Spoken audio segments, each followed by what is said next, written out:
Silence. Tabling of documents.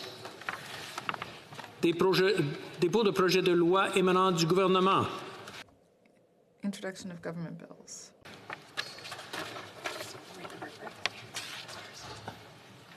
Statements by ministers. Before we begin, following discussion among representatives of all parties in the House, I understand that there is an agreement to observe a moment of silence for the victims of the attack in London, Ontario.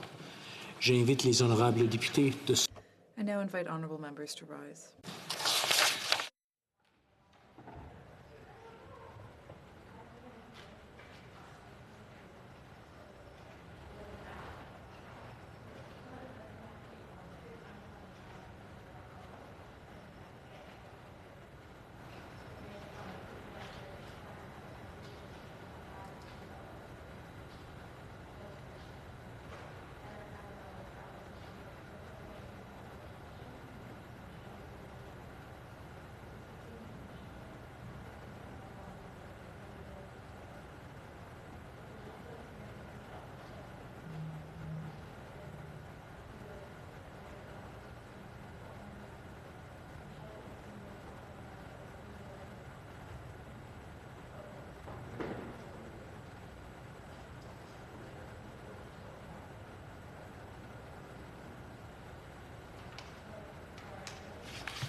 Statements by ministers. The Right Honourable Prime Minister. Assalamu alaikum. Lately, a lot of Canadians have been enjoying evening walks to get a bit of fresh air after long days at home during this pandemic. On Sunday in London, Ontario, that's what a grandmother, 2 parents, and 2 children went out to do. 3 generations of the Afzul family. Salman, Madia, their children Yumna and Fayaz, and their grandmother. But unlike every other night, that family never made it home. Their lives were taken in a brutal, cowardly, and brazen act of violence. This killing was no accident. This was a terrorist attack motivated by hatred in the heart of one of our communities. Monsieur le Président. Mr. Speaker, I am horrified by the attack that took the lives of 4 members of a family and seriously injured a 9-year-old boy on Sunday night in London, Ontario. We stand in solidarity with their loved ones during this extremely difficult time. And we all hope that that little boy will be able to heal from his injuries quickly, even though we know he will have to live a very long time with the sadness, anger, and incomprehension caused by this cowardly Islamophobic attack. Ce n'est malheureusement. This is unfortunately not an isolated event. The mosque in Quebec City. Of Mohammed Aslam Zafis at a mosque in Toronto. The violent attacks against Black Muslim women in Edmonton, and so many other people across the country who faced insults, threats, and violence. They were all targeted because of their Muslim faith. This is happening here in Canada, and it has to stop. Monsieur le Président. Mr. Speaker, we must not become desensitized to this violence. We must not accept this as normal. Every time that we witness such hate, we must call it out. This starts with small actions. They can be a seed that grows into an ugly, pervasive trend, and sometimes they lead to real violence. The jokes that are not funny, the casual racism, the insinuations that are only meant to diminish, the toxic rhetoric, the disinformation and the extremism online, the polarization we see too often in our public discourse and in our politics. As leaders and as Canadians, we not only have to say enough is enough, we must take action.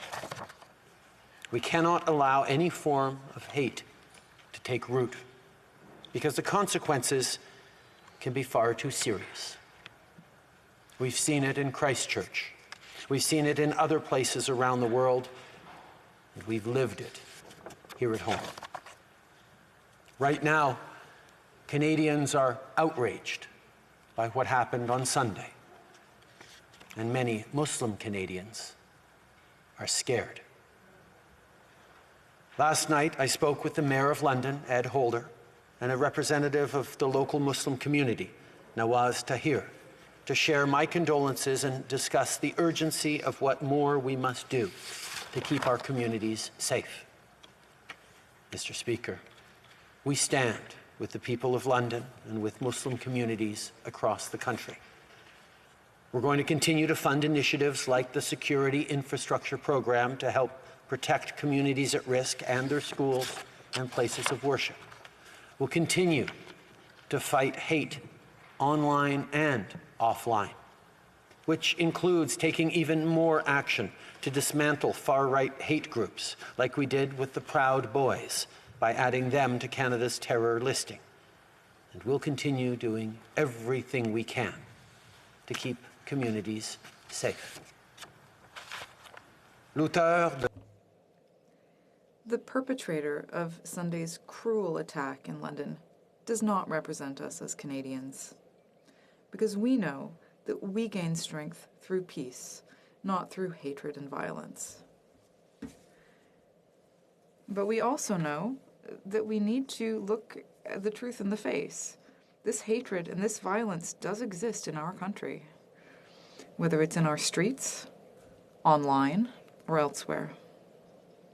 And as long as it exists, we will have work to do. Mr. Speaker, if anyone thinks racism and hatred don't exist in this country, I ask to them this: how do we explain such violence to that child in hospital? How can we look families in the eye and say Islamophobia isn't real? When you listen to the black Muslim woman who constantly looks over her shoulder at the bus stop, fearing someone will pull off her hijab or hurt her, she'll tell you Islamophobia exists. If you listen to the parents who beg their children not to wear traditional clothes for fear of them being harassed or attacked simply for what they're wearing, I'll tell you, racism exists. Muslim families have often felt uncertain or even fearful when they go out in the streets wearing traditional garb. The reality is, most Canadians haven't necessarily been aware of that fear that far too many racialized and Muslim Canadians carry with them anytime they go outside. If the attack in London has any follow-up or I don't even want to say positive, but any impact on non-Muslim Canadians, it should be this: to understand the anxiety and the fear that our fellow Canadians carry, that they shouldn't be. And it is on all of us to understand that experience and be there to support and to help. We can and we must act. As Canadians, we've been fighting a global pandemic for over a year now, and we did it by coming together, by working together. And that is the only way of confronting the ugly face of hatred. I want all Canadians to know that we are all diminished when any one of us is targeted. We need to stand up to reject racism and terror and work together to embrace what makes our country strong, our diversity. May peace and blessings be upon you.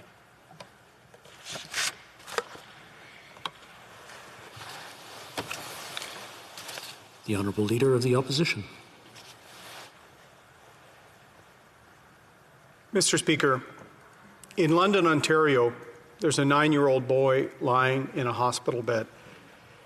If he's awake, he may already know that his family will never be the same. Just before 8:40 on a tranquil Sunday evening, as his family went out for a walk together, they were struck down by a brutal act of terror. As a family went for a walk on a Sunday evening on a street in Canada. À l'heure où on se parle, un jeune garçon de 9 ans. As we speak, a 9-year-old boy is lying in a hospital in London, Ontario. If he's awake, he may already know that his family will never be the same. On Sunday night, around 8:30 in the evening, members of his family were hit by a terrible act of terror as they were just out for a walk in their neighborhood. Family. We grieve for the Muslim community in London and across the country because this is a pain they have known before. Despite our pain and sorrow, we need to find a solution. Because there's a 9-year-old boy lying in a hospital bed, we have to strive to learn and be better. The Canada of his future needs to be better than the Canada of Sunday evening. He deserves a Canada where his family can go for a walk on a tranquil Sunday evening. He deserves a Canada where he can go to a mosque and not worry about his safety. He deserves a Canada where Muslim women of faith can wear a hijab without fear of being accosted or harassed in public. Il mérite une paix.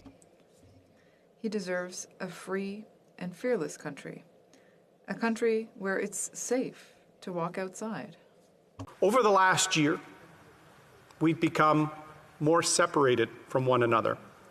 Police services have warned of a dramatic increase in hate crime, violent extremism, Islamophobia, and other signs of intolerance from one part of our country to another. It feels like we're having conversations in grief and fighting intolerance more and more. And as hard as that is, it is important for us to shine light collectively to fight against the darkness. It's important that we measure the distance between the Canada that we have and the Canada that we want. But it's more important for us to not just recognize the distance between those Canadas, but to conquer the distance, Mr. Speaker. Quand nous parlons d'une société. When we talk about a society where everyone is free to practice their faith, to speak openly, and to walk where they like, we need to remember that 5 people in London, Ontario, couldn't even do this. When we talk about a society where everyone is free to worship, to speak, and to go where they please, it's important to remember that there were 5 people in London who couldn't go for a walk. And someone else's hatred of their faith is the only reason why. The Canada we have is one where 4 of these people are never going home. The Canada we want is the one that we owe to that 9-year-old in a hospital bed. The Muslim community in Canada has known a lot of sorrow, and much of it is all too recent. In the hours since learning of this attack, I found myself thinking of my many Muslim friends and their young families, people I've known for decades, children that I've watched grow up. It frustrates and indeed terrifies me that they have to live with the fear that this could have been them on a walk with their children. Children who don't yet know or understand the hatred that far too often lives in this world. Freedom to worship can't exist without freedom from fear, and every Canadian has a right to that. That is a basic promise of this country. It's something that comes from just putting your feet on the ground here. It's felt like a bit of a false promise lately to Muslim Canadians, and a horrible attack like this shows us why. But this country has always said that it can do better, but today we must pledge that it will do better. Tonight, and today, to my Muslim friends and to those grieving across the country, I'm reminded of the universal message contained in chapter 41 of the Quran.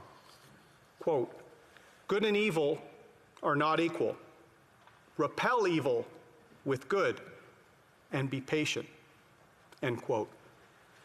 While your faith asks you to be patient in the face of evil and adversity, our first duty as political leaders is to ensure the security of our citizens and to ensure that Canadians can be free to live, work, and pray as they wish. Your patience in the light of this horrific attack will transform our resolve to stand with you and fight against intolerance and evil.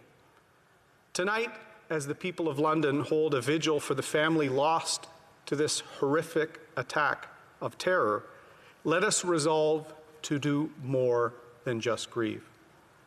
Many Canadians, including one 9-year-old lying in a London hospital bed, need us to do that more than ever. Thank you, Mr. Speaker. L'honorable député de...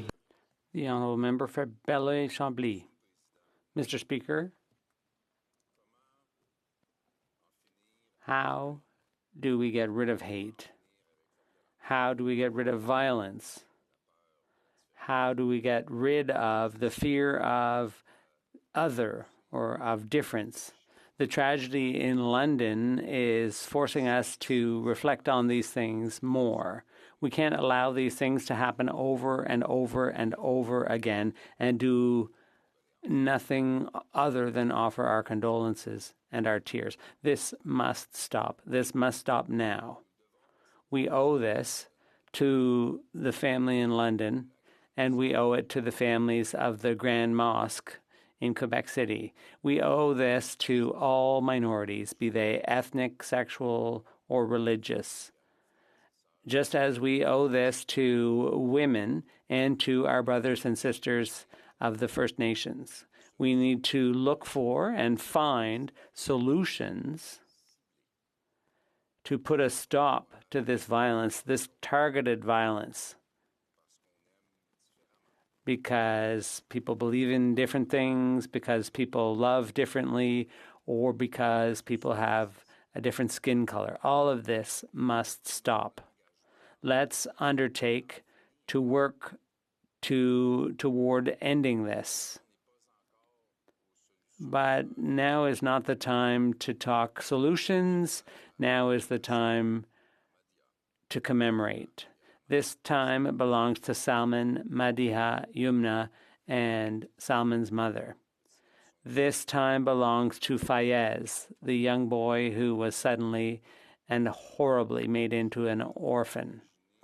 I cannot imagine this child's pain, the pain that awaits him. He will need a lot of love, a lot of love. And perhaps that's the only good answer to hatred. So our first thoughts are with Fayez. We sincerely hope that he will recover from his injuries, and with the support of the entire community, Muslim or not, we hope he will get over this tragic incident. This young boy has lost his whole family, struck down because they were Muslim. Is there anything more fundamental than family? Is there anything more painful than losing one's family. On Sunday, an early evening walkabout as a family ended in tragedy. They were victims of senseless hatred toward Muslims. On Sunday evening, this was an event that reminded us all of the tragedy in Quebec City. Once again, lives were broken. To the people of the Muslim community, to the friends and loved ones of the Salmon family, to the people of London and all Ontario, on behalf of the Bloc Québécois, I offer my most sincere sympathies. Our thoughts are with you. Mr. Speaker, let's hope Fayez finds in the community of London the comfort and the strength to get through this terrible ordeal. And let's hope he finds in his community a bigger family. A family that won't replace the one he lost this week, but a family that will love him, support him, and always be there in the toughest times.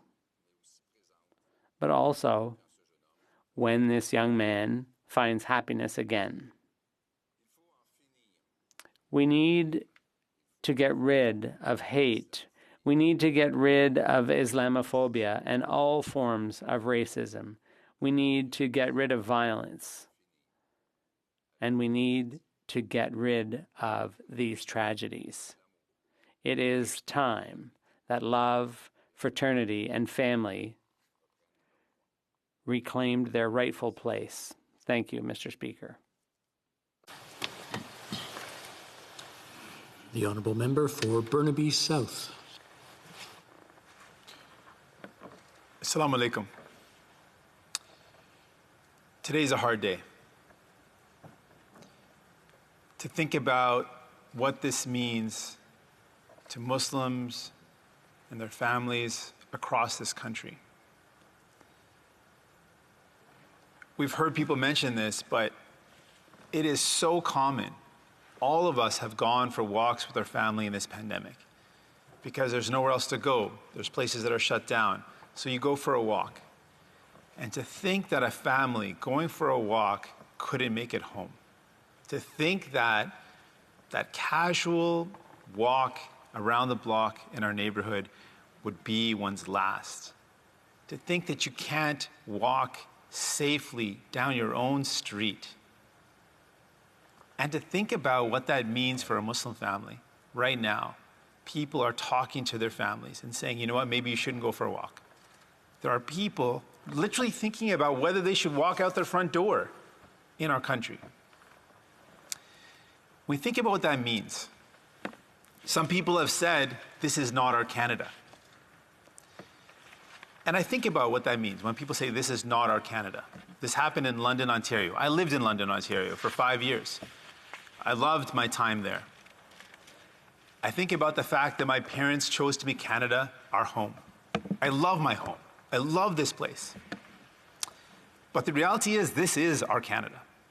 This is our Canada. Our Canada is a place where 215 little kids were found dead in unmarked graves. Our Canada is a place where you can't walk down the streets if you wear a hijab because you will be killed. This is our Canada. We can't deny it. We can't reject that because it does no one any help. The reality is our Canada is a place of racism, of violence, of genocide of Indigenous people, and our Canada is a place where Muslims aren't safe. They aren't. They aren't safe. Muslims are not safe in this country. And Muslims wonder, I've spoken to people, they wonder, how many more lives will it take? How many more families will be mauled down the street? How many more families will be killed before we do something? Innocent people were killed while praying in a place of prayer, in a masjid, in a mosque in Quebec, gunned down. A man was a Muslim man in Toronto, was knifed and killed. And both of those incidents, we know very clearly that it was directly because of hate. It was because of hate. There was so much hate towards someone that they did not know just because of who they were, because of how they prayed, because of what they looked like. That is a reality. People live with that every day. They walk the streets wondering if I will be attacked just because of the way I look, not because of an enemy that I have, or not because of someone that's got a problem with me. Will I be attacked today just because of the way I look? That is a real question people ask. Wow. What a life to live, that you've got to wonder about that. And we think about people that left violence, they fled persecution, refugees. They come to this country thinking, I'm going to be safe here. This is a place of safety. And they're not safe.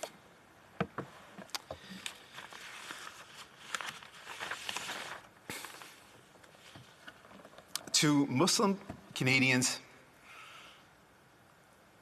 I'm so sorry that you have to live like this, that you have to live in fear. But there are things we can do. There are things we can do. When we think about the lives lost, we think about Salman, Madiha, Yumna, and young Fayez, who's still alive, and his grandmother. We think about those lives lost and Fayez still living.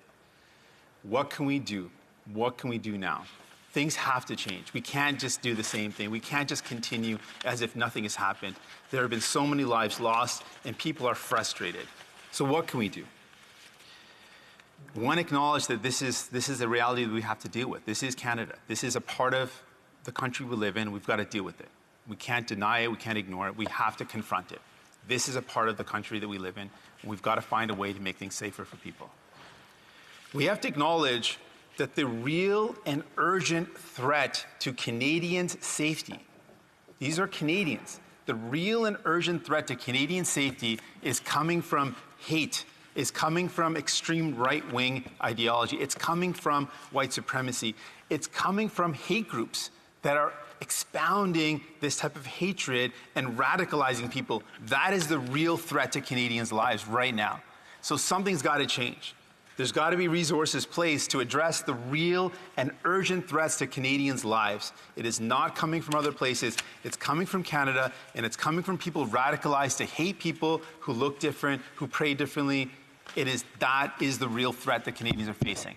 So then someone's got to listen to this and acknowledge that if that's the real threat, then resources have to be put towards addressing this real threat. We know, and this is a harsh reality, politicians have used Islamophobia for political gain. They have. They have used it as a divisive tool. That has to end. No one can ever use Islamophobia for a political gain. And we all know when it's been done. We all know how it's happened. And I'm not saying that it's solely those politicians who have used Islamophobia for political gain who are to blame. Absolutely not. But you are surely a part of the problem. If you have used Islamophobia for political gain, thinking I can divide people and get votes, this is the result of it. This is what happens when you divide people. You inflame hatred and people die. That's what happens. We need to tackle online hate. It is a real thing. Online hate is radicalizing people. Online hate is spreading messages that teach people to hate and create this fear of the other. We know that is happening, and we have to be serious about tackling it. Something has to change. It can't just continue. Another life can't be lost, and we do nothing about it. Another family can't be mauled down in the streets, and nothing happens. What happened was an act of violence and terrorism and hate. We need to confront hatred head on. What happened was senseless and it defies understanding, but we have to do something. We have to act. We have to make decisions. We have to do something to put an end to hate and to this kind of violence. We decide to do something different as a country, where we come together and say we are going to put an end to hatred. We're going to put an end to violence. We're not going to allow political leaders to use this type of divisive hatred to gain political points. That has to end. That can't continue. We have to be serious about this. And to all the Muslim community right now in Canada that are suffering right now, that are feeling pain right now, I feel your pain. I understand your pain, and we are going to work towards making sure that you do not have to live in fear, that you do not have to walk the streets in fear. We are going to fight for you. Merci. Merci. Thank you.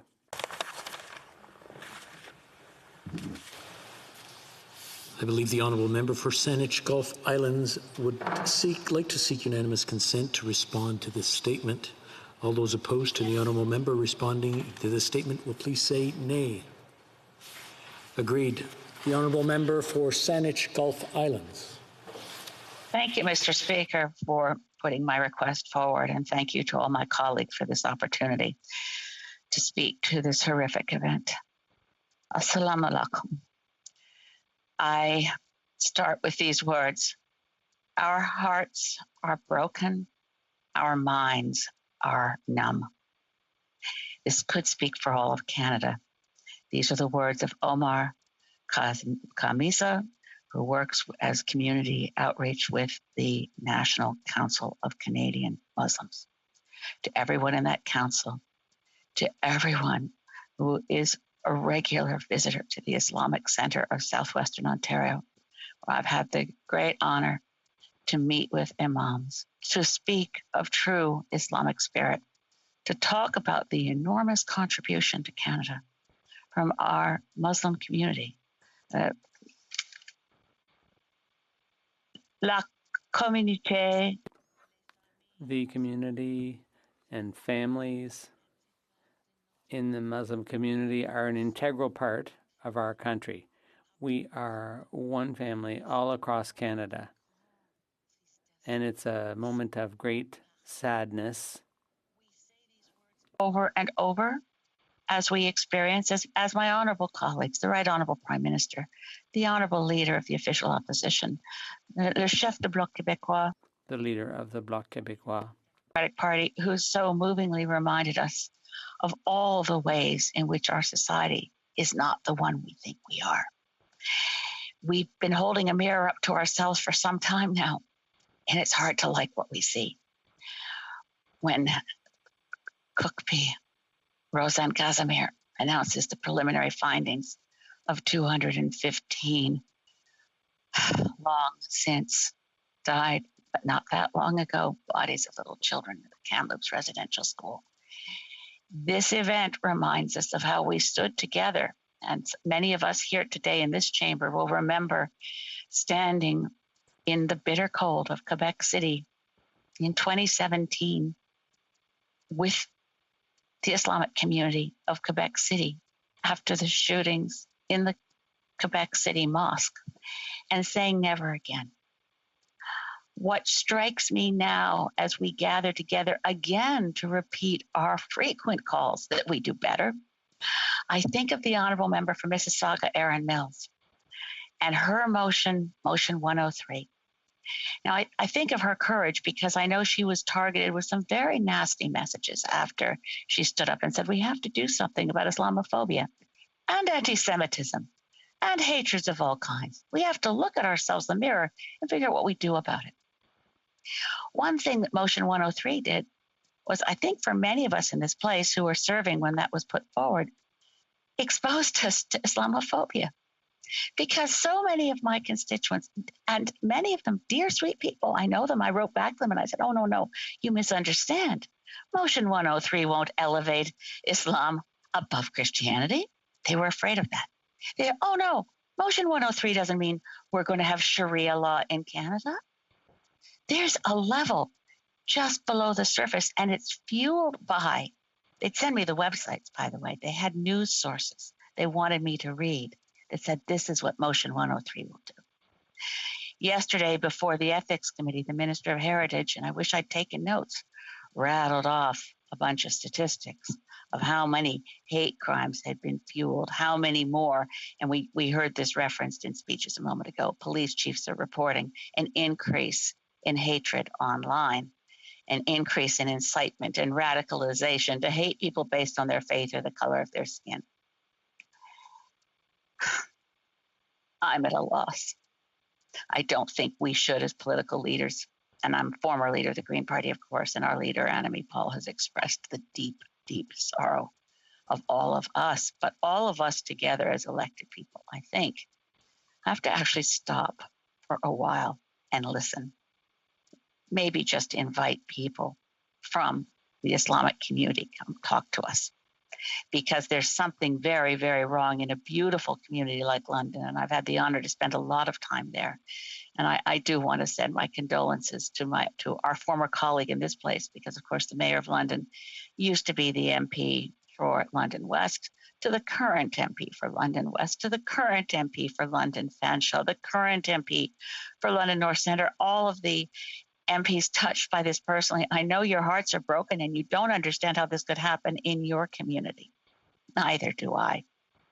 I just know that as Canadians, we have to do much, much better. And that starts with acknowledging that we are broken, that we allow people to be infested by a seething hatred that would look at a beautiful family out for a Sunday walk and with premeditation, according to the police, with premeditation, try to wipe out a whole family. To young Fayez, we'll never as a country be able to tell you how sorry we are, how much we hope for your future, how much we mourn the loss of the people of your family, the Afzal family. So with that, Mr. Speaker, I don't think it helps us much as politicians to pretend we have answers. But I do agree with the Honourable Leader of the New Democratic Party. If I ever again see a political party trying to divide us based on someone wearing a hijab, let's call that out. Let's make sure that we say to all of the Islamic community of this country, from the bottom of our hearts, we ask for your forgiveness, that we let this hatred live among us. We love you. We care for you, just as we do for all the members of this human family that is so very broken. Our hearts are broken. Our minds are numb. Thank you, Mr. Speaker.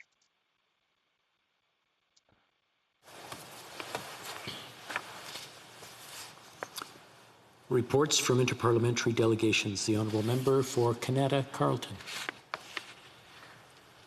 Mr. Speaker, pursuant to Standing Order 34.1, I have the honour to present to the House in both official languages the following report of the Canadian NATO Parliamentary Association respecting its participation at the 19th Annual Parliamentary Transatlantic Forum in Washington, D.C., United States of America, from December 9th to the 11th, 2019. Thank you. Merci. De rapport de comité. Presenting reports from committees. Member for Scarborough Centre. Thank you, Madam Speaker. I have the honor to present in both official languages the following two reports of the Standing Committee on Citizenship and Immigration. The sixth report, entitled Supplementary Estimates A 2021-22, and also the seventh report, entitled Safe Haven in Canada, Special Immigration and Refugee Measures are urgently needed for the people of Hong Kong. I want to thank all the members, the analysts, for working together to put this report. Thank you, Madam Speaker. Introduction of private members' bills. The Honourable Member for Edmonton Strathcona. Ms. McPherson, seconded by Mr. Cannings, moves for leave to introduce a bill entitled An Act to Amend the Impact Assessment Act. This motion is deemed adopted.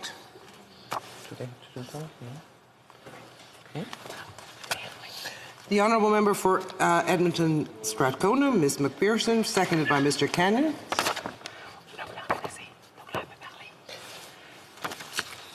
Please. Madam Speaker, I rise today to table my bill entitled An Act to Amend the Impact Assessment Act. It is a great privilege to table this legislation on behalf of the incredible community members, activists, Indigenous people, farmers, ranchers, and every Albertan who has raised their voice against coal mining in the Rocky Mountains of Alberta. Madam Speaker, for generations, Albertans have enjoyed the majesty of the Rocky Mountains, their peaks, forests, lakes, and rivers. Their beauty awes us. And they have made Alberta a destination for nature lovers, hunters, anglers, and outdoor sports enthusiasts, providing billions in tourism dollars and tens of thousands of jobs. And I grew up hiking and skiing and camping in these mountains. I'm raising my 2 children to have deep respect and love for these wild places as well. For generations, Albertans have understood the importance of our Rockies, and so, for generations, we have protected the Rocky Mountains and their slopes from the devastation of coal mining. Until now. Now our beloved Rocky Mountains, their diverse ecosystems, and life-giving waters are at risk. The provincial Conservative government has opened the Rocky Mountains and eastern slopes for new coal mine development. Foreign-owned coal mining companies, trailing a legacy of environmental devastation behind them, are at this very moment fencing off public land, building roads, hauling equipment, and drilling exploratory holes for massive open pit and mountaintop removal mines throughout Alberta's Rocky Mountains and eastern slopes. These mines will divert millions of liters of water for their operations in areas where water is already scarce and needed to sustain delicate ecosystems, farms and ranches, and millions of Canadians living downstream. These mines will damage ecosystems, pollute rivers and streams, and destroy our beloved mountains forever. Coal mining is an industry from our past. Coal mining is not our future, Madam Speaker. Tens of thousands of Albertans have signed petitions. The honourable member will have an opportunity to make a speech when the bill is properly introduced, but this is just a short introduction to the bill. The honourable member for Edmonton Strathcona, Ms. McPherson, seconded by Mr. Cannings, moves that the bill be now read a first time and be printed. The motion is deemed adopted. First reading of this bill, première lecture de ce projet de loi. When shall the bill be read a second time? At the next sitting of the House. Ms. Weibenthal is not online. Yeah, okay. First reading of Senate public bills. Motions. Presenting petitions. The honourable member for New Westminster, Burnaby.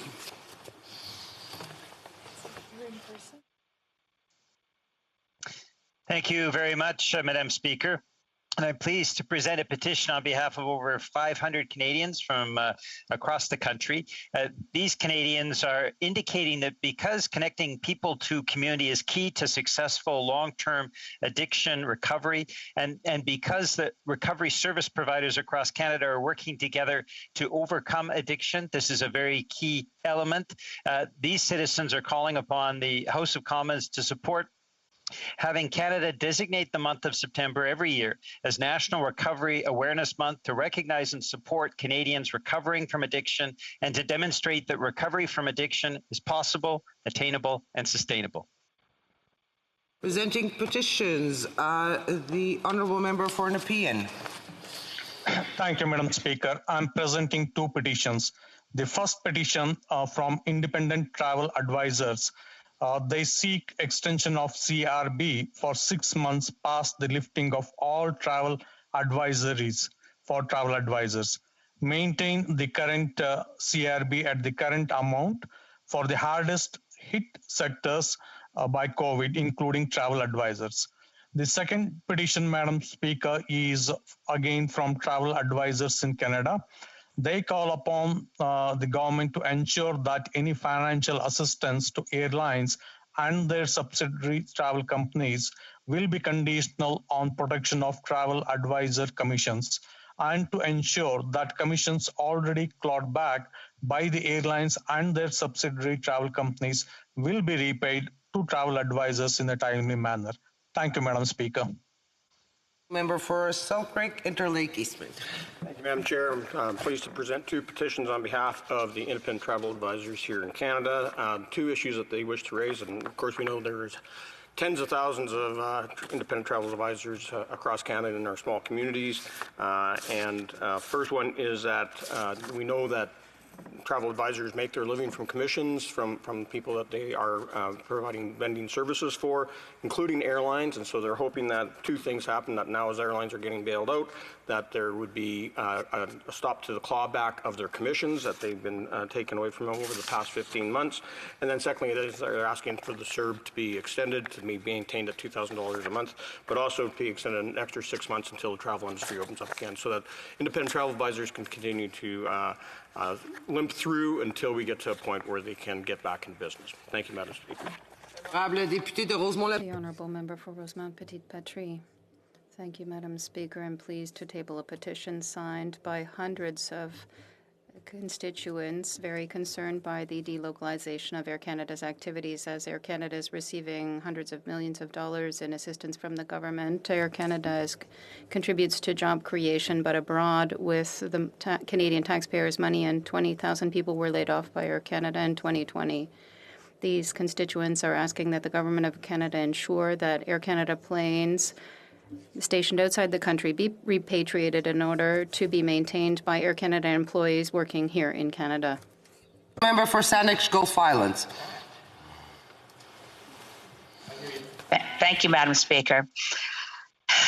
I'm honored to take the floor this morning to present petitions from residents of Vancouver Island deeply concerned with the fate of old-growth forests. Only 2.6% of the remaining forests of British Columbia, of 2.6% of old growth remains. The petitioners, in a particularly timely petition, call attention to the need to work with First Nations and to use forests that work towards partnerships for forest protection that focuses on harvesting only second and third growth forests, to work with First Nations and provinces to develop deferrals and set-asides for old growth forest, preferencing instead value-added industries, the banning of raw log exports from Canada, the banning of conversion of standing forests to wood pellets as biofuels. Particularly timely given an announcement yesterday by the Pachidat, Dididat, and Hui'iat First Nations of Vancouver Island calling for an end of the logging of old growth in Fairy Creek and the Upper Walburn Valley. Thank you, Madam Speaker. Member for Saskatoon West. Thank you, Madam Speaker. Today I'm pleased to rise and present this petition from petitioners in Saskatoon, from 543 of them. They spoke passionately to me about the coup, the military coup in Myanmar, where tens of thousands of people were protesting, but the military and police had cracked down. They also mentioned that more than 540 people have been arrested and some people even shot by the police. They've asked that Canada not remain silent, and so they're calling on the House of Commons to impose sanctions against the State Administration Council of Myanmar. They're asking us to form a subcommittee under the Standing Committee on Foreign Affairs to monitor, study, and report human rights violations. And they'd like the House to condemn the fatal shootings and arresting of the people who oppose the military coup and support all nonviolent movements in Myanmar and Canada of those who are against the coup. Thank you. The Honourable Member for Pierre-Boucher-les-Patriotes, Verchères. Thank you, Madam Speaker. I'm pleased to table petition E3270 in the House of Commons. This petition concerns the delocalization and subcontracting of work done by Air Canada, who is employing people outside the country to maintain planes. The petitioners are asking, given the fact that Air Canada is receiving hundreds of millions of dollars, and even we could say billions of dollars with recent announcements in the Air Canada bailout plan, it would be natural to ensure, therefore, that the employees who have been hard hit, we're talking about more than 20,000 individuals who are laid off, that instead workers here could be favored instead of offering jobs to companies abroad. Madam Speaker, I hope that we will have a response as quickly as possible to this petition. In that way, we will ensure that people here can go back to work. The Honourable Member for Mission Mascouy, Fraser Canyon. Thank you, Madam Speaker. Today I'm presenting 3 petitions on behalf of my constituents regarding human trafficking. The U.S. Department of State's 20th Trafficking in Persons Report indicates that Canada meets the minimum standards for the elimination of trafficking. The TIP report notes that Canadian governments did not provide comprehensive data on investigations, prosecutions, convictions, or victim services. The range, quality, and timely delivery of trafficking specific services varies across Canada, including persistent funding shortages. Coordination between the federal and provincial governments on anti-trafficking measures is poor, and the TIP report urges Canadian governments to increase the use of proactive law enforcement techniques. Therefore, these petitioners call upon the government to do more to end human trafficking. Thank you, Madam Speaker. The Honourable Member for Chicoutimi-Lafjord. Thank you, Madam Speaker. I'm pleased to table a petition today, E3254. We got over 672 signatures. So we know that Air Canada received hundreds of millions of dollars in assistance from the government, and Air Canada has also contributed to job creation outside the country with Canadian taxpayers' monies. Air Canada laid off 20,000 employees in 2020. Naturally, therefore, we are asking that amendments and maintenance to the Boeing 757s and cargo planes be done by Air Canada employees here in Canada. Thank you. Questions on the order paper. The Honourable Parliamentary Secretary to the President of the Queen's Privy Council. Yes, thank you, Madam Speaker. I would ask that all questions be allowed to stand at this time, please. Agreed. Agreed. The Honourable Member for St. John's East is rising on a point of order. Thank you, Madam Speaker. I believe there is consent that I would be given an opportunity to intervene on the point of privilege raised yesterday by the member for Louis Saint Laurent, the opposition House Leader. Is that in order? Or has the floor, yes. Thank you, Madam Speaker. I do rise today, virtually, of course, to support, to speak and intervene on the question of privilege raised yesterday by the member for Louis Saint Laurent, the opposition House Leader, in reference to an order of this House issued on June the 2nd, 2021, by a motion before this House, which has been referred back to the House as not being complied with to the Speaker yesterday. The matter was raised yesterday, and the member for Louis Saint Laurent and the member for Jonquière spoke on behalf of the Bloc Québécois. I wish to add my remarks. I won't be long. There was a lengthy intervention by the member for Louis Saint Laurent, who gave an extensive outline of the authorities. I do want to underscore the importance of the House orders being obeyed, in particular when it respects to the issue of sending for papers and records. The government ought to recognize the supremacy of Parliament in these matters, and this has been a long-standing issue before this House, and it's very clear that the power to send for persons, papers, and records is part of the privileges, rights, and immunities of the House of Commons, which it inherited when it was created, and is found in Section 18 of the Constitution Act 1867, and also in Section 4 of the Parliament of Canada Act. This constitutional right is essential for Parliament as a legislative and deliberative body so that it can deliberate, legislate, and hold the government to account. And this, of course, is outlined in the House of Commons Procedure and Practice, 3rd edition, at page 137. Also, it's very clear that the standing orders do not delimit the power to order the production of papers and records. The result is a broad, absolute power that on the surface appears to be without restriction. There is no limit on the type of papers likely to be requested. The only prerequisite is that the papers exist in hard copy or electronic format and that they are located in Canada. No statute or practice diminishes the fullness of the power rooted in the House privileges unless there is an explicit legal provision to that effect, or unless the House adopts a specific resolution limiting that power. The House has never set a limit on its powers to order the production of papers and records. This also from the House of Commons Procedure and Practice, 3rd edition, page 985.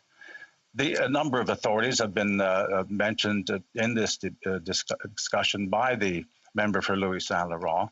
and I won't repeat them all here. The principal one for our House is the decision of Speaker Milliken on April 27, 2010, ruling that it was within the powers of the House to ask for the documents specified in the House order, and that it did not transgress the separation of powers between the executive and the legislative branches of government. So that's basically the basis for this order and request, and the failure to do so is, in my view, prima facie a breach of the privileges of this House, and the Speaker has been asked to so find. I would support that request and go on to say that as well, as has been mentioned by the member for Louis Saint Laurent and the member for Jonquière, the government's excuse that it sees the solution as to the order as to put the documents on their unredacted form before the National Security and Intelligence Committee of Parliamentarians as a reference to a parliamentary committee. Well, that is clearly inadequate and, in fact, quite wrong in law. And in fact, the National Security and Intelligence Committee of Parliamentarians is not a committee of Parliament, does not report to Parliament, except by way of filing documents that have been vetted by the Prime Minister, and in fact is explicitly in its legislation, Section 4 thereof says that it is specifically, that is, and I will read it for the benefit of members, that in Section 4, subsection 3, the committee is not a committee of either House of Parliament or of both houses. It is designed, and its job and its mandate, as specified in the legislation, is to review the activities of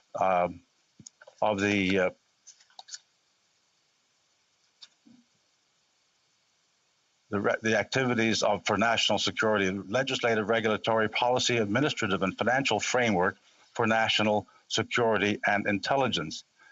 This is the powers of this committee. It's done under the aegis of the legislation, reports to the Prime Minister, who can delete anything from its report, and is essentially not a function of the House, but rather a separate body which provides some oversight of the national security issues of the government, but it's a governmental body, not a parliamentary body. So I reject, and our party rejects, the notion that this is an adequate response to the request and the order of this House.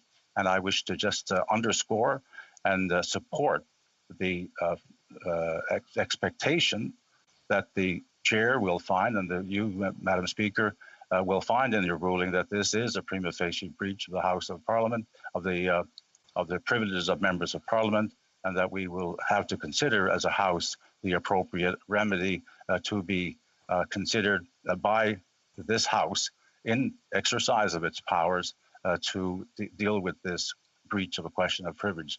Those are my remarks, Madam Speaker, which I wish to make today in support of the finding that this be a breach of the privileges of members of the House of Commons.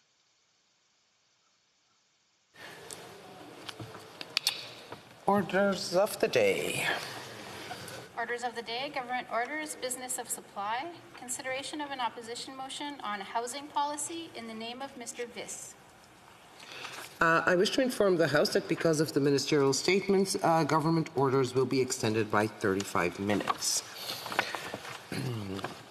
Mr. Viss, seconded by Mr. Morrison, moves that given that 1, the cost of housing continues to rise out of reach of Canadians, 2, current government policy has failed to provide sufficient housing supply, the House call on the government to A, examine a temporary freeze on home purchases by non-resident foreign buyers who are seeking Canadians out of the housing market, B, de remplacer B, replace the government's failed first-time homebuyer incentive with meaningful action to help first-time homebuyers. C, strengthen law enforcement tools to halt money laundering. Implement tax incentives focused on increasing the supply of purpose-built market rental housing units, and E, overhaul its housing policy to substantively increase housing supply. L'honorable député. The Honourable Member for Mission, Matsui, Fraser Canyon. Thank you, Madam Speaker. I'll be sharing my time today with the member for Mégantic-L'Arabe. In the Building the Future Together report, Canadians told the government that the most, and I quote, that the most important outcome from the National Housing Strategy would be an increase in the supply of housing that they can afford and that meets their needs. At a time when many expected the cost of real estate to drop, prices skyrocketed to stratospheric levels, leaving young Canadians, new immigrants, and those seeking to enter the housing market with a general feeling of hopelessness as their dream of home ownership slips away. I table this motion today because housing is further out of reach than ever before, and we find ourselves in an affordability crisis across the housing continuum. I'll be using my time to speak to each aspect of the motion, addressing integrity measures, demand policies, and the supply deficit in our housing system. This crisis is multifaceted, and there are no easy solutions, but the status quo is not okay. Point number one, addressing Canada's foreign buyer issue. We need to calmly, openly, and comprehensively talk about the very real and at times negative role foreign buyers play in Canada's residential real estate markets. We know the actions of foreign speculators and investors are increasing home prices for regular Canadians. Dr. Josh Gordon's report, Reconnecting the Housing Market to the Labour Market, has found that the decoupling of housing prices from local incomes can occur, and arguably is occurring, especially in Vancouver and Toronto, when there is substantial foreign ownership in a market defined as the use of untaxed foreign income and wealth for housing purchases. And while he makes good use of the data at hand, in my conversations with Dr. Gordon, it's clear that the available data is insufficient. CMHC, StatsCan, and provinces and territories need to be collecting better data for this reason. For instance, a CMHC study found that in 2016-2017, 1 in 5 new Vancouver condos were owned by non-residents. But we need more current and more comprehensive data. Housing in Canada must be for Canadians first and foremost. And if we don't have the data, we can't achieve this objective. The government's own parliamentary secretary for housing publicly admits that our system works better for foreign investors than for Canadians trying to find a home. And yet their solution is a proposed 1% annual tax. They haven't even begun consultations on this yet, and the exemptions are already longer than my arm. Will the government commit to a meaningful disincentive to foreign buying up Canadian real estate? Why not a 10% tax? Better yet, do what this motion calls for and freeze the flow of foreign money into our residential real estate sector until the supply deficit has been met and Canadians can afford homes in their own country.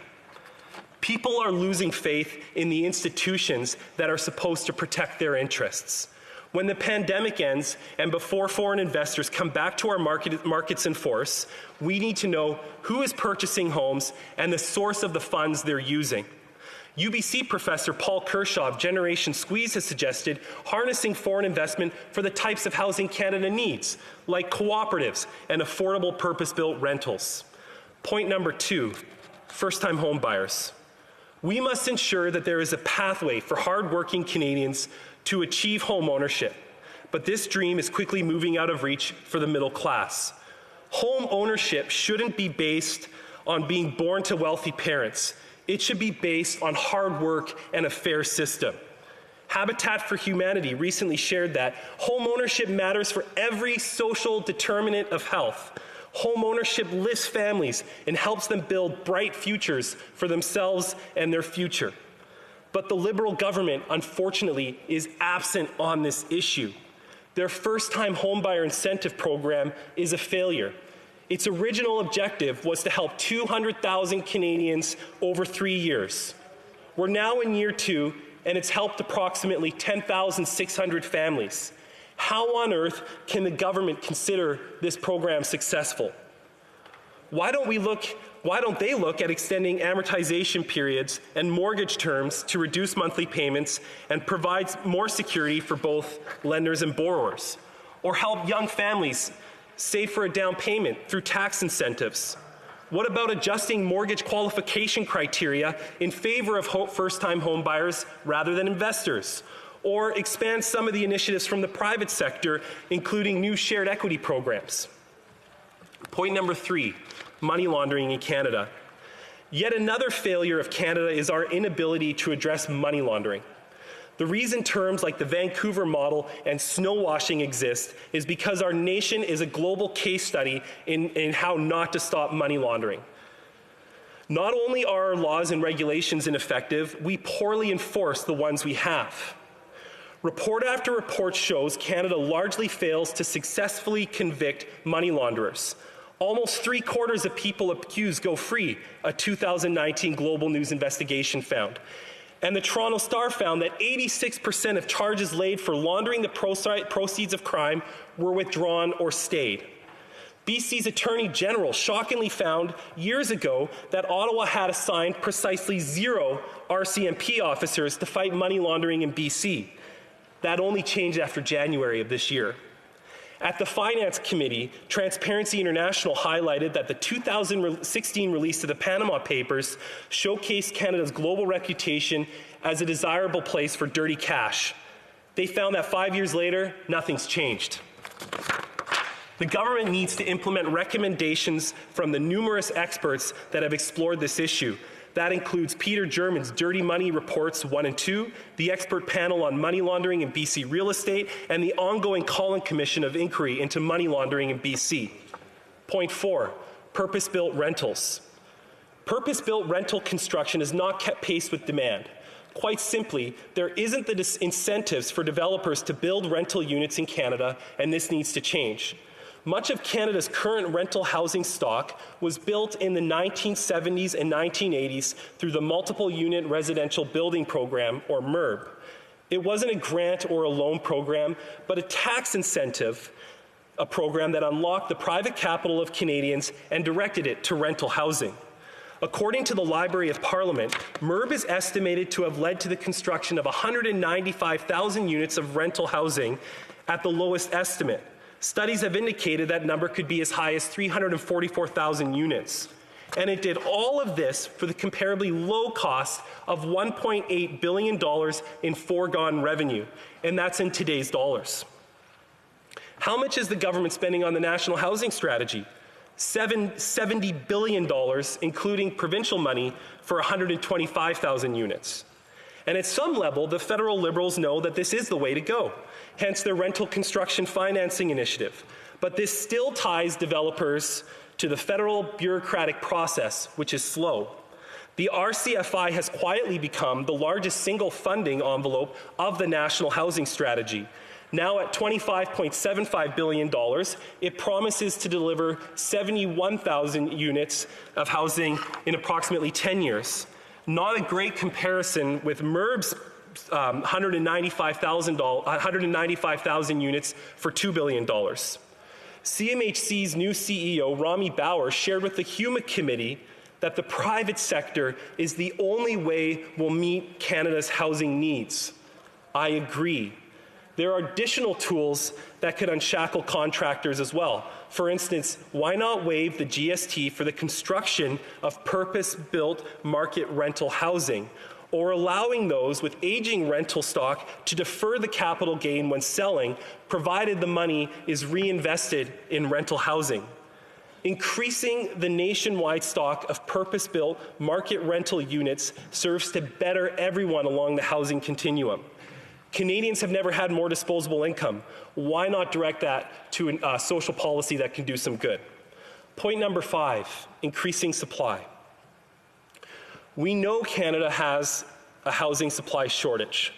According to a recent Scotiabank report, Canada has the lowest number of housing units per 1,000 residents of any G7 country. Experts have been saying this for years, and COVID illustrated it better than anything else. Now, many but not all of the policy levers to increase housing supply rest with provincial and municipal governments. Yes, red tape at these levels is a problem, but the federal government should incent the removal of restrictive zoning and NIMBYs bylaws by making any infrastructure investment conditional on their removal. Of course, any infrastructure funds must be accounted for transparency, unlike the current government's haphazard approach condemned by the Auditor General in Report 9. I have to ask, I've been trying to signal to the honourable member that the 10 minutes are up. Time for questions and comments. L'honorable député de... The Honourable Member for Thérèse de Blainville. Thank you, Madam Speaker. Thank you to my colleague for this presentation on a very big issue. The housing crisis is a very big issue in Canada. In fact, it's an issue that we've had the opportunity to discuss on the HuMA committee. It's a subject that we certainly are concerned about. Now, we at the Bloc Québécois are really focused on housing, but we know that that is provincial jurisdiction. So wouldn't the solution be to have the Government of Canada transfer the necessary money to the provinces in a proportional fashion so that they can deal with it? The Honourable Member. Thank you, Madam Speaker. I'd like to thank my honourable colleague for her question. And yes, a lot of the responsibilities to address supply do rest at the municipal and provincial levels. That said, the federal government can use tax incentives to increase supply and work with its provincial and municipal partners to address this big crisis impacting Canada. The Scotiabank just recently wrote an article in the Globe and Mail calling for the federal government to get moving and work with private sector partners, provinces and municipalities to do just this. Secondly, the Finance Minister and the Prime Minister, after Budget 2021, said, man, housing supply is a real problem. Now we need to act on it. Why didn't they do anything in Budget 2021 when they had the opportunity? The Honourable Parliamentary Secretary to the Minister of Families, Children and Social Development. The member opposite has an interesting list of ideas. Not a single one of them appeared in the party platform when they ran in 2019. It's good that the Conservatives have finally decided to talk about housing, but I'll remind them that the housing market that we are trying to fix and the housing market that the National Housing Strategy is addressing, and the crisis and the emergency in this country around homelessness, most importantly, never gets mentioned in any Conservative speech, never gets mentioned in any Conservative policy platform. And while they talk about tax cuts, the change to the rental housing tax code was done by a Conservative government. The previous Minister of Housing, the member of Carleton, used to brag about how unregulated the housing market was and how much they didn't want to regulate the housing market. Why have the Conservatives suddenly discovered this issue, and why are they so late to this game? Honourable Member for Mission Matsqui Fraser Canyon. Well, let me just point out, Indigenous groups like the Canada Housing Renewal's Indigenous Caucus have long been calling for for Indigenous, by Indigenous housing strategy, which this Liberal government talked about doing but didn't deliver. So instead of pointing the finger at the opposite side of the House, this parliamentary secretary should acknowledge, as the Prime Minister did, as the Finance Minister did, that Canada has a supply crisis. This member was in committee with me the other day when the CEO, Rami Bowers of CMHC, indicated that if the federal government isn't working with the private sector, we're not going to address the affordability challenges we have in Canada. We got to get to the bottom of supply. Thank you, Madam Speaker. The Honourable Member for Vancouver Kingsway. Thank you, Madam Speaker. When there is a complete decoupling of house prices from domestic incomes, I think the conclusion is clear that foreign capital is definitely skewing the market. And I agree with my honourable colleague that it's time to put effective curbs on foreign speculation that is destabilizing our local housing markets and putting affordable housing out of the hands of millions of Canadians. But I must say I disagree with him when he says that the solution is the private markets. If it's one thing that's clear, it's that the private sector has not and cannot provide affordable housing for all. My question to him is, he mentioned co-ops. Does he agree with the New Democrats that it's time to reimagine and deliver the very successful federal co-op program of the 1970s and 80s to provide that form of home ownership and hundreds of thousands of units to Canadians? Member for Mission Matsqui Fraser Canyon. Yeah, I'd like to thank the honourable member for his thoughtful questions. And indeed, I don't know the 1970 co-op strategy at length, so I can't comment on that. But our leader, the honourable member from Durham, has signalled that cooperatives need to be a part of Canada's addressing the supply challenges we're facing in Canada. He made those comments at the Vancouver Board of Trade. Thank you, Madam Speaker. Reprise du débat. Resuming debate, the honourable member for Mégantic-l'Érable. Thank you very much, Madam Speaker. And it's my turn, with great pleasure, to speak to the motion presented by my colleague from Mission, Matsqui, Fraser Canyon. Housing is of crucial importance to Canadians all over the country. Owning a home, having a residence, having your own home, that is a dream for most Canadians, but it's also an essential need. Many people, unfortunately, are unable to achieve that dream, to get housing, or to purchase a home. Our motion simply states that the cost of housing has risen to the point that it's out of reach for many families now in Canada, particularly young families.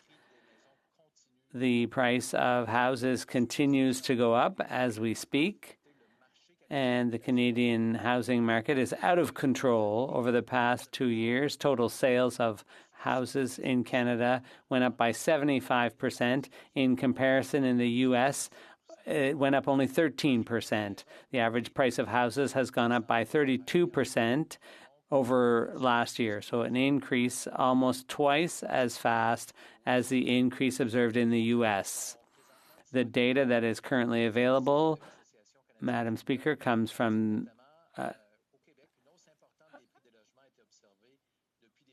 the data shows an increase in Quebec. About the average price was $350,000, and it's gone up by almost to almost $450,000. So that's an increase of 32.6%.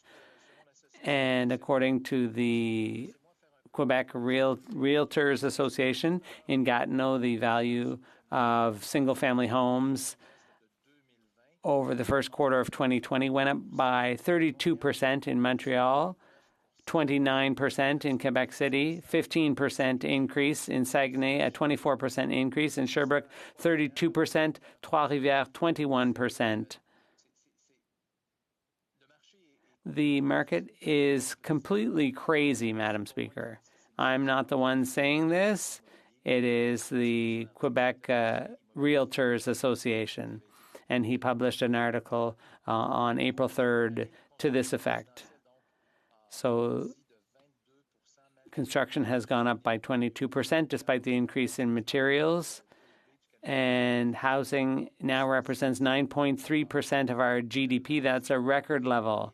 Madam Speaker, what are the Liberals doing given this unacceptable situation? Are they even aware of how big this crisis is? Of course, they still have their prepared answers and their press lines that they will rehash ad nauseum today, but they're incapable of coming up with a credible plan to solve the problem. The Bank of Canada pointed out in May that the high household debt and the imbalance in the housing market has only gotten worse in recent years, as we've just seen. And what the bank said about the vulnerability associated with high household debt has increased over recent years. If the price of housing were to suddenly go up, some households would have to reduce their spending, and that would mean a slowdown in the economy, and perhaps the financial system would be put under pressure. The Governor-General of the Bank of Canada pointed out 6 vulnerabilities that could lead to collapse of financial markets if there were a shock, like a recession, a sudden shock. And among those 6 vulnerabilities, 2 were related to housing. One had to do with high household debt, because people go into such debt just to purchase a house, and the other vulnerability had to do with prices. The Bank of Canada feels that the debt for families with high mortgages, those families are particularly at risk of bankruptcy. And there are already figures that say a lot about bankruptcy and financial difficulty.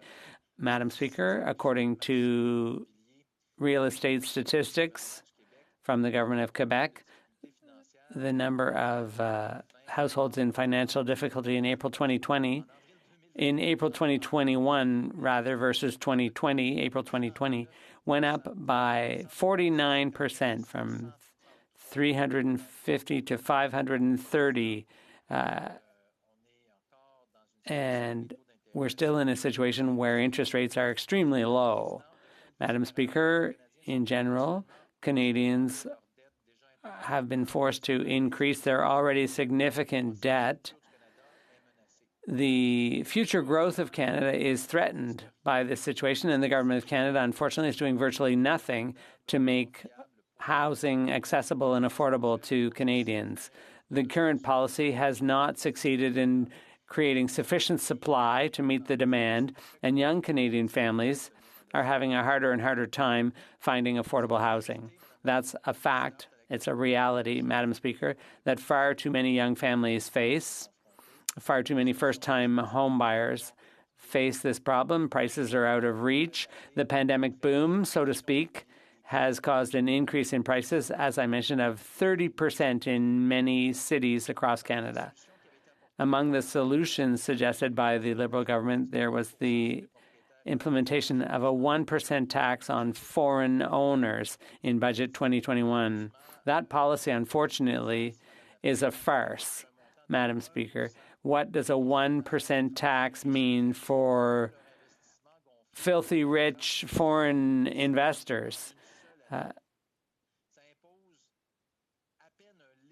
It's a very slight rap on the knuckles for foreign buyers, whereas many Canadians are having to see their dream of owning a home put on the back burner for the time being. And many of these foreign buyers are speculators, and they're distorting the Canadian market and making homes out of reach to most Canadian families and workers. What the government should be doing, instead of just inconveniencing foreign buyers, is that they should put a temporary freeze on foreign purchases. If the government were truly concerned about speculation from foreign buyers, they would have already taken steps, concrete steps, Madam Speaker. Why is the government content to just sit back and do nothing when the market is overheated and it's a safe bet for foreign buyers? Why is the government turning its back on young families and allowing foreign buyers to continue to flip properties to make money quickly and sometimes to launder money? Regulations are needed to encourage first-time buyers. The Liberal program, which would allow for an interest-free loan for first-time buyers, has been a huge failure. Only 9,100 purchasers have been able to access the program, and that's far from the 100,000 purchasers that the Liberals intended this program to serve when they first put it in place. The Liberals have not only said that the program would help with affordability issues, and it has done nothing in the end to help. Experts have noted that the admissibility rules simply don't reflect the reality of the skyrocketing prices in most major cities in Canada, and this can also be seen in most towns and municipalities in all provinces all across the country. Madam Speaker, the $1.25 billion that were given to CMHC for this program could surely be better used to encourage first-time home buyers. Madam Speaker, given the insufficiency of the supply, the focus has to be put on the construction of new homes. Because of policies put in place first by Pierre Elliott Trudeau, Canada's housing policy has never been adequate to meet the demand. We have a housing crisis today, and Although interest rates have contributed to the problem, government policy has done nothing to alleviate the problem of insufficient supply of housing. In conclusion, Madam Speaker, Canadians can no longer, the government can no longer be inactive on this file. Canadians should no longer have to pay the price for Liberal mismanagement, and the housing market has to be brought back down to earth so that young families and those who truly need housing can actually get it. Thank you. Questions and comments? Secretary to the Minister of Families, Children and Social Development. You know, it's fascinating to listen to the Conservatives talk about housing because they talk about one very narrow part of the housing spectrum continuously at the expense of all others. But the last story I covered as a reporter, as a journalist, was the first budget of Stephen Harper as a majority government. There wasn't a single dime for housing in that budget. When I asked the Prime Minister at the time why that was, he told me to read the Constitution as a good conservative and the fundamentalist that he was. To read the Constitution, he said housing was not a federal responsibility. In fact, the Conservatives tried to sell off CMHC. The Conservatives, when they double-crossed their voters and double-crossed their own caucus and eliminated every single income trust except for real estate income trusts, you can go right back to that decision and watch housing prices just take off like a rocket. The Conservatives destroyed Canada's housing market, and we have put in place a national housing strategy to fix it. And all the Conservatives can come back to and now talk about is tax cuts and supply. They haven't talked about the homeless. They don't talk about co-op housing. They don't talk about the need to create purpose-built rental housing. They don't talk about anything other than first-time buyers. And when it comes to that, have to give the honor. Where's the policy? I have to give the honourable member for Mégantic-L'Érable an opportunity to answer. Thank you very much, Madam Speaker. I see that my colleague is very nostalgic about his days as a reporter, but I need to remind everyone that the Liberals have been in office for almost 6 years now, and I would like to point out that low-income people did not have, unfortunately, access to housing, and we need more aggressive policy to build housing for people who don't have access to any. Unfortunately, the national strategy my colleague refers to isn't working. It's obvious. And I think the Liberal record over the past 6 years should be what we focus on instead of what went before, because currently it's his government that's unable to deliver the goods, and Canadians are having to pay too much. Questions and comments? The honourable member for Rivière-des-Mille-Îles. Thank you, Madam Speaker. The 3-year report on the housing strategy clearly shows that the 3 targets in 2017 have not been met. 39% of new housing that was expected, only 39% of the expected new construction actually occurred. And 12% of the subsidies only were awarded. And I'd like to remind my colleague, and you can't stress this enough, housing is exclusively provincial. It comes under exclusive provincial jurisdiction. What does he react to that? And in 2017, when the housing was implemented, it took 3 years for Quebec and Canada to reach a deal. What's his reaction? That's all I want. Thank you, Madam Speaker. The honourable member for Mégantic-L'Érable. Well, I'd like to thank my colleague for his question. It's totally unacceptable that it took 3 years to see what color the logo was going to be on the check. My colleague's right.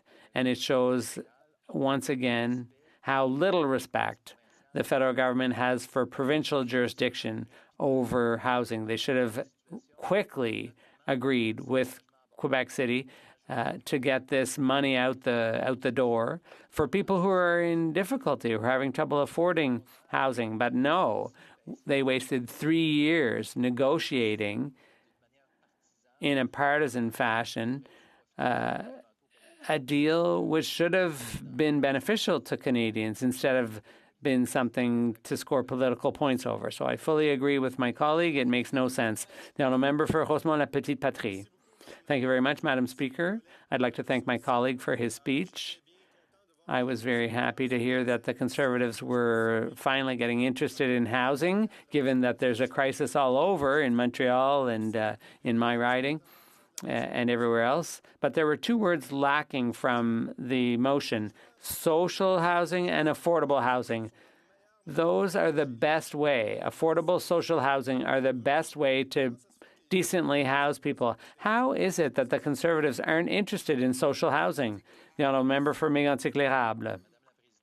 Madam Speaker, the more housing we have, the more affordable housing can be built, and the better we will solve this problem. As my colleague said, we are open to all ideas. We need to find a solution. Debate. The Honourable Parliamentary Secretary to the Minister of Families, Children and Social Development. Thank you very much. And as I rise to speak today, my thoughts and I just spoke with a London City Councillor about the impact that the tragedy of the last few days has had on her community and on the City of London. But I'm also thinking of members of my own riding and their walk to mosque and what that's like these days. And I too would like to add my voice to a chorus of voices that are calling for us all as Canadians to do better to fight racism and Islamophobia. And that's where my heart is, even if the words that I'm now going to share with you are focused on housing. Madam Speaker, first of all, I've often risen in this House and said anytime the House of Commons talks about housing, it's a good day. And you'll never find an MP who doesn't fight harder for more housing, more affordable housing, whether your choice is to own or rent. It is a fundamental human right, and I'm very proud to be part of a government that has legislated the right to housing into a national housing strategy, who has brought forth federal leadership, which disappeared starting in the late 80s and was devastated in cuts that were made in the early 90s. I'm very proud to be part of a government that has changed course, very proud of a party that has embraced housing as a federal responsibility and has invested now close to $72 billion and beyond, if you start to include some of the Indigenous investments as well, to change the conversation on housing in this country. The Conservatives will talk about market solutions, and of course, the New Democrats will talk about social housing. Our party will talk about both. And while the Bloc may think it's just a federal responsibility, the reality is that housing Canadians and meeting the fundamental rights of Canadians is all of our government's responsibilities, whether it's an Indigenous government, a municipal government, a provincial government, a federal government. We all must tackle this housing crisis together. We all must end homelessness together. And we all must make sure that Canadians have a housing system that meets their needs and supports their choices, whether it's to rent or own. Our government has made historic investments. And if you take the Rapid Housing Initiative alone, $1 billion over the last 6 months, which created 4,777 units of housing for homeless individuals, that $1 billion did more in 6 months than the Harper Conservatives did in 8 years. And we've added $1.5 billion to that program and hope to get even more remarkable results. What's also amazing about that particular investment is that as we move towards an urban, rural, northern, Indigenous-led housing strategy and deliver on that program, and we're working very hard with Indigenous housing providers to realize the funding and that program. But almost a third of the housing that was delivered to the Rapid Housing Initiative was delivered to Indigenous housing providers in urban, rural, and northern spaces. The largest investment in the history of the Northwest Territories was part of that announcement. And those programs and projects that we couldn't pick up through Rapid Housing, we applied the co-investment fund to. But let me help the House understand exactly how the National Housing Strategy is working and how much more work it needs to do. Because as I said, I'll always support a call for more action, more investment, and more thought on this issue.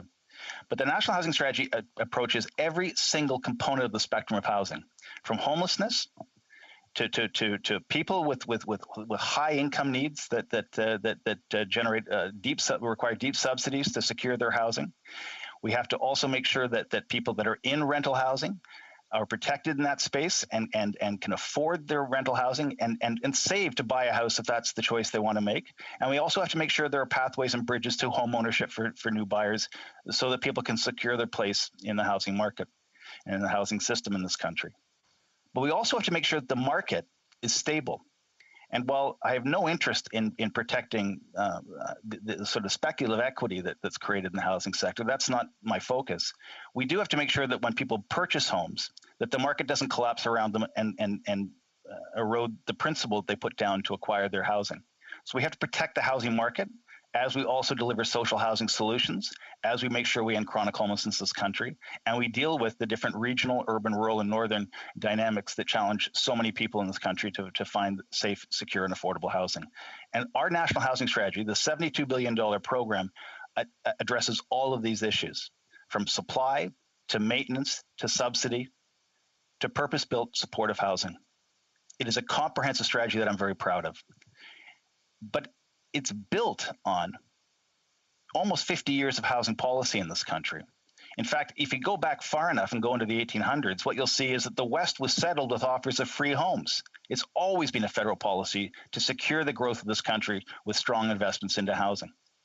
So what does the National Housing Strategy, what has it accomplished? Well, let's review some of the accomplishments and take a look at the plan that was introduced in 2017. It was a $40 billion plan, but in every single budget, we've added additional dollars to get more supply, more options, and more choice in front of Canadians. So as we take a look at some of the extraordinary records, one of them is the move to get purpose-built rental housing being built again in this country.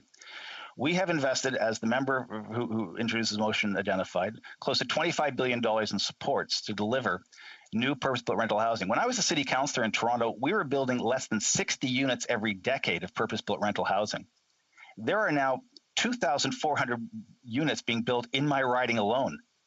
Actually, it's just across the street in the new Toronto Centre riding. Purpose-built rental housing in partnership with the private sector.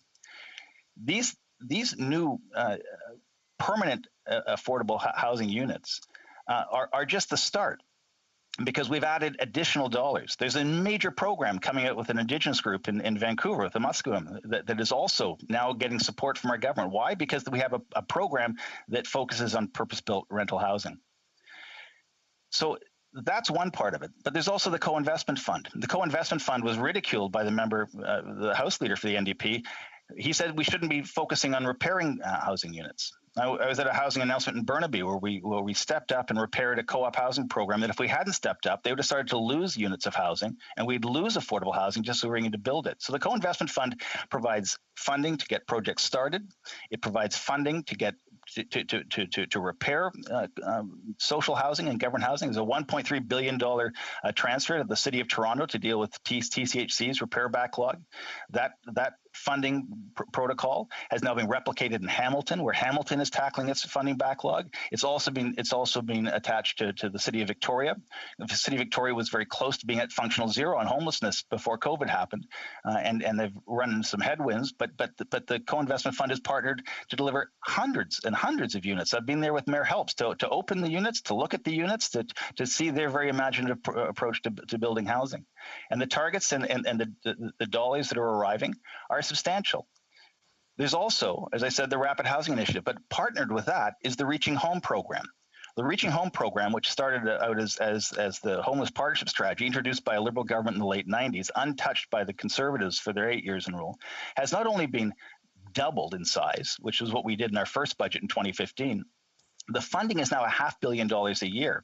And to put that in contrast to where the NDP wanted to take it, if you go back to their 2015 election campaign, they promised a one-time infusion of $60 million into the Homeless Partnership Strategy, and that was it. We not only doubled that investment immediately, at the start of COVID, we doubled it again, and now we've made that doubling of the Reaching Home program at $500 million, close to $400 to $500 million a year over the next 3 years. We've wired that into the system to help us realize the goal of ending chronic homelessness. The other thing that our National Housing Strategy has done, which I think is quite remarkable, is that it has restored the funding agreements and the subsidies to co-op housing right across the country. These were set to expire. If we had done nothing, the federal government would be spending less than $1 billion a year on housing right now if we hadn't taken office in 2015. That was the Conservative trajectory for social housing. And not only have we invested the $72 billion in construction and repair, but the subsidies we've put in place are making housing even more affordable for people. So, for example, the co-ops that saw their agreements expire have now been picked up and reinvested in, and the subsidies for rent geared income have been restored, not just to the co-ops that were still on the books, but also to the ones that lapsed while the Conservatives were in power. We've brought them back on. In fact, that this year's budget finishes that job and brings the entire co-op sector into one unified program for the very first time in the history of the country. Instead of having these agreements expire overnight, they now are on a timetable. And under the National Housing Strategy legislation, that agreement must be renewed before it expires in 2027. And so we've got the co-op housing sector back whole, and we're starting to build. In fact, I just got a text message from the Co-op Housing Federation of Toronto that seed money for a new co-op has just been advanced by CMHC, and I got a thank you from the Co-op Housing Federation. We're now in the position of building and adding to the co-op sector, because that's exactly what the National Housing Strategy envisioned to do. We've put federal lands into the mix, and we're adding federal lands where we can to housing programs. In Ottawa, for example, there's a new housing project that's being built on federal lands with federal support to realize the housing aspirations of the city of Ottawa and the region of Ottawa-Carleton. So everywhere you go across the country, we're seeing change happen. Is it enough? Of course it's not enough. As long as we have people sleeping in tents and in ravines and by rivers, as long as we have homeless shelters still populated by people without housing, there will be work to do.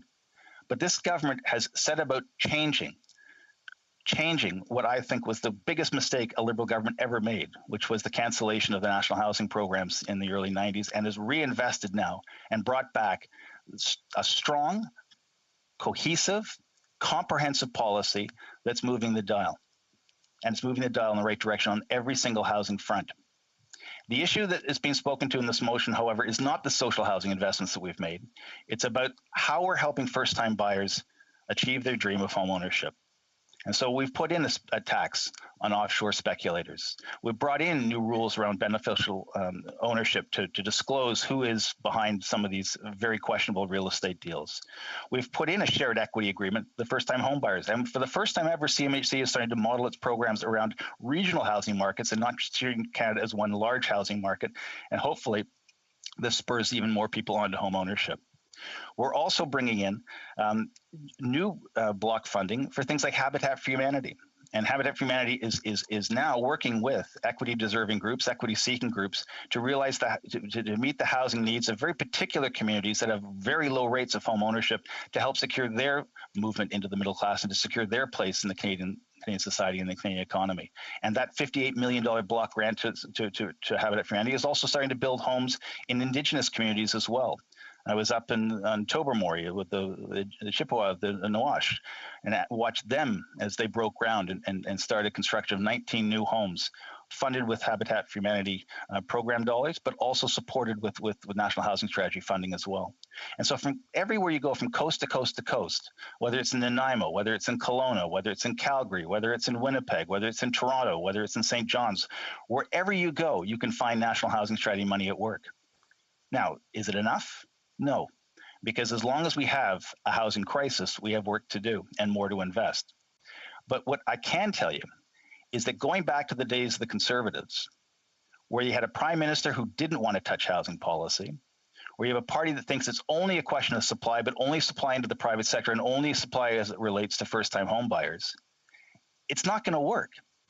If we allow the continual creep of financialization, and we don't support our partner governments in delivering housing, we are simply not going to solve this crisis. And so the $72 billion program is moving every one of those parts of the housing continuum forward.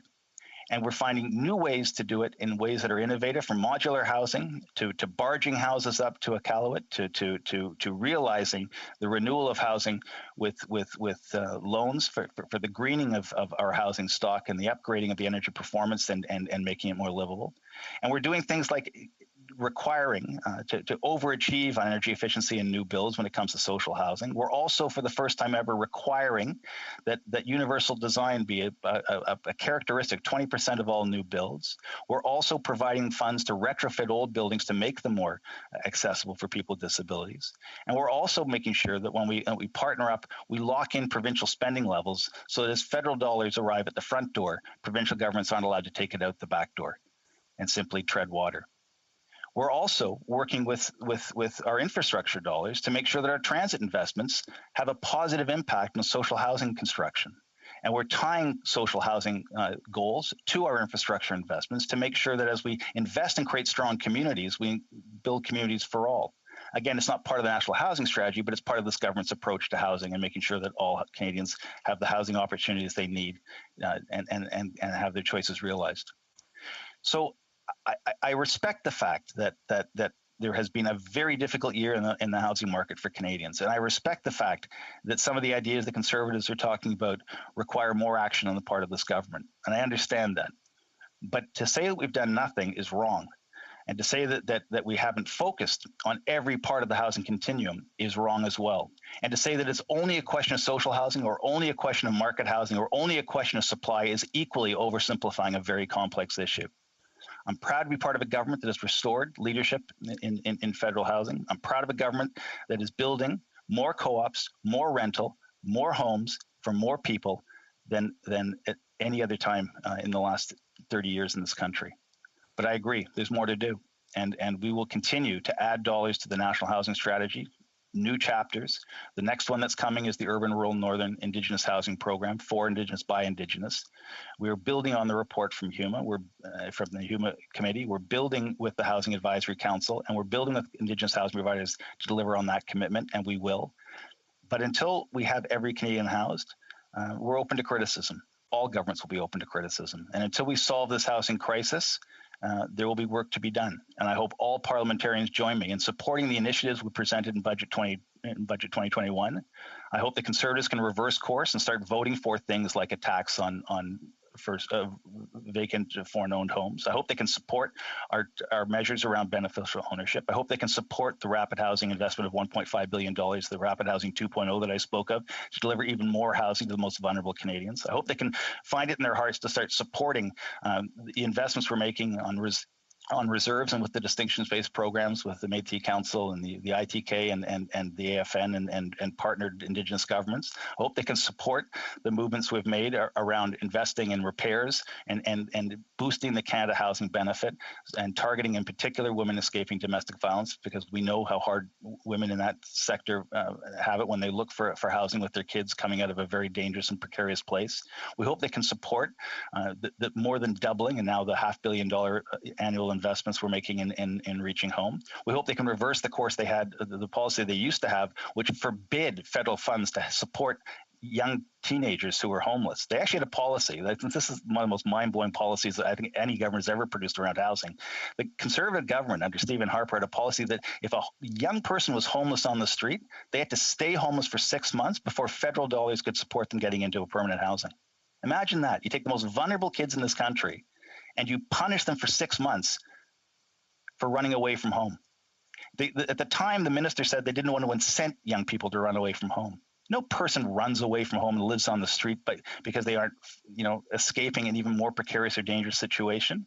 And instead of finding a way to house young people, the Conservative government actually, by policy, left those kids on the street for 6 months before they would allow reaching home dollars to support them with rent supplements. Policy after policy after policy in the Conservative playbook did nothing for the hardest to house in this country. And as I said, when I covered my last story as a reporter, I was so infuriated by the Conservatives' approach to housing that I left journalism and entered politics at the local level. And when I could see no progress being made in Ottawa at all, I left City Council and ran federally to reestablish leadership on this file. And I'm very proud of the response that the Prime Minister and Cabinet have had. I'm very proud of the work our caucus has done. I'm very proud to have worked with a lot of opposition members to land housing projects in their community. But to pretend that we've done nothing is just political spin. To demand we do more is the demand we hear every day from our constituents and the people we represent. And we're with you on that path to do more and to do better, because more is possible. Better is always possible. There's more to do. There's more to come. And we won't rest until the right to housing is realized by every Canadian, regardless of which choice they want to make, to rent or to own, whichever part of the country they want to choose to live in. We have a responsibility as a federal government to create a housing system that meets their needs. And our national housing strategy, now at $72 billion, does exactly that. We will work with our partner orders of government, Indigenous, municipal, provincial, territorial, to deliver on these commitments. But we're not done yet, but it's getting better. And as it gets better, I hope the opposition parties can join us in pushing even more housing through the budget process, even more housing through the approval process, and get Canadians the housing they rightfully deserve. Thank you. Questions and comments. The Honourable Member for Central Okanagan, Similkameen and Nicola. Thank you, Madam Speaker, and I appreciate the Parliamentary Secretary's intervention today. I know this is an issue that he cares deeply about, and he's given a lot of things for all members to think of today. One part of his speech, though, that did catch my attention, and this is a good faith debate here, I would hope. He mentioned that the government has an obligation to keep stability in the housing market. Now, I would say that, there, especially in terms of financialization, he did mention financialization and its impacts. I do think that there is an argument to be made for stability systemically. But, there should be a natural fluctuation like any asset or investment where prices go up and prices go down. Could the member maybe elaborate a little bit more by what he meant that government must ensure that house prices, that there is stability in that? Does he not agree that there are concerns from younger Canadians that they won't even have the opportunity to get into a home if prices are kept at their current rate forever and continually out of reach? The Honourable Parliamentary Secretary. So I was speaking with a young family that had been working in Fort McMurray, and they had stayed there long past employment had disappeared as an option, but they stayed there because their housing prices went below their mortgage went below water. In other words, the collapse of the resource sector and the dropping of the global price in oil had created a housing surplus effectively in Fort McMurray. And there's been some challenges with floods and fires recently, which has really done provided some real challenges there. But there are people in this country who can't move to new jobs, can't move to new schools, can't start new families because the housing market that they find themselves in is so unstable that their principal is what is being impacted. We as a government have a responsibility to make sure that when you invest into a home, that your home is safe and secure and affordable. It doesn't mean we're required to protect speculative value. It doesn't mean we're required to protect inflation or protect people's investments. But we do have a responsibility to make sure the housing market is safe, secure, and affordable for all Canadians. And that means a regulated market. And that's the work we're doing. Questions and comments. Questions et commentaires, l'honorable. The Honourable Member for Longueuil Saint-Hubert. Thank you, Madam Speaker. My colleague seems to be really boasting about his government's record, but I think the reality is quite different. There is a housing crisis in Quebec that was caused by the non-signature of the agreement following the National Housing Strategy launched in 2017. Millions weren't spent. A good example, in early May, in Montreal, the minister came to announce an agreement. We will renovate housing. 500 units will be renovated. That was following the strategy in December, but it'll take 3 years before people can be housed in those units. So if we have an agreement that was signed 3 years ago, it'll take another 3 years. People can't get in. Is this acceptable? The Honourable Parliamentary Secretary. The National Housing Strategy funds housing, but it takes time to build housing. And so the agreements that we signed with the provinces locked in their spending levels and contributed our dollars to increase both supply, but also deepen affordability and also maintain the housing stock. We're very proud that we've got agreements with every province and territory. Did it take a little bit longer in Quebec? Yes, it did. There was a change of government that was part of the timetable, but we achieved that. And in the interim, we've also found ways to work directly with cities. If you talk to the mayor of Montreal about how the impact the Rapid Housing Initiative has had on their fight to end homelessness, you'll see that our direct funding to cities in Quebec has paid off in the delivery of new housing almost immediately. In fact, the National Housing Strategy did very well in terms of unit count in Quebec. And so we work with all governments, and all of those efforts have paid off in more housing and more funds and a commitment to those dollars. The dollars that were assigned to Quebec weren't not spent in Quebec. It may have taken a little longer to get there because of the length of time it took to negotiate the agreement, but the reality is that those dollars. L'honorable député de Rosemont. The Honourable Member for Rosemont-la-Petite-Patrie. Thank you, Madam Speaker. I want to thank my colleague for the speech.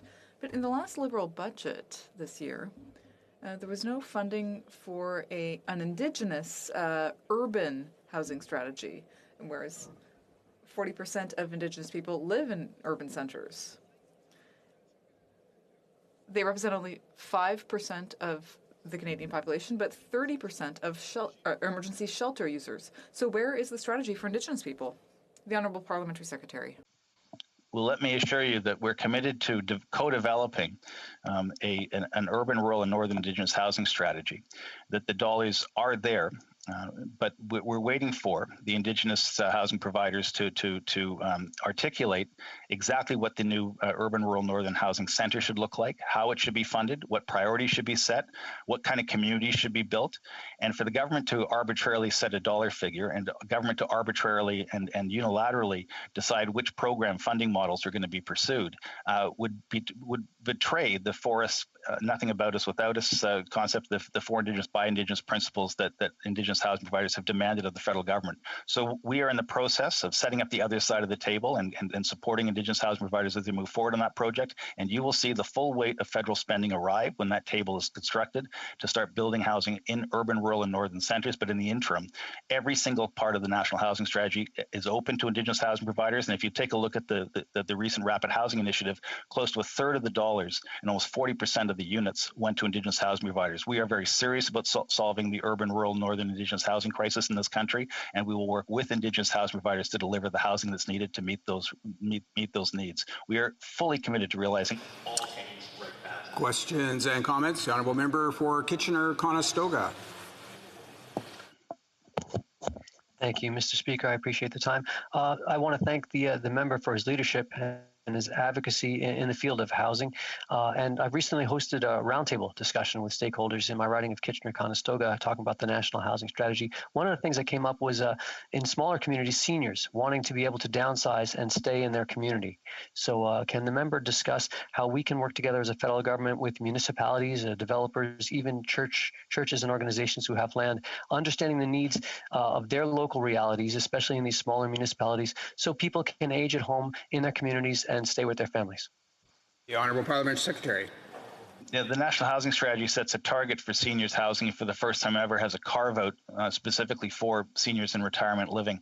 We are also stepping up with long-term care investments, which is another form of housing with deeper supports that benefit not just seniors, but we know if you go into any long-term care facility, you'll see all sorts of Canadians living there who require supports to realize the highest quality of life possible at affordable rates.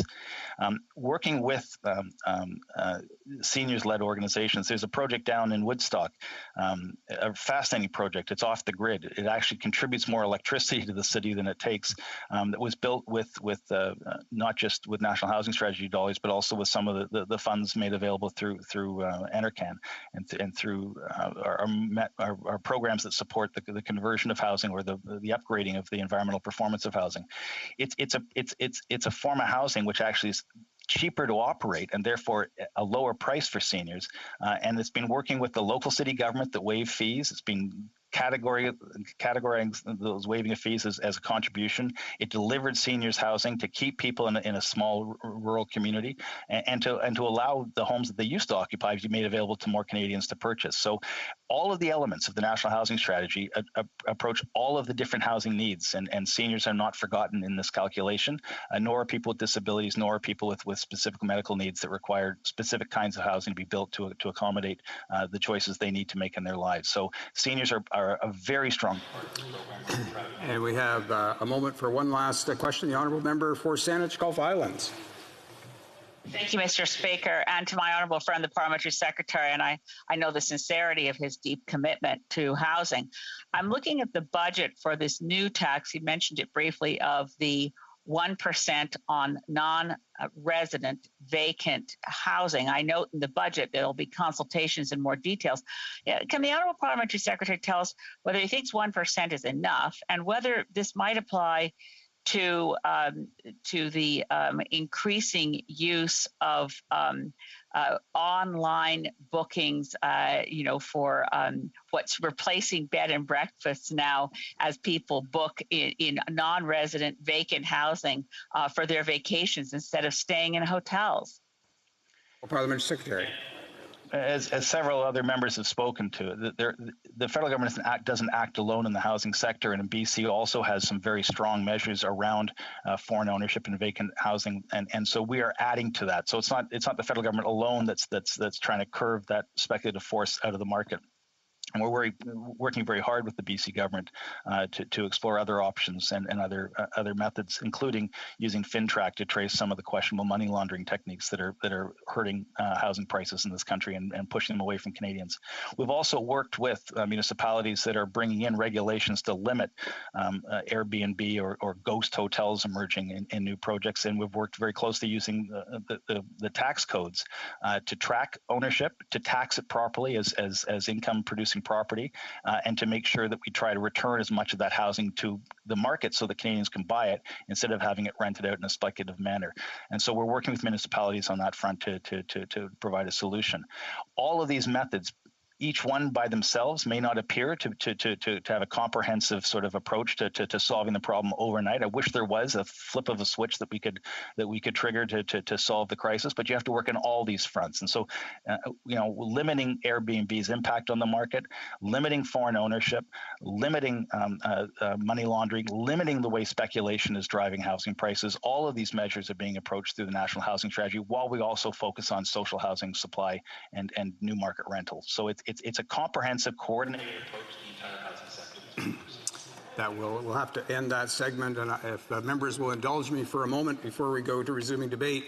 Last Thursday, the honourable member for Saanich Gulf Islands offered some wonderful words in tribute to my work here in the House, and in my haste, I didn't properly thank and recognize her for those words and the wonderful way in which she expressed them, as she always does, and I thank the honourable member for Saanich Gulf Islands. Reprise de débat. Resuming debate. The Honourable Member for Joliette. Yes, thank you, Mr. Speaker. I'll be sharing my time with my friend, the member for Longueuil-Saint-Hubert. The question of housing is one of the most worrying issues that we face. Like food and clothing, housing is an essential need. Any self-respecting society needs to be able to ensure that everyone has access to housing. And the cost of housing needs to be reasonable, too. There are issues that affect just about every country, city, and town. No community is immune from disruption to rental and housing markets, although situations like you might find in Jack London's novel People of the Abyss are, of course, far from us today. When a problem arises, the solutions are often complex. There have been a number of crises, and they remind us that when things go wrong, they can go very, very wrong, and permanently so. And that can result in suffering for a lot of people. So we need to take this seriously. We need to be truly concerned about the housing shortage and the explosion of rents, and we need to take concrete action now. In addition to the problem of affordable housing, there's also the problem of accessing home ownership. Becoming a homeowner needs to be an option. On this subject, I would like to refer to Thomas Piketty's book, Capital in the 21st Century. Piketty reminds us of the historic importance of the emergence of the middle class. The rise in income for the middle class allowed them to build up small amounts of capital that allowed them to purchase property. And this was a real revolution, and we need to preserve that phenomenon. Preserving home ownership for the working classes is a critical issue for anyone who wants to ensure that we live in a society where wealth is not entirely concentrated in the hands of the few. But today, how can someone who earns $45,000 a year, which is the median salary in Quebec, buy a house for $690,000, which is the median price in Montreal? Even buying a property for $385,000 would be difficult. That's the median price in the most affordable area of the city, the North Shore. Even if you have two incomes, it's still very difficult, even to buy a condo. So we're currently witnessing a decoupling of incomes and then real estate prices and rents. Real estate prices are going up, and that can be a good investment for those who can afford it. But rising prices reduce the possibility of home ownership for the less fortunate, and this erodes the middle class, which is not the kind of society that we want. As real estate prices soar, so do rents. Individuals and families find themselves spending too high a share of their income on rent. Generally, people say that you shouldn't spend more than 1/3 of your income on housing, or ideally a quarter. But this is less and less the case. Today, this essential need is becoming less and less affordable. I'll give you two examples. Today, if I want to rent a small apartment in Montreal, I can expect to pay about $1,200 a month. That's 30% more than in 2019, and 3.5 times more than what I paid during my university years. That was about 20 years ago. Of course, salaries have not increased by 30% since the pandemic began, nor have they tripled in 20 years. The result is that many families and individuals are spending a much too large a share of their income on housing. And the corollary of this is a decrease in other spending. So people have to cut back on extras, little luxuries, but then eventually they might also have to cut back on basic needs. This is what we're dealing with today, and it's not acceptable. Second example. In Saint-Jean-de-Mata, about 15 years ago, I went to visit a small house for sale at the heart of this little village with a nice, beautiful lot. The seller was a friend, and he was very embarrassed to ask $34,000 for it because he had bought it just a few years earlier for $25,000 from another friend. And that's how things work in this little village. Everyone knows everyone else. He ended up selling it for $30,000 because he didn't even dare to ask the full market price. Today, the same house or equivalent would go for at least $150,000. Of course, again, salaries have not increased fivefold in 15 years. And so we can't expect this to keep going up. Or rather, it probably will continue to go up because it's still well below the median price of a house on the North Shore, and far more than you would pay in Montreal proper.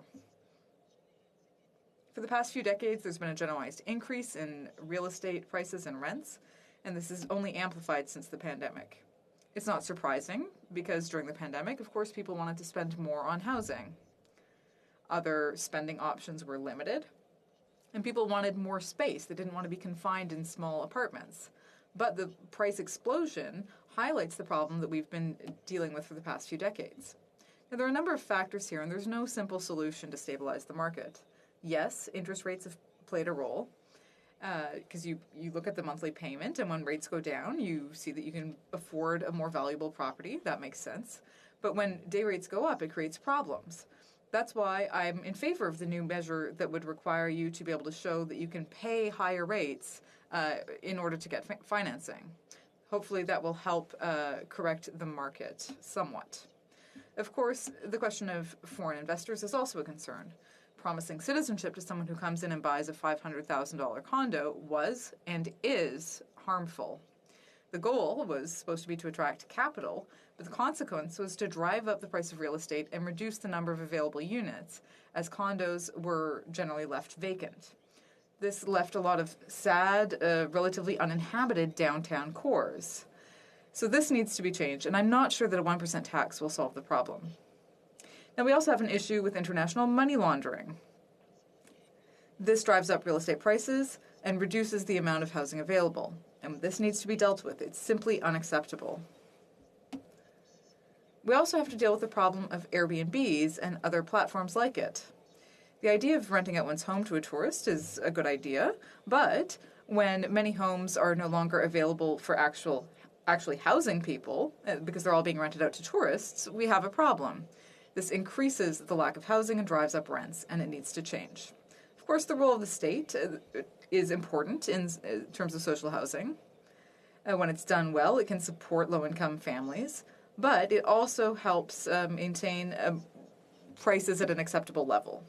Unfortunately, Ottawa hasn't been doing its job properly for the last 30 years, and this new money still has nothing to do with its historic commitments. When Ottawa chooses to cut funding chose to cut funding for social housing, it was aware of the distress that this would cause. It knew well that it would be contributing to the problem that we are facing today. I think it's good that there's new money for social housing and homelessness. It's a step in the right direction, but it's not enough. Even with these increases, Ottawa is reducing its share of funding as a percentage of GDP, so we need to catch up. I also want to call out the delays in transferring money to Quebec and the lack of predictability in those transfers. The FRAPU has reminded us of the importance of targeting social housing specifically. Whether it's cooperative, nonprofit, or public, social housing protects tenants from abusive rent increases, repossessions, and so-called renovations, or renovictions. Then there's also the issue of Indigenous urban housing, which is very important. Also, when you see a rise in real estate prices and rents, you can expect to see an increase in residential construction. An increase in housing stocks will help rebalance the situation. Of course, you need to be able to also deal with land scarcity and urban sprawl, maintain a thought for climate change as well, so it's complicated. There's also a limit due to resources. Building housing takes time, and the construction sector is not supplying enough material, so that you need to think of the price of construction materials too. Now, I would remind everyone that housing is an exclusive jurisdiction of Quebec and the provinces, and since housing needs vary greatly depending on the socio-demographic context, municipal and provincial governments are better placed to evaluate and identify the needs of their citizens. So when it comes to social housing, I would ask Ottawa to fund more and to transfer that money to the provinces without conditions, of course. We've had enough of conditions placed on us by Ottawa. In closing, I'd like to remind everyone of the importance of having a healthy real estate market. The well-being of ordinary people depends on it. This is what we want to promote. We also need to be aware of real estate bubbles. If you look at Tokyo in the 90s, for example, property values exceeded that of the entire state of California. And then there's also the subprime crisis in the U.S. More recently. When bubbles burst, it always has unfortunate consequences, and we need to guard against that. That is the end of my speech, Mr. Speaker. Thank you very much. Questions et commentaires. Questions and comments. The Honourable Member for Central Okanagan, Similkameen Nicola. Thank you, Mr. Speaker, and I certainly appreciate the member from the Bloc Québécois intervention here today. He was very thoughtful, covered a number of areas. In the member from Toronto's speech to this chamber earlier, he talked about how Mr. Harper taught him or tried to teach him a lesson, I guess, about the Constitution. And I remember during the Harper years, Mr. Harper actually negotiated affordable housing frameworks with British Columbia to provide services. I see that the member from the Bloc Québécois also thinks that it is local areas and the provincial government that has responsibility under a constitution are the most effective. It seems to me that there's a disagreement between how this government operates, where it seems to want an Ottawa knows best mythology, or mythology depending on it, versus directly supporting agencies that have the expertise. What does this member have to say? The Honourable Member for Joliette. Yep. Thank you, Mr. Speaker. I want to thank my colleague for his question. First of all, cuts to social housing were made under the Liberal government in the 90s when they moved forward with austerity measures, and I think that's important to remember. Secondly, as my colleague said, it is municipal and provincial officials who really understand what's happening on the ground the best, and they are the ones who can best carry out those policies. Ottawa's role should be to transfer the money. Now, we live in a federation, so Ottawa needs to stop trying to manage everything, trying to impose conditions on everyone. That's not a federation. That's a centralized state. Thank you, Mr. Speaker. Secretary of The Honourable Parliamentary Secretary to the Minister for Families, Children and Social Development. My colleague mentioned FRAPU and the strong work they do around advocating for better housing policy in Quebec, and I've had many conversations with them over the years, including when we launched the National Housing Strategy, and dealt with the demand that all the dollars simply be shifted to the provinces and hope for the best. And they were very critical of an approach that would look like that. They said that there were pockets of Quebec that were favored and not being punished by provincial government at the time, and that they needed federal spending to be available to all housing providers in Quebec, not just simply sent to the provinces for them to play their political games with the housing dollars. So when the housing sector and the activists in Quebec say they wanted a blended system of both federal, provincial, and municipal governments operating, and that they wanted options to pursue so they could get funding when one level of government may not be responding to their analysis of the housing need, how are we to respond to FRAPU if all we do is simply ignore them? Questions and comments? Questions et commentaires? Can I answer, Mr. Speaker? Sorry, that was my mistake. The Honourable Member for Joliette. And after that, we'll take another question. The Honourable Member. Thank you, Mr. Speaker. No problem. I want to thank my colleague for his question. I think what we need from Ottawa is more funding, because even with the amounts that were recently announced in recent years, we've seen that the amounts as a percentage of GDP have gone down. And then there have been interminable delays. It just doesn't make sense. We have agreements for social housing, fighting homelessness and so on, but things just lag and lag and lag, and the money isn't actually dispersed. And families end up without housing in the meantime. So Ottawa needs to do better. They need to act faster, and they need to transfer the money. If you look at all of these different decisions that they're making, especially when it's out of their jurisdiction, there's just layers of bureaucracy, and it's not helping people. So we need to take action quickly. And they need to give us the funding. It's now. Now, the Honourable Member for Rosemont-la-Petite-Patrie. Thank you, Mr. Speaker.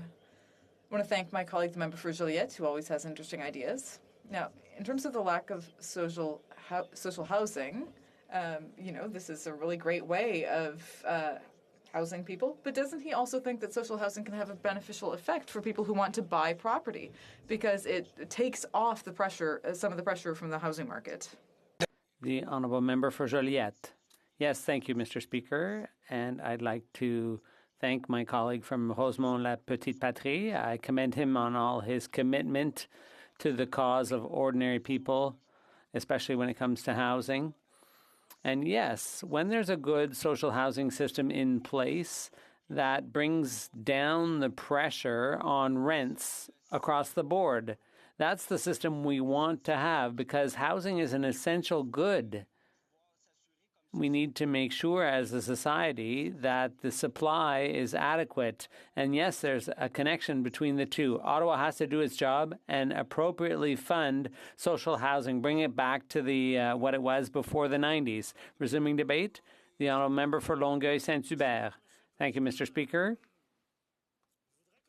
I'd like to begin my speech by coming back to what the Prime Minister, the Leader of the Opposition, and the other party leaders were saying about the tragic events in London yesterday. Like all Canadians, I was overwhelmed by what I saw, because this tragic event clearly shows, while we still don't have the words to express ourselves, this kind of thing shouldn't happen anymore. So I want, like everyone, to express that my thoughts are with young Fayez. We need to do better. We need to do more. I think as parliamentarians, we have a responsibility to do that. So that's just the few words I wanted to say about what happened in London. Now, when it comes to this motion before us, look, it would be an understatement to say that I am happy to talk about this, but it's coming from the Conservatives. It's coming from the Conservatives. They want to talk about housing. I've been a member here for a year and a half, and I've talked a lot about housing on behalf of the Bloc, but I haven't once seen the Conservatives stand up and talk about this. If they did, I don't remember it. Is it because there's an election coming? They're thinking, oh, this might be an election issue, the housing crisis? But anyways, I wasn't here every day, but housing is important. There's a crisis, and I certainly haven't heard the Conservatives talk about it before now. There was a housing crisis before, and there's a housing crisis now during the pandemic, and there will be one after. And in the Quebec network, people are saying that, yes, there's a health crisis, but there's a social crisis that might last 5 to 10 years as a result of this health crisis. The pandemic is causing problems that it'll take us years to solve. And we have a government that's not moving, or they're not moving fast enough. They're not moving enough. Let's take stock of the situation in Quebec right now when it comes to housing. What are we talking about? In Quebec, there are currently 450,000 households that are in need of housing. We're talking about people who are either paying 30% of their income on rent or housing, or their housing is inadequate. It's not safe. It's overcrowded or something like that. There are 200,000 households that are paying over 50% of their earnings on housing. And that's the pre-pandemic figure. And then the last figure that I've been repeating for the last year and a half here in the House, it's scandalous. I don't know how it's being even tolerated. In Quebec, 82,000 households in Quebec were paying more than 80% of their household income. Over 80% of their earnings were going to housing. And when you're paying that much, you've got nothing left afterwards. You can imagine the type of lifestyle you would have if over 80% of your income goes to housing. And that's to be accepted. And in Quebec, just to give you an idea, there are 40,000 households that are on waiting lists for social housing in Saint-Hyacinthe, in Rimouski, in Brossard, in Montreal. 23,000 in Montreal alone. 23,000 in Montreal alone. Mayor Valérie Plante was talking about homelessness. They think the population of homeless people has doubled during the pandemic, up to 6,000 people in Montreal. And we saw this last summer, people camping on the sides of the expressway. They've been moved, but we know the problem hasn't been solved. The price of housing has gone up by 26%, and this is pushing people further to the margins. And that, of course, the federal government has a role to play, but housing is under provincial jurisdiction. The federal government came up with this big strategy a few years ago. They said, we haven't done this in 30 years. We're back. You're going to see, we're going to take care of people. We're going to take care of the marginalized. We're going to take care of the vulnerable. And they spent all across Canada, except in Quebec for 3 years. Except in Quebec for 3 years, the crisis went on, but no money was changing hands. It took 3 years to solve that dispute. I think in November or October, they announced that a deal had been inked, but it's not fully settled yet. It's sector by sector.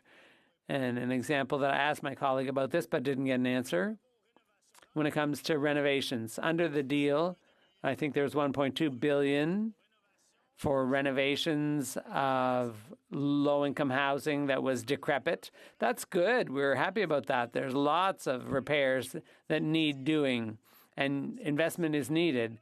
But they signed a deal, and they announced renovations to 500 units just in Montreal. But that was after the deal was signed 3 years after the national strategy was announced. So it'll be how long before those repairs are done? If the deal had been signed 3 years ago, then single moms, victims of domestic violence in my riding, this poor woman in my riding, she has no housing. She has no housing. She's marginalized. She's stuck in a toxic relationship, and the government's not helping her. She could have been housed in Longueuil. Just a minute. No, but in Longueuil, and we're not talking about Montreal yet. So she needs a small apartment with two or three bedrooms, but it costs between $1,500 and $1,700 for a single mother. There's no housing available at that price. If the deal had been signed 3 years ago, if they had stopped squabbling over putting the Canadian flag everywhere, this woman would have had housing. She would have had housing. So let's leave that deal aside for a minute. In the fall, the government launched a program. Not a bad program, I have to admit, but largely underfunded. Take, for example, the first part, the $700 million. In the first $700 million, Toronto got $200 million, Toronto $56 million. How do you explain that discrepancy? Why the big difference?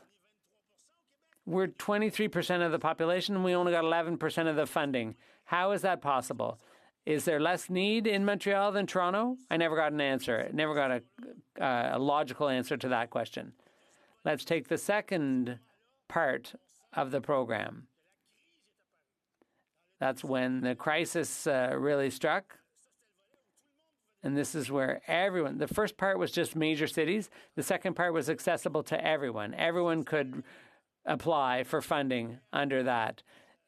Not-for-profits, all organizations, cities, anybody could apply. So $4 billion worth of projects, $4.2 billion, but $100 million, only $100 million has actually been paid out. These are people in real need with addiction problems, mental health problems, domestic violence problems. Those people could have been taken care of. They should have been taken care of. $4 billion. And organizations are applying. It's not like they're not doing anything, that they're just sitting around. So they're coming up with projects.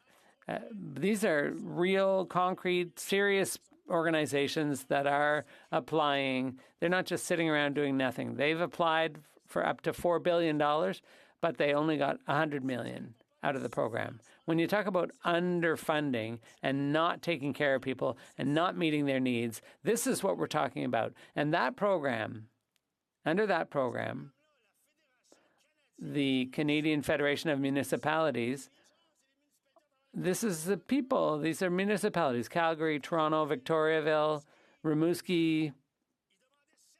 They wanted $7 billion through that program. They thought it was a good program. How much time do I have left, Mr. Speaker? Oh, my time's up? Okay, well, my message, I think you've heard it enough. The government's not doing enough, not quick enough. They're not looking after people. Massive reinvestment in social housing is required, and it's required now. Questions and comments? The Honourable Member for Mission, Matsqui, Fraser Canyon. For his dynamic intervention right there. When the parliamentary secretary spoke earlier today, he mentioned that the Liberal plan addresses every single component of the housing continuum. So in that, he's saying they're addressing supply. So we have to assume that if the government's already addressing supply, then they had a role in leading to the financial, the affordability crisis that we're facing today. What would the member from the Bloc Québécois say to that? The Honourable Member for Longueuil-Saint-Hubert. I'm not sure I understood the question, but I'll give an answer anyway. One thing I didn't talk about that's very important when it comes to housing, and the government sometimes mentions it. There's, I think in Montreal, yes, 815. The problem is that the cost of housing is 30 times higher. So you need $1,300. That's the average rent. That's crazy. Something has to be done. There's I talked about a woman in Longueuil. There's lots of people who've been made even more vulnerable by the pandemic. We need to do something for them. The Honourable Parliamentary Secretary to the Minister of Family and Children. Well, thank you very much, and I support his call for more. You'll never hear me say that we've done enough. We are doing more than the previous government, and we have more work to do.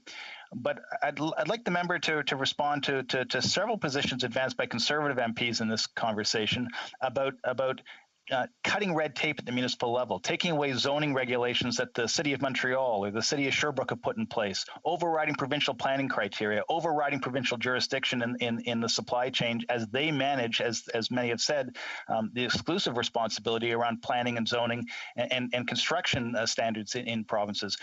Does the member from the Bloc support the Conservative position that we should be overriding and changing the local jurisdictions' rules and regulations around the construction of housing, the siting of housing, and what sort of housing gets built in local municipalities, and ignoring provincial jurisdiction over planning acts at the provincial level? Should the federal government be intervening in that way?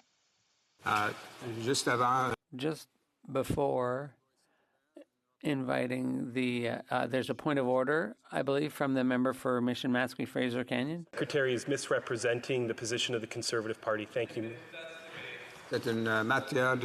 That's a matter for debate, not a point of order. The honourable member for Longueuil-Saint-Hubert. Look, I don't know how to say it. It's like the health debate. It's provincial jurisdiction. It's provincial jurisdiction over housing. Send the money. The federal government should just transfer the money. It's like they have this massive spending power, and now they're responsible for the crisis because they're not spending enough on this. I can't believe it. Billions has been spent in recent months for good things, but how is it that no more can be spent on housing? I don't get it. Mr.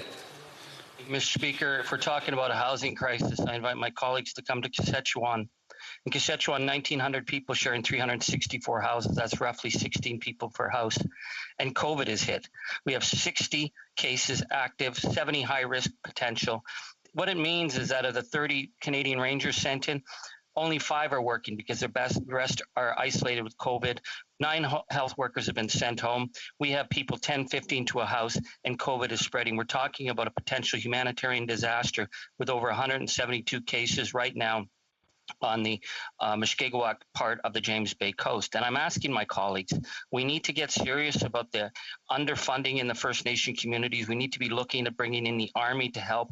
They do not have the housing, they do not have the infrastructure, and they do not have the medical teams necessary to keep people safe when they're living so many in a home with the COVID variants that are hitting them very hard. No, member.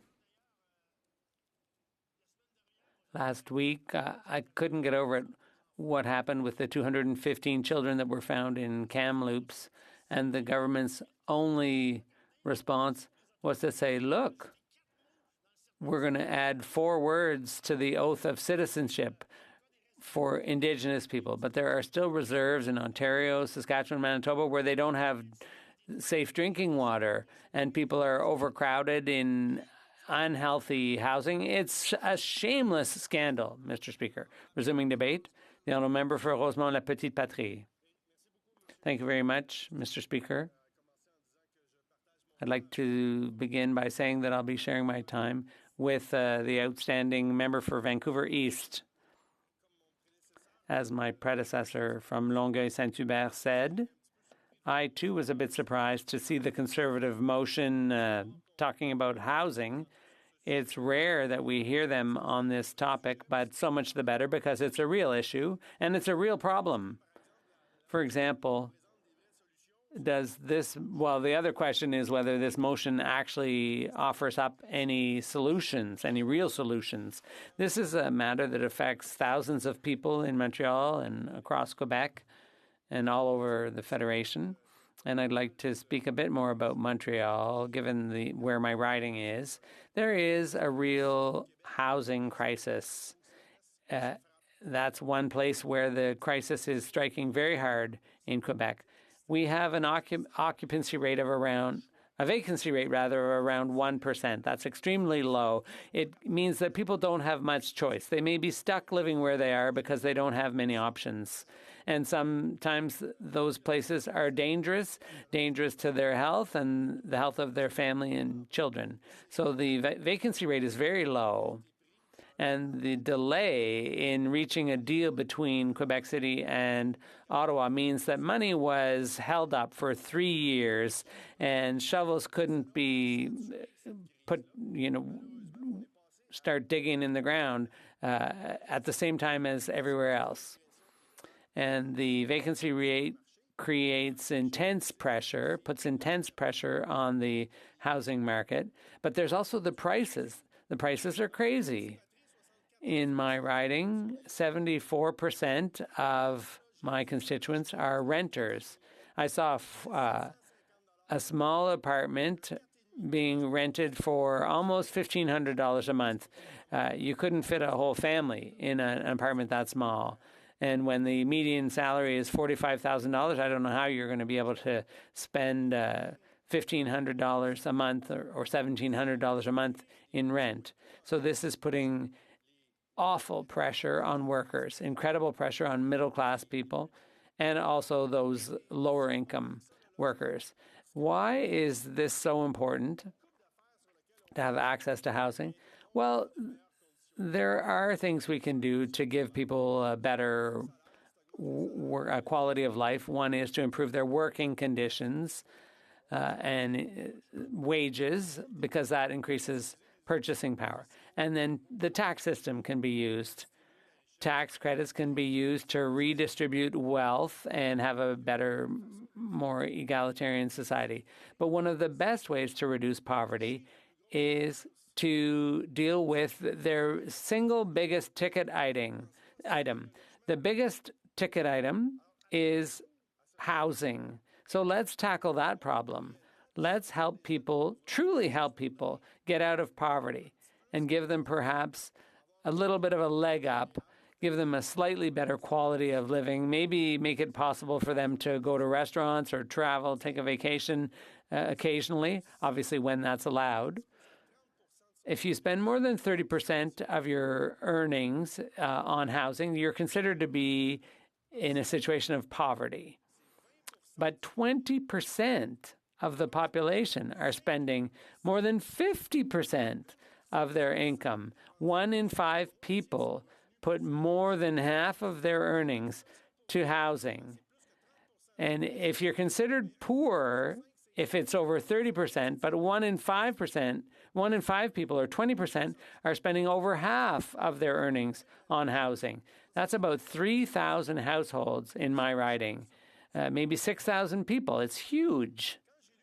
So when I read the Conservatives' motion, which we're discussing today, I was initially pleased.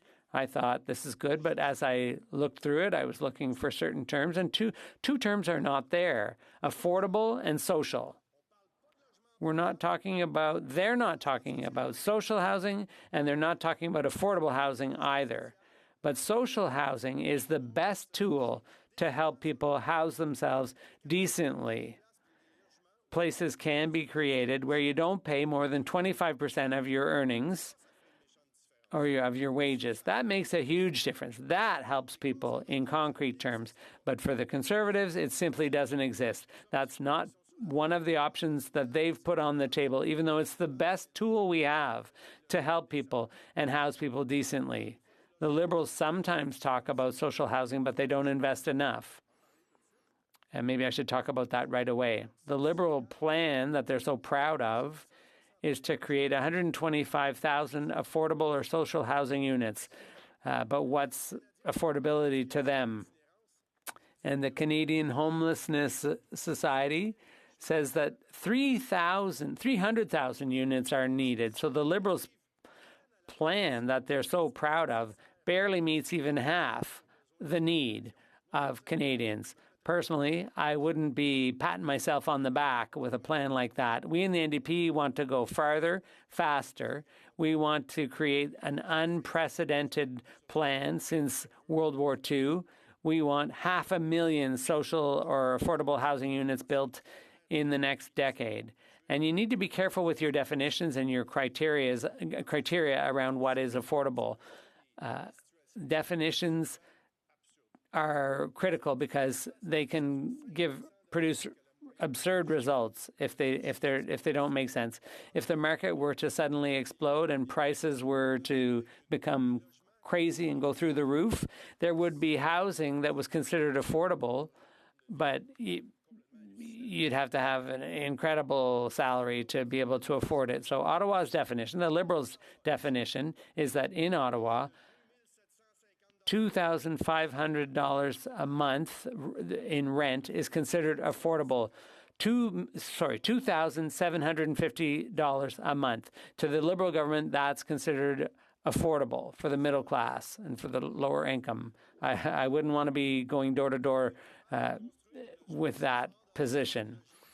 There are prices that are completely illogical, and that's why we want to focus on social housing and housing co-ops, which are another way of dealing with the issue of housing. And they get away from the short-sightedness of a developer-oriented housing approach. It's just not all about entrepreneurs and developers and so on. Young families need access to to housing. There's nothing wrong with that, but there is a whole host of people that aren't even players in the housing market, so to speak. So there are options like social housing and co-ops, housing co-ops. There are lots of them in the Rosemont La Petite Patrie. These are places where people learn about cooperation and local democracy and sharing and so on. So we need to focus on social housing and co-ops. We need to recognize that housing is a right. It's a fundamental right. It's part of human dignity. And we in the NDP for years have been tabling legislation to make housing a right. It would make a huge difference. And speaking of differences, the federal government could do something by investing more heavily. We talked about 500,000 social and affordable housing units. There's lots of other things that can be done. Work with CMHC to facilitate access to property for young families, to facilitate the creation of housing co-ops. I talked about that before. And using federal land. There is federal land that's not being used that could be sold to private developers for various projects. Why isn't some of that land used for the construction of social housing? Like, for example, in Ville-Marie Sud-Ouest, in that part of Montreal, there is great land that could be set aside for social housing. Local issues. In Rosemont La Petite Patrie, there's the whole issue of renovictions, people who lose their apartment because renos are done and they're kicked out. We need to find solutions around healthy housing. There are people who've come to my office with problems with mold that's dangerous to their health, and there are issues about social housing near Bellechasse. People are working hard on those issues. There's another committee that's working hard so that land is considered 100% collective when new projects are built, and that's a good solution. And on Sherbrooke Street, Frappru is calling for a building to be reserved for social housing. I think that's a great idea. Thank you, Mr. Speaker. The Honourable Member for Kingston and the Islands. Thank you very much, Mr. Speaker. The member keeps referring to social housing, and I will say I have concern with social housing, at least as I understand the member to represent it. I mean, social housing to me means build as many possible units in one tight area to house as many possible people. And although that might be beneficial in terms of having the best bang for your buck, it certainly has been proven time and time again that it doesn't help with the mental health of individuals living there. It doesn't help with the social stigmatization that comes from ghettoized social housing.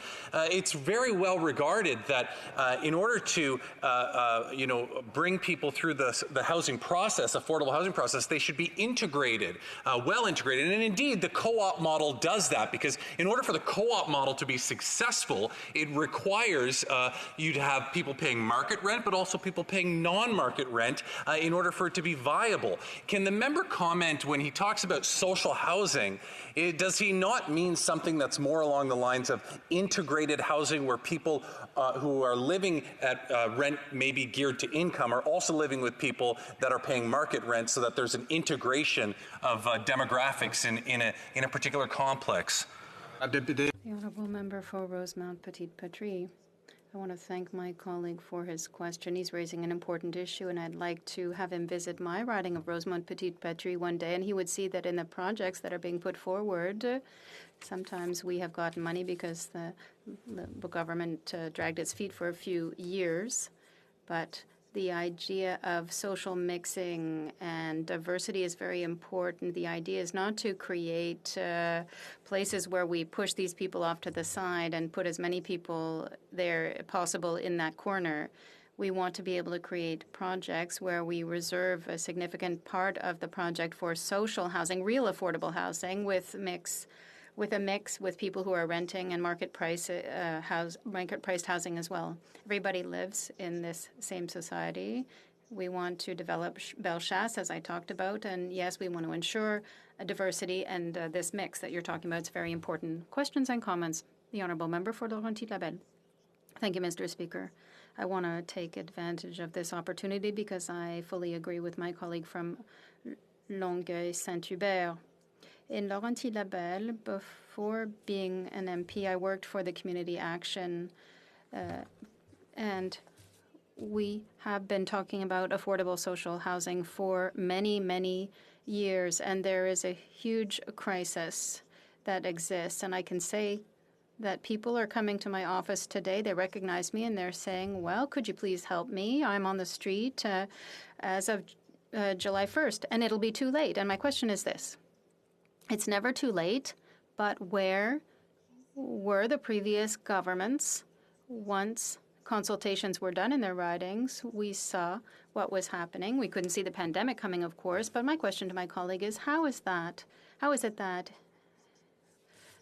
we have a Conservative party talking about this just before the summer election? The Honourable Member for Rosemont Petite Patrie. Thank you. I want to thank my colleague for her extremely relevant question. There is a whole history of the Liberal and Conservative governments who have cut in funding to social affordable housing. The Liberals abolished the program in 1993. They're about less than half of what is necessary, and we're 3 years behind in Quebec. So it's a crisis. The Liberals promised in 2015 that they would give up the GST on all construction projects of social housing. It's been 6 years, but we need to ensure that we can really work on these projects to help families. Questions and comments? Queen Fraser Canyon. Thank you, Mr. Speaker, and I'd like to thank the honourable member from Montreal, and I'd like to ask him a direct question. Does he support the position of the Conservative Party that the federal government should make building affordable rental units, market units, more easy for developers to help those people he's talking about as well? Because a lot of people want to have a safe and secure place to live, but the reality is not everyone's going to want to live in social housing, as I feel the member is suggesting in some of his remarks. Thank you, Mr. Speaker. The Honourable Member for Rosemont Petite Patrie.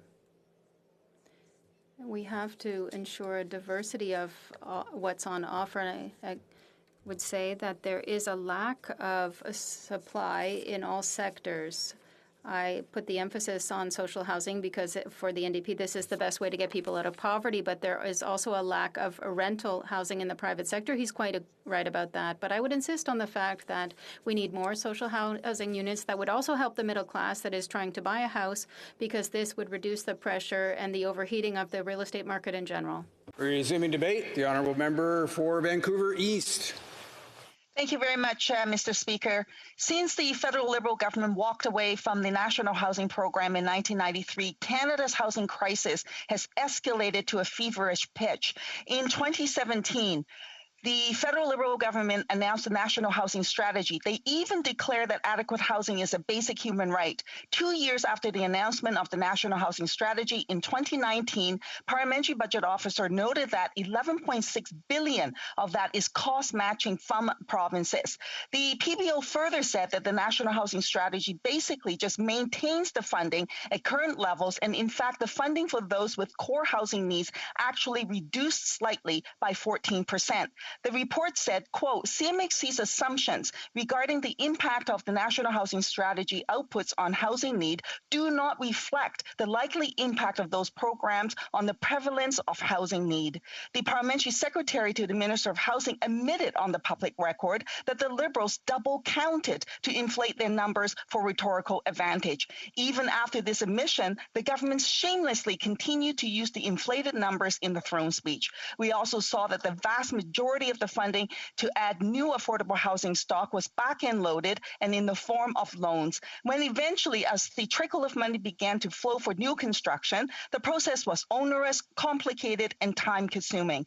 All the housing providers who try to access the co-investment fund will know exactly what I'm talking about. Canada is now losing more affordable housing and social housing than it is being built. Housing is a basic human right, and eradicating poverty starts with ensuring that everyone has a roof over their head.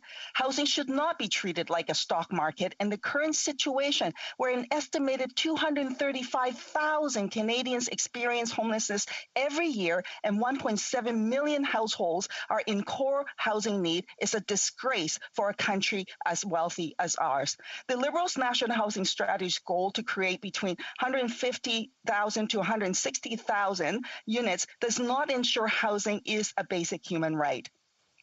The NDP shares FCM's view that the funding announced in Budget 2021 doesn't yet meet our shared goal of ending chronic homelessness. Constantly falling short of what community housing providers are calling for is not how you treat a crisis. Resorting to double counting for rhetorical advantage might make the Liberals feel better about themselves, but it does not help the people on the ground. And furthermore, the Parliamentary Budget Officer and housing policy expert Steve Pomeroy have repeatedly criticized the low affordability criteria of the RCFI, the largest national housing strategy program. For instance, the government announced a project in Ottawa, quote, providing 65 units at only 21% of median income. The government is making it sound affordable, but in reality, this is $1,907 per month, which was 48% higher than the average 1- and 2-bedroom apartment in the area. Not only is this not affordable, Steve Pomeroy argues that the project in the RCFI would have been built anyway, but of course the housing providers won't say no to financing at lower interest rates if that's offered. We also learned that CMHC does not even track what is the rent for this program. It doesn't matter if the rent is well over average market rent. The Liberals then use this RCFI to pad their claims of how many Canadians they helped find affordable housing. But you will never know this just listening to the Liberals' talking points. You have to dig deep to expose the Liberals' doublespeak. Without the necessary resources, the Liberals claim that they will end chronic homelessness by 2030 will be yet another broken promise. As pointed out by many housing advocates, to end chronic homelessness, we need to build at least 370,000 units of community housing. In fact, over 40 housing organizations and advocates from across Canada jointly signed a letter to the Minister of Housing to call for this. They're also calling for the creation of a housing acquisition fund that provides nonprofits quick access to capital for acquiring existing rental properties at risk of being swept up by these funds. This was also supported by Recovery for All and the FCM. There's a great need to limit the ability of REITs and large capital funds in fueling the rising cost of housing and rent, but to date, no action has been taken to address this urgent issue. Now, I know the Liberals will say, hey, we announced the Rapid Housing Initiative. It's an astounding success, and we just announced phase 2 of the Rapid Housing Initiative. Well, let me say this, it still falls short of what was called for by the FCM and many other housing advocates. A significant expansion of the RHI is needed, and the NDP will continue to push for a $7 billion investment for no less than 24,000 units over the next 2 to 3 years. The NDP is also renewing a call for 500,000 units of new affordable social housing units to be built. The federal government must also step up to partner with all levels of government and nonprofit housing providers to ensure operating costs and supportive wraparound service are provided. This is an essential component to a federal, provincial, and territorial partnership. Turning to the issue around home ownership, many young professionals and couples, especially those from big cities, often find themselves in a situation where home ownership is a remote dream. The 1% tax on vacant homes owned by people who are both non-residents and non-citizens is largely symbolic when the average cost of housing has increased 31% in 2020 alone, a rate that is simply unsustainable. In BC, vacancy and foreign ownership stack independently up to 2.5% combined with a 20% foreign buyers tax in Metro Vancouver. The federal government should at least match BC's initiative for affected housing markets to curb foreign market speculators. The Housing Parliamentary Secretary also admitted that Canada is a very safe market for foreign investment, but not a great market for Canadians looking for choice around housing. The NDP will continue to push the government in strengthening these measures, as well as for a more stringent housing ownership reporting requirements to ensure more transparency on ownership and to make it more difficult to launder money and the evasion of capital gains taxes on secondary residents. Now, let me turn to another glaring omission in this motion and in Budget 2021. Both failed to address the critical and urgent need of a for Indigenous, by Indigenous, urban, rural, and northern housing strategy. The Liberals, despite saying that they're committed to a for Indigenous, by Indigenous, urban, Indigenous housing strategy, we have yet to see one materialize. But budget after budget, the Liberals failed to deliver. To quote Robert Byers, former chair of the CHRA Indigenous Caucus, for years, government officials have told us that an urban, rural, and northern Indigenous housing strategy was a priority. The absence of such a strategy in today's, referring to the 2021 budget, will mean that urban and rural Indigenous peoples will continue to face inequality and lack of access to safe and affordable housing, and that is a disgrace. Indigenous peoples are 11 times more likely to use a homeless shelter. And who here have not heard the excuses over and over again? We're working on it. We're doing a study on it. We have targets for Indigenous housing. Well, if the study was a priority, why did the Prime Minister prorogue the House last year and shut down the Parliament, including the work of committees? If the government wanted an Indigenous-led consultation process, why didn't they establish a for Indigenous, by Indigenous National Housing Center? The Liberals could have done that as part of the 2019 budget, the fall economic update in 2020, and budget 2021, yet they didn't. The reality is that the core housing need for Indigenous households are highest in Canada. The Parliamentary Budget Officer most recently reported that 124,000 Indigenous households are in core need, including 37,500 are homeless in a given year. The annual affordability gap is at $636 million. Winnipeg has the highest number of Indigenous households in housing need, estimated at 9,000. Vancouver second at 6,000. Indigenous, Métis, and Inuit people should not have to be told time and again that their housing needs can wait.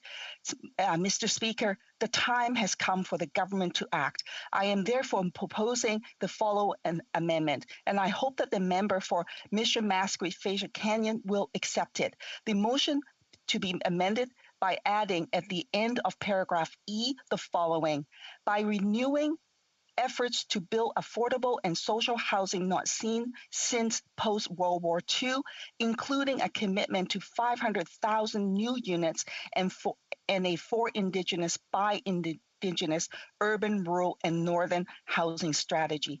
It is absolutely critical this action be taken. I hope that the member will support this amendment so that we can send a clear message about what needs to be done and clearly define the action that is required. Thank you so much, Mr. Speaker. It's my duty to inform honourable members that an amendment to an opposition motion may be moved only with the consent of the sponsor of the motion. Therefore, I ask the honourable member for Mission Matsqui Fraser Canyon if he consents to this amendment being moved. The honourable member.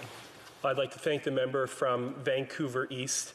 Unfortunately, I can't support her amendment to the motion. I don't have enough context for the first part of it regarding after World War II and the 500,000. Of course, the member knows that I've been very, very clear at the HuMA committee and in this chamber that I support, and the Conservative Party stands behind the for Indigenous, by Indigenous principle she mentions in the second part of her motion. Yeah. I think that will do the job. There being no consent, therefore, pursuant to Standing Order 85, the amendment cannot be moved at this time. We'll now go to questions and comments. Questions et commentaires. And let's first go to the Honourable Member for Mission Matsqui, Fraser Canyon. First off, I'd like to thank the member from Vancouver East for her intervention today. Earlier in her remarks, she mentioned the Rental Construction Financing Initiative and how it accounts for $25 billion approximately of the National Housing Strategy. So it's about approximately 1/3. In my speech earlier today, I talked about the MERB program, which led to the creation, according to the Library of Parliament, to 125,000 units at a cost of, or lost revenue of $1.8 billion. To the earlier point about for Indigenous, by Indigenous, would the member agree that maybe some of the money allocated to the Rental Construction Financing Initiative could be used to support urban Indigenous people, and we could let the private sector take care of some of that financing through tax incentives, through programs similar to what we had before, like the MERB? Thank you, Mr. Speaker. The Honourable Member for Vancouver East. Thank you very much, Mr. Speaker, and I thank the member for his question. The RCFI program, as has been indicated, is not a program that really targets affordable housing. In fact, some of the announcements the government's made really clearly indicate that it is not affordable. In fact, it's above market rent. What the government is doing is, of course, providing loans, low-interest loans to the developers, primarily developers, to get these projects done. And so really, there is a real question about what is the government's goal in making sure that affordable housing is being provided to the community in need. So I would absolutely agree that we need to rethink it. The government can do this program, but the reality, of course, is that they need to step up to ensure that affordable housing to meet the people in greatest need is actually there, and that funding is in place, not years down the road, as the government has promised with the Indigenous housing strategy, but they have yet to deliver on that. And finally, just want to highlight the issue around the RCFI. It is a loan program. So ultimately, while it sounds like the government's committing a lot of money to the program, in reality, it's only a fraction of those dollars. But really, at the end of the day, questions and comments. The Honourable Parliamentary Secretary to the Minister of Families, Children and Social Development. Yeah, it's always interesting to watch the NDP talk about housing because their numbers that they project, the 500,000, when you go into their campaign document and take a look at how it was going to be financed, 2/3 of the money would come from municipalities and provinces. It's always easy to spend somebody else's money rather than actually generate the federal investments required to make a difference. But on that point, when they quote the number 500,000 and put that out as aspirational, what's the dollar amount that the NDP is proposing to assign of federal dollars on that program? How much money are you proposing to spend to realize 500,000 units of housing? The Honourable Member for Vancouver East.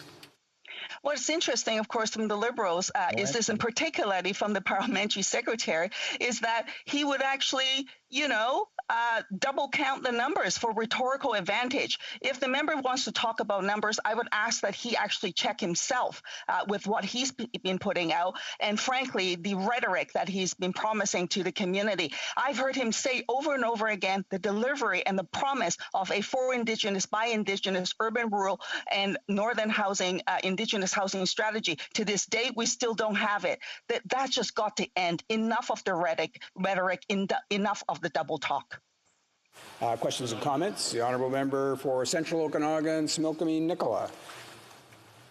Thank you, Mr. Speaker, and I just want to thank my fellow British Columbian for her intervention today. I attended the Federation of Canadian Municipalities conference in Quebec City in 2019, And at that, Selena Robinson, who at the time was the Minister for Housing for British Columbia, actually said that the government had come to the table with the National Housing Strategy, but actually hadn't invested. And that criticism, I know the parliamentary secretary was there, and he seemed to take great umbrage at the time to that. I still have a copy of the talk because it was an interesting discussion. But I'd like to ask the member, does she believe that the government truly has invested up to, at this point? Because certainly Minister Robinson is now Minister of Finance. I would just like to hear the member for Vancouver East's thoughts on the National Housing Program, whether it's worked in British Columbia. Member for Vancouver East. Well, thank you very much for that question. And of course, in 2019, the Parliamentary Budget Officer, in fact, noted that $11.6 billion of the National Housing Strategy is just matching dollars from the province, and it is not meeting the needs. Minister Selena Robinson absolutely is correct. And in British Columbia, actually been shortchanged with respect to the funding. Through my work in getting order paper questions and answers and so on, we discovered that British Columbia on one of the biggest programs under the National Housing Strategy, we were only getting a 0.5% of the funding at that time for the co-investment fund. Now, the numbers have increased and improved somewhat now, still, though, nowhere near to what we need to address the housing crisis that the Liberals caused back in 1993. Resuming debate, the honourable member for Steveston, Richmond East.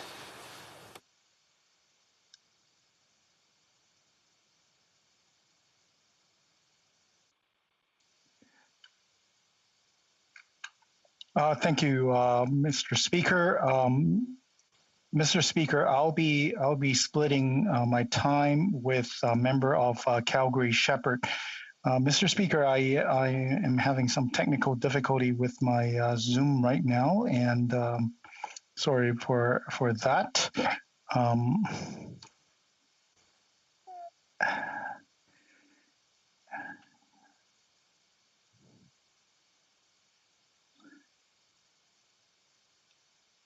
There we go. Sorry about that. Mr. Speaker, I'll be splitting my time with a member from Calgary Shepherd. I'm the father of two young adult daughters.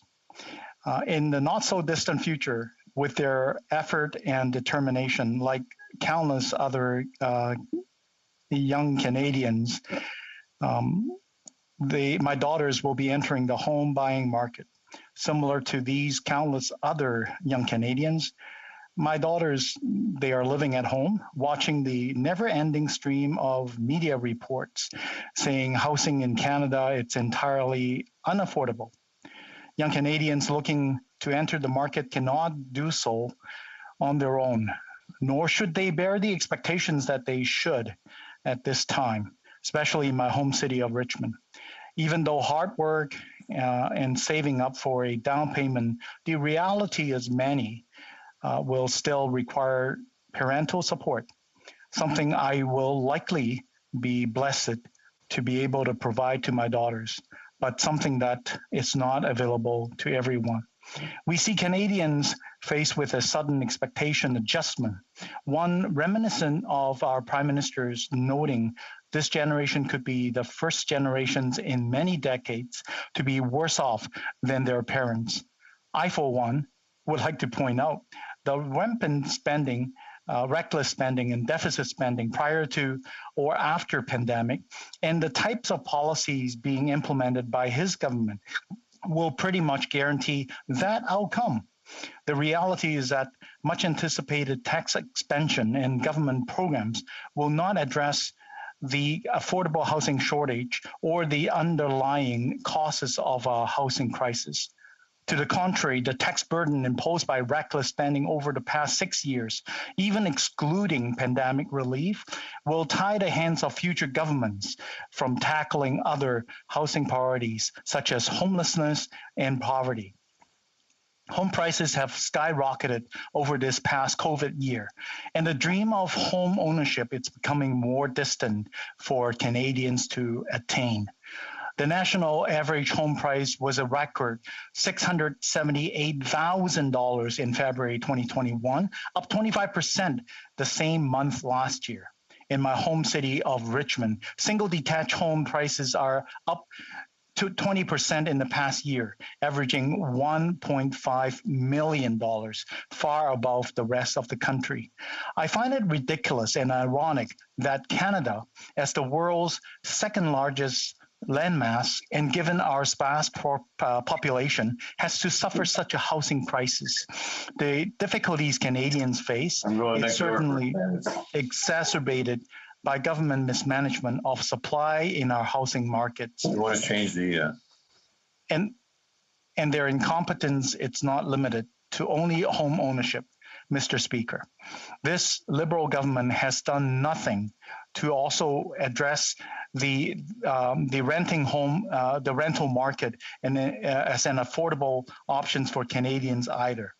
Increasing supply within the rental market would be a boon for renters trying to make ends meet in increasingly unaffordable conditions. So far, the government's ideas so far, they do nothing to address the real issues affecting affordability in our real estate market, namely through the lack of housing supply. And to top it off, the 2 years late Liberal budget failed to rule out the introduction of capital gain taxes on the principal residence of Canadians, punishing those who have a home as a way to pay for government's current or future excessive and poor management spending does not help solve the housing crisis.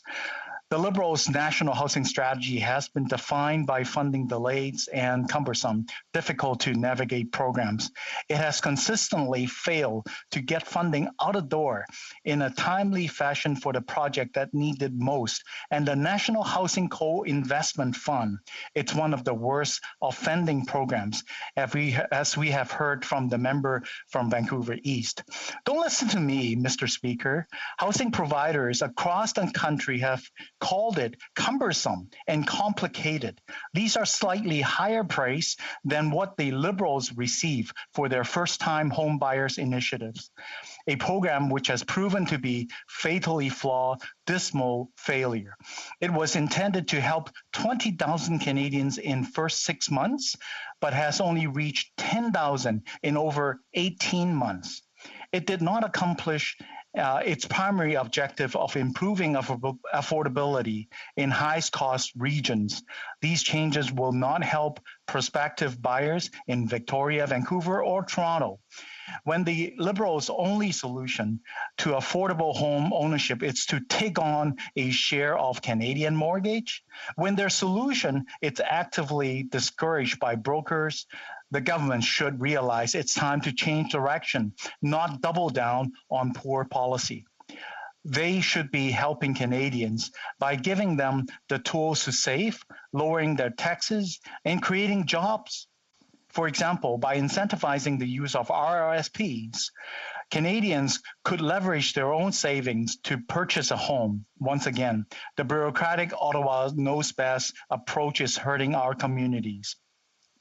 It goes to prove what the Liberal government consistently misses: the concerns of Canadians, the concerns over legislative and enforcement gaps that have allowed the drug trade to launder illicit money through our real estate market, the concerns over supply, funding, and support programs criteria for long-term care homes, the concerns to fix the shortfall of the National Housing Co-Investment Fund, a program which housing providers across the country have voiced their criticism of, stating that the application process is too cumbersome and the eligibility criteria too complicated. Canadians can't afford more inaction. Only Conservatives have focused on ensuring Canadians aren't left paying the price for Liberal mismanagement. Conservatives recognize the severity of the nationwide housing affordability crisis faced by Canadians. I believe in a bold vision for my home of Richmond, one where every family who works hard and saves responsibility can achieve home ownership. I believe that future of housing in Canada will be built on proper management of our nation's supply.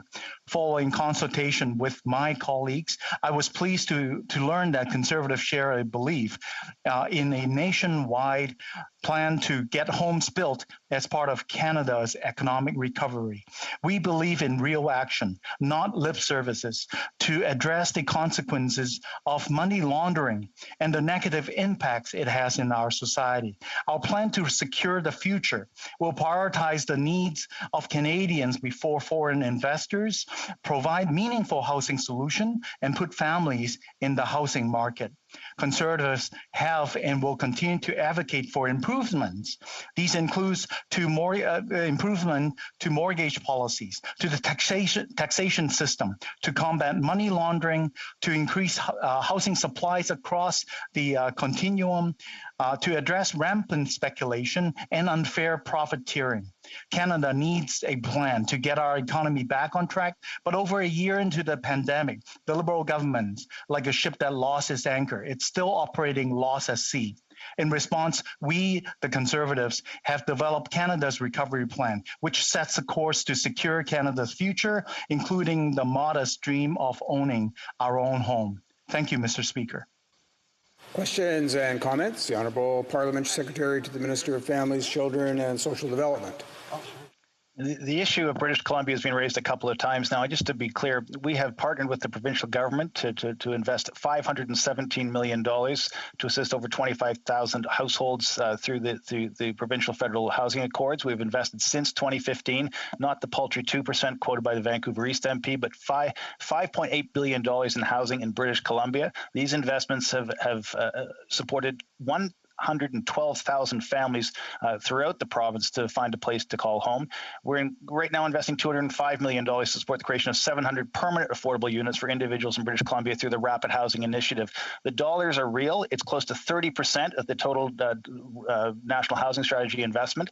But the member who just spoke has said that they hasn't even read the motion that his colleague passed, because what they talk about in that motion is a shared equity agreement program. Well, that is what the first-time home buyers program is. They also say that they want us to take action on money laundering. Well, that's in the 21 budget, but they voted against every single measure. They voted against the tax on vacant homes. They voted against the beneficial ownership disclosure rules and requirements. They voted against the additional investments in rapid housing. We'll just get on to the response, and then we'll get on to the next question. The Honourable Member for Steveston, Richmond East.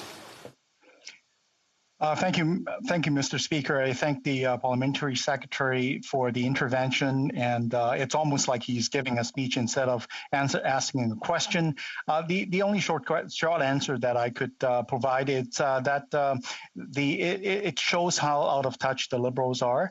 The drop in the bucket solutions and the re-announcing of the announcement that they had before will not help the housing crisis that we're facing in Greater Vancouver or across the country. Thank you.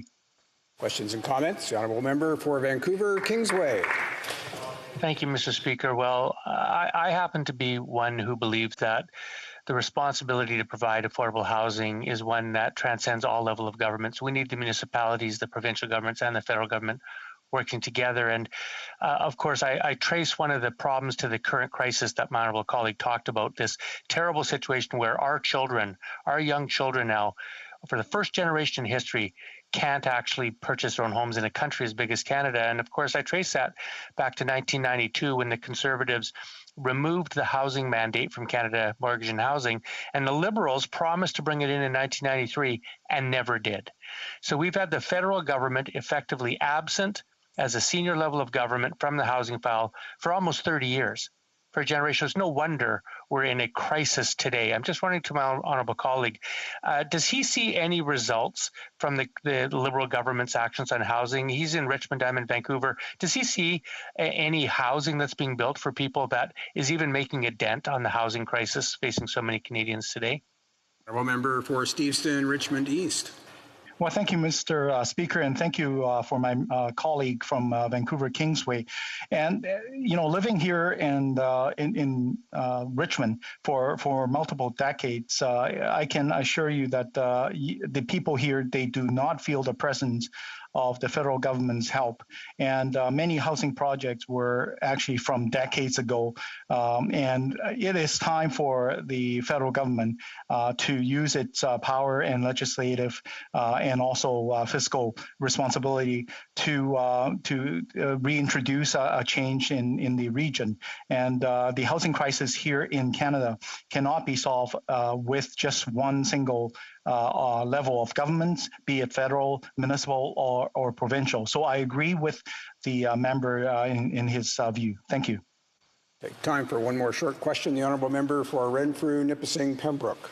Mr. Speaker, for the first time in 20 years, I'm actually getting calls that people don't have a place to live, and they've got well-paying jobs. The same people who ran Ontario into the ground with the Green Energy Act and engineered the No Places to Grow law now surround this Prime Minister. In Renfrew, Nipissing, Pembroke, we have many buildings that could be repurposed for residential housing.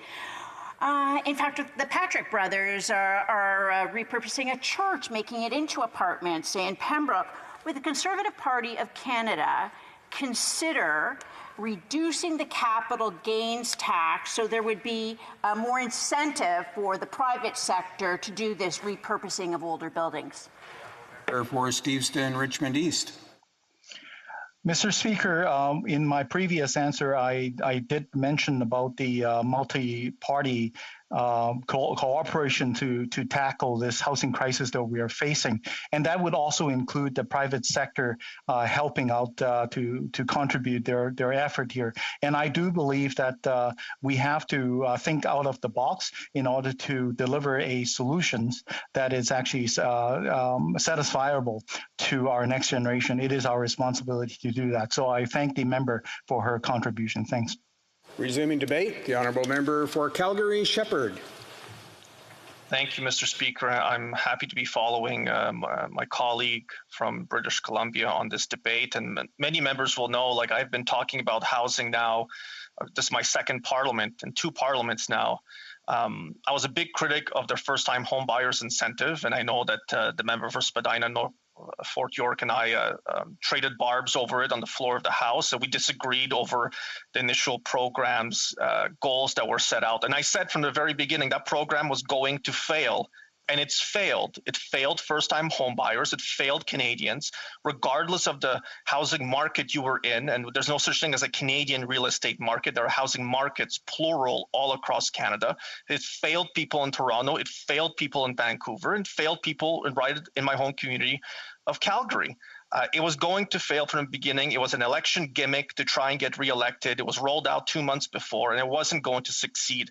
And there's a lot in this opposition day motion I could speak about, but I want to focus in on housing specifically. Simple law, supply, and demand. There's not enough supply, and there's a heck a lot of demand. I'm one of those homeowners who recently sold his house, and now I'm renting. I got out of the housing market because it's so red hot right now of everybody trying to get in, at least in the city of Calgary, but that's the case all across Canada. The first-time homebuyers incentive was supposed to help originally 100,000 Canadians. I've been doing order paper questions. I've been doing access to information requests and releasing them to the public so they could see this. I have been criticizing them on podcasts and interviews and in op-eds I've written in the Post Media Network. They've helped less than, I think it's 10,000 applications have been approved. Applications approved does not mean that the person who applied actually went through with seeking the loan. I think the two are fundamentally different. It's less than 10% of what they were supposed to achieve for the first-time home buyers incentive with these shared equity mortgages they're trying to sell. I've actually read the operational manual that CMHC put out for brokers to be using, and it's an abject failure in delivering, and it's failing 2 years afterward. The reason I bring it up is because the same thing I hear from constituents. The Liberals have had years to try and address the housing shortages all across the different parts of Canada, and they've been wasting time playing at the edges, coming up with these gimmicky programs to try and deal with the issues which are very local in many situations. People look at postal codes. in major cities when trying to buy a home because they want to be in a specific school district for their children. People look at, transit. They look at how close is it to grab transit in order to get to where they need to go. And during this pandemic, we've also seen there's a big premium now being placed on being to work from home and having a solid internet Wi-Fi connection in your home. I have caucus colleagues from major urban areas. Some of them are on this Zoom call right now who have trouble and difficulty joining our calls while still having their video on because their connections in major urban areas are that poor. And that's how people shop for real estate. They look at the price, they look at the location, it's just hyper localized. You can't compare them from two extreme edges of the suburbs of Toronto. The same thing for Calgary, whether you're buying in the southeast corner of the city where I live or the northwest corner of the city. These two very different housing markets even exist within a city like Calgary. I mean, in northwest Calgary, you have to take into account you're going to get damaging hail. In the southeast part of Calgary, it's going to happen way, way less often. And that's why I like so much of what is in this opposition day motion, because we're addressing some of the fundamental concerns that Canadians are having. We're calling for the government to really look at, doing things like doing away with the first-time homebuyers incentive. It's a failed program. It's already failed. The government keeps trying to change it. It's never going to work. Just abandon it. It's calling for things like dealing with actually the anti-money laundering effects, especially in markets like in the Lower Mainland, in parts of British Columbia, but in other parts of the country too. It's been having an impact locally on certain types of housing. And I think we need a more defined debate. There are different market segments. A single family detached home, yes, the prices are going up to a ridiculous amount. And I want to talk about asset price inflation in a broader way just in a moment, Mr. Speaker. But also condos and townhouses. Condos have been going down in price all over Calgary because the city of Calgary approved a whole bunch of building permits over the past 2 years. So a lot of supply is coming onto the market and there is way less demand. But there's an immense amount of demand for single family detached and even duplexes and townhouses now, as I see it, because people again are moving up into the market real estate space because they want to be able to work from home. They have children. I'm one of those parents who's doing virtual homeschooling this week, so I have my kids at home being very quiet and very good right now, so I can address the House and speak about how my constituents who are impacted by the gimmicky, plays that the Liberal government has been doing, addressing the fundamental market issues. There's not enough supply coming on and there's too much demand. And now let's talk about asset price inflation. Super low interest rates are driving a lot of the speculative buying, but also just plain buying by people who are seeing an opportunity and they look after their self-interest better than the government can ever do this. They're seeing an opportunity to buy into a market that they could not buy into before. I have seen chartered banks offering less than 1% interest rates for 5-year mortgage. That's a standard mortgage in Canada. How can you compete with that? Prior generations could only dream of this. My uncle, who has a home in Markham, used to talk about paying 18.5% interest in the 1980s. 18.5% interest rates that, I have a hard time convincing young Canadians this is going to happen. And I'm a millennial. I'm one of these old millennials turning 40 this year. Unbelievably low interest rates today are also driving people into the market, competing for a limited amount of supply in many markets all across Canada. And all the gimmicky programs the government has created. They have rental programs. Just as an example here, one of their programs proposes to allocate billions of dollars for 35,000 affordable housing units to construction, repair, and support. But, Mr. Speaker, Canada Housing Survey in 2018 said that 9% of Canadian households, 9%, which was 1.3 million, had purchased a home in the 5 previous years. 9% is 1.3 million. They're talking about tens of thousands of units. That's not enough.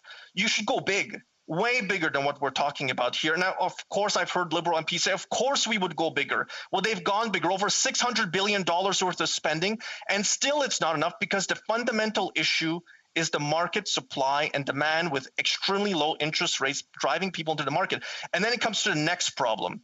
Incomes have not kept up with asset price inflation. And so a young family, which is putting aside money, they're saving for the future, they're trying to put a down payment of 5% down so they can qualify. They're having asset prices of the homes they're looking at, single family detached or a townhouse, exceeding their ability to save every single month and every year. So as you're trying to save, you're putting a nest egg aside to put a down payment. The asset price of the home is going up faster than you can save. That's the problem for young people today, for young families. The member who spoke previously to me, my colleague from British Columbia, has 2 daughters exactly in this type of situation. You can't save fast enough in order to make up the difference between the price of housing today driven up by super low interest rates and these gimmicky plays that the Liberal government is doing, and then your ability to save with your income. And the Liberals are hiking up income taxes. They have increased carbon taxes. They're nickel and diming Canadians all across the country. I live in a province that didn't want a carbon tax and was stuck with it because that's what the federal Liberals decided was the wisest course of action. And it has an impact on people's ability to save, to put down payment. Now, the next thing, I've been a big critic of the Canada Mortgage Housing Corporation. They've wasted millions of dollars on rebranding themselves Housing Canada instead of focusing on their core business, which should be providing a mortgage insurance product. Their rates are too high.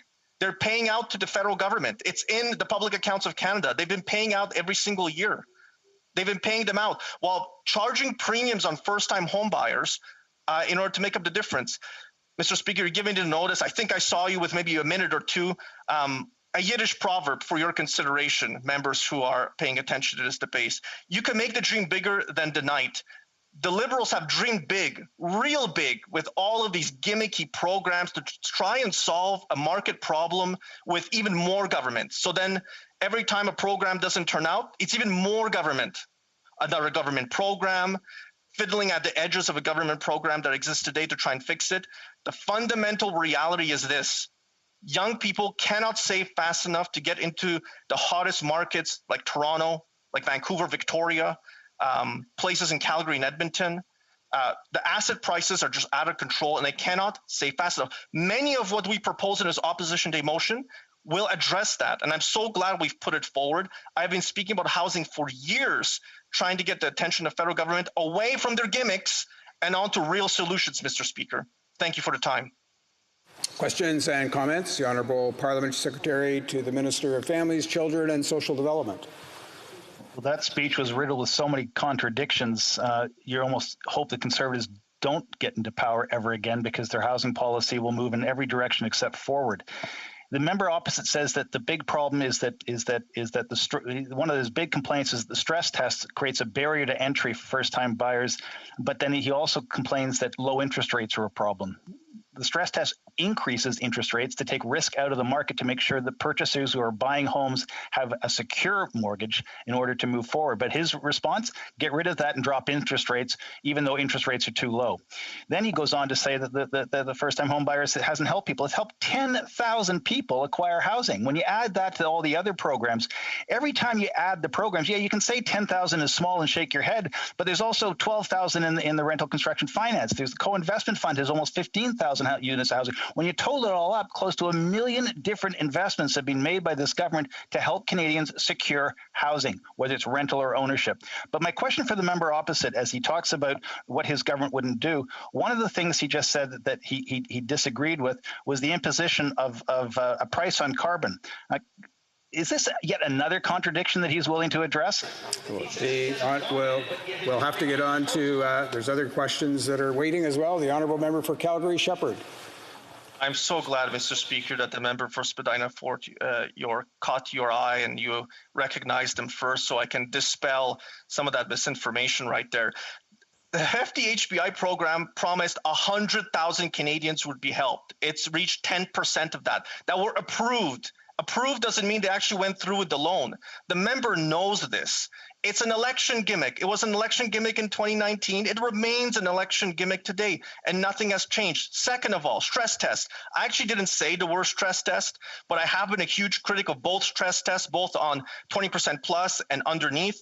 They're not charged that stress test percentage, the contract rate is not what the person is actually charged. They're just tested against it, regardless of how their income will grow into the future, regardless of their personal situation, regardless of the fact that they're refinancing their mortgage. It has nothing to do with reality. Why 2%? Why not 3? Why not 4? Why not 5? Why not a flat 3%? The government has never been able to explain why. Nous allons continuer pour inviter la question. Alors, la députée de La Pointe-de-l'Île. Honourable member for La Pointe-de-l'Île. On sait, les gouvernements provinciaux, municipaux sont les plus proches, donc les plus aptes. The provincial governments are the closest and the best positioned to deal with housing. For 3 years, the federal government blocked funding to try to attach its own strings. I'd like to know what my colleague thinks. Does he think, well, the bloc is asking for the federal government to transfer housing funds unconditionally to Quebec. What does the member think of that? J'aimerais remercier le député. I'd like to thank the member for his question and comment about jurisdiction. And if the government of Quebec is able to negotiate a deal with the federal government, as long as the situation is the same, as long as it's similar to the deal with Alberta, I see no problem. And comments, the honourable member for Hastings, Lennox and Addington. Thank you, Mr. Speaker. I completely agree with the member that housing affordability is a crisis in Canada and that we should put a pause on non-resident foreign buyers. But this problem is multifaceted, and one factor I've noted that impacts demand is high immigration levels. And I read a poll in the Toronto Sun that noted that the majority of Canadians want to pause on immigration levels until we get our economy back on track from the pandemic. Does the member agree that high immigration levels impact housing prices and we should consider a pause on that until we get our economy and housing market sorted out? Calgary Shepherd. I'd like to thank the member for that question. I want to say it's good to see him in good health. Hopefully his family is doing well as well. I disagree with him, and I disagree with his characterization. I'm one of those immigrants who was fortunate enough to come to Canada, and Canada took my family in after we were kicked out of communist Poland. So no, I disagree with him and disagree with his characterization of the issue at hand. Time for a quick question. The honourable member for Central Okanagan, Similkameen Nicola. Thank you, Mr. Speaker, and I certainly appreciate this member's intervention. He has long worked on these issues and has done a lot for Canadians, and particularly his constituents.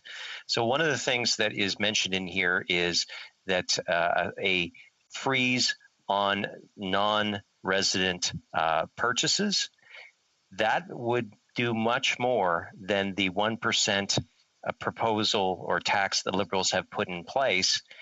What does the member think? Do you think that this is a much more substantive policy so we can actually see if we can cool the market from those activities? Or does he think that foreign buyers are simply just going to pay that 1% tax as the price of doing business, and this just gives the government, as he said, a gimmick? Short answer, the honourable member for Calgary Shepherd. So the member is absolutely correct. The 1% foreign buyers tax will do nothing. Every time the Liberals have a public policy problem, they find a new tax, a new fee, a new levy. That's really the way that they do things. The underlying issue is bid competitions in large markets like Vancouver, the greater Vancouver area, and now the regions too, because it's spreading outwards, and people competing against foreign buyers for whom this is an investment, and a pause is a much wiser choice. I mean, we have to look at it. We have to study it some more about the broader impacts it would have on the market. But a 1% foreign buyers tax is the price of doing business for many of these people. We're going to resuming debate, and I'll just let the Honourable Parliamentary Secretary to the Government House Leader know that we're just shy of the 20 minutes that is in the time that he has allocated for his speech. So we'll interrupt him just before that 20-minute mark, but of course he'll have the remainder of the time after question period when we get back to the motion at hand. We'll go to resuming debate, and the Honourable Parliamentary Secretary to the Government House Leader. Yes, thank you, Mr. Speaker. And if I may, at the very beginning, just to highlight and raise the devastating news that is coming out of London, Ontario with respect to that terrorist action, and express condolences and prayers to the family and friends. and to let my brothers and sisters within the Islamic and Muslim faith know that we do love and care for them, and as I say, prayers will be with the community. Mr. Speaker, I've had the opportunity to listen throughout the day on this discussion that we're having, and there's a number of things that I want to be able to highlight. One of the things that a member made reference to is the idea of jurisdiction. And maybe if I can, at least in part, deal with that and say that Ottawa does have a role to play, and we have demonstrated that very clearly.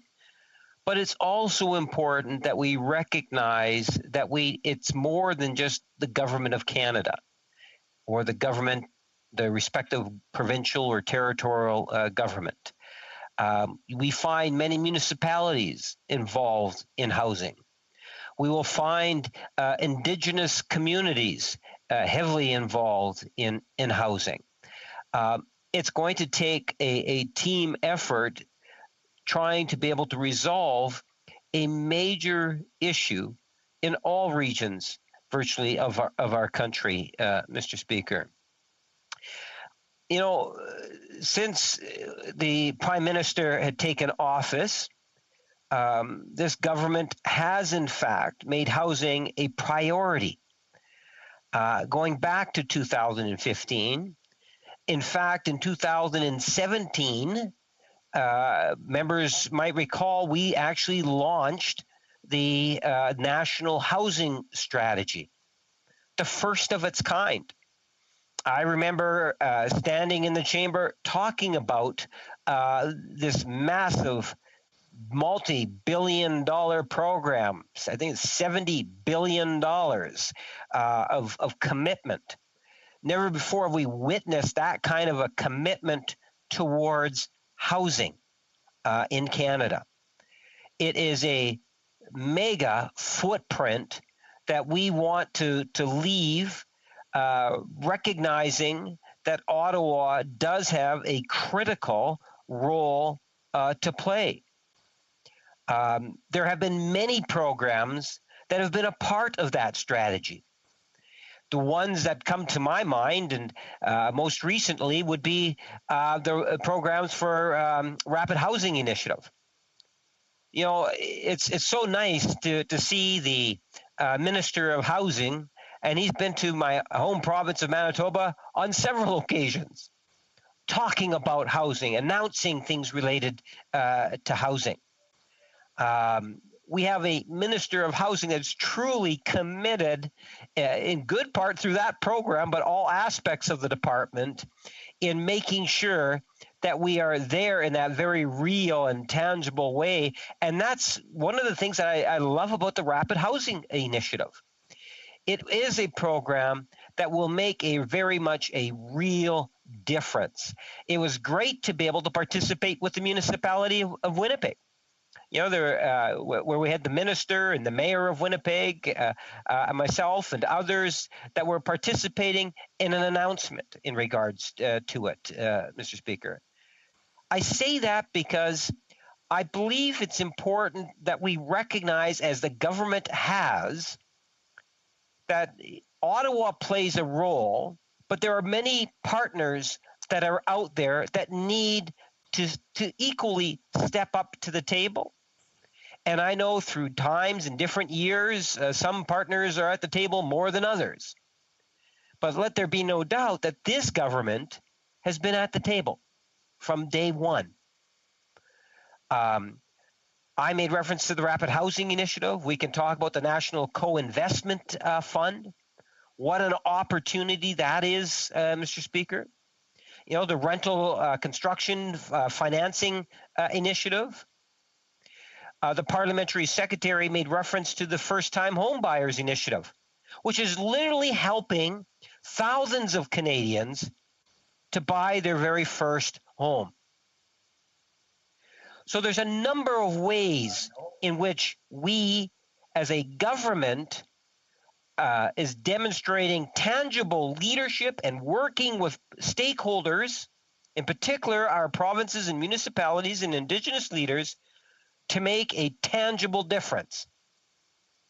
And as the Parliamentary Secretary responsible indicates, there's always room for us to even do better, to strive to do better. And we will continue to focus more attention on the issue. Housing is a passion for a lot of people. Chamber. You know, Mr. Speaker, when I left the Canadian Forces, I guess I would be back in 1985, I bought a little house on Logan Avenue in the Winnipeg's northwest end. And it cost me $23,000. It was a beautiful home. It met my needs at the time. And one of the first things I did is I joined the Weston Residents Association. And Weston is a beautiful little community, an older, more established community in Winnipeg. And through that experience of being involved there, I first started to get a good understanding of the importance of housing, of revitalization, the importance of a housing stock, and affordability for housing. Through that association, I ultimately became a board member of the Weston Housing Co-op, which is still there today, providing housing for many people that likely wouldn't have had the opportunity. I am a big fan of co-ops, as this government is, and as I know the Minister and the Parliamentary Secretary are. There's a huge difference between a housing co-op and someone renting from an apartment block. You are not in an apartment block, for example, or in a rented facility. You are a tenant, whether it's a single detached home that you're renting or a high-rise apartment block. You are a tenant. In a co-op, you are a resident. And there is a significant difference. You have something at stake. Not everyone is in a position, and some don't necessarily want to be able to take ownership of a home. But there many are. In fact, a majority do. And for most Canadians, it will be the single greatest expenditure that they'll have in their lifetime. I've heard about the dollar values and the price of homes and the impact that it is having. You know, I go from my days of when I left the military into the Manitoba legislature in 1988, where my first responsibility was actually deputy whip, but housing critic at the same time. Meeting with housing organizations where there was a demand for nonprofit housing units. Even back in 1988, there was a huge demand, and at the time, everything from revitalization, suburban growth, shelter allowances, you name it. In fact, a friend of mine, Doug Martindale, was the president, I think, of one of the housing associations, later went on to become an NDP MLA. The needs for housing has been there for a long time. And I would challenge any member of the House to tell me when there was a prime minister that was more committed than what we have done in the last 5 years on the housing file in the last 50, 60 plus years. Members will be challenged by it because they're not going to find another prime minister, another government in Canada that has been as committed to housing as the current government is. You know, I always like to attribute my friend, the parliamentary secretary, a member from Spadina, Fort York, as one of the most knowledgeable, able-minded individuals when it comes to nonprofit housing and its importance in society. I've heard him speak many times. And I know within the industry here in Manitoba, there's a great deal of respect for him because he wears his heart on his shoulder when it comes for advocating for social housing. So as much as I might like to think at times I can be pretty passionate about the importance of that particular issue, maybe not quite as knowledgeable as my colleague. But I can tell you that there are many like myself within the government caucus that continue to push the importance of housing. So it's not just the Prime Minister or the Cabinet, the caucus as a whole want to see, and we are seeing those tangible programs. Mr. Speaker, in the most recent budget, and maybe before I comment on that, I should provide this because this way it'll put it into a little bit more of a context. When you think of social housing and affordability, what are the types of things we're really talking about? You know, making sure that people have the ability to purchase homes, making sure that people have the ability to stay in their homes. We know that the higher rate of ownership in a community of homes, the greater the likelihood of that community being a better place to live. And I just don't have enough time to be able to expand on that aspect of it. So I'll ask people to take me at face value. But when you take a look at the mix, we have the first-time home buyers program to assist those. We have housing co-ops, recognizing and looking at ways in which we can expand it. We have nonprofit groups that are out there, co-investments that are prepared to contribute not only financially, but also their time, energy, and resources, other resources, in order to make sure that we have better housing. We have thousands. In Manitoba, it's been a long time since I've looked at this number, but I believe it'll likely be over 20,000 housing nonprofits. Please don't quote me on the exact number, Mr. Speaker, but I can tell you I believe it's over 20,000 nonprofit housing units now, of which is subsidized. We have infill housing programs and ways in which we can encourage infill housing, such as supporting Habitat for Humanity. You know, Habitat has done more in Winnipeg North than any other government agency has in terms of infill housing. No other government agency has done more than Habitat for Housing, and my hat is off for that organization for the fabulous work that they do in all regions virtually in our country, but especially in Winnipeg North. I have a lot of time for that organization. Without that organization, many people wouldn't have the opportunity to have the homes, the new homes that they are working towards. It really matters to have a progressive approach on the housing file. I haven't seen that from the Conservative. That's why, and we're hearing that from many members of the during the debate that are not Conservative. You know, how is it that this is a Conservative motion? As if they really care about the issue of housing. There's really been no indication of that, Mr. Speaker. You know, the Conservative record, Stephen Harper, you average it out, it's like about $250 million per year through its investments in affordable housing programs.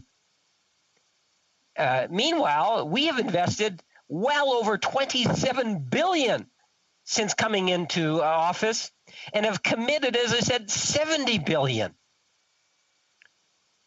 It's interesting listening to my Bloc friends. My Bloc, one member made reference, well, it's like healthcare. Well, you got to understand and appreciate where the bloc is coming from. They don't want Ottawa to administer or to assist or provide programs. All they want is Ottawa to provide the cash. They don't recognize the important and vital role that Ottawa can play, whether it is on a national housing strategy or a national pharmacare potential program. There is so much potential that Ottawa can do. It can work with municipalities. It doesn't have to just work with provinces, as we have demonstrated. My friends in the New Democratic Party, and I thought it was interesting, the parliamentary secretary asked a very basic question to one of the speakers saying, well, you talk about having 500,000 homes. What is your cost? They have no idea, Mr. Speaker. The amount of money that they committed in an election platform was relatively small, and I'm being generous here in my comments, to what it is that we actually committed and spent. Yet they still believe somehow you just kind of like wave a wand and poof, 500,000 homes are going to appear out of nowhere. Mr. Speaker, we understand the importance of this issue to Canadians. We have a very progressive and active minister on the file and parliamentary secretary on the file. And I do believe that we will continue to support Canadians in that very real and tangible way on such an important file. I think we'll end it there. That leaves exactly 3 full minutes for the Honourable Parliamentary Secretary for his remarks when we get back to this motion at a later time today. And, of course, he'll have the usual 10 minutes for questions and comments. But now we're going to go to statements by members, déclaration de député, and we'll start first with the Honourable Member for Scarborough-Guildwood. Thank you, Mr. Speaker. June of 1941 marks the commencement of a reign of terror and forced deportations in the Baltic nations of Estonia, Latvia, and Lithuania. In August of 1939, Hitler and Stalin signed a friendship treaty that carved up Europe and facilitated the commencement of World War II. Thousands of Balts, mostly women and children, were deported at gunpoint by the KGB to the Siberian gulags. Most would never return. The friendship between Stalin and Hitler would not last, but the terror for the Baltic peoples did. The twin evils of Nazism and communism forced thousands to flee, and many came to Canada to rebuild their shattered lives. Ultimately, many have made outstanding contributions to the fabric of our nation. Canada's commitment to Operation Reassurance is a real and visible contribution to the memory of these victims and a recognition that vigilance against terror never ends. Thank you, Mr. Speaker. The Honourable Member for Langley-Aldergrove. Mr. Speaker, last week I met with Marilyn Gabriel, Chief of the Kwantlen First Nation community in my riding of Langley-Aldergrove, together with elders and other community members. It was a very difficult meeting as we listened to heartbreaking stories from residential school survivors who are grieving anew with news coming out of Kamloops recently. The pain is real, the memories are fresh, and the anger is just below the surface. Yet, Mr. Speaker, this news isn't even new at all because Indigenous communities right across this country have known for years about undocumented burial sites at residential schools. The Truth and Reconciliation Commission brought this to the nation's attention, yet despite many promises, progress has been frustratingly slow. So as the Member of Parliament for the riding that has the First Nations community in it, they're asking me to do what I can to hold this government to account. The time for talk is over. The time for action is now. Time to get the job done. The Honourable Member for Toronto Danforth. Thank you. Today I want to thank the Borkowskis for their advocacy. They started... You're getting to be like Sean. I apologize, Mr. Speaker. Can I try? Yes. Yeah, we're just going to interrupt there. I think another honourable member has his audio on and doesn't quite realize it. So let's try that again. The honourable member for Toronto Danforth. Thank you, Mr. Speaker. Today I want to thank the Borkowskis for their advocacy. They started a petition to name May 17th DIPG Day of Awareness across Canada. Last December, they lost their daughter Isabel to diffuse intrinsic pontine glioma, also known as DIPG. It is an incurable form of brain cancer. It is extremely aggressive, taking away vital functions like sight, movement, and breathing, while cognitive functions remain intact. It is believed that 80% of brain tumor deaths in children are due to it. Currently, there is little funding in research, and prognosis and treatment have not improved in over 40 years. Isabel loved the CN Tower, and last year the tower's staff arranged for a visit. On May 17th, it was lit golden gray in her honor and in honor of those who had passed from DIPG. Declaring a DIPG Day of Awareness will help to educate, encourage funding, and honor the victims of this terrible disease. Thank you, Mr. L'honorable député de Drummond. The Honourable Member for Drummond. Thank you, Mr. Speaker. Yesterday, we voted in this House on an absolutely unprecedented measure, a time allocation motion for a committee. For months, Mr. Speaker, only the Conservative Party has been doing obstruction on Heritage Committee's study of Bill C-10. But they're no longer alone because now they have the cooperation of the NDP. The NDP is working hand-in-hand with the Conservatives to slow down a bill that the cultural community is calling for. It's unbelievable, but unfortunately it's true. If the NDP refuses to allow the Heritage Committee to meet more quickly, it'll make it virtually impossible to pass Bill C-10 before the summer break. The cultural community is calling for this bill. So is the National Assembly, unanimously. With an election looming, we can't take the risk of not passing this bill. We must not jeopardize the future of our cultural sector or the future of our artists. Quebec knows it, the Bloc knows it, and it's time for the NDP to realize it too. Thank you. The Honourable Member for Châteauguay-Lacolle. Mr. Speaker, the tragic discovery of the bodies of 215 Aboriginal children buried at the Kamloops residential school site shocked us all. The citizens of Châteauguay-Lacolle reacted immediately by spontaneously laying hundreds of children's shoes in front of the Our Lady of Perpetual Help Catholic Church and by organizing a vigil in memory of these children and their families.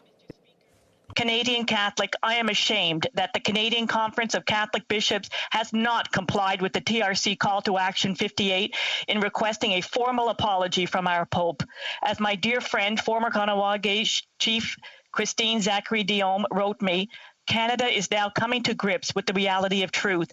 It is difficult to bear when we know there's more bad stuff to come, yet our forgiveness is always ready. Better not to hide behind lies. The road to reconciliation is hard, Mr. Speaker, but we must all undertake the journey together. The Honourable Member for Saskatoon University. Thank you, Mr. Speaker. The residents of Saskatoon University, in fact all of Saskatchewan, not to mention the rest of Canada, are deeply concerned about what we're hearing regarding this government's new censorship bill. We live in an increasingly digital world and one at risk to the influence of bad actors such as this power-hungry, unaccountable government. I've heard from many people telling me they don't trust this regime with these powers over what they can see and hear, and don't believe Ottawa should have the power to decide which posts will be seen and which ones will be buried. And personally, Mr. Speaker, I can't blame them. Now we have the Liberals censoring their censorship bill. We've seen the script in other countries that this Prime Minister has expressed his love for, and we don't want to see him here. The Conservatives are the only party that will keep Canada free and scrap C-10. The Honourable Member for Brampton East. Mr. Speaker, I am delighted to address the House today as we mark over 1 million doses being administered in the region of Peel. I'm incredibly proud of how far we have come, and this would not have been possible without so many on the front lines. I want to take a moment to appreciate the healthcare heroes who have cared for our loved ones in their most vulnerable moments. They courageously stepped up in our time of need and have sacrificed so much in order to care for our community. There are countless healthcare heroes who have contributed to Team Canada's pandemic efforts. Among them, Dr. Gariwal, Dr. Anand, and the entire team who have been working nonstop with testing and vaccination at Embassy Grand in Brampton East. The courageous team at Brampton Civic Hospital. Some of the heroes among so many include Priya Hearn, Andrea and Alex Hall, Bindu Patel, Nicole Speed, Jennifer Shields, Mary Woodward, Candice Barone, Darth Tucker, and all the way from Newfoundland, Michelle Murphy. As we look to brighter days ahead, please continue reminding your family and friends to get vaccinated. Let's do our part to crush COVID-19. The honourable member for Scarborough Rouge Park. Mr. Speaker, last week the United Nations reported that since the start of the conflict in Tigray, Ethiopia, over 2 million people have been internally displaced. Rape and sexual violence have become widespread and systematic. Civilians, human rights defenders, journalists, and aid workers have been arbitrarily detained, beaten, and killed. Starvation-related deaths have begun and will accelerate exponentially without immediate intervention. Canada's $37 million commitment to the region is critical, but if Eritrean and non-regional military forces continue impeding aid from Tigray, this assistance helps no one. The international community must work together to demand an immediate withdrawal of Eritrean and non-regional forces from Tigray and seek unfettered humanitarian access to the region, including support for survivors of sexual violence. I reiterate my call for an independent international investigation into gross violations of human rights and humanitarian law by all parties as a critical starting point to ensuring accountability, peace, and security in the region. Thank you, Mr. Speaker. The honourable member for Caribou, Prince George. Mr. Speaker, last week I met with a local child care worker named Christian. Christian shared with me how devastating COVID has been on the children he cares for, how he struggles to provide important daily necessities for these children, and how that has negatively impacted the children's mental health, well-being, and self-esteem. Christian didn't know who to turn to. That night, Kelly and I were trying to figure out a solution to his problem. So the next day I made a number of calls. One included a call to TELUS. Mr. Speaker, TELUS has a motto, give where they live. Since 2006, TELUS has just distributed more than 165,000 kits for kids across Canada. This year, they're handing out 14,000 backpacks stuffed with school supplies for young people in need. TELUS volunteers donate over 1 million+ hours every year. Over $1.3 billion has been donated by the TELUS members and retirees since 2000. Their social purpose truly is at the heart of everything they do. And Mr. Speaker, last week when I made the urgent call for help, TELUS answered. Local TELUS and their volunteers stepped in and collected emergency supplies for 60 at-risk youth in my riding. I want to personally thank TELUS for answering the call. You are truly building a better future for all Canadians. The honourable member for West Vancouver, Sunshine Coast, Sea to Sky Country. The United Nations declared this decade as the decade of ocean science for sustainable development. Research on ocean science is conducted all across this country to increase our understanding of marine environments and biodiversity. Ocean science lays a framework for understanding the oceans, and we invite Canadians to participate in this dialogue. On this World Ocean Day, I'd like to celebrate the work done by river keepers, the Pacific Science Center, and all of the contributors to the ocean health and how sound.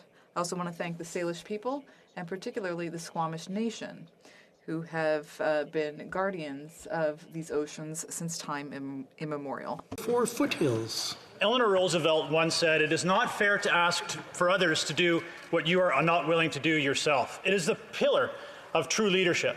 But unfortunately, our Prime Minister is running a deficit on budgets, trust, and leadership. He has lost that trust because he believes there's one set of rules for Canadians, but a special set of rules for him and his friends.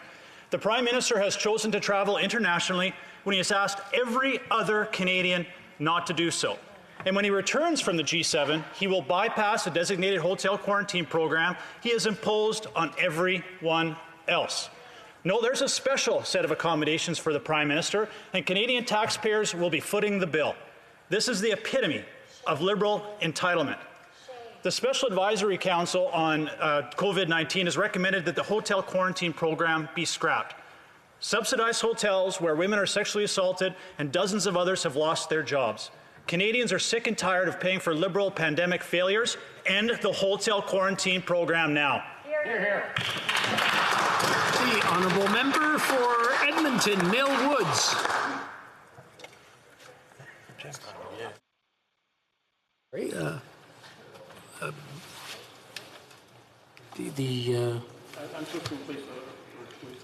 Okay, the honourable member for Eastman. Selkirk Interlake Eastman. My apologies.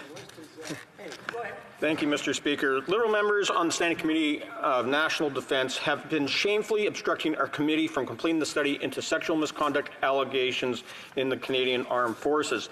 The Defence Committee has been stuck in the same meeting since May 21st with Liberals speaking ad nauseum and the chair needlessly suspending the meeting. Yesterday, the Liberals even went so far as to filibuster their own amendment.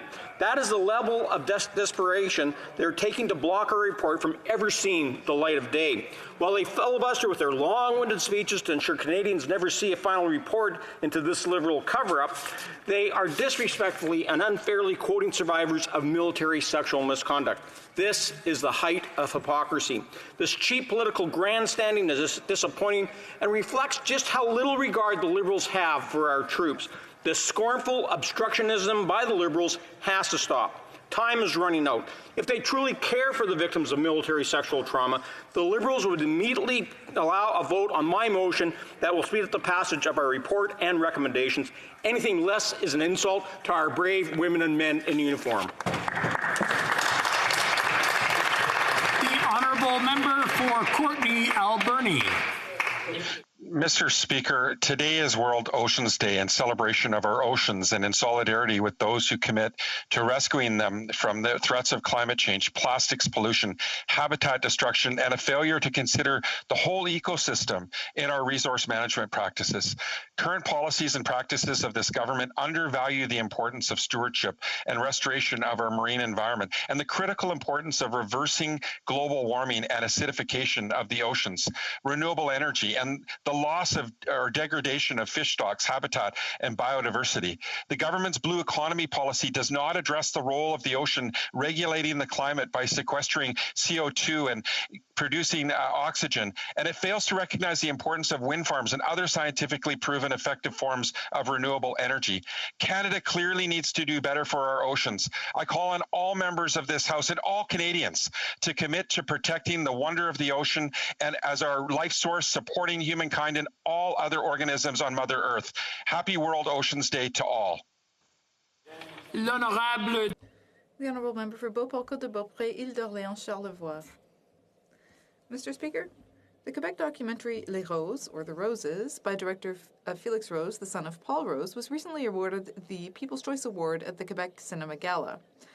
Although it wasn't initially nominated, thanks to petitions, letters, and its exceptional box office success, Quebec Cinema finally nominated it.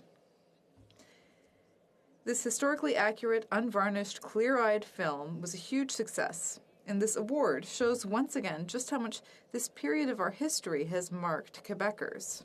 Felix Rose offers his father's view of the tumultuous period surrounding the October crisis, reminding us of the vital importance of documentary film in Quebec culture.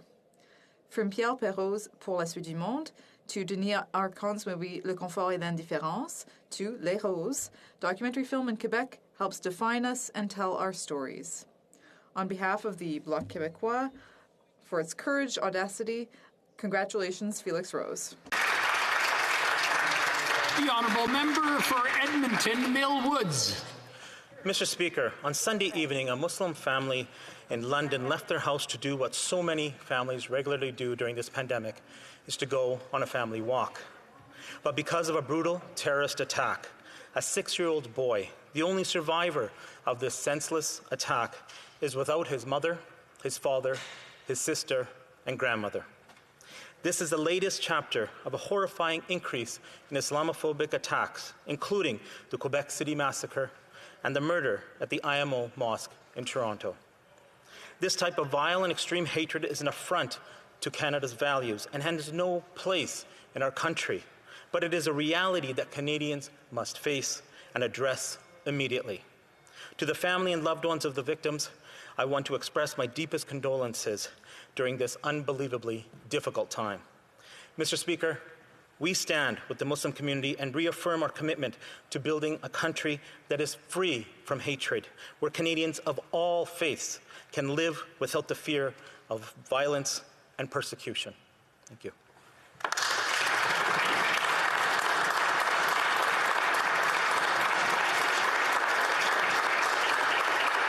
Honourable Member for London West. Thank you, Mr. Speaker. Today I'm rising to draw attention to a deplorable act of hate that rocked my community of London West on Sunday evening. A Muslim family, a mother, father, 2 children, and a grandmother were out for a walk. A driver mowed them down. 4 people are dead, and a little boy, now with no parents, is in hospital. But this was no accident. This was a premeditated attack on a family because of their race and religion. It was a hate crime. The suspected perpetrator has been caught, but nothing can fill the gaping hole left in our community. Muslim Canadians are afraid, and no Canadian should fear for their life because of who they are. We must stand up to all forms of hate, including Islamophobia. We must speak up and fight acts of terror, and make no mistake, this is an act of terror. I hope this chamber will join me in denouncing hate in all its forms and in committing to combat the extremism and racism that leads to such horrific events as unfolded in London on Sunday night. Thank you, Mr. Speaker.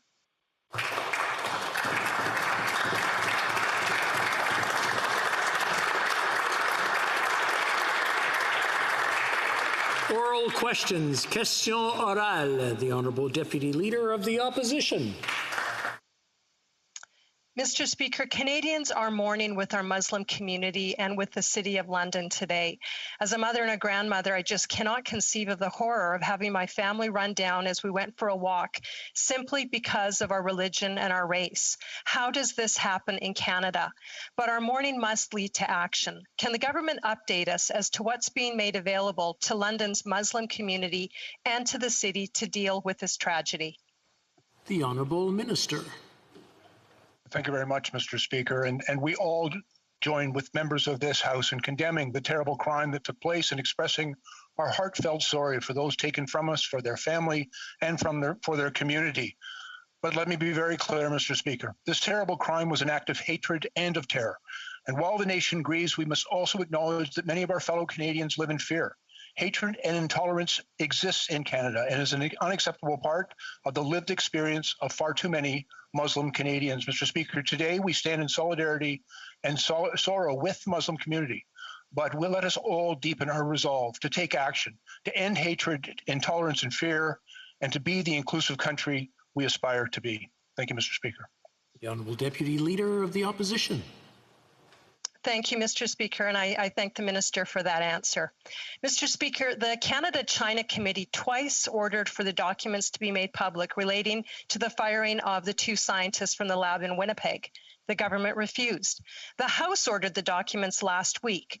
The Liberals are again refusing and are blatantly defying the orders of this House.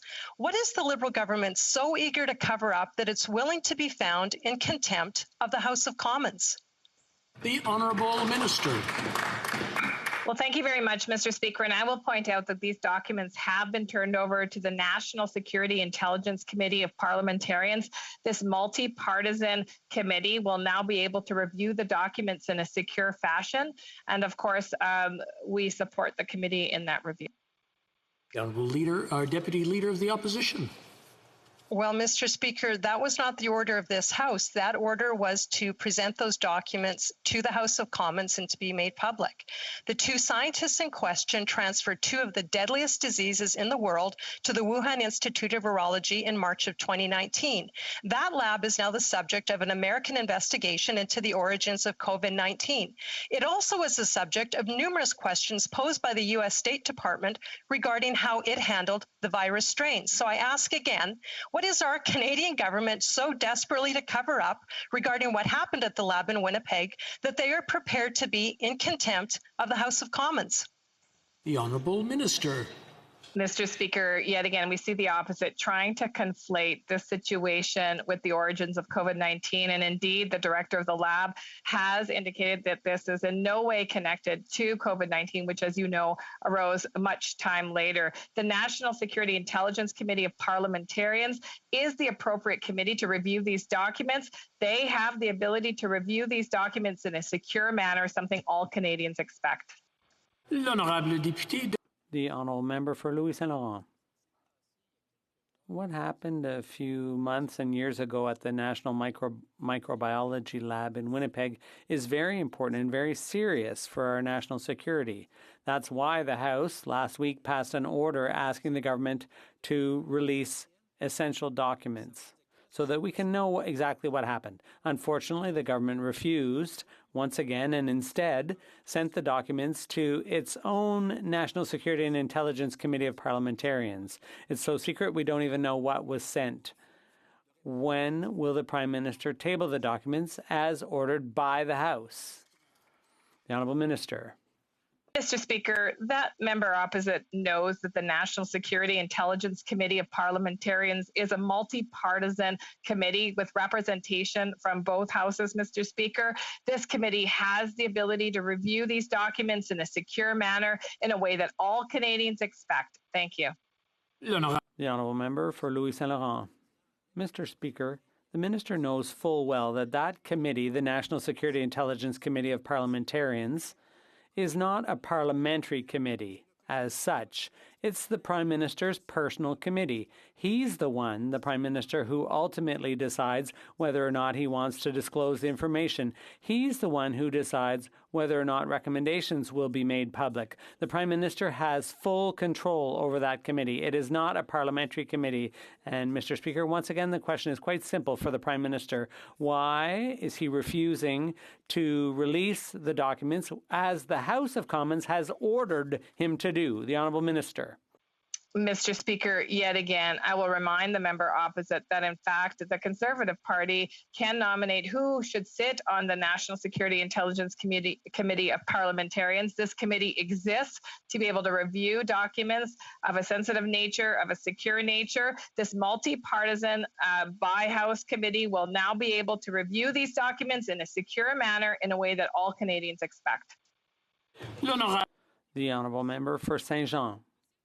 Mr. Speaker, right now, 1 in 2 small and medium-sized businesses is turning down contracts because of a labour shortage.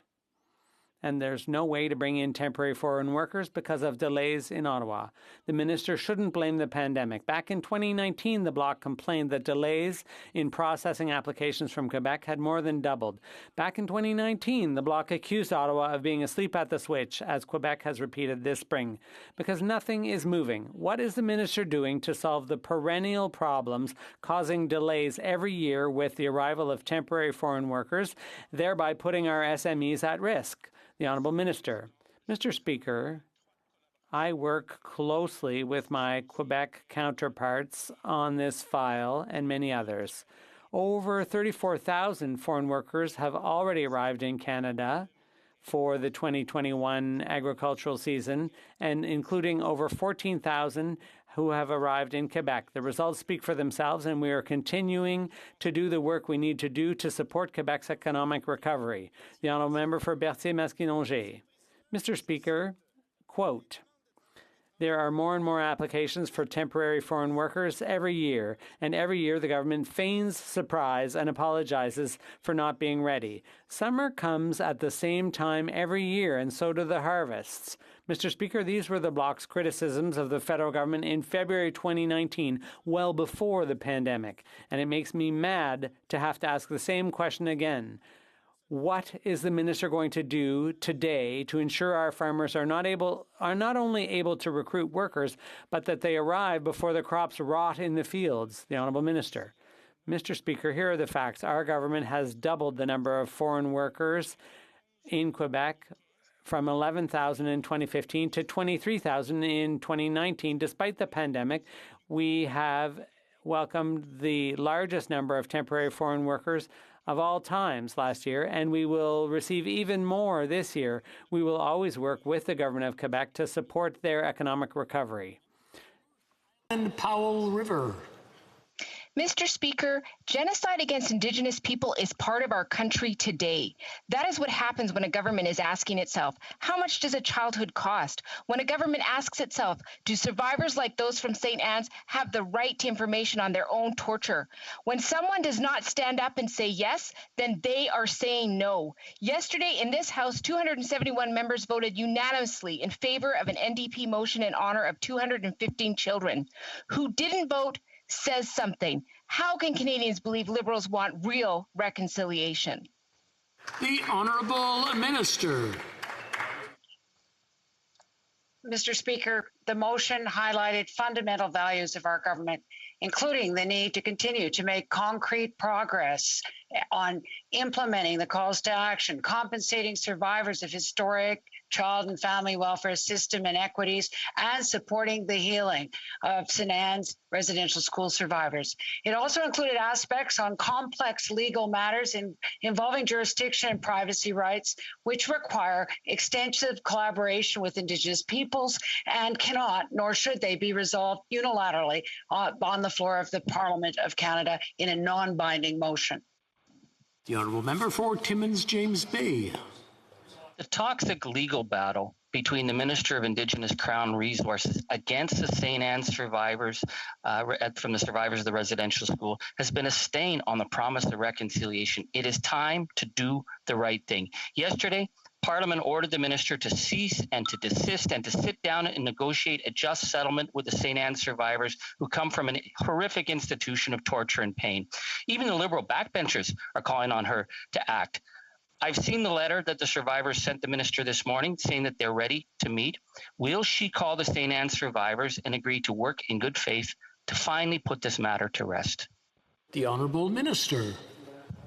Mr. Speaker, the mistreatment of Indigenous children, including those who attended St. Anne's Indian Residential School, is indeed a tragic and shameful part of Canada's history.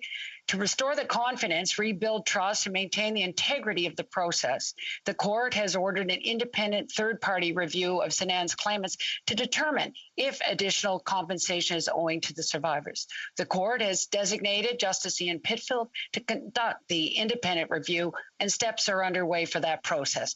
Canada will fund additional health support measures for all the survivors throughout the review. The Honourable Member for Chicoutimi-Le-Fjord. Mr. Speaker, the housing situation in the country is dire. Prices continue to rise beyond what Canadians can afford. Large cities are particularly hard hit. According to the Financial Post, in Montreal, 23,000 people are on a waiting list for social housing, and many units are in poor condition due to government budget constraints. In addition, half of Montreal's 21,000 social housing units are substandard. Why doesn't the government have a plan for housing in Canada? The Honourable Minister. Mr. Speaker, we know that every Canadian deserves a safe and affordable place to call home. We have a long-term plan to make sure that every Canadian has stable housing that is critical for the growth of communities and a strong middle class. That's why Budget 2021, the fifth consecutive budget which has more investments in affordable housing to the tune of $2.5 billion, is set to repair and support 35,000 more affordable housing units. We have also introduced Canada's first national tax on vacant or underused residential property owned by foreign non-residents. This will help families, young people, low-income Canadians, and people experiencing homelessness. Thank you, Mr. Speaker. The Honourable Member for Chicoutimi-Le-Fjord. Mr. Speaker, current government policy doesn't do enough to stimulate housing supply. The government's first-time homebuyer incentive has been a flop. On top of that, foreign buyers are investing heavily in our real estate, driving up prices unnecessarily. The current plans aren't working. When will the government start developing a new plan to address these problems? The Honourable Minister. Mr. Speaker, it's very rich for the party opposite to talk about affordable housing. When they were in government, they spent only $250 million per year for affordable housing. Meanwhile, we have invested over $27 billion since coming into office and have committed a further $72.5 billion under the National Housing Strategy. And now they're opposing our budget, which includes even more investments into housing. So this is a party that has absolutely no credibility when it comes to affordable housing, Mr. Speaker. The Honourable Member for Chicoutimi-Le-Fjord. Mr. Speaker, there are still many challenges that lead to the housing problems we face. We need tax incentives to increase the number of rental units on the market. Money laundering laws need to be strengthened, and housing policy in general needs to be redefined to increase the supply of housing. Canadians need solutions. Why hasn't the government acted on any of these options? The Honourable Minister.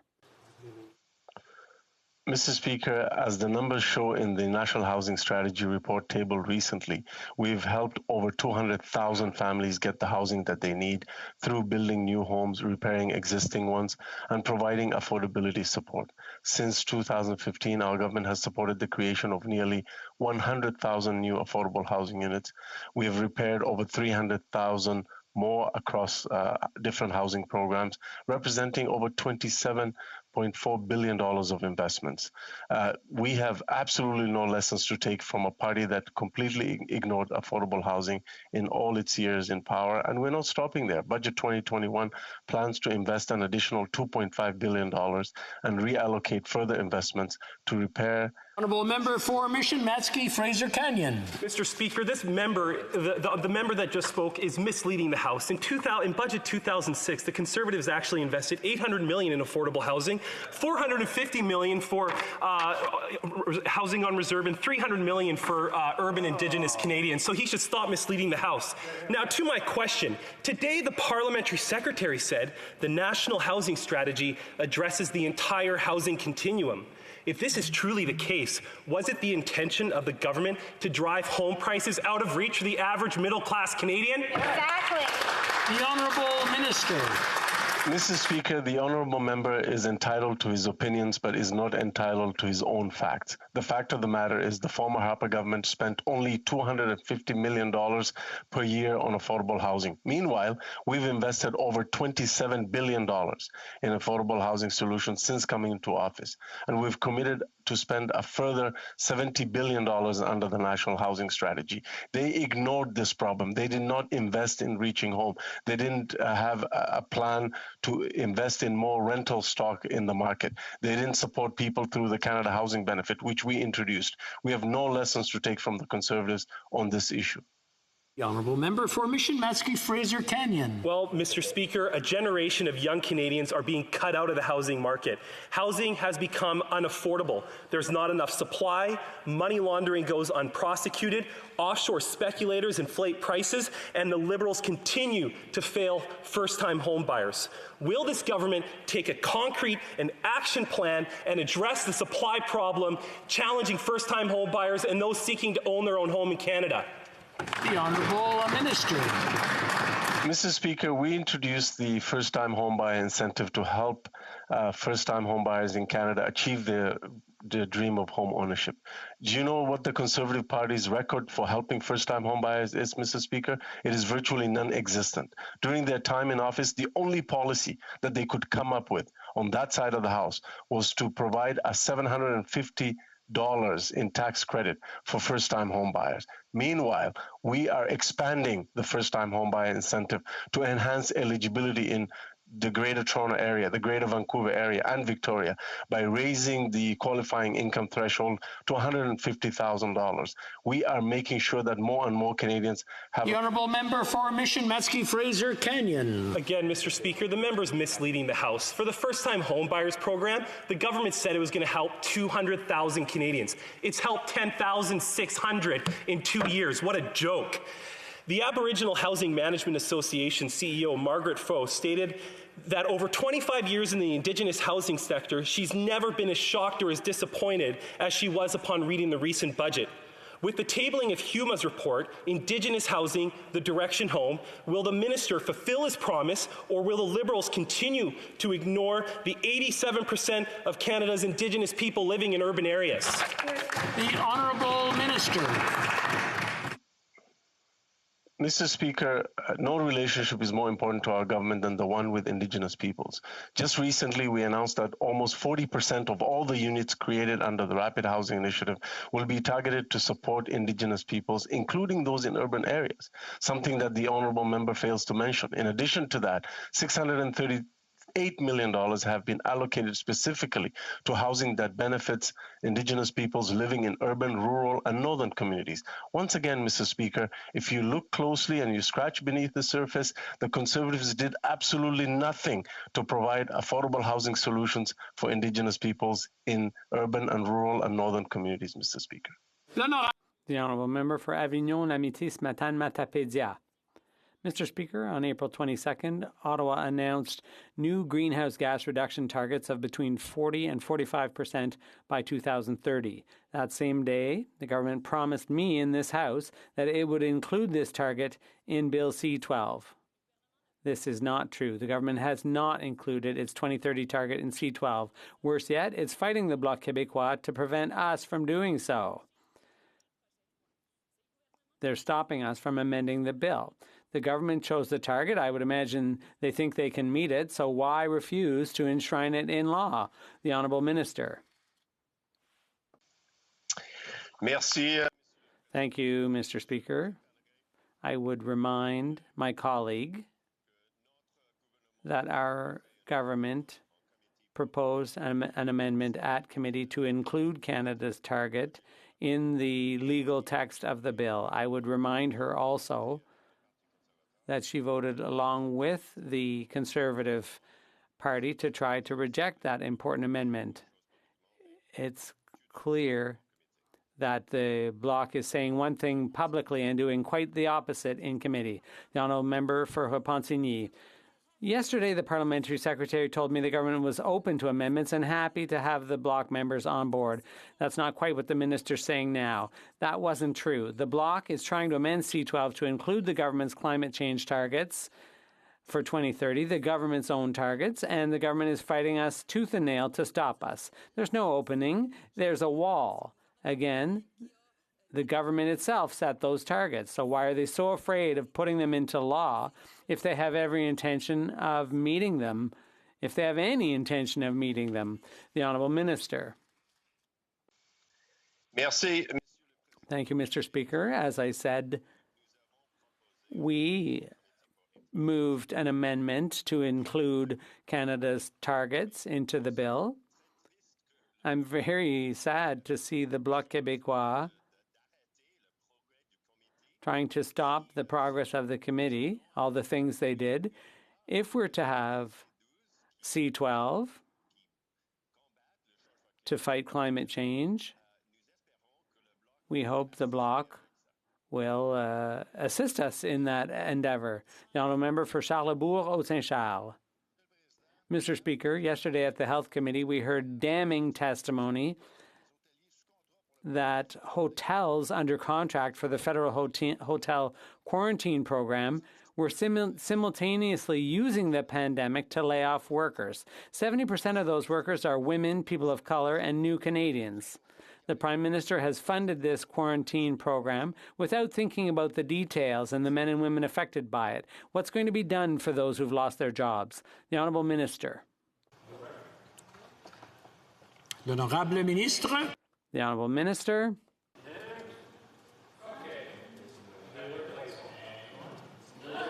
Sorry, Mr. Speaker. I'm sorry. I failed to unmute myself, Mr. Speaker.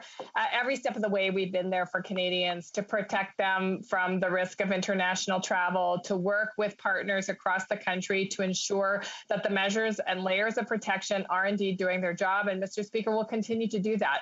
We know that reduced mobility is a way to protect the importation of virus, and we'll continue to use science and evidence to guide our way. The Honourable Member for Charlesbourg-Haut-Saint-Charles. Unfortunately, Mr. Speaker, the minister obviously didn't understand the question. I have another one for her. After weeks of receiving and ignoring a report from a panel of experts outlining how to ease federal border restrictions, the finance minister last week scoffed at the idea of easing restrictions for people who had been vaccinated. Today, the Prime Minister, under pressure from the media, said requirements could be relaxed for the fully vaccinated. Is the Prime Minister going to jump the queue for his second dose to avoid the mandatory quarantine? The Honourable Minister.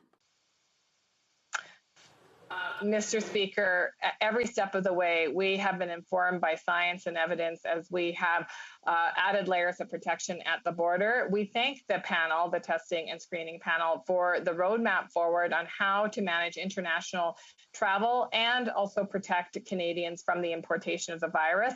We will continue to be guided by science and evidence to ensure that as Canada opens up, as the international community opens up, we do so in a way that is safe and protects Canada from further waves of COVID-19. Member for Calgary, Nose Hill. Yesterday, the Health Committee heard that the Prime Minister is using his unscientific and unsafe hotel quarantine program to discriminate against women and persons of color. An overwhelming amount of Pacific Gateway's long-term workers are women and persons of color, but were laid off under the auspices of this program in order to hire lower-paid workers. They've now filed a human rights complaint. Will the Minister immediately stop using hotel companies who discriminate against women and persons of color and union bus to run these unsafe programs? The Honourable Minister. Mr. Speaker, I thank the member for the question, and we are aware of the ongoing dispute between the Pacific Gateway Hotel and Unite Here Local 40. Our government believes and has faith in the collective bargaining process. We encourage both parties to work together to resolve issues to reach an agreement. However, this is a provincial matter and falls under provincial jurisdiction. Thank you. Honourable Member for Calgary, Nose Hill. Except it's the federal government that is paying Pacific Gateway to run an unsafe, unscientific hotel program that's allowing for these abuses. At these hotels, there's been worker abuse, COVID-19 outbreaks, and sexual assaults, and yet the government persists in propping it up. But the Prime Minister himself won't stay at one of these facilities, and to me that says it all. There's no evidence to keep these programs going, and workers are being abused. Will the Minister commit to immediately scrapping the hotel quarantine program? The Honourable Minister. Mr. Speaker, as I have said, that this matter falls under provincial jurisdiction. But let me share with you what we have done as a government in order to support unions and workers from the time we were elected. In 2015, one of the first measures we implemented was Bill C-4, which repealed Bills 525 and 377, which were actually anti-union pieces of legislation. We've been there for workers. Look at the enhancements we've made under the Labor Code, increasing leaves, creating new leaves. We have been there and we will continue to be there for workers every step of the way. The Honourable Member for Rosemount Petite Patrie. The Liberals have never been champions of the fight against tax evasion. They always wanted to protect the interests of their ultra-rich friends taking advantage of the system. The latest budget proposed a beneficial owners registry, but it's still too little. The parliamentary budget officer is holding the government's feet to the fire and reminding it that it still hasn't done enough. We are being robbed of billions of dollars. It's time to take action. When will the minister stop closing our eyes to the KPMGs of this world and really tackle tax havens and tax evasion? The Honourable Minister. Thank you, Mr. Speaker. The agent has committed to ensuring that all taxpayers pay their part and respect their tax commitments. Historic investments by our government have given the tools to the agency that it needed to improve its data analysis. And I would tell the member opposite that the number of audits is not directly related to the cases of noncompliance. In other words, the agency is conducting targeted audits that are giving good results. Edmonton Strathcona. Mr. Speaker, Alberta's United Conservative government has opened up the Rocky Mountains for new coal mines. Fences, roads, and drill sites are going up in areas designated as critical habitat for species at risk. Benga Mining has applied to mine the Grassy Mountains site without a plan for controlling selenium pollution, and more new mines that avoid federal oversight are being pitched to investors. This will have devastating effects on our environment, and we need immediate action.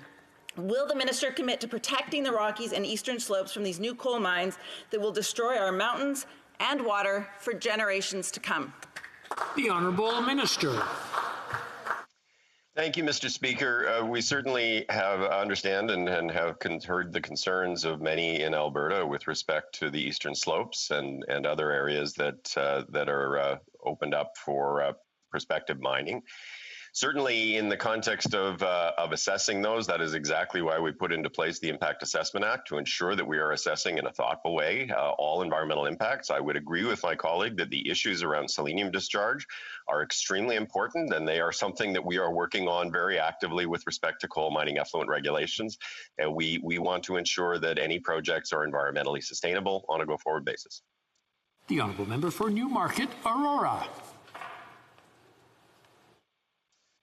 Thank you, Mr. Speaker. For many generations, the conservation efforts of Indigenous guardians have been essential to protecting our environment for future generations.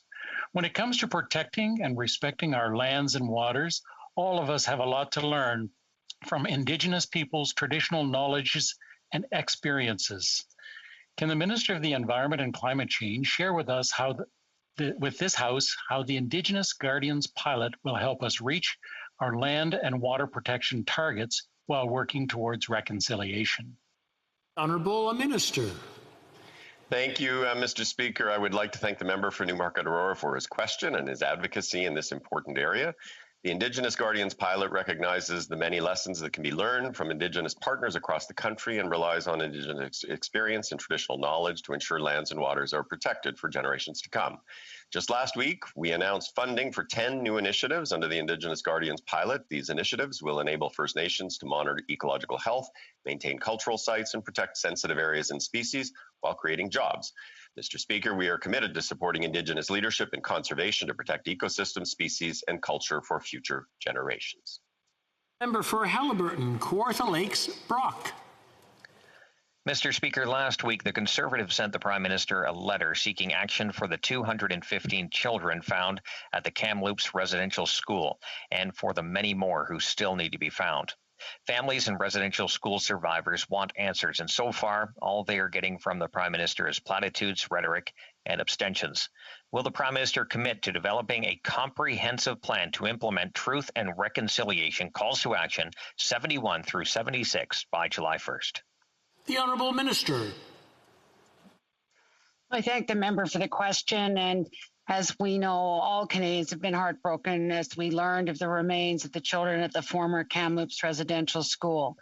We are working with the community and our partners. I had a very important conversation with Kopke Kashmir last evening, and who is working to provide the resources and supports needed as determined by the community. We are reaching out now to Indigenous communities across Canada as to how to support them in finding their lost children, as outlined in those TRC very important calls to action, including how they can access the $27 million of funding made available on an urgent basis. The Honourable Member for Haliburton, Kawartha Lakes, Brock. Speaker, yesterday the Minister for Crown Indigenous Relations said 80% of the Truth and Reconciliation Commission recommendations were met or were in the process of being met. According to the Yellowhead Institute's latest report, only a dozen of the calls to action have been completed. It's been over 5 years since the report was finalized, and only 13% have been addressed.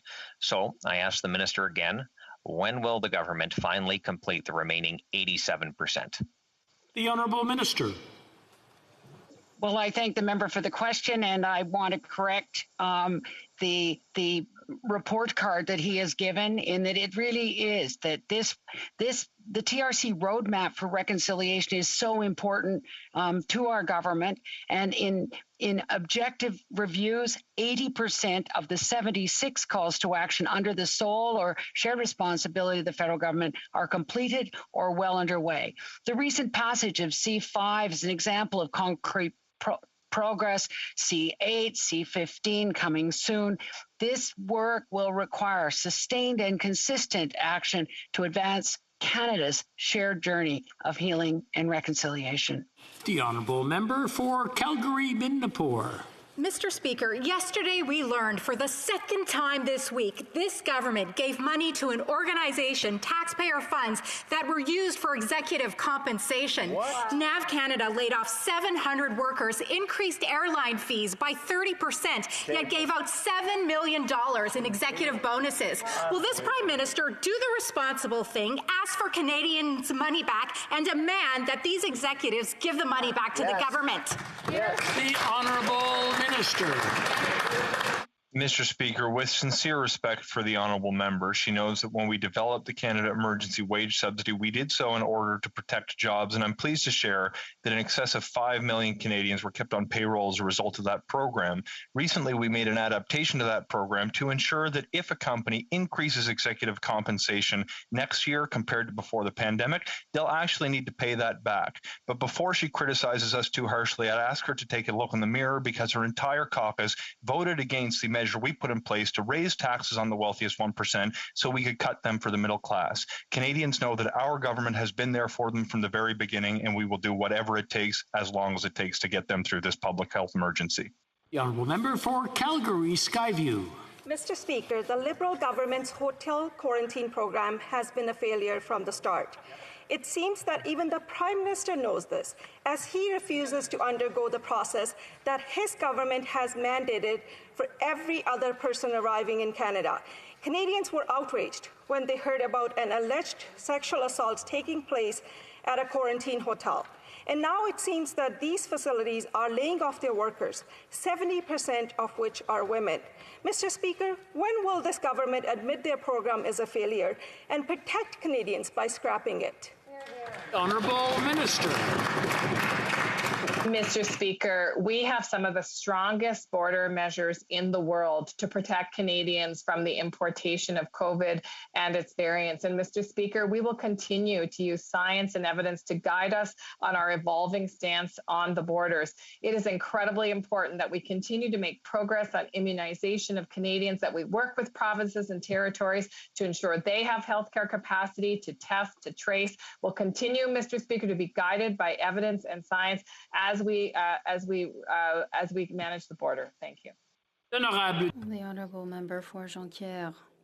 Mr. Speaker, the United States announced that they intended to double softwood lumber tariffs. The Quebec forestry sector is yet again in danger. Obviously, we expect the federal government to take a stand. It's urgent to diversify the market starting here. The federal government can take action for the forests, and they can immediately implement a procurement policy promoting lumber. It can support research and secondary and tertiary processing. It can promote innovative forestry products. The Bloc has provided the government with a turnkey plan. Will it finally do something? The Honourable Minister. Merci beaucoup, Thank you very much, Mr. Speaker. Let's be very clear. These duties are unjustified and undermine workers and countries on both sides of the border. The minister raised this issue directly with President Biden as well as with the ambassador.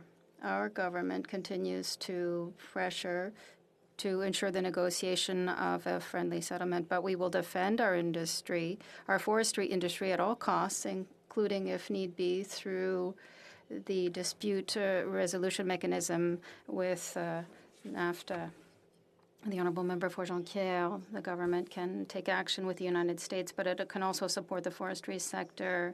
The forestry sector represents 16,000 jobs in Quebec. The federal government does its part, but like always with the federal government, it's the oil that gets all the grease. Just this year, Ottawa invested $560 million to help oil companies pollute a little less.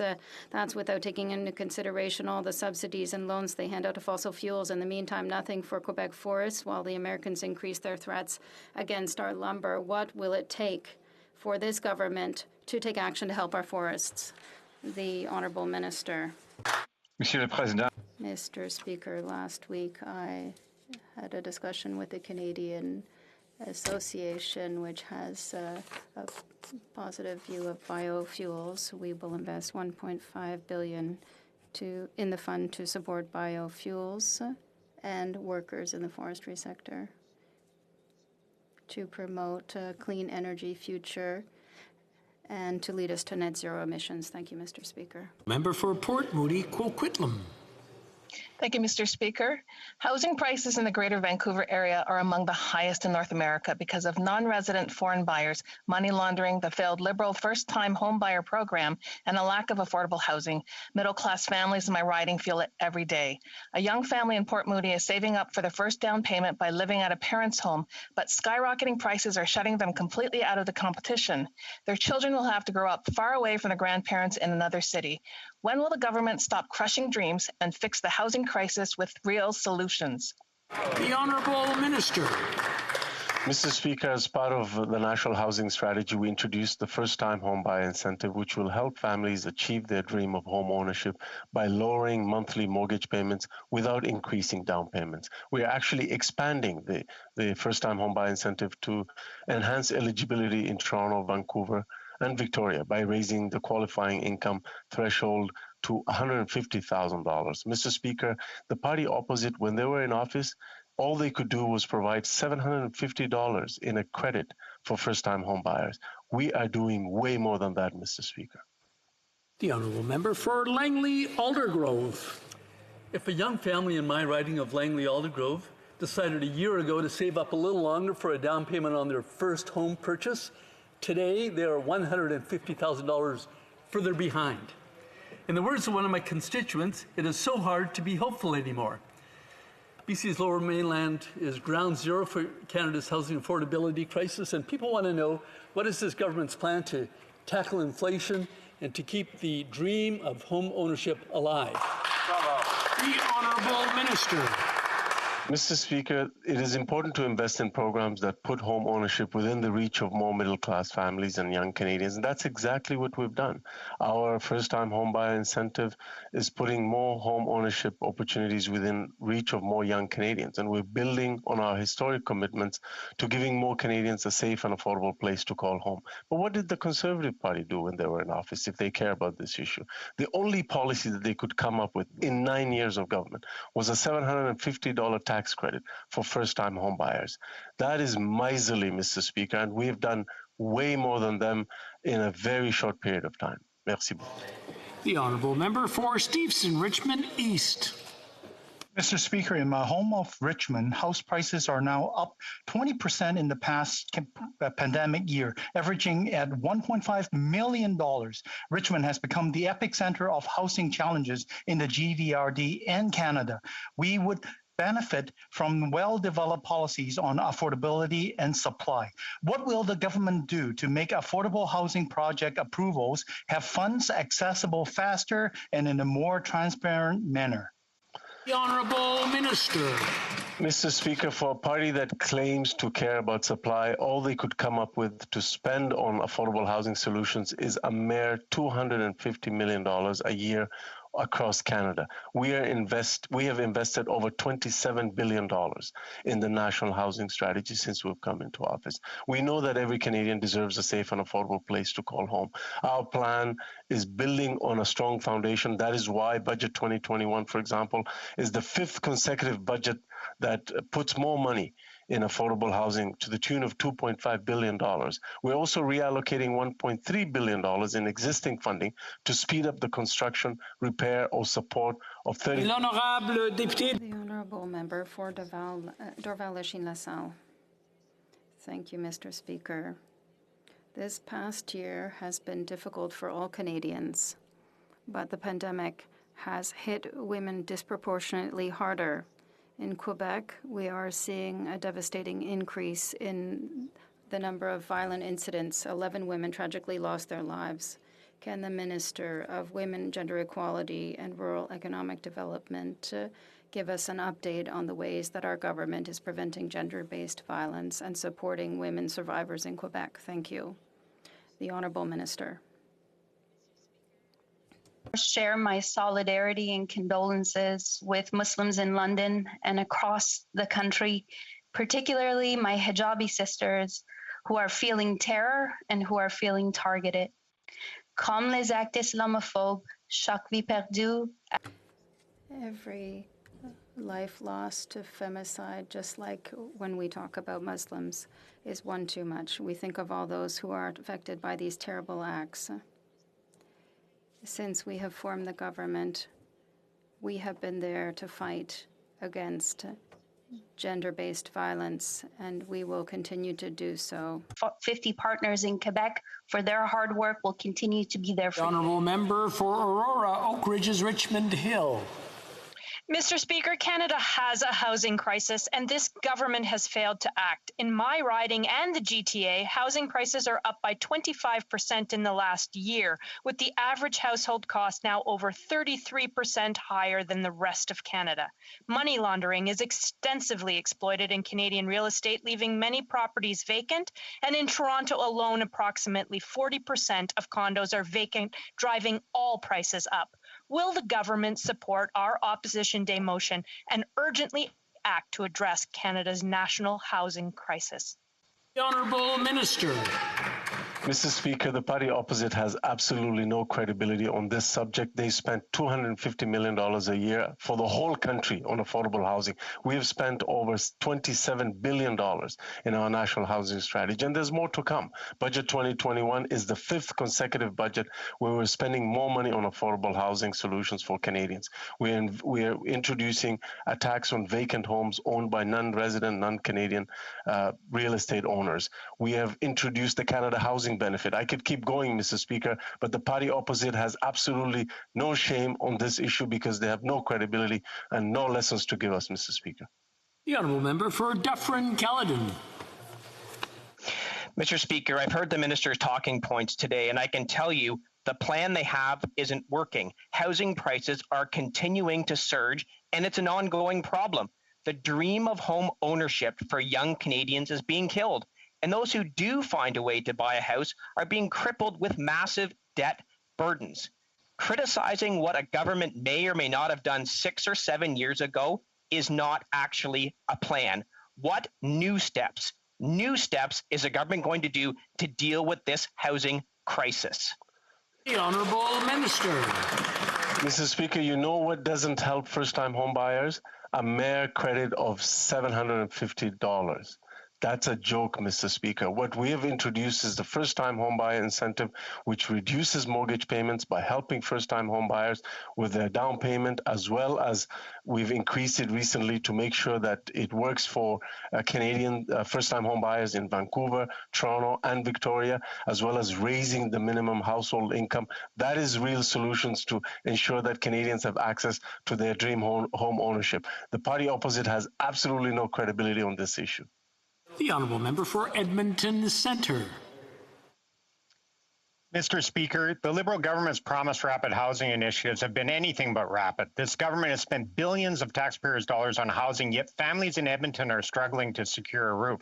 The first-time home buyer program is a failure. The removal of regulatory barriers, incentives for municipalities to increase density, and leadership that can resolve a trade dispute is what we need. Mr. Speaker, how many families in my riding unable to buy or rent a home will it take for the Prime Minister to finally capitalize on NGOs and the private sector's ability to help housing? The Honourable Minister.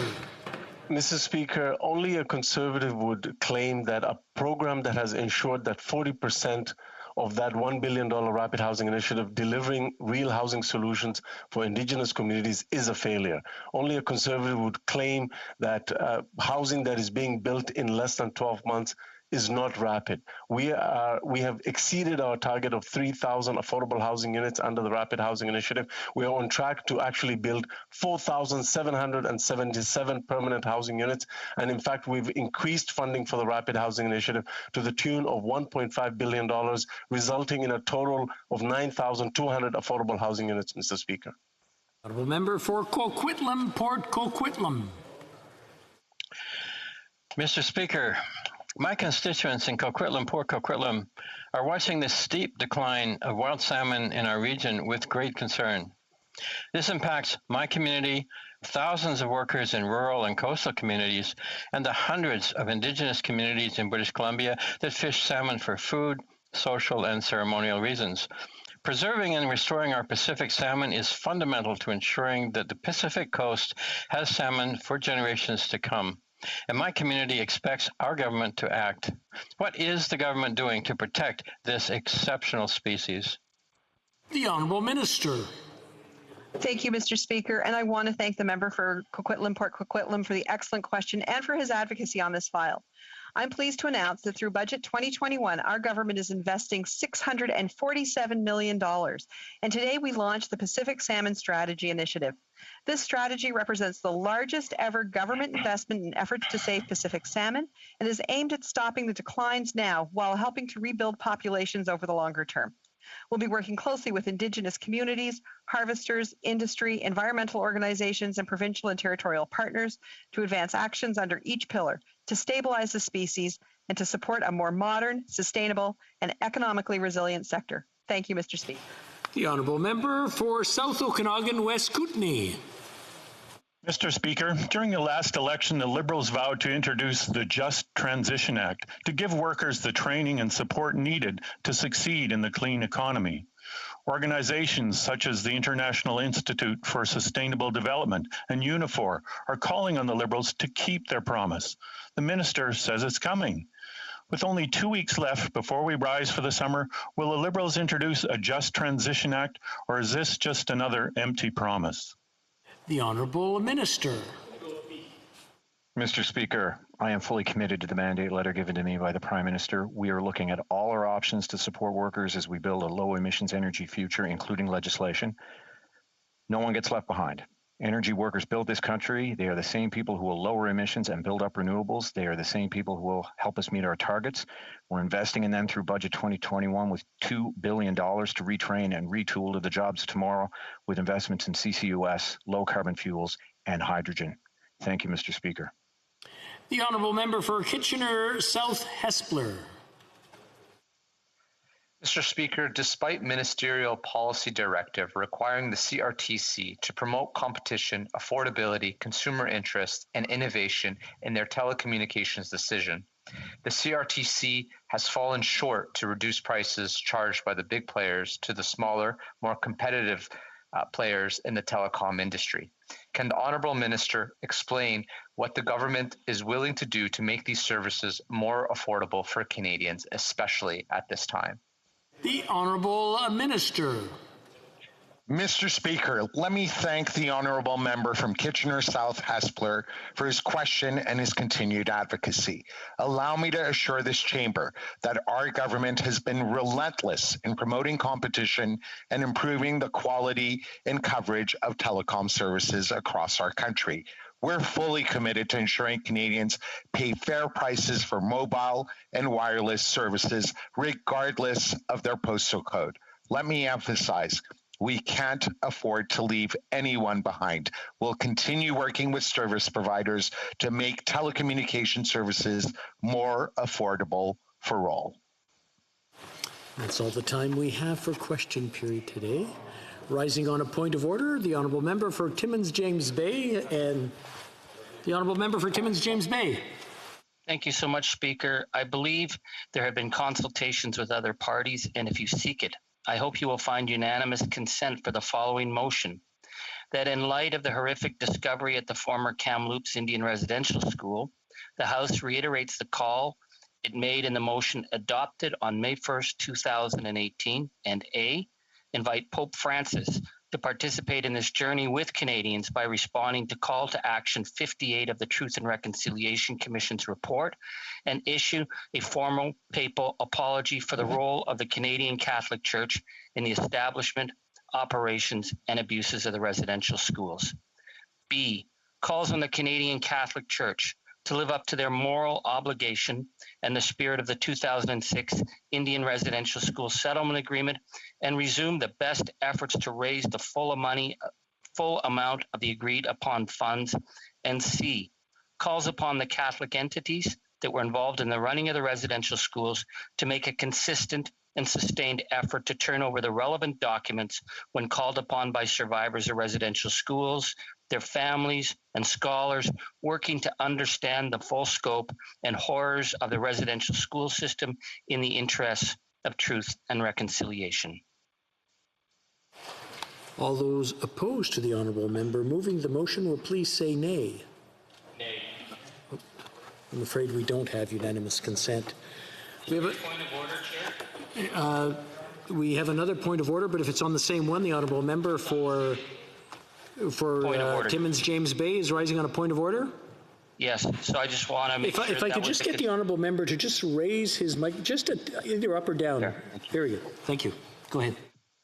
I just want to confirm that it's the Conservative Party of Canada that is giving the Catholic Church a free pass this afternoon. So it's You have to cut the honourable member off. That's debate. That's not a point of order. The honourable member for Mission Matsky Fraser Canyon is rising on a point of order. Thank you, Mr. Speaker. I'd like to seek the unanimous consent of the House to table some documents outlining some of the previous Conservative government's record on housing. No. Aw. I just want to point something out. In previous governments, we've had problems where people have said no before we heard the full proposal. I'll let the honourable member for Mission Matsky Canyon finish off his proposal, and then we'll ask then. Well, thank you, Mr. Speaker. I would like to table documents in respect to my questions today to the Honourable Minister regarding the previous Conservative government's record on housing funding. All those opposed to the honourable member moving the motion will please say nay. Can you do a point of order on a point of order? What documents? This is documents. Like, you have to reference the documents. You're good. 2006. You have to reference the documents. And does he have the documents in both official languages? Is he ready to put them on the table? It seems very ad hoc, Mr. Speaker. One moment.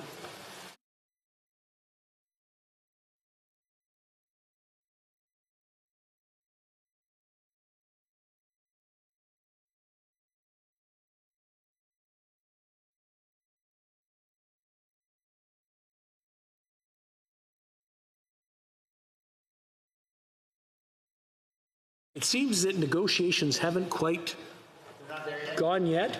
I would invite the honourable members to maybe meet and then bring back the proposal at a later date. If that's okay, I'll just let them work it all out before it comes to the floor. This way we'll have everything ironed out. L'honorable député de Louis Saint-Laurent. Rappel au règlement. I just have some details for the colleague who was wondering if the documents were going to be tabled. 21st century, we can table some document with virtual process. Thank you, Mr. Speaker. Very good. The honourable member for Mission Matsky Fraser Canyon is rising on a point of order. Well, thank you, Mr. Speaker. Just a point of clarification. As a member of Parliament, am I required to table a document in both official languages or one official language? In both. Orders of the day. Ordre émanant du gouvernement, travaux des subsides, reprise du débat sur la motion d'opposition au nom. Government order, business of reply, resuming debate on opposition motion. Debate. The Honourable Parliamentary Secretary to the Government House Leader has 3 minutes remaining on his debate. The Honourable Parliamentary Secretary. Yes, thank you, Mr. Speaker. If I could only have a little bit more time.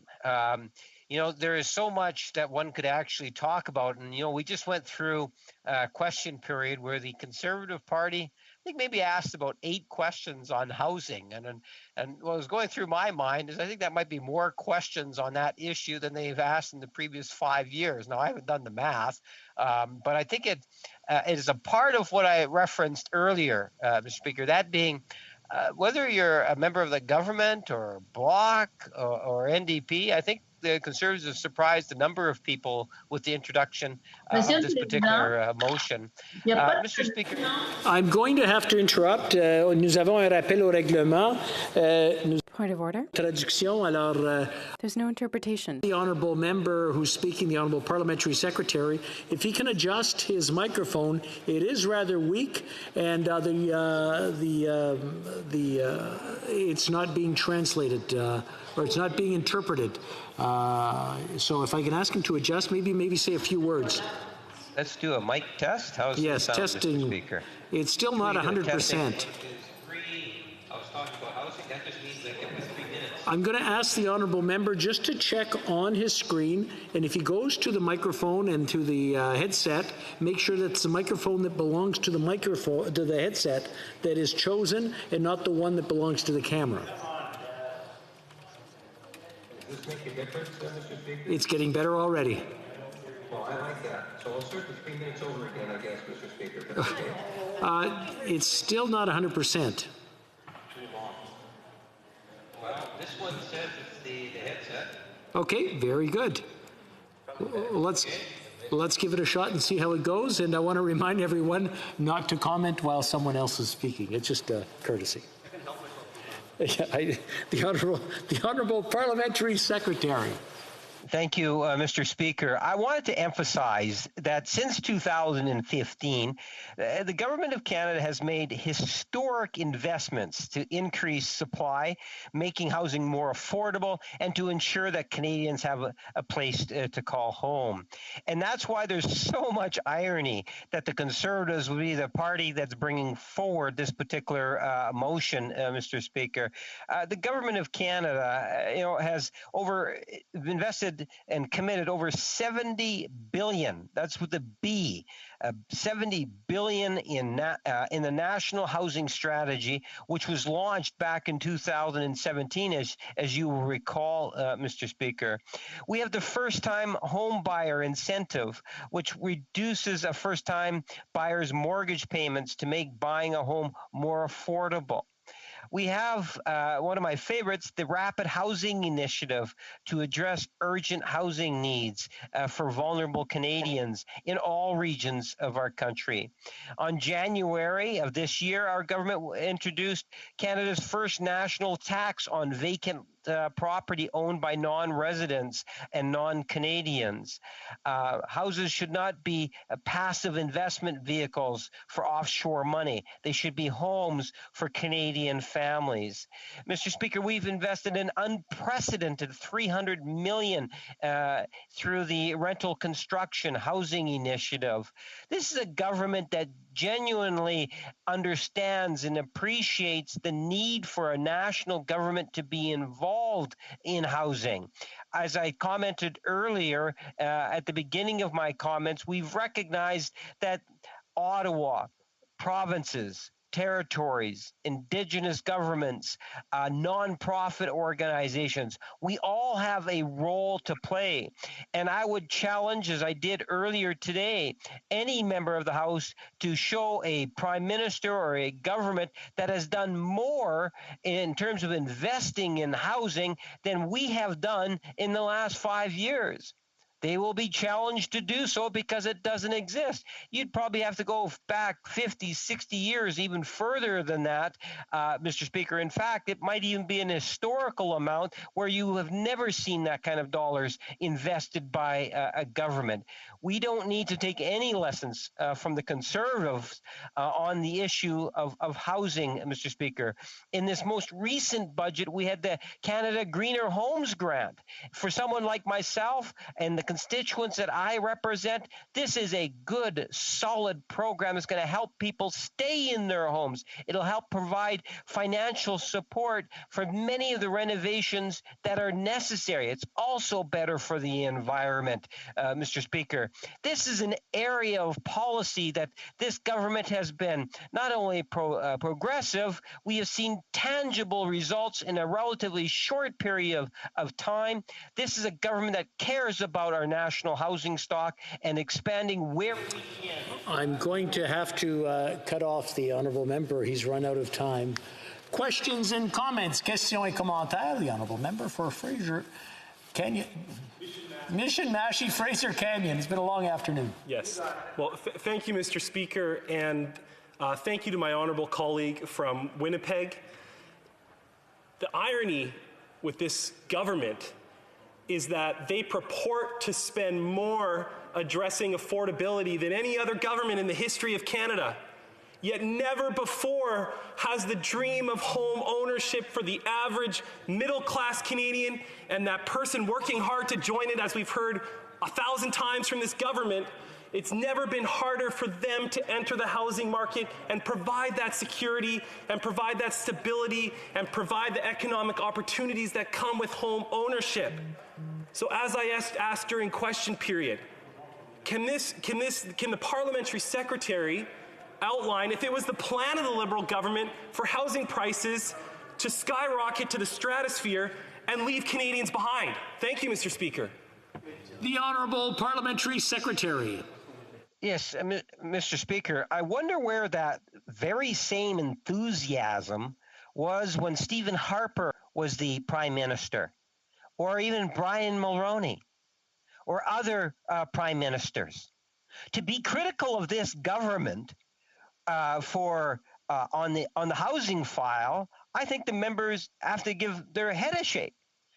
At the end of the day, we have seen not only investments, but a national government work with Indigenous communities, provinces, municipalities in terms of how it is that we can improve the quality of our housing stock, while at the same time support Canadians in being able to buy a home for the first time. If previous governments were doing what we are doing in the last number of years, we wouldn't be in the situation that we are in today. The Honourable Member for Repentigny. Thank you, Madam Speaker. The Parliamentary Secretary has indicated the amounts that have been disbursed. A bilateral agreement was struck between Canada and Quebec, $3.7 billion, half of which came from the federal government. That's all well and good, but this took 3 years before this agreement was struck because the federal government always wants to tell Quebec what to do. Does the Parliamentary Secretary not agree with the Bloc Québécois, asking that Ottawa transfer to Quebec its half of the housing envelope without conditions? The Honourable Parliamentary Secretary. I guess I beg to differ with my friend. I think that Ottawa has a responsibility on the housing file. And a part of that responsibility is to work with provinces and territories, municipalities, whether it's Montreal, the city of Winnipeg, Vancouver, Halifax, or Yellowknife. Work with municipalities, work with Indigenous leaders and governments of all types to try to ensure that we have a better overall housing conditions throughout the country. This is a file that we as a government, in particular this Prime Minister, has given a great deal of attention to. And we see that in the current Minister of Housing in terms of the sense of commitment to the many different programs that he himself is pushing very hard on, such as the Rapid Housing Initiative, being in my home province on many occasions to promote that particular program. The Honourable Member for Vancouver East. Thank you very much, Madam Speaker. The Parliamentary Secretary is obviously oblivious to the fact that it was the federal Liberals who canceled the National Affordable Housing Program in 1993. With that being said, Winnipeg has the highest number of Indigenous households in housing need, estimated at 9,000. Indigenous, Métis, and Inuit people should not have to be told time and again that their housing needs can wait, just like the government should not keep taking Indigenous children to court. So how can the member sleep at night knowing that his own government has failed time and again to deliver on their promise for a for Indigenous, by Indigenous, urban, rural, and northern housing strategy? The Honourable Parliamentary Secretary. Well, the member is just wrong in terms of her assessments. And if she was to check with the Minister of Indigenous Services, she would probably be better informed in terms of what's actually taking place on the issue of Indigenous housing, which is in fact being led and encouraged from within Indigenous community members today and has been taking place. In regards to the changing of history, back in 1992, 93, whenever it was, I can remember debating Bill Blakey in the north end of Winnipeg, where the NDP were saying that the federal government didn't have a role to play in housing. That was back in the early 90s. Hard to believe, but that was true. I was there. I was on the panel as Bill Blakey was on the panel. I don't need to receive any sort of a lecture from a New Democrat on the importance of national housing. We have a prime minister and a government that is committed to housing, the housing in Canada, more so than any other government that I can recall, and I've been around for quite a few years. The Honourable Member for Aurora, Oak Ridges, Richmond Hill. Thank you very much, Madam Speaker. The money laundering is extensively exploited in Canadian real estate, and we have estimates that upwards of 50% of real estate companies are not complying with anti-money laundering regulations. Furthermore, we're one of the few G7 countries that doesn't have laws around beneficial ownership. I'm wondering if the parliamentary secretary could give us any insight into whether or not this government is actually going to work towards enforcing Canada's anti-money laundering regulations and to implementing beneficial ownership to reduce money laundering in Canada. Thank you. The Honourable Parliamentary Secretary. Yes, Madam Speaker, what I can say, and I would emphasize, because we've heard this from other colleagues of mine, in particular the Minister, that houses should not be a passive investment vehicles for offshore money. They should be homes for Canadian families. We recognize that we need to work with other jurisdictions. We have a multi-department approach at trying to get to the root of this and how it is that we can actually resolve it. At the end of the day, we want to see houses being used for what they were intended to be used for, and that's real people. The Honourable Member for Hastings, Lennox-Addington. Thank you, Madam Speaker, and I want to thank the honourable member for his comments. Are you able to hear me, Madam Speaker? I don't see myself here. Yes? Okay, thank you. I wanted to raise an issue that I raised earlier, and I think there's been a lot of good comments today on things that can be done. I raised the issue earlier that high immigration levels can also impact housing prices. And I think that's a fact. I think that it increases the demand side of things. But I was just wondering if the parliamentary secretary could answer. There are some Canadians that are concerned with our economic state coming out of COVID. Does the Liberal government plan to go back to our high immigration levels immediately once borders open? Or will there be a period of letting the economy and maybe the housing market to get back on track? The Honourable Parliamentary Secretary. Canada is a diverse nation, a nation that is recognized around the world as the place to be in many situations. And we owe it to immigrants, and we are a nation that's very much dependent on immigration. I believe that Canada will continue to grow and prosper well into the future, in good part because of solid immigration policies. As in many areas, I would suggest to you that immigration has kept communities alive and to a certain degree growing. And I would invite my friend, if he has doubts in that, to come to Manitoba, and I can give him some very specific examples where he can visit some of these communities. I wouldn't want anyone to undervalue the potential contributions through aggressive immigration numbers coming into Canada. Questions et commentaires. Questions and comments? Resuming debate, the Honourable Member for Aurora, Oak Ridges, Richmond Hill. Thank you very much, Madam Speaker, and I will be sharing my time with the member from Edmonton Manning. I'm honored to have the opportunity to speak to this very important opposition motion on housing. Canada does have a housing crisis. Every day, citizens from my riding and across Canada come to me with heartbreaking stories on the challenges they face in putting a roof over their head. Many tell me they can no longer afford to stay in their homes. Others share that they can't find anywhere at all to live. I hear from young families who are forced to live far from their places of work because it's all they can find, and young people who are losing hope that they will never be able to own a house of their own. Nearly 1 in 10 Canadians experience hidden homelessness. 1 in 7 Canadian households cannot find decent housing without spending 30% or more of their income. And in my riding in the Greater Toronto Area, that number is drastically worse. The average Toronto household costs over $850,000, where Canada's average is $562,000.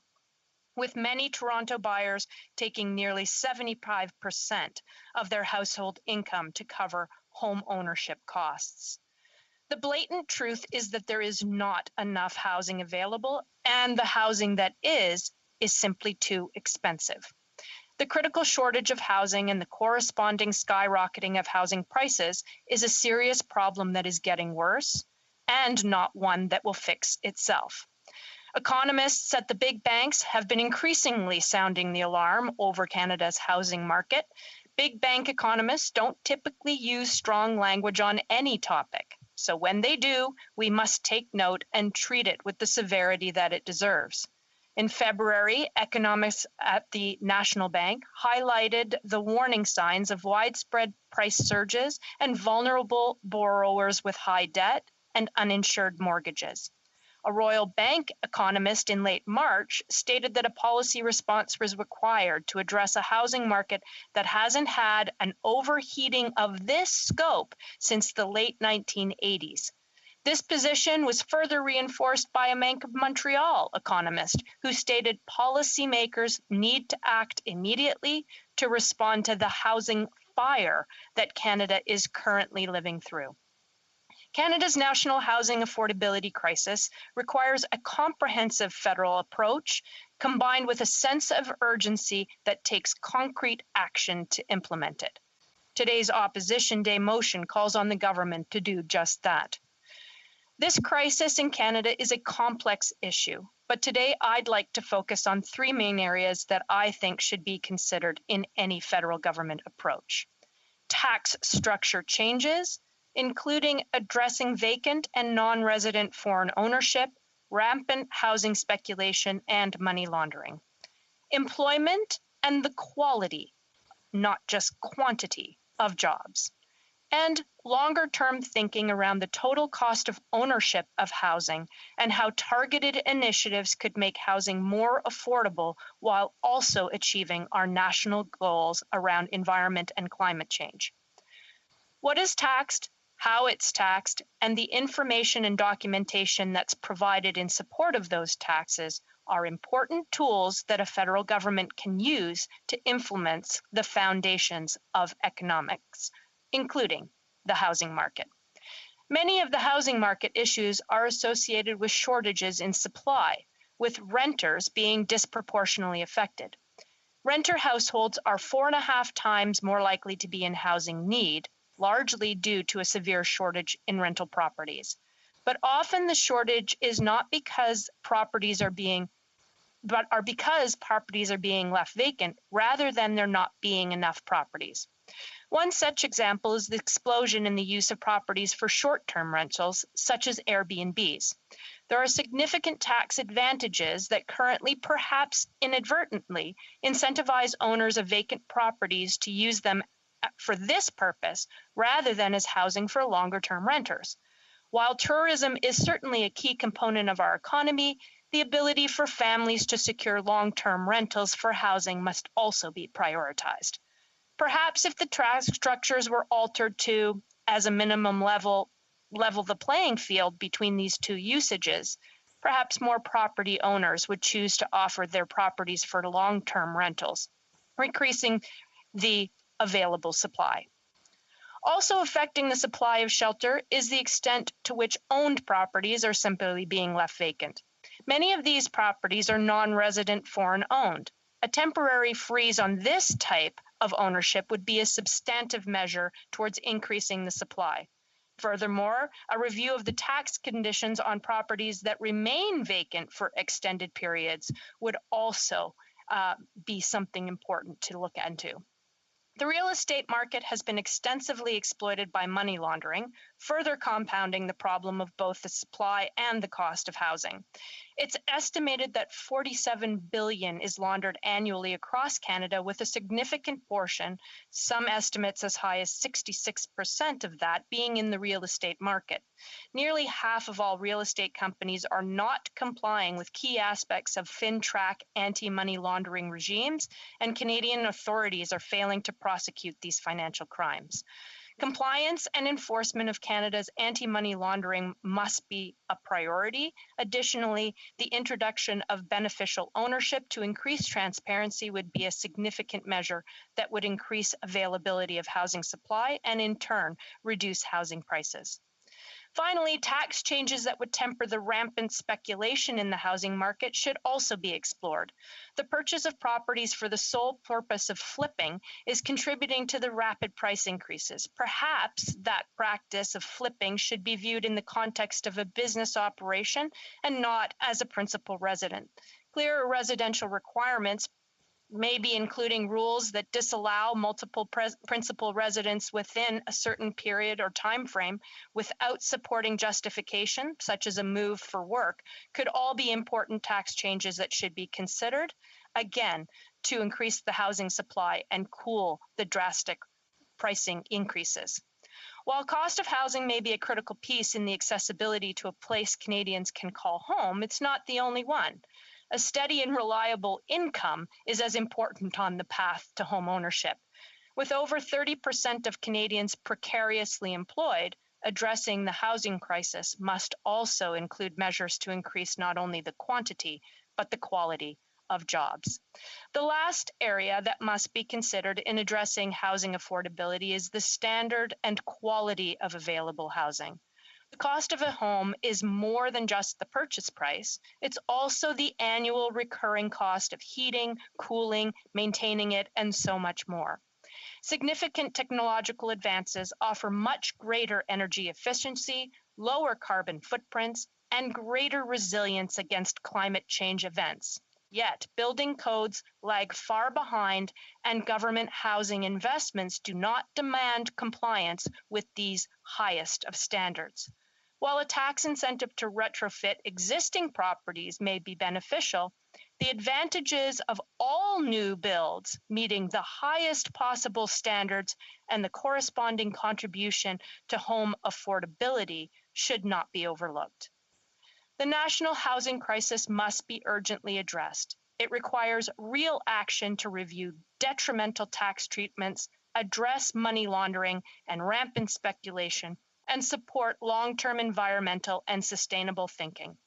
Today's opposition motion puts forward important actions that will give more people a real chance at securing a decent and affordable roof over their head, and in turn, secure Canada's future. I urge everyone in this House to support this critical motion. Thank you, Madam Speaker. Questions and comments. Questions et commentaires. The Honourable Parliamentary Secretary to the Minister of Families, Children and Social Development. Interesting news and the interesting response from the real estate. The Honourable Member needs to lower the microphone. Apologies. Thank you very much. It'll be interesting to see how the real estate sector responds to the Conservatives talking about changing the tax regime for primary residences. I look forward to the Conservative attack ads against this particular member in the next campaign. But I assure you the Liberals aren't changing the tax code as it relates to primary residences, but we now know the Conservatives are considering it. It's also nice to see them talk about FinTrack, an organization and a police unit that they did not fund and did not staff. We are now funding it, but the member opposite voted against that funding. They also voted against the budget that strengthened beneficial ownership measures in this year's budget, but now she seems to have changed her mind. She does like to crisscross on issues and political parties from time to time. But what I find most interesting about the member opposite is she often advocates for the subway on Yonge Street, a subway which the municipalities of York Region are paying for with development charges that this particular motion threatens to strip away. How would the cities contribute to infrastructure that builds good, strong communities if development charges were wiped out, as the Conservative Party is now proposing to do for municipalities from coast to coast to coast? How does she build a subway with tax cuts? Honourable Member for Aurora Oak Ridges, Richmond Hill. Well, thank you very much, Madam Speaker. And there's no question, I'm sure, that all honourable colleagues can agree that a principal residence is for living in and for providing a family with a roof over their head. And that is the most important aspect of a principal residence. And the fact that the Liberals are saying that they have done things to reduce money laundering is blatantly false. There's no regulations around beneficial ownership, and that is a critical gap that industry and economists alike have identified, as well as the fact that many of Canada's current FinTrack anti-money laundering laws are failing to be enforced despite investments much needed in pursuing that. Questions et commentaires. L'honorable député d'Avignon. The Honourable Member for Avignon, Lamitis-Matane, Matapédia. Thank you very much, Madam Speaker. I'd like to thank my colleague for her speech. She's right to say that we need to deal with the problem of access to housing. For example, in my riding, we'd like to attract more young families. But it's difficult because when these families arrive, it can be very hard to buy a house. Sometimes they don't have enough money to buy a house, and it's a recurrent problem. This motion does have some good ideas for solutions, but I think there's a simple solution, a more simple solution. This is an area of Quebec and provincial jurisdiction. So in my opinion, this should be transferred directly from the federal government to Quebec so that the province can collaborate with municipalities on the solution. Does she believe that we could simply transfer the sums? Oak Ridge's Richmond Hill. Merci beaucoup pour la question, mais c'est tellement important. Thank you very much for thank you for the question. But I think it's very important to focus on why it is that these young families can't afford homes. Because they don't have stable and steady incomes. We're seeing youth disproportionately affected in terms of precarious employment.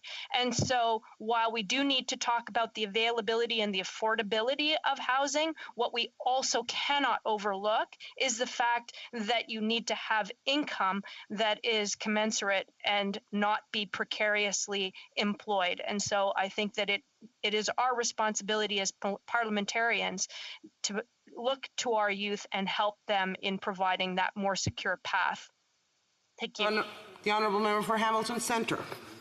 Madam Speaker, in my city, when they talk about supply, we have cranes and building permits dotting the sky, condos being built everywhere, while simultaneously an increasing number of my residents in Hamilton Centre are being pushed out, living in tents, living in informal settlements across the city. You know, we have this honourable member who, in this opposition day motion, in subsection E, talks about overhauling its housing policy to substantively increase the housing supply, and yet the Conservatives decreased investments in co-ops and social housing and didn't announce any plans. So will the Conservatives finally admit that this opposition day motion completely overlooks social housing and real affordability for the next generation of Canadians? Honourable Member for Aurora Oak Ridge's Richmond Hill. 10 seconds. This opposition day motion, Madam Speaker, calls on the government to get a national housing strategy and to do better in terms of all the aspects, because it's not just one aspect, because housing is something that needs to be looked at in its entirety. Resuming debate, the Honourable Member for Edmonton Manning.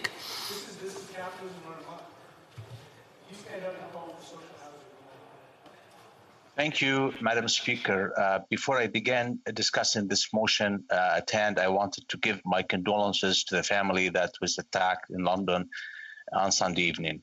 4 people were attacked and killed by an individual who was only motivated by hatred for this innocent family solely due to their Islamic faith. This kind of violence does not belong in the world, let alone in Canada. Targeting men, women, and children solely due to their beliefs is an act of hatred, pure and simple. It is something that cannot be tolerated in a free and just society, and my heart goes out to the family. We owe them as society to work together to find a cure once and for all.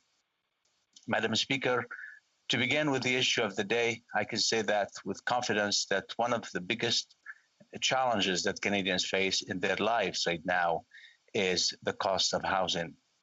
Frankly, when I look at some of the real estate prices in some of Canada's largest cities, I struggle to think of how I would pay for one of those homes. And I'm not talking about mansions here, Madam Speaker. Even starter homes are starting to get ridiculously expensive in this country. I took a look at some of Vancouver real estate listings and my mind was blown. I think the cheapest house I found was 2 bedrooms, a little over 900 square feet, for just under $500,000. What a deal. I took a look at some of the listings in Toronto, and it was even worse. I couldn't find a single house available for under $500,000, just a small condos or apartment. One of the most ridiculous listing was a 500 square foot bachelor pad for $500,000. That's about the size of my office back in my constituency, and I can barely fit my desk in there. I have no idea how someone would fit their entire life into something that size. So like I mentioned, the cost of housing is one of the biggest problems that Canada or Canadians are facing in their lives right now. I know that my colleagues, the honourable member from Regina Capel and the honourable member from Mission Mascou, Fraser Canyon, wrote an update that was published into the Toronto Sun last week that discussed a lot of causes of the frankly ridiculous cost of housing in this country. Obviously, I think that raised several good points. Otherwise, I wouldn't be discussing it personally. And I think that many Canadians would agree with this once they take a minute or two to think it over. But the lack of supply of housing in Canada is one of the most compelling, or their most compelling arguments. Now, I did the math, and from 2009 to 2019, the population of our country grew up by 10.5%. There's about 4 million new Canadians. Obviously, there will be plenty of families in there. So I'm not saying that we need 4 million new homes, but the lack of supply of housing is pretty well documented. This lack of housing supply has had some pretty clear consequences for Canadians. The price of housing has boomed in nearly every major city in the country, with Edmonton and Calgary proving to be the only exceptions. Toronto, for instance, has seen the price of housing triple over the past 15 years. I think that goes a long way to explain the 500 square foot room for $500,000. Ultimately, I think that represent a national tragedy. The cost of housing in many of Canada's cities is in many ways an exclusionary barrier to families who are looking to fulfill their dreams of owning their own home. I'm sure that this is similar for many Canadians as well as many of our colleagues, Madam Speaker, but I grew up with this dream. It's a pretty simple one, but its simplicity carries universality. That's a classic dream. Grow up, find a job, fall in love, start a family, buy own home to live with that family in. Now, I'm fortunate that I've been able to fulfill that dream. I'm sure that it's similar maybe for some of my colleagues or maybe most of my colleagues, but it's not a similar story for a lot of Canadians. There are thousands of families across the country who are blocked from fulfilling that dream because of the cost of the housing. Maybe all they can afford now is to rent an apartment. Maybe they can't afford a big enough house so they and their children can live comfortably. Maybe they're forced to live in a bad neighborhood where it isn't safe for their kids to play outside because it's all they can afford. Just as importantly, this isn't just a barrier for families. It's a barrier for students who they're moving away from home for the first time. It's a barrier for recent graduates looking for a new home as they enter new job market. It's a barrier for seniors who are looking to downsize after their retirement. It's a barrier to every Canadian from coast to coast. It's a slap in the face to all of them, quite frankly, especially with the ongoing pandemic, meaning that Canadians have been struggling while real estate prices keep on chugging up and up. The prohibitive cost of housing in many of Canada's cities is frankly a barrier that people are struggling to cross. It's not like a chain link fence that we would find at the schoolyard. It's much closer to the wall of Jericho, tall, imposing, and uncrossable. But just like the biblical walls, these walls can be brought down, but not through the failed infrastructure and housing support programs from this government. We need to increase the supply of housing in our major cities. It's logical. Our population cannot continue to grow while our housing supplies barely adds new homes for Canadians. Simple. But it's not just that. It's more than that. And while this is unique in every city across the country, there's a substantial amount of red tape and municipal regulations that prevent the construction of new housing. While we obviously cannot legislate on municipal affairs, the federal government can work with the provincial governments and municipalities to improve the situation. We can encourage cities to cut red tape, to make building new homes easier, to alleviate the supply issues in many of our largest cities. The federal government already issues gas tax rebate, carbon tax rebates, and more to municipal governments. Why not other transfers, such as from thus far useless infrastructure bank? Or how about from one of the other dozens of programs? These municipal rules and regulations are a massive driver of the increase of housing prices. To top it off, all of the government's failed programs. Back in the 1980s, there was a tax rebate programs for building new homes called the Multiple Unit Building Program. In today's dollar, it costs $9,000 per home built in foregone government revenue. I'd say that's pretty good. The Liberal government's equivalent, the Rapid Housing Initiative, it cost 23 times that per home. Again, that is $9,000 was adjusted for inflation. Clearly, the government's current approach isn't working. Clearly, is not helping Canadians afford homes. That's why we need a different approach. That's why we need a different approach. It's clear that the government needs to stop with endless, poorly thought out infrastructure program. It's clear that their made in Ottawa programs are not working.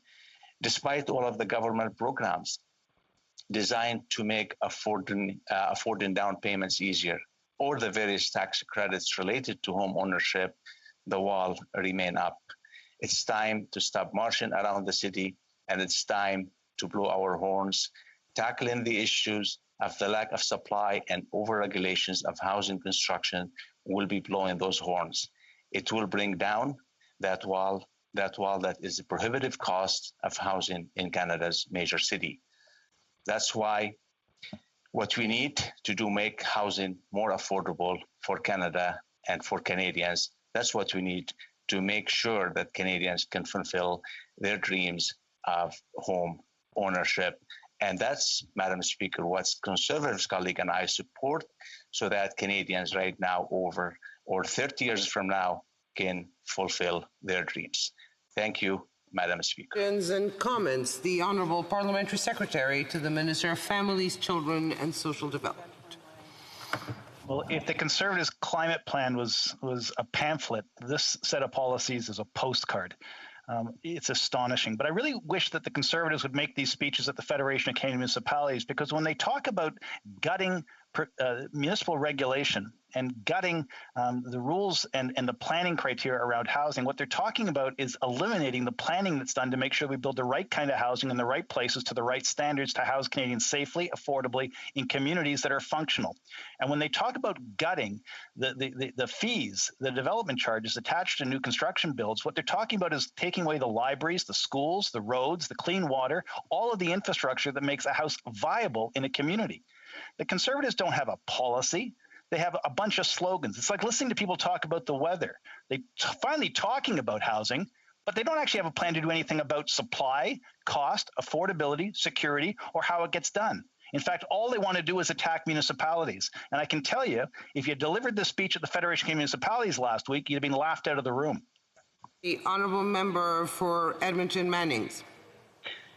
It seems like the honourable member is coming from a different planet altogether, and he's still stuck too much in the past. And every time somebody suggests something, we are trying here to help the government. We are trying to help finding solutions for Canadians.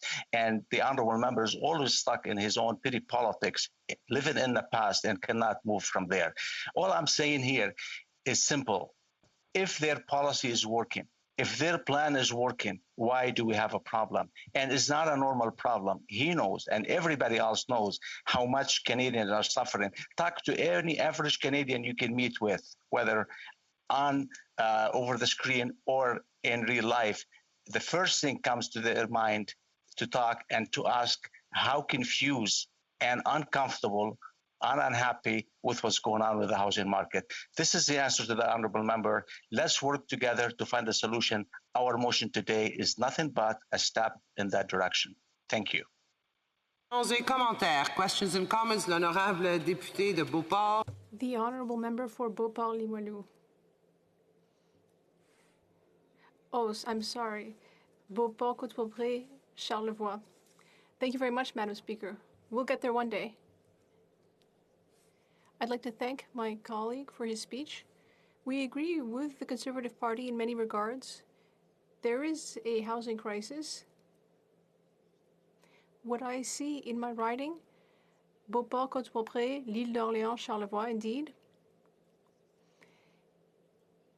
is that we don't have necessarily the same issues in Charlevoix as we might see in Beauport or in Quebec City. There's a bit of a different reality everywhere. So there's not a one-size-fits-all solution, and we're concerned that the federal government could step in where Quebec would actually be in a much better position to apply the social housing principles. What the Bloc Québécois is proposing is that the money be handed over to Quebec and that Quebec be responsible for transferring the sums to social housing. What does my colleague think?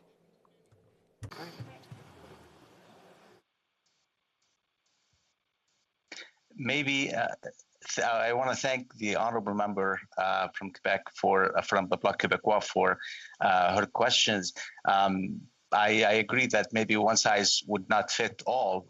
That may not be the solution. I think we have different provinces, different jurisdictions, different cities. That's why I mentioned in my speech that they say the pricing in Edmonton and Calgary is still way, way behind compared to the rest, to Toronto or to Vancouver. The only probably two exceptions are Calgary and Edmonton right now in the country. So we need different solutions. We need different approach. At the end of the day, it's a national crisis, and we must be all stepping in to make sure we find that solutions and to help the current government to deal with that too. Honourable member for South Okanagan, West Kootenay. Well, thank you, Madam Speaker, and I'd like to thank the member from Edmonton Manning for his speech. And I'm happy to talk about housing here today because housing is the crisis in my community. In my hometown of Penticton, the average cost of a home, of a single-family home, is $800,000. That's almost twice what it is in Edmonton. Yet the average income here is for an average single person income is in the $30,000 range. So people cannot even dream to afford to buy a house. There is no rental stock. There is certainly no subsidized housing stock. So if you lose your rental suite because your landlord wants to cash in on these prices, you are homeless. You are out on the street. We've had families, working families in that situation. So I don't see anything in these. I apologize, but I have to ask the honourable member for for Edmonton Manning to give a short answer. Thank you. I just want to thank the honourable member from British Columbia, and I understand this market. I visit British Columbia all the times, not right now, but very familiar. And yes, we do have a problem. I think it's everybody's problem, and we have to make sure we find solutions. And thanks again. Resuming debate, the Honourable Parliamentary Secretary to the Minister of National Revenue. Thank you, Madam Speaker. I'm pleased to contribute to this very important debate that we're having as it impacts all Canadians from coast to coast. Madam Speaker, I will be splitting my time with the distinguished member from Kingston and the Islands. Before I begin, Madam Speaker, I would like to pay my respects to the 4 Canadians that were taken from their families and friends. This absolutely breaks my heart, and I know all Canadians have their thoughts with this family and with the 9-year-old boy who we all wish a full recovery. May light overcome such darkness, Madam Speaker. And yes, we must root out all forms of discrimination, including Islamophobia. It needs to be called out. It needs to be condemned. At this time, we all stand shoulder to shoulder with Muslim Canadians across this country. I'd like to thank the honourable member for raising the issue of housing. It is a frustrating period for many Canadians who are trying to purchase their first home. High housing costs, especially in urban centers, continue to put financial pressure on many middle-class and low-income Canadians. After COVID-19 has exacerbated existing housing affordability and homelessness issues and the public health risks of substandard and crowded living quarters. This government knows that a long-term plan for a faster-growing Canadian economy must include housing that is affordable for Canadians, especially young families. Stable housing is critical for communities and for a strong middle class, and affordable housing is also essential for economic fairness and growth. Les investissements visant à rendre le logement plus abordable. Investments to make housing more affordable for the most vulnerable, combined with measures to limit foreign speculation in the housing market, will help ensure that our economic recovery is an inclusive one that helps more people to join the middle class. That's why the government has a plan as a part of Budget 2021 to invest $2.5 billion and reallocate $1.3 billion existing funding to speed up the construction, repair, or support of 35,000 affordable housing units. Since 2015, this government has made historic investments to increase supply and make housing more affordable. For example, under Canada's first national housing strategy, we are on track to deliver over $70 billion in investments, Madam Speaker, by 2027, 2028, that will support the construction of up to 160,000 affordable homes and increase Canada's housing supply. We also introduced the Rapid Housing Initiative to address urgent housing needs for vulnerable Canadians in all regions of Canada. The $1 billion program will be expanded with an additional $1.5 billion allocation from Budget 2021. Au moins 25 de ce fonds seront consacrés à des... At least 25% of this funding would go towards women-focused housing projects. Overall, this new funding will add a minimum of 4,500 new affordable units to Canada's housing supply, building on the 4,700 units already funded. The funding is available to municipalities, provinces and territories, Indigenous governing bodies and organizations and nonprofit organizations. Funding will be used for the construction of modular housing, as well as the acquisition of land and conversion of existing buildings into affordable housing units. Most recently, Madam Speaker, the federal government announced it is aligning the minimum qualifying rate for insured mortgages with that for uninsured mortgages, subject to review and periodic adjustment. That being the greater of the borrower's mortgage contract rate plus 2% or 5.25%. This will apply to insured mortgages approved as of June 1st, 2021. The government also recently expanded access to the first-time homebuyer incentive to make sure more middle-class Canadians in Toronto, Vancouver, and Victoria and cities of the like can benefit from this support. The program reduces a first-time buyer's mortgage payments to make buying a home more affordable. Another factor contributing to unaffordable housing prices for many Canadians in some of our biggest cities is speculative demand from foreign non-resident investors. That is why on January 1st, 2022, the government will introduce Canada's first national tax on vacant and underused residential property owned by non-resident non-Canadians. Houses should not be a passive investment vehicle for offshore money. They should be homes for Canadian families. Many of the ones reside in my riding of Vaughan Woodbridge. The tax will require all owners, other than Canadian citizens or permanent residents of Canada, to file a declaration as the current use of the property with significant penalties for failure to file. Revenues generated through this tax will help support the government's significant investments in making housing more affordable for all Canadians. Madam Speaker, I'd like to turn back to some of the other housing measures contained in the budget. Budget 2021 proposes $600 million over 7 years to renew and expand the Affordable Housing Innovation Fund. To date, this program has committed funding to support the creation of over 17,600 units, including more than 16,300 affordable housing units and units for persons with accessibility challenges. This new funding will support the creation of up to 12,700 more units. Et un financement de $315,4 millions sur 7. $315.4 million over 7 years through the Canada Housing Benefit will increase direct financial assistance for low-income women and children fleeing violence to help with their rent payments. The budget also proposes funding of $118.2 million over 7 years through the Federal Community Housing Initiative to support community housing providers that deliver long-term housing to many of our most vulnerable. And of the $1.3 billion of previously announced funding that is being reallocated, $750 million under the National Housing Co-Investment Fund will accelerate the creation of 3,400 units and the repair of 13,700 units.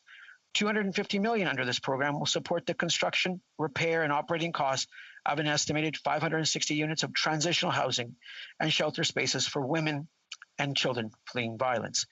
Est un financement de 300 millions de dollars dans le cadre de l'initiative financement de la construction de and $300 million for the Rental Construction Financing Initiative will be allocated to support the conversion of vacant commercial property into housing. This funding will target the conversion of excess commercial property space into 800 units of market-based rental housing. This government also recognizes that access to safe and sustainable housing can be particularly challenging in the North. Therefore, Budget 2021 proposes to provide $25 million each to the governments of the Northwest Territories and Nunavut to address housing priorities. Madam Speaker, our government is focused on ensuring that Canadians are able to have an affordable and safe place to call home. The measures I have outlined and just mentioned will help Canadians find affordable housing, spur job creation, and local economic recovery, alleviate cost pressures in the housing. I have to interrupt the honourable member.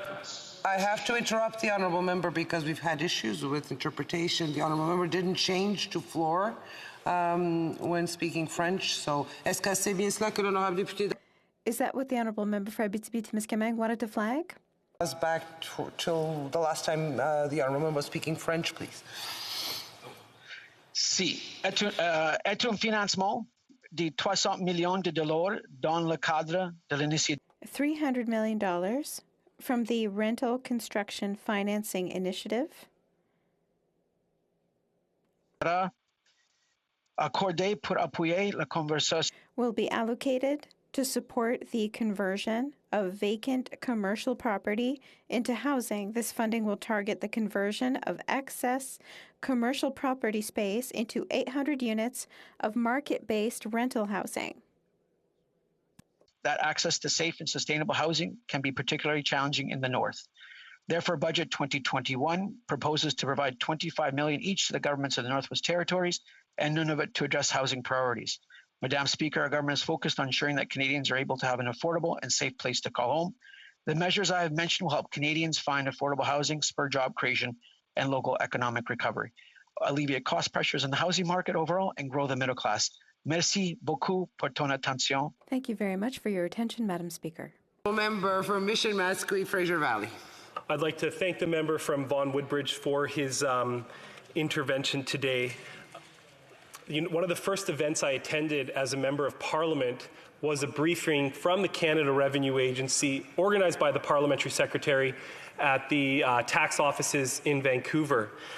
I asked the tax specialist there, and they were telling us about all the new convictions that they were bringing forward related to money laundering and people that weren't following Canadian laws in the real estate sector as well. The member mentioned in his discourse about a beneficial ownership registry. What laws will need to be changed to implement a beneficial ownership registry? And what laws does the member believe need to be strengthened to better combat money laundering in Canada? Honourable Parliamentary Secretary. I'd like to first thank the member from Mission Mascouy, Fraser Valley, for bringing the opposition motion to the floor today. As through you, Chair, as we all know, housing is a very important issue, but we also know that we need to ensure that money laundering is dealt with. And I'm really, really glad to say that the Canada Revenue Agency, through our government over the last number of years, has been provided the funds and the tools and the necessary investments to combat money laundering. We've actually set up at the CRA separate teams to investigate real estate fraud and money laundering transactions in British Columbia specifically. And I'm glad to see that the member opposite recognizes the efforts from the Canada Revenue Agency and our government. Thank you, Madame Speaker. Honorable député d'Abitibi-Témiscamingue. Merci, Madame la Présidente. Thank you, Madam Speaker. Question for my colleague, the Parliamentary Secretary. What does he think of the motion in which we talk about replacing the incentive for first-time homebuyers? What didn't work in that program? What needed to be improved? Also, when we talk about a measure to facilitate the purchase of a first home, how could that work to make sure that young Canadians could become homeowners? The Honourable Parliamentary Secretary.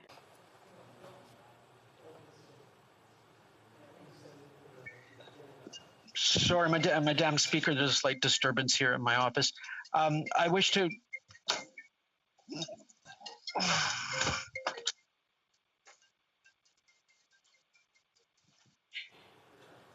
Sorry, Madam Speaker, I apologize. I believe one of my daughters was calling. And that's life these days. Madam Speaker, to the member of Abitibi-Témiscamingue, I would like to say we've introduced a first-time home buyers measure that is supporting Canadians across the country. And we're going to continue to support young families who wish to purchase a home in whichever city they wish to live in this blessed country. Thank you, Madam Speaker. The honourable member for Courtenay Alberni. Well, thank you, Madam Speaker. And Madam Speaker, you know, we will be supporting this motion, but Madam Speaker, we know that tax incentives alone has never addressed homelessness or housing affordability anywhere in the world. This is a crisis. This is a situation where Canadians have seen the average price of a home go up 30%.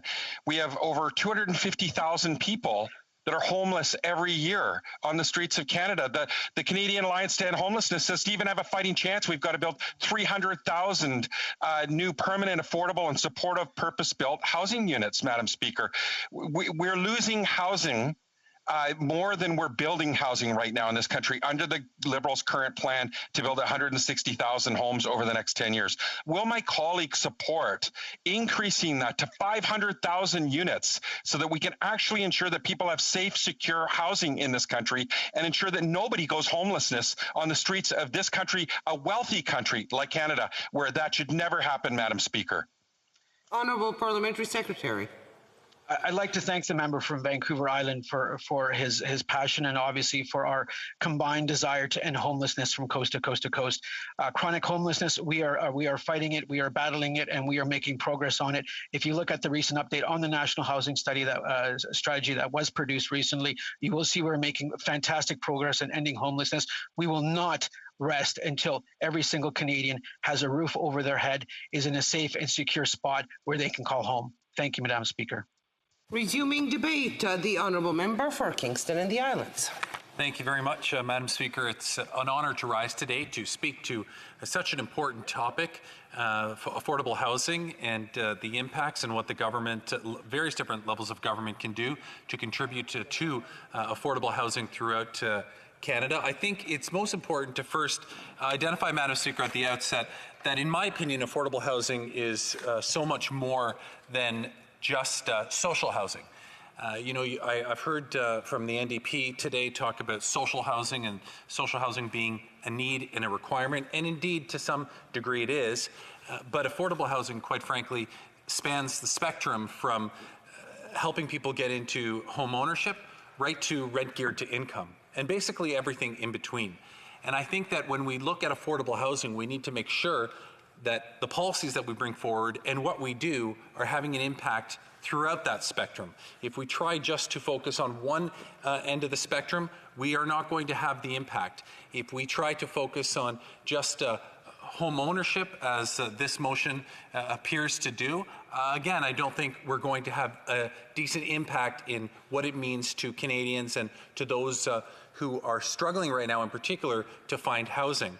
I will say that I really enjoyed the discussion of affordable housing. It's something that's near and dear to me personally. My introduction into politics, long before I was even on City Council or Mayor of Kingston, was being a representative on the Affordable Housing Development Committee that the City of Kingston had set up to distribute funds to various different affordable housing projects throughout Kingston back in, I believe it was 2004, 2005, and that was an initiative that had been brought forward by the Liberal government of Ontario at that time. They wanted and saw the need to build affordable housing.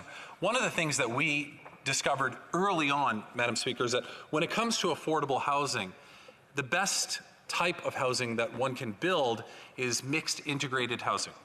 Don't try to, there's always this temptation, I think, when building affordable housing to build as much as possible to house as many people as possible, and those were very popular ways of doing things in the 60s and 70s and even into the 80s for that matter, when the federal government and provincial governments were involved in building housing complexes. But the unfortunate reality is that what we discovered is that quite often when you do that, you don't end up with good housing. You end up with, unfortunately, the stigmatization of ghettoized housing. You're not helping those who are living in those situations, and you're certainly not helping the stereotypes associated with low-income renters when you put everybody together in one area. When you start to integrate people into various different settings, you expose those who are on the affordable housing assistance to those who aren't, and there becomes a certain degree of appreciation and respect for the situation that people might be in.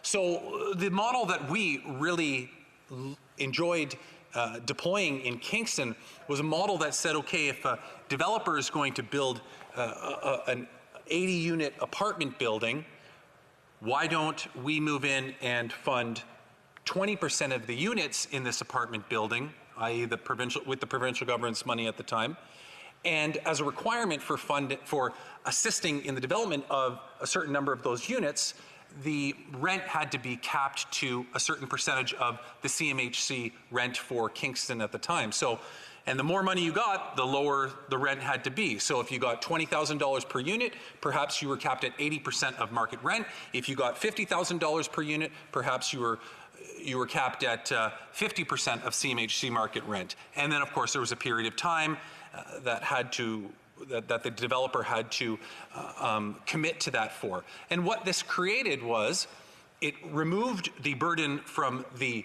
taxpayer of being responsible for the physical infrastructure.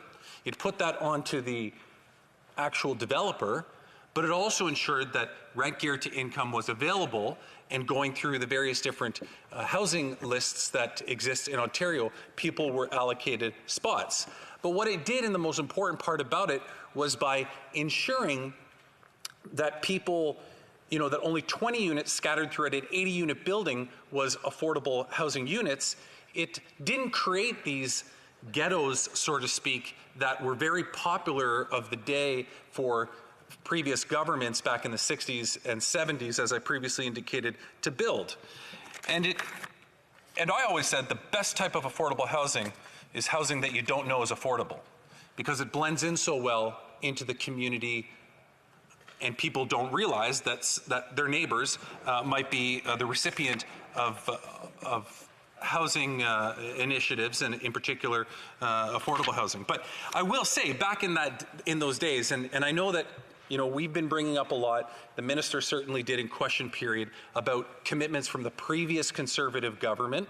And I know that there have been some discussions and arguments about, well, that doesn't really matter, that was 6 or 7 years ago. But I think it is important, Madam Speaker, because it gives a pretty good indication, at least in my opinion, of where we would go if we return to the day when a Conservative government would be in power. I think you would revert to a lot of those previous policies, and I see the member from Pembroke is applauding that, but I don't like those policies, Madam Speaker. I don't think that they're effective. I don't think that they genuinely improve the affordable housing situation in Canada. And so when we talk about this and when we highlight what was going on back then, when I was on that Affordable Housing Development Committee, a fraction of the money came from the federal government. The vast majority of it came from the provincial government in Ontario at the time. And it's been referenced in here several times that the previous Conservative government was only giving $250 million per year for affordable housing throughout the entire country. So let's say you used one of those models that I had previously referenced, where you encouraged a developer to build affordable units in a building they're currently building, and let's say you gave $40,000 per unit. That would equate to only just over 6,000 affordable housing units in the country, throughout the entire country. And that's the full stop, that's the entire program. Never mind all the other parts of affordable housing strategy that I previously mentioned, about affordable mortgages, about rent geared to income. You know, all of these components are part of it. So that's why I'm extremely proud to be part of a government who has taken seriously the challenge of affordable housing since day one, and looked at the challenge not as an individual problem like the NDP wants to do with people who are primarily in a situation of rent, they need their rent to be geared to their income, but also from an incentive perspective to get people into home ownership. And certainly, you know, we're having struggles now. The situation has indeed changed over the last year or so. And that's why, and in particular when it comes to vacant properties that are purchased and stay vacant, a place for people to park their money, and quite often foreign investors that are parking their money in property and keeping these properties vacant, that is a real issue. And I can see the absolute need to do that. And that's why it was great to see the member from, or the Minister of Finance propose in the budget that will start in 2022 of a tax on vacant land. It'll be interesting to see if the Conservatives are going to support that. They certainly haven't to this point in terms of supporting that budget. But, you know, and that's just the tip of the iceberg in terms of trying to control and address the issue. The National Housing Strategy on its own, $70 billion over, I believe it's 10 years, started in 2017. Working in collaboration with CMHC to deliver funds to specific projects throughout the entire country to make sure that people have, or to make sure that the resources are there. The rapid housing strategy, or the other strategy that's built, intended for incentives for construction, I think it's $300 million, is to incentivize construction to turn over some of the vacant commercial properties and various other different properties that can be turned over in a very quick manner in order to utilize these spaces for affordable housing. I have no doubt that there will always be more that we can do, Madam Speaker. This is not a very easy issue. It's not an issue that one particular action is going to completely resolve. This is something that's going to take a lot of time. And I would say in conclusion, Madam Speaker, that I am very proud of the work that has been done over the last 6 years from this government. I lived through, as I previously indicated, the previous government's programs, and I'll leave it there, and I look forward. Questions et commentaires. Questions and comments, the Honourable Member for Mission Mascouy, Fraser. Well, I'd like to thank the member from Kingston for his intervention. In fact, I have a good friend that lives in his riding, and they were telling me about how hot the market was in Kingston. And my mind turns to that young graduate from Queen's University who may have been, or finishing their graduate degree, trying to start a family, but the cost of housing has literally just increased $200,000 over the last year. And while the member focused almost exclusively in his remarks on social housing, the CMHC has indicated that there's no way that we can address the affordability crisis we're facing in Canada unless we do something with the private sector. And I'm just wondering why this government is so reticent to even mention the possibility of working with the private sector to address supply, like all of the major economists and a lot of analysts are saying across Canada. Thank you, Madam Speaker. The honourable member for Kingston and the Islands. Well, it's clear that the member only listened to the parts of my speech that he wanted to. If he's suggesting that I was only focusing on social housing, he missed 80% of what I said, Madam Speaker.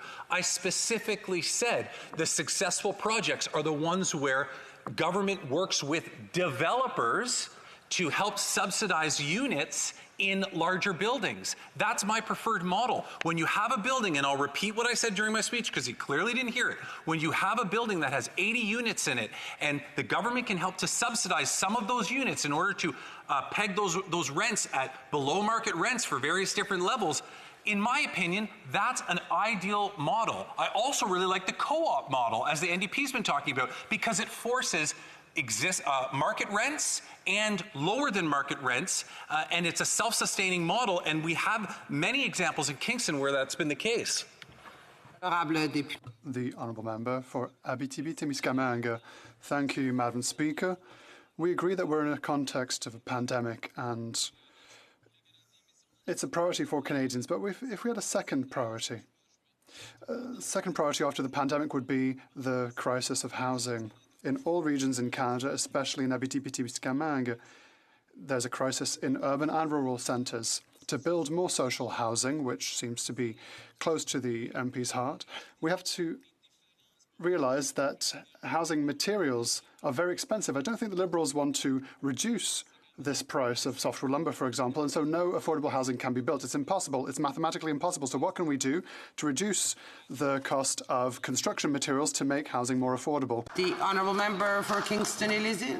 Well, I certainly don't have the exact answer to that question. If I had the answer to that question, perhaps I'd be in the wrong line of work. But I will tell you, Madam Speaker, that what we're seeing, and I'm already seeing it myself, as the price of lumber goes up, you start to see creative investors and developers starting to look for other strategies and using other products.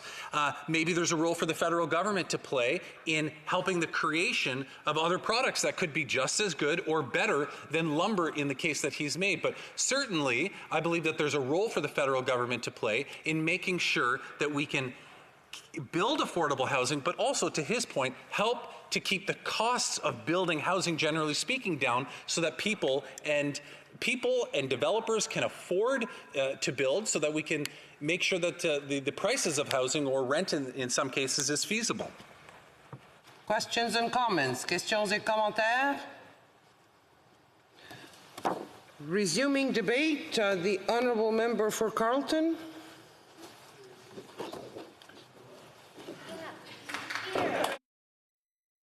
I wanted to make a dramatic entrance, Madam Speaker. I will be splitting my time with the honourable member for Surrey Langley. South Surrey White Rock. South Surrey White Rock. All right. I'm off to a great start here. Madam Speaker, we have a decision to make whether we want to be a property-owning democracy or a landed aristocracy. Now, that might seem stark, and it is, but it is also true. 100% true if you look at the facts. According to the CMHC, for a house to be affordable, it should not consume more than 30% of a family's income. Currently, in Canada, the average house would consume 50% of the average family's household income. In other words, the average house is 2/3 more expensive than the average family can presently afford. And that's just the average. Across Canada, there are more extreme examples. For example, in Toronto, it takes 68% of the average family's income to own the average house. In Vancouver, it's 79%. And that is 79% of pre-tax income, which means that it is mathematically impossible, not just difficult, for the average Vancouverite to own the average home. Why? Of course, because you don't have 79% of your pre-tax income left when the government is done with you. Even if you spent 100% of your post post-tax income, it would not be enough. Even if you ate no food, bought no clothes, had zero recreation, you would not have enough money as an average Vancouverite to own the average home. Now, what's causing it? Why is it that Vancouver is the second most expensive housing market in the world when you compare average income to average house price, and Toronto is number 5? Both of them are ahead of Manhattan, ahead of London, England, ahead of San Francisco, places with more people, more money, and much less land. What is causing it? Is it because we don't have enough land in Canada? Seriously? We are the 10th least populated population density country in the world. There are more places where there's nobody than there are places where there's anybody in Canada. If you spread our population out equally across the land, there would be only one person standing on every 3 CFL-size football fields. That's how much land we have in this country. And yet, somehow we have a housing shortage. Well, clearly, it's not a lack of land. So could it be that there's a booming economy that's driving up housing prices? Well, of course not. The GDP went down $120 billion last year and has not recovered. So what else is it? Is it COVID? Well, COVID should have reduced housing prices. When CMHC testified at Finance Committee at the beginning of COVID, they said that the pandemic would reduce housing prices by 14%. The Bank of Canada said it would be a disinflationary event. And it should have been. People were moving further out into the country where per square foot costs are actually lower.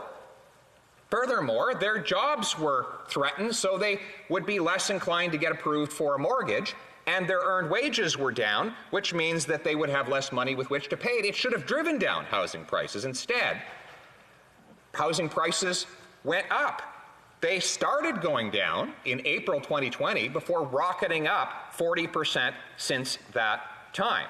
So what is the real cause? Well, the answer is that government is restricting supply and ballooning demand. Let's start with supply. Here in Canada, we have one of the slowest processes on planet Earth to get from buying a land to building on it. In some jurisdictions, it takes 7 years. Canada, in general, is a place where it takes forever to get anything approved. In fact, out of 37 OECD nations, we're ranked number 36 for the time it takes to get a building permit for a warehouse. Not much different for housing. Toronto's per unit of housing cost of government is 50% higher than the average in the United States municipalities. Just the charges alone consume almost $250,000 in costs for every new unit housing built in Toronto.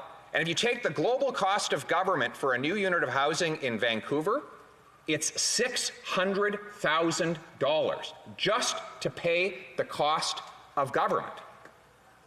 Now, this, of course, keeps aristocratic, leafy neighborhoods gentrified and keeps other people out. Makes the rich richer because they get to have an exclusive domain over these neighborhoods where no one else can build and get in, which is very good if you already have a house. It increases your wealth. But for those people who are not yet in, well, they're shut out. It's like there is a wall built around these neighborhoods, and only the rich are allowed inside the wall, and everyone else has to try paying the gatekeeper to get in, but of course most can't afford to do so. And so the governments restrict supply. What do they do with demand? Well, they have pumped $356 billion of brand new created currency into the financial system. The Bank of Canada began printing money in March of 2020. And from February of that year to February of this year, the money supply grew by $354 billion. What was the size of the federal deficit? $354 billion, exactly the same number. So the printed money was to pay the government's overspending. Well, what did that do to inflation? Well, as we know, inflation is everywhere and always a monetary phenomenon. As the supply of money goes up, the prices rise with it. And it started with housing prices. In fact, from Q1 2020 to Q1 2021, the money that went into the financial system and into the mortgage system, increased new mortgage borrowing by 41%. You know what the price increase was for housing between April of last year and April of this year? 42%. So the newly created money jacked up mortgage borrowing by 41% and housing prices by 42%. Coincidence? Of course not. These are the simple laws of supply and demand, and they're working very well for the very rich. If you own a $10 million mansion, the increase in your home value, depending on what month to month you choose, is somewhere between $3 and $4 million. That's money you get for doing absolutely nothing. If you are a working class person with the dream of buying a home, that dream just got more and more remote and more unlikely. And furthermore, your landlord's about to raise your rent because the cost of property has risen, which he or she will use, and perhaps in some cases unavoidably so, to raise rent on the people who live there. So the wages of working class people, measured in the amount of real estate you can buy, are down in value by 30 to 40% in just 1 year. Meanwhile, the wealth of the super rich is way up. So what money printing does is it raises the price of the things that the poor must buy and that the rich already own. It is a colossal wealth transfer from the working wage earner to the wealthy asset owner. And so what do? Well, sometimes the answers are actually simple. Not easy, but simple. Open up the country to construction so we build more homes, increase supply. Stop printing money in order to avoid pumping helium into the prices. In other words, start building and stop printing. It is more about what government should stop doing than what they should start doing. They should allow people to keep the value of their dollar, to buy things that are of worth with that dollar, and to build things that will make their lives better. That is how we restore our property-owning democracy. It is how we go back from today's aristocracy to what Canada should be, which is a meritocracy. Thank you.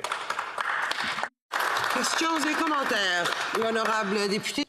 The Honourable Member for Repentigny. Thank you, Madam Speaker. I'd like to thank my colleague for Carleton for his speech. He gave us many statistics. He demonstrated that access to housing is for those that have a bit more money in life. He proposed a number of solutions. Now, with regards to point B of the motion, which states that this incentive, this first-time homebuyer incentive was a fiasco, does he have solutions for young people who are finding it very hard to buy a home? At my time, it was rather easy, but my children are having a very hard time of it. This is an issue. Does the colleague for Carleton have any solutions in that domain for young people? Honorable député de Carleton. The Honourable Member for Carleton, I would like to thank my honourable colleague for this excellent question. Young people are the primary victims of the system because they don't have any property, so an increase in value doesn't proffer them any advantage. It's more difficult for them to jump into house ownership, and their value doesn't have the same real value once they do finally buy. First of all, we have to incentivize our municipalities and provinces to allow the more rapid construction and cheaper construction with fewer obstructions of housing. Second of all, the Bank of Canada needs to stop simply printing money. It has to stabilize our currency rather than devaluing it with a huge increase of printing. We have to protect our currency and allow the construction of housing.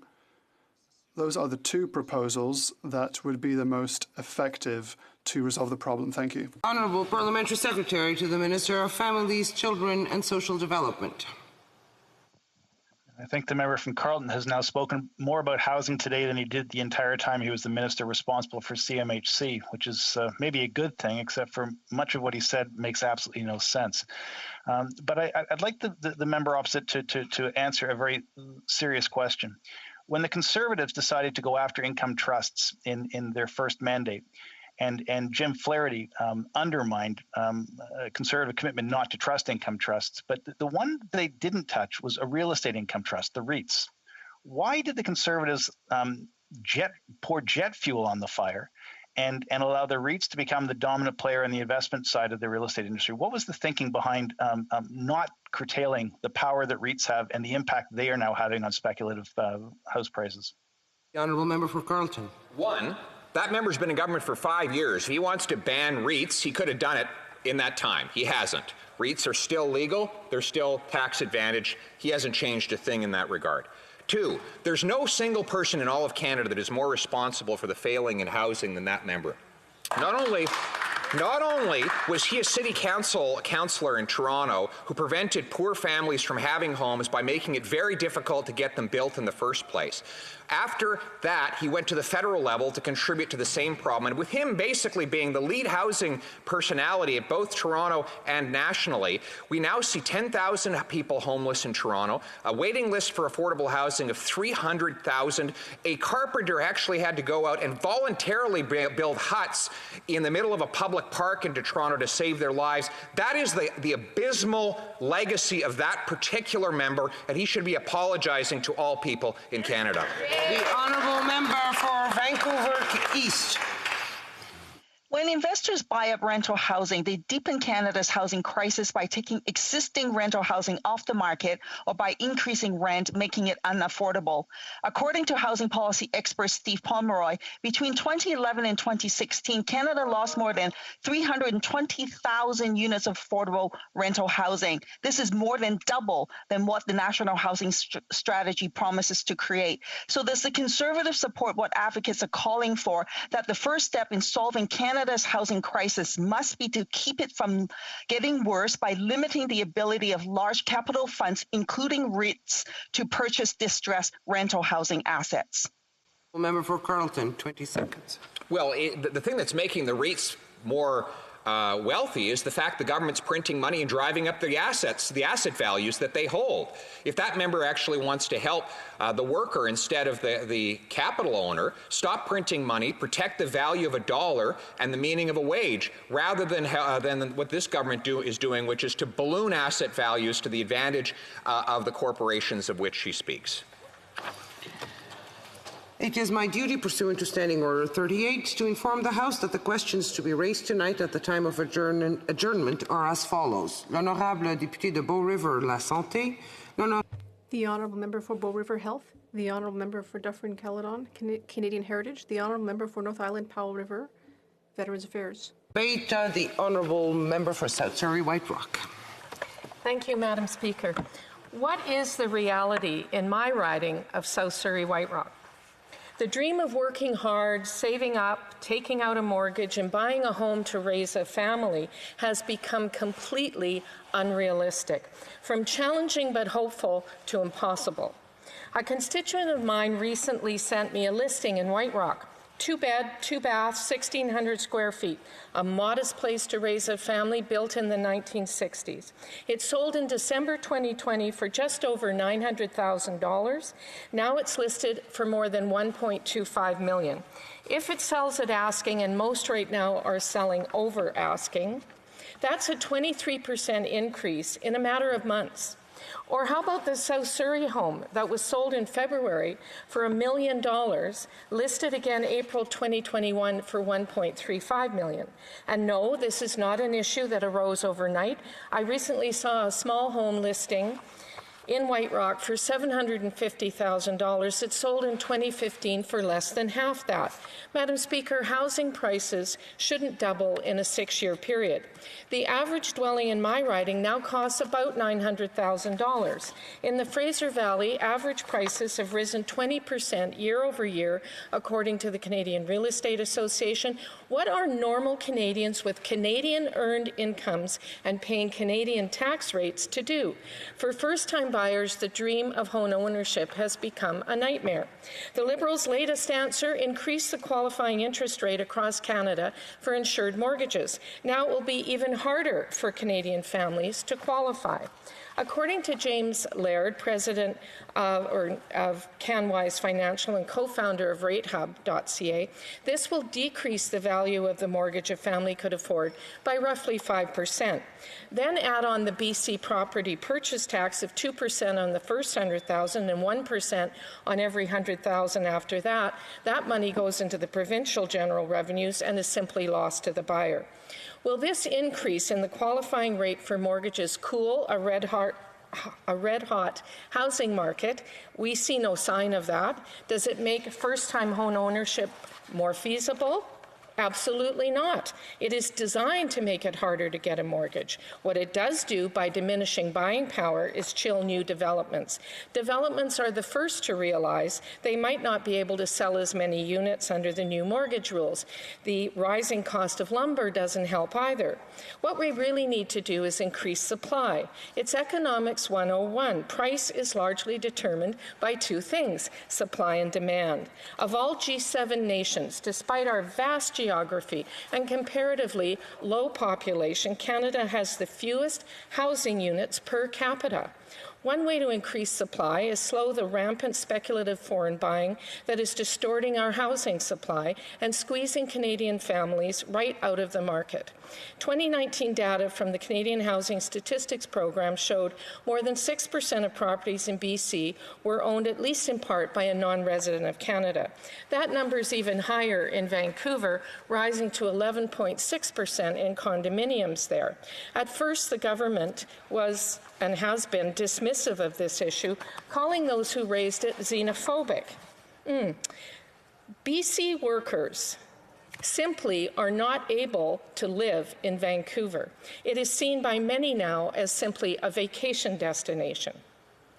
The Parliamentary Secretary for Housing has said that Canada has become, quote, a very safe market for foreign investment, end quote, adding, quote, not a great market for Canadians looking for choices around housing, end quote.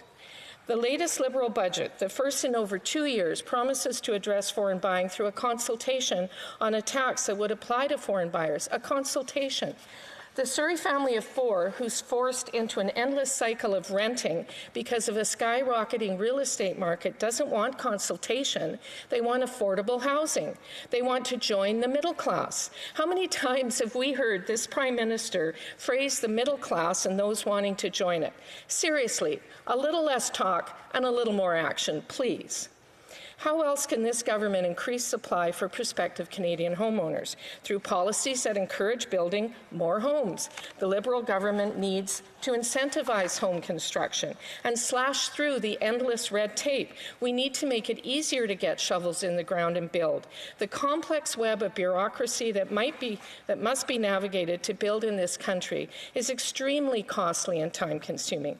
The C.D. Howe Institute estimates that red tape and regulations adds more than $600,000 on average to the cost of a new home in Vancouver. Staggering. Sure, much of this is municipal and provincial, but we in this federal legislature have a role to play. A highlight of my parliamentary career was being awarded the Golden Scissors Award from the Canadian Federation of Independent Business in 2015, an award for slicing through red tape. This government needs to get its scissors out and start clipping away and challenge their regional counterparts to do the same.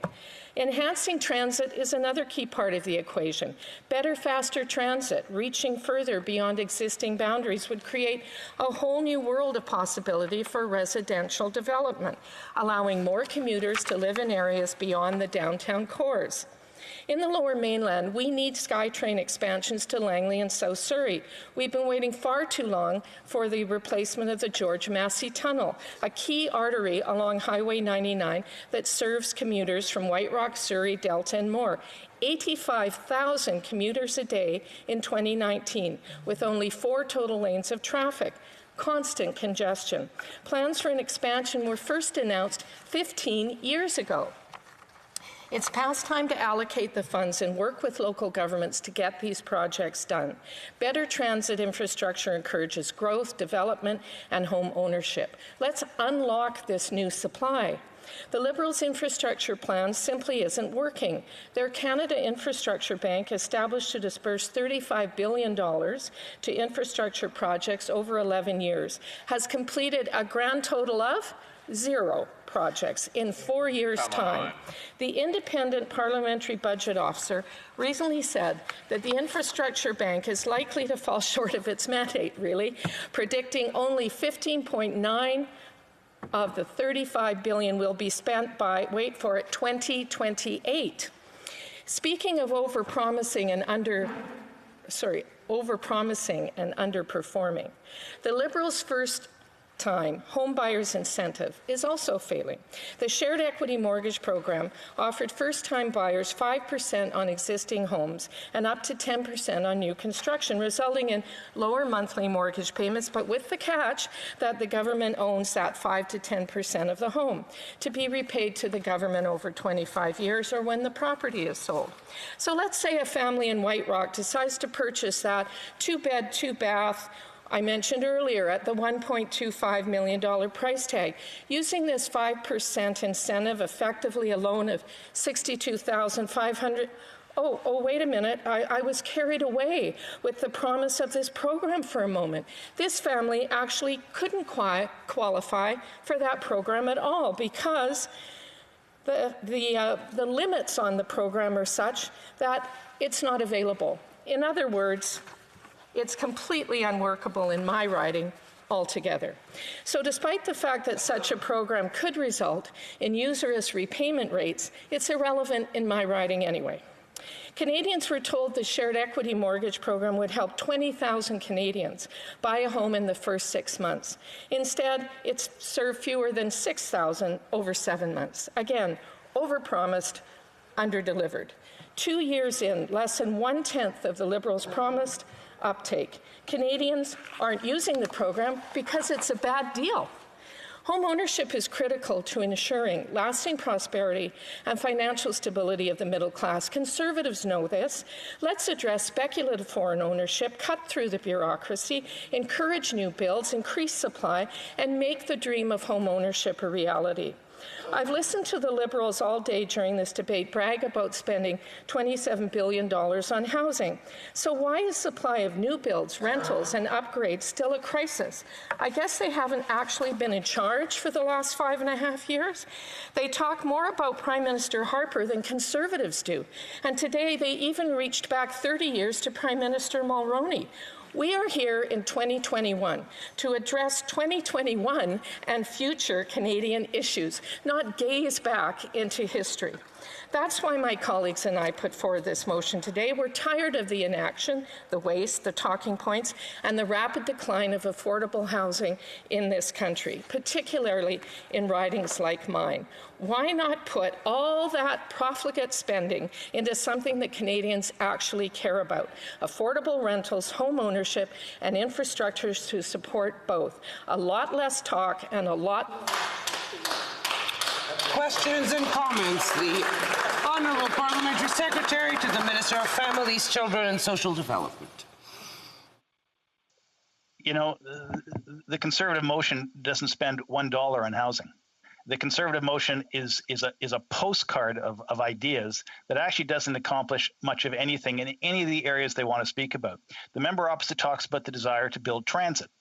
The way that capital budgets are constructed at the municipal level is that development charges are the driver of the capital programs. In other words, when you add new housing, there's a cost involved in delivering the roads, the transit, the schools, the libraries.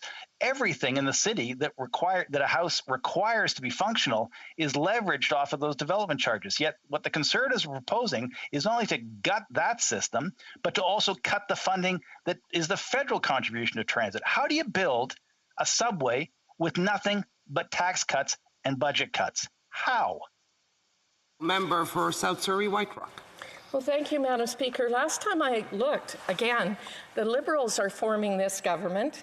They have been in charge for 5.5 years. They're the ones who put forward a budget, not us. And in that budget, what we're saying is you haven't spent enough time and attention on affordable housing in Canada. It's a crisis. It's a problem. It's what people really care about. Please pay attention.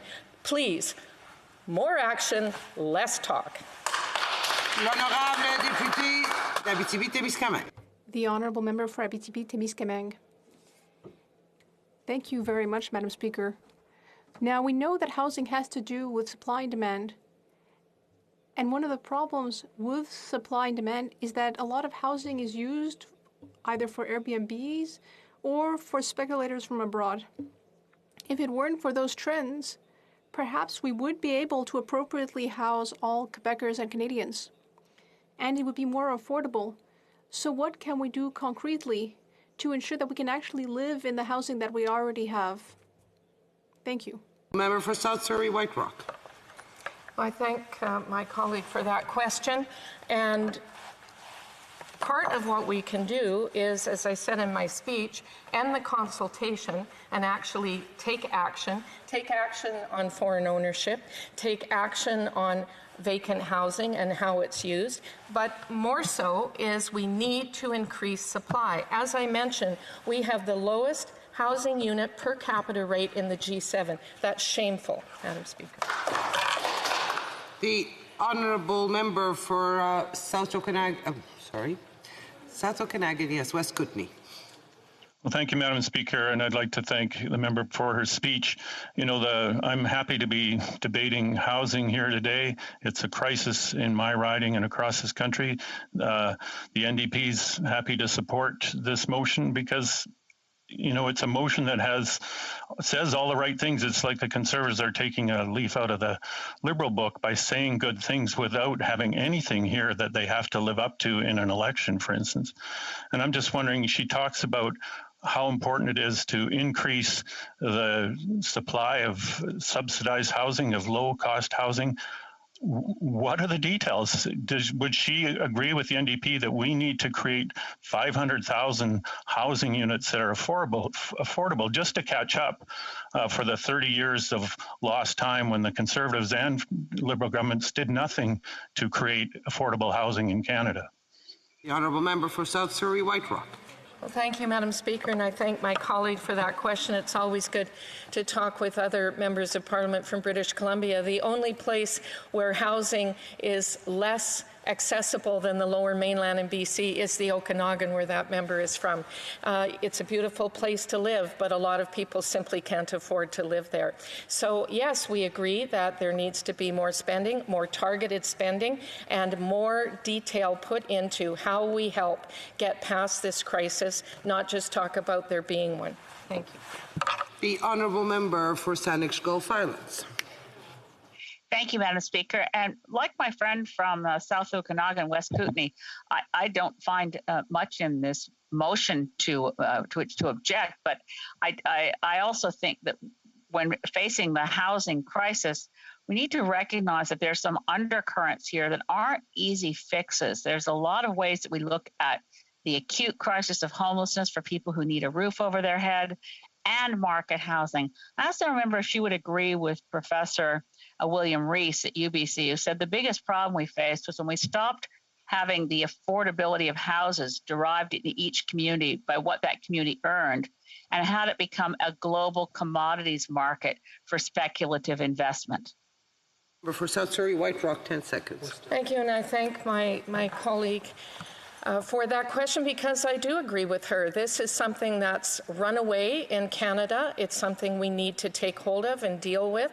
And we shouldn't have the places where Canadians work just be vacation destinations for people from around the world. We need to have it tied to our incomes, because we're Canadians earning money in Canada and paying taxes by Canadian law, and that should mean something in terms of affordability of our housing. Thank you. Resuming debate, the Honourable Parliamentary Secretary to the Minister of Veterans Affairs.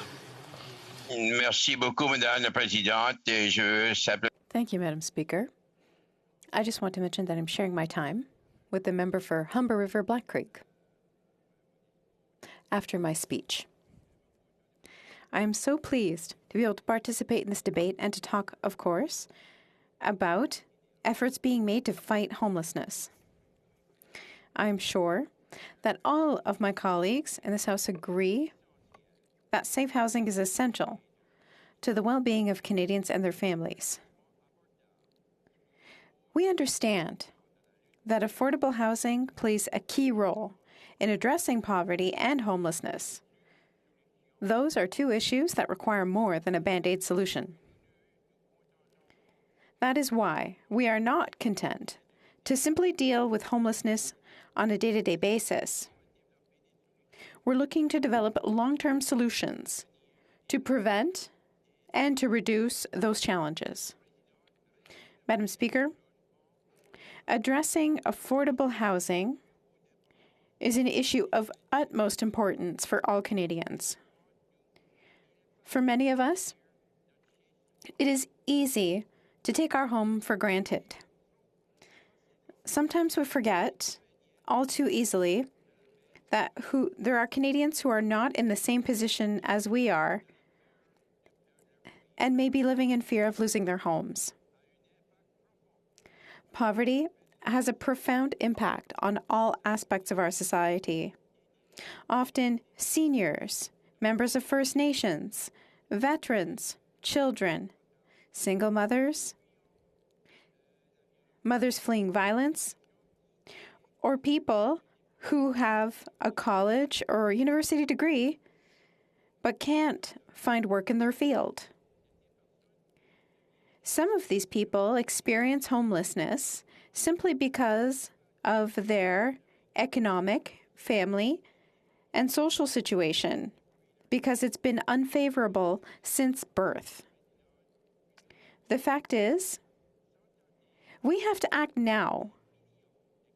Millions of Canadians were living in poverty and sometimes struggling to put food on the table or to find affordable housing.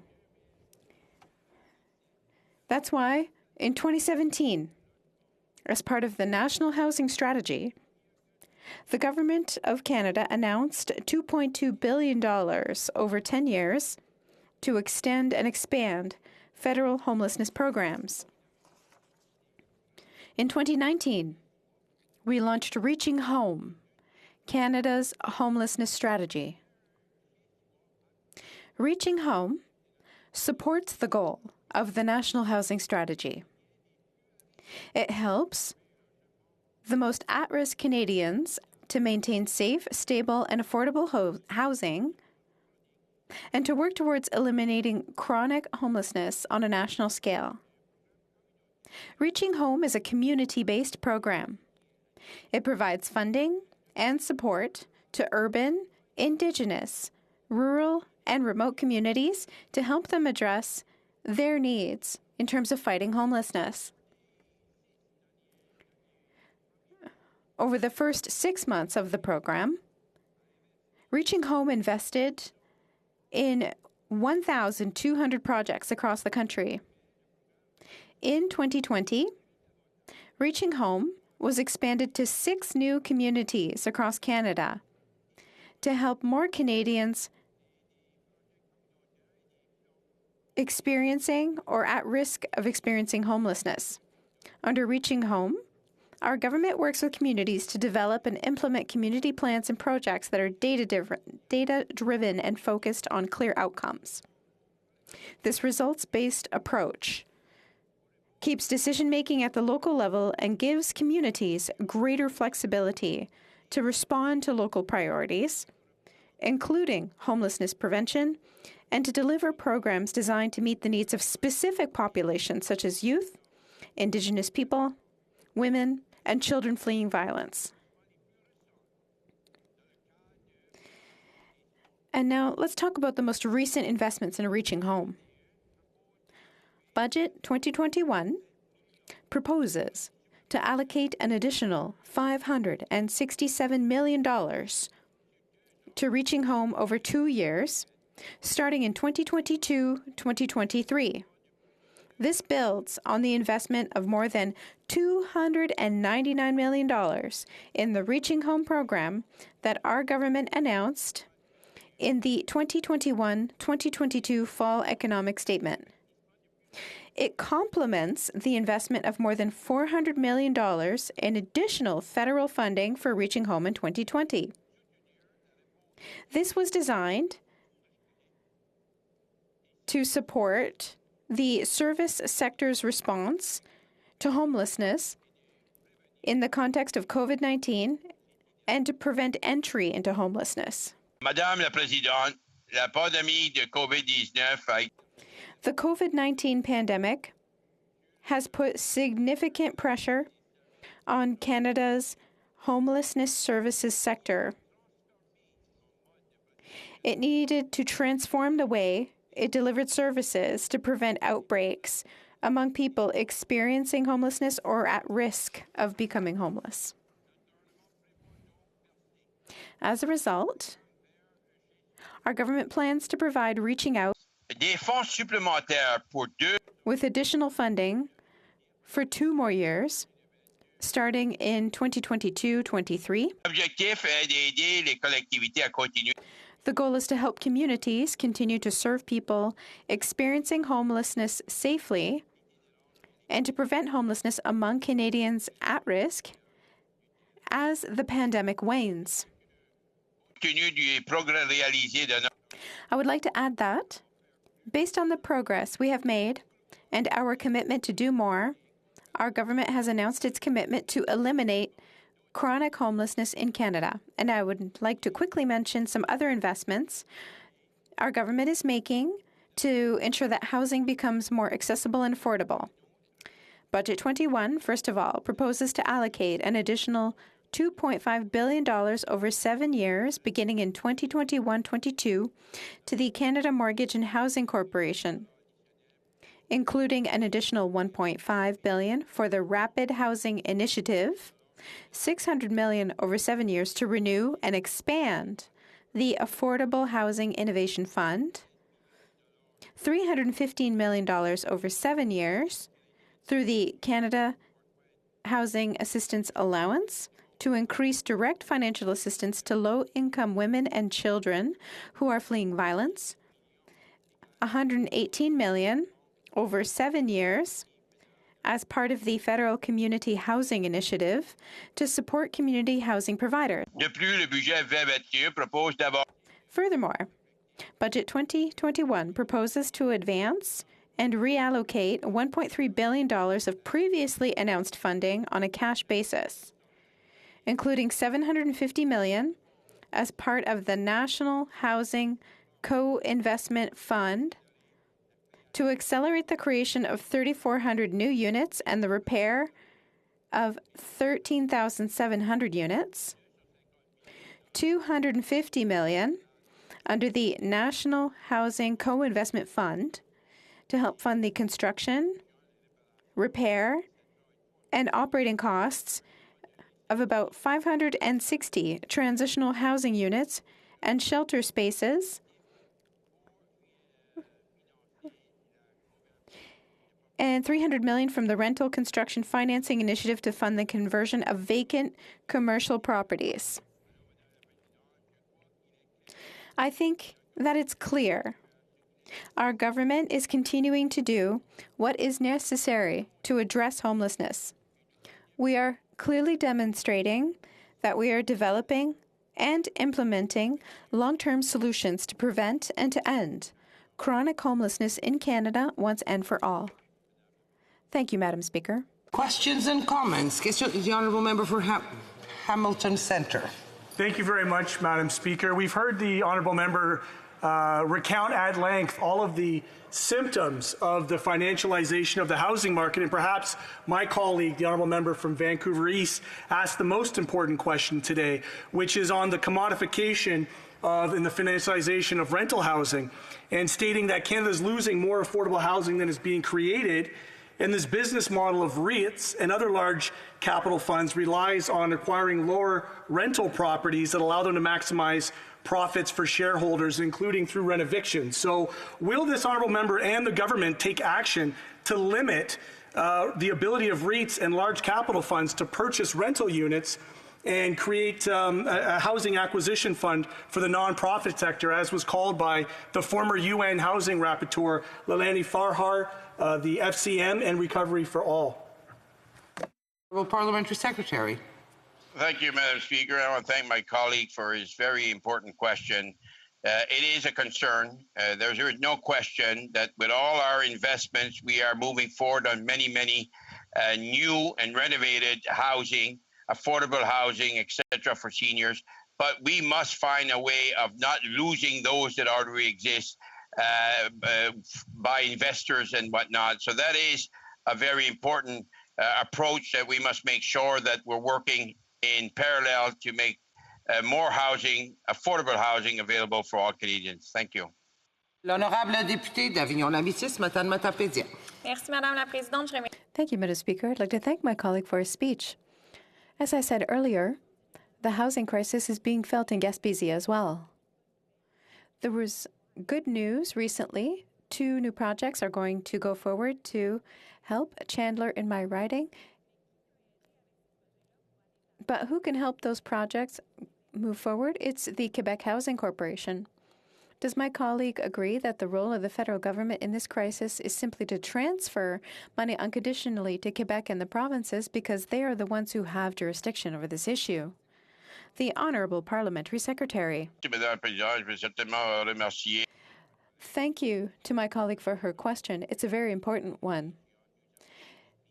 We're experiencing challenges in all of our regions when it comes to housing, and it's serious.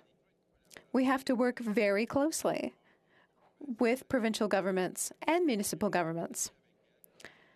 I also share with her that the Quebec Federation of Municipalities has welcomed the direction that we're taking to move investments that we've implemented into housing and infrastructure and economic development. L'honorable député de Longueuil-Charlemagne. Merci beaucoup, Madame la Présidente. Et je veux... Thank you, Madam Speaker, and thank you to my colleague for his speech. One thing that he didn't touch on a little bit in his speech that I know he's incredibly passionate about, as am I, are veterans. And I know that he has worked closely with Vets Canada in terms of addressing homelessness with our veteran population. Perhaps he could elaborate a little bit on what our government has done to assist veterans who are finding themselves in difficulty in terms of finding affordable housing and or finding themselves on the streets. Thank you. Merci. The Honourable Parliamentary Secretary. Thank you, Madam Speaker. I want to thank my colleague for her question and her hard work in supporting our veterans community and families. Very important question. I mean, Vets Canada is playing a major role in supporting, as a number of our organizations, in supporting veterans' homelessness, in identifying veterans, and in walking them through the steps that are necessary to eliminate homelessness for them. And we have a project in London, Ontario, where they've eliminated homelessness for veterans. There are many initiatives that we're discussing now, how we can kind of have a national approach to eliminating homelessness for veterans right across this country. Thank you. The Honourable Member for Hastings, Lennox, Addington. Thank you, Madam Speaker. I just wanted to ask the Honourable Member, and I made a comment earlier about immigration. I just want to be clear that I think Canada has done a great job in welcoming people from all over the world, but it doesn't change the fact that high immigration levels impact housing prices. And I've seen here in front of me a Canadian mortgage and housing study that shows that economic growth and immigration strongly influence demand for housing. And I have Statistics Canada information here that show in 2019, 150,000 newcomers came to Toronto, but only less than 30,000 housing units came online. So does the member agree that we should take a look at how immigration impacts housing prices in Toronto and our other big cities? The Honourable Parliamentary Secretary in 10 seconds or less. I thank my colleague for his important question, but it's a twofold approach. We need more immigrants to work and contribute to our great country, and we need to ensure that there's enough housing for all Canadians, including immigrants, and that's why our government is investing billions of dollars to support all communities across this great country. Thank you. Resuming debate, the Honourable Member for Humber River Black Creek. Thank you very much, Madam Speaker. Before I commence with my remarks on the file that we're discussing tonight, I want to express my condolences to everyone in the Muslim community and to particular family in question, and to everyone in Hamilton and in Canada. That terrible tragedy is something that has saddened all of us, and certainly have to put our commitment to moving forward and finding a way to eliminate these kind of terrible tragedies. So my condolences on behalf of everybody in Humber River Black Creek. So I'm pleased to join this debate on the motion by the member for Mission Maskey Fraser Canyon. I want to focus on his call for our government to examine a temporary freeze on home purchases by non-resident foreign buyers. Now, I know this is an issue that the Honourable Member cares very much about, as we all do, and it's an issue across all ridings, as well as mine at Humber River Black Creek. The issue of foreign ownership of housing in Canada, it's a complicated one, and our understanding of the problem has been hindered to some degree by a lack of hard data. So that's why in Budget 2017, our government committed almost $40,000 million over 5 years for Statistics Canada to develop a new Canadian housing statistics program. This program was created in part to investigate the role of foreign home buyers in the Canadian housing market, something that all of us, when we are in our ridings, have been witness to see houses sitting there empty just long enough for them to be able to flip them. It also aims to improve our understanding of the characteristics of residential properties and their owners that impact affordability. This program will provide a complete database of all residential properties in Canada, including whether property owners are actually residents of Canada. This information will be invaluable to all levels of government in developing future housing policies. So recent reports by both Stats Canada and CMHC indicate that the share of non-resident owned condominium apartment units in most of Canada's major cities so far remains relatively low. But while groundbreaking research by CMHC a few years ago confirmed that foreign investment was clearly a factor driving house price acceleration in cities like Vancouver and Toronto, it is not the only factor driving the prices up. The same report identified inadequate supply as the main driver of high house prices in major centres. As we all know, our government is working with the provinces, territories, and many other partners and stakeholders to address the supply challenge through the National Housing Strategy. I have to say how happy I am that our government reintroduced the National Housing Strategy. For many years, we did not have any kind of a housing strategy in the House. At the federal level, and I'm thrilled that we've introduced it, and we've already made significant accomplishments. This 10-year, $70 billion plus plan has already added or repaired tens of thousands of affordable housing units in communities across the country. Many of those units were unlivable, but people did not have an alternative. There was nowhere else to go. The National Housing Strategy has had a positive impact on my riding, whose residents have been in dire need of additional units.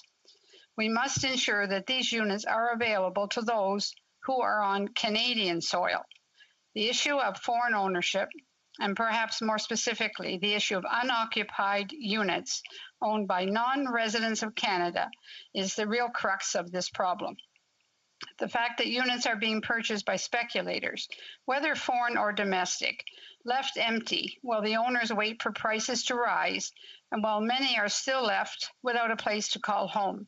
You can go down many of the streets of Humber River, Black Creek, and you will see grass that doesn't get cut till the very end of the season, completely abandoned. They're just waiting until the chance they have that they can sell the property and make money. This is unacceptable, especially in communities like Toronto, where housing is already in short supply. Our government recognizes the problem, and we are taking serious steps to address it. The member will recall that last fall's economic statement acknowledged that speculative demand from foreign, non-resident investors contributes to unaffordable housing prices for many Canadians. At the same time, we committed to help make housing markets more secure and affordable for Canadians by ensuring that these individuals pay their fair share at minimum. I was therefore delighted, as I'm sure all of my colleagues are, even on the other side, when the Minister of Finance confirmed in Budget 2021 that the federal government would be implementing a national 1% tax on the value of non-resident, non-Canadian owned residential real estate that is considered to be vacant or underused. I would have liked to have seen it higher than 1% personally, but it is a beginning.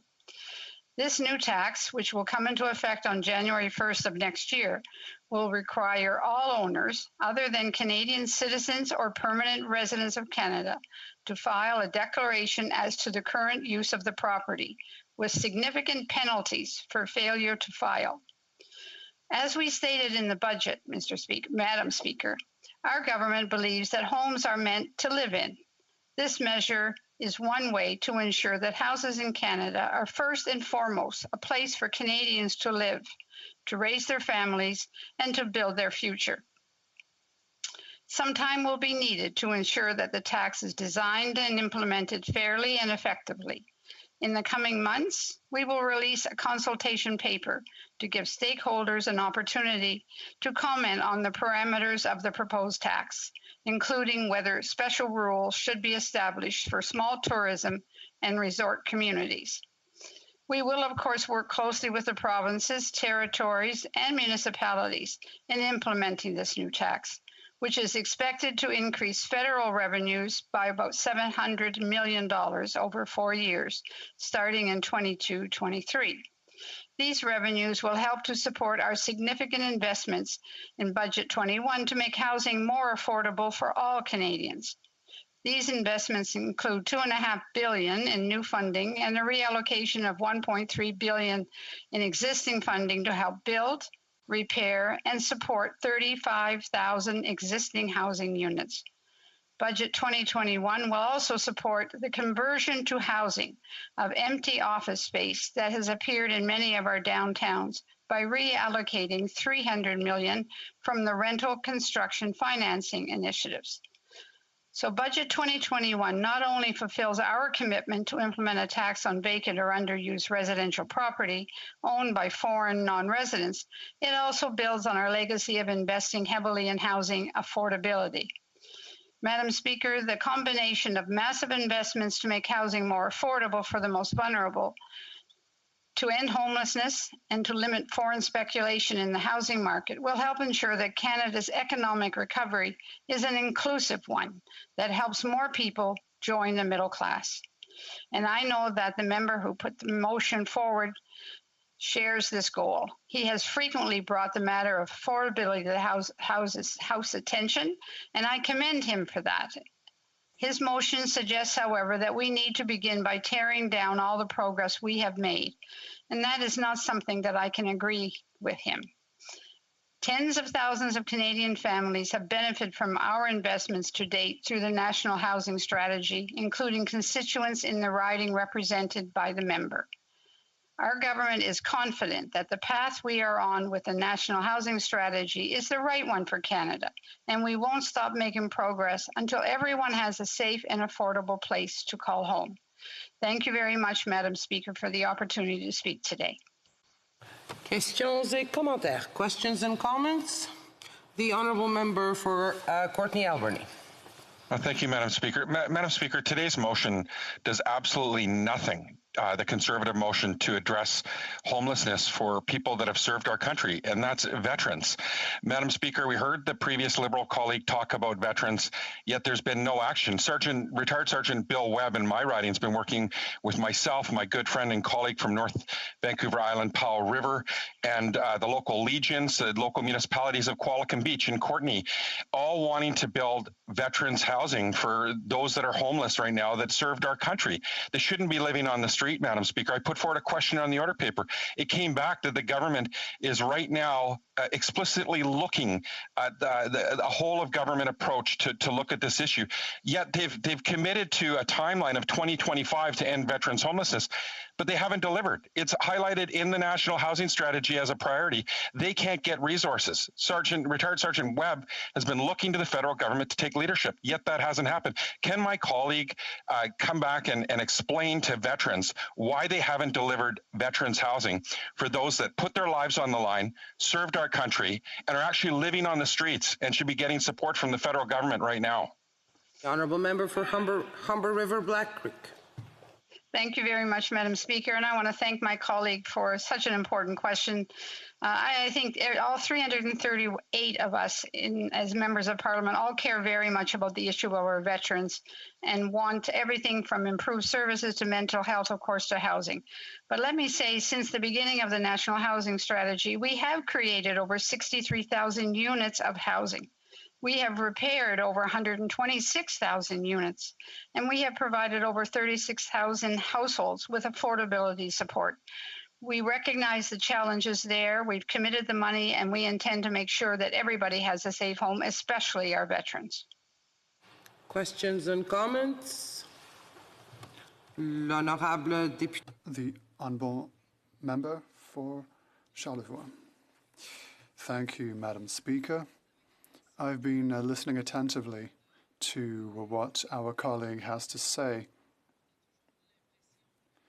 It always feels that efforts have been made, projects, amounts and plans. We've read the whole list, a very impressive list. What we see, however, is that the issue is major, it's recurrent, it is very much anchored in our society, and what we need is a kickstart. Every single story, every town, village, sector has specific issues. So what does she believe about each province's and Quebec's capacity to freely manage, or perhaps more adequately manage, the amounts given by the federal government in order to aid them in developing social housing? Humber River Black Creek. Thank you very much, Madam Speaker. Well, certainly working with the province is the key and the other stakeholders to be able to create the kind of housing that we all want to see created. In the meantime, our government has invested over $27 billion since coming to office and committed to spend up another $70 billion under the National Housing Strategy. So we'll continue to work with all of our partners across the country and our stakeholders to do everything possible to create as much housing as possible and put an end to homelessness that continues to be a significant problem in our country. That's not something we want to see for anybody. Everybody should have a safe place to live. And I believe we are committing all of that money. We've also committed $1.25 billion that helped many Canadians buy their first home. So we're helping in a multitude of different ways with a variety of provinces and stakeholders. Thank you. Honourable Member for South Okanagan, West Kootenay. Well, thank you, Madam Speaker. And I just want to say this housing crisis affects people across the country. In my riding, it's the people at the bottom that are most affected, the people that need subsidized housing. If you get evicted because your landlord wants to upgrade their home here and you're on subsidized housing, there is nothing available for you. You are out on the street, you are unhoused. And I'm just wondering if the member could comment on what the government has proposed to make up the difference for the affordable housing we've lost over the last 30 years. The NDP is demanding that we build 500,000 units of affordable housing. The government is way below that in urgency, in ambition. And what is the government going to do for these people who are literally becoming homeless? Honourable Member for Humber River Black Creek, 10 seconds. Thank you, Madam Speaker. Well, let me say that I'm tremendously proud of what the government has managed to accomplish in such a short period of time to create 63,000 new units, 126,000 repaired units, which now they have a decent place to live in, and the issue of affordability support for over 36,000 people. That's already happening now. And so I'm very proud of the work that our government has done, and I know they're going to do a lot more in the future. Resuming debate, the Honourable Member for Saskatoon West. Thank you, Madam Speaker. Just want you to know that I'll be splitting my time with the member from Port Moody, Coquitlam, Anmore, and Belcarra. It is my privilege to rise in the House to speak today. Housing is an issue that was important to me before becoming an MP because in my previous job, I owned a small home building business and we built about 60 homes in the space of 10 years. So today I want to share some of the knowledge that I gained over the years of building houses. One question, the question I wanted to address was how does the federal government impact the cost of housing? First of all, I want to talk about regulations. Many regulations are provincial and local, but the federal government does have significant impact when it comes to the Canadian Building Code. They're set by the National Research Council every few years and then adopted by the provinces. And we always speak about the positive changes that come out of the building code changes. And for example, most recently there was lots of talk about insulation, insulated basements and insulated concrete floors, etc. But we must remember that everything costs more. When we add new features and new things to buildings, there's more materials, there's more labor, and there's sometimes more cost for testing, where we have to test, for example, for radon. So we have to be careful when we introduce new rules and new legislation, new building codes, because we have to balance the cost of these improvements with the cost that will end up in the cost of the home. And if we introduce too much bureaucracy and too much cost, then that affects the consumers and affects their affordability on houses. We need simple programs, not complicated bureaucratic ones. A good example of that is in Saskatchewan, the Saskatchewan Home Renovation Tax Credit. Essentially, if you have a project that fits the category, you get the work done, you get your receipt, you put it on your tax returns, you get the money back as a tax refund. Quite simple. Contrast that to the Canada Greener Homes Grant that was just recently introduced by the Liberals. For that, it's quite a bit more bureaucratic. You have to actually get an audit done, first of all, to kind of measure a baseline efficiency of your house. Then you get the work done. Then you have a second audit come in and see if you got an improvement. It's a program with excessive bureaucracy. I want to contrast that with the CERB program. Of course, that was a program that gave $2,000 a month to people at the beginning of the pandemic. This was a program with almost no rules, no audits, very few checks. It was just money for everyone. Now, it was a pandemic, I understand, but I think in hindsight, nearly everybody would agree that it was a little too easy to get money out of that program. And if we compare that to the Greener Homes Grant, where there's all this bureaucracy, essentially the government is assuming that you're trying to cheat them and that you are trying to get money that you don't deserve. So we need to find a balance here, where there's appropriate checks, there's appropriate care given, but it's not too bureaucratic and it doesn't create too many onerous problems. It needs to be simple. The second thing I want to talk about is monetary policy. This is perhaps the most important. When my wife and I bought our first house in 1989, we paid an interest rate of 13%. Now, to put that in perspective, if you have a 2% interest rate today, a $1,000 payment, if that were to change, if the interest rate were to change to 13%, that $1,000 payment becomes $2,700. Now, even if interest rates only went up to 5%, that $1,000 payment still becomes $1,500 a month. Now, this government has made a $1 trillion bet that interest rates are going to stay low forever, but history tells us otherwise. From 1965 to now, the average 5-year mortgage rate was approximately 9%. There was a 20-year period in there from 1975 to 1995 where the average rate was about 12%. It's only the last decade that the average mortgage rate's been below 5%. So where are interest rates going in the future? Well, nobody knows for sure. However, the failed policies of the Liberal government are causing significant deficit spending, and deficit spending eventually causes inflation. And inflation will drive house affordability further out of reach for Canadians. Now, high prices also cause people to opt into high-ratio mortgages.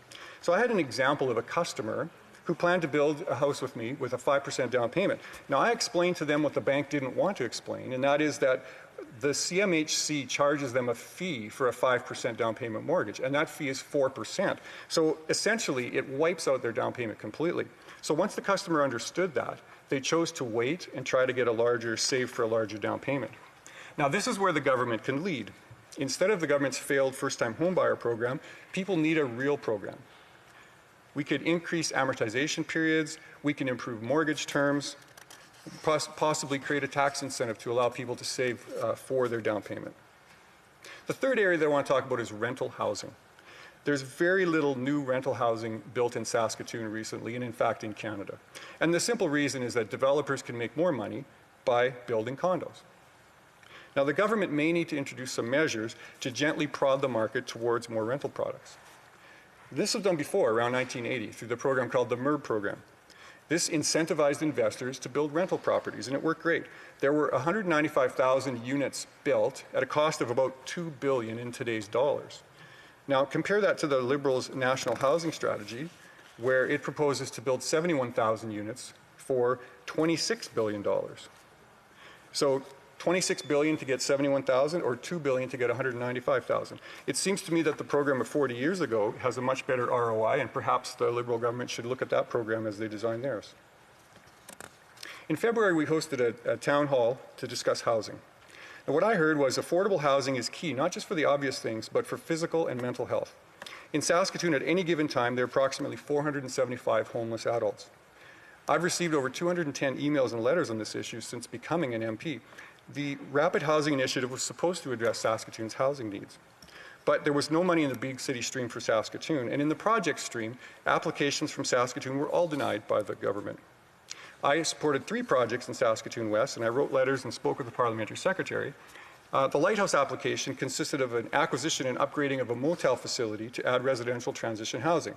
What was the result? No funding. The Saskatoon Tribal Council, they currently run the White Buffalo Youth Lodge in my riding, and they have many housing options for Indigenous people. They also proposed to buy a hotel and convert it. What did the Liberals do? Denied. The Salvation Army project in my city? Same story. So the Liberal Rapid Housing Initiative failed Saskatoon. And I want to remind the House of the homelessness partnering strategy of the former Conservative government. The HPS of the Harper government earmarked funds for certain regions and then let those regions decide for themselves what specific projects to fund. In Saskatoon, a board of local experts was created to make these investment decisions. They took the decision power away from the politicians and gave it to local people on the ground. They knew exactly where the money needed to be spent. With the Rapid Housing Initiative, those decisions remained in Ottawa with the politicians. Is it any surprise that Saskatoon, with no hope of a Liberal politician, failed to get any money? Right now in Saskatoon, rental rates are high, availability is low, and quality is poor. This disproportionately affects single mothers, Indigenous people, low-income people, and new immigrants. It's especially hard for those living on social assistance, as the allowance for rent is not enough to cover the actual cost of rent. Conservatives have solutions to Canada's housing crisis, and they're in the text of the motion today. Put that together with our plan for mental health, and you've really got something good. I hope the Liberals heed the call. If not, Conservatives will secure our housing when we are elected. Now, Madam Speaker, as I close, I couldn't help thinking about immigrants and newcomers as I was putting together these thoughts today. And I couldn't stop thinking about the Muslim family that was killed in London, Ontario on Sunday. It takes great bravery to leave your home, your country, and your families to make a new life in Canada. It takes strong courage to begin living in a country where you have few friends or family and often don't speak the language. It's difficult to find a good home to live in, as we've been talking about today. But you shouldn't have to worry about your basic safety. That's one of the reasons why you chose Canada.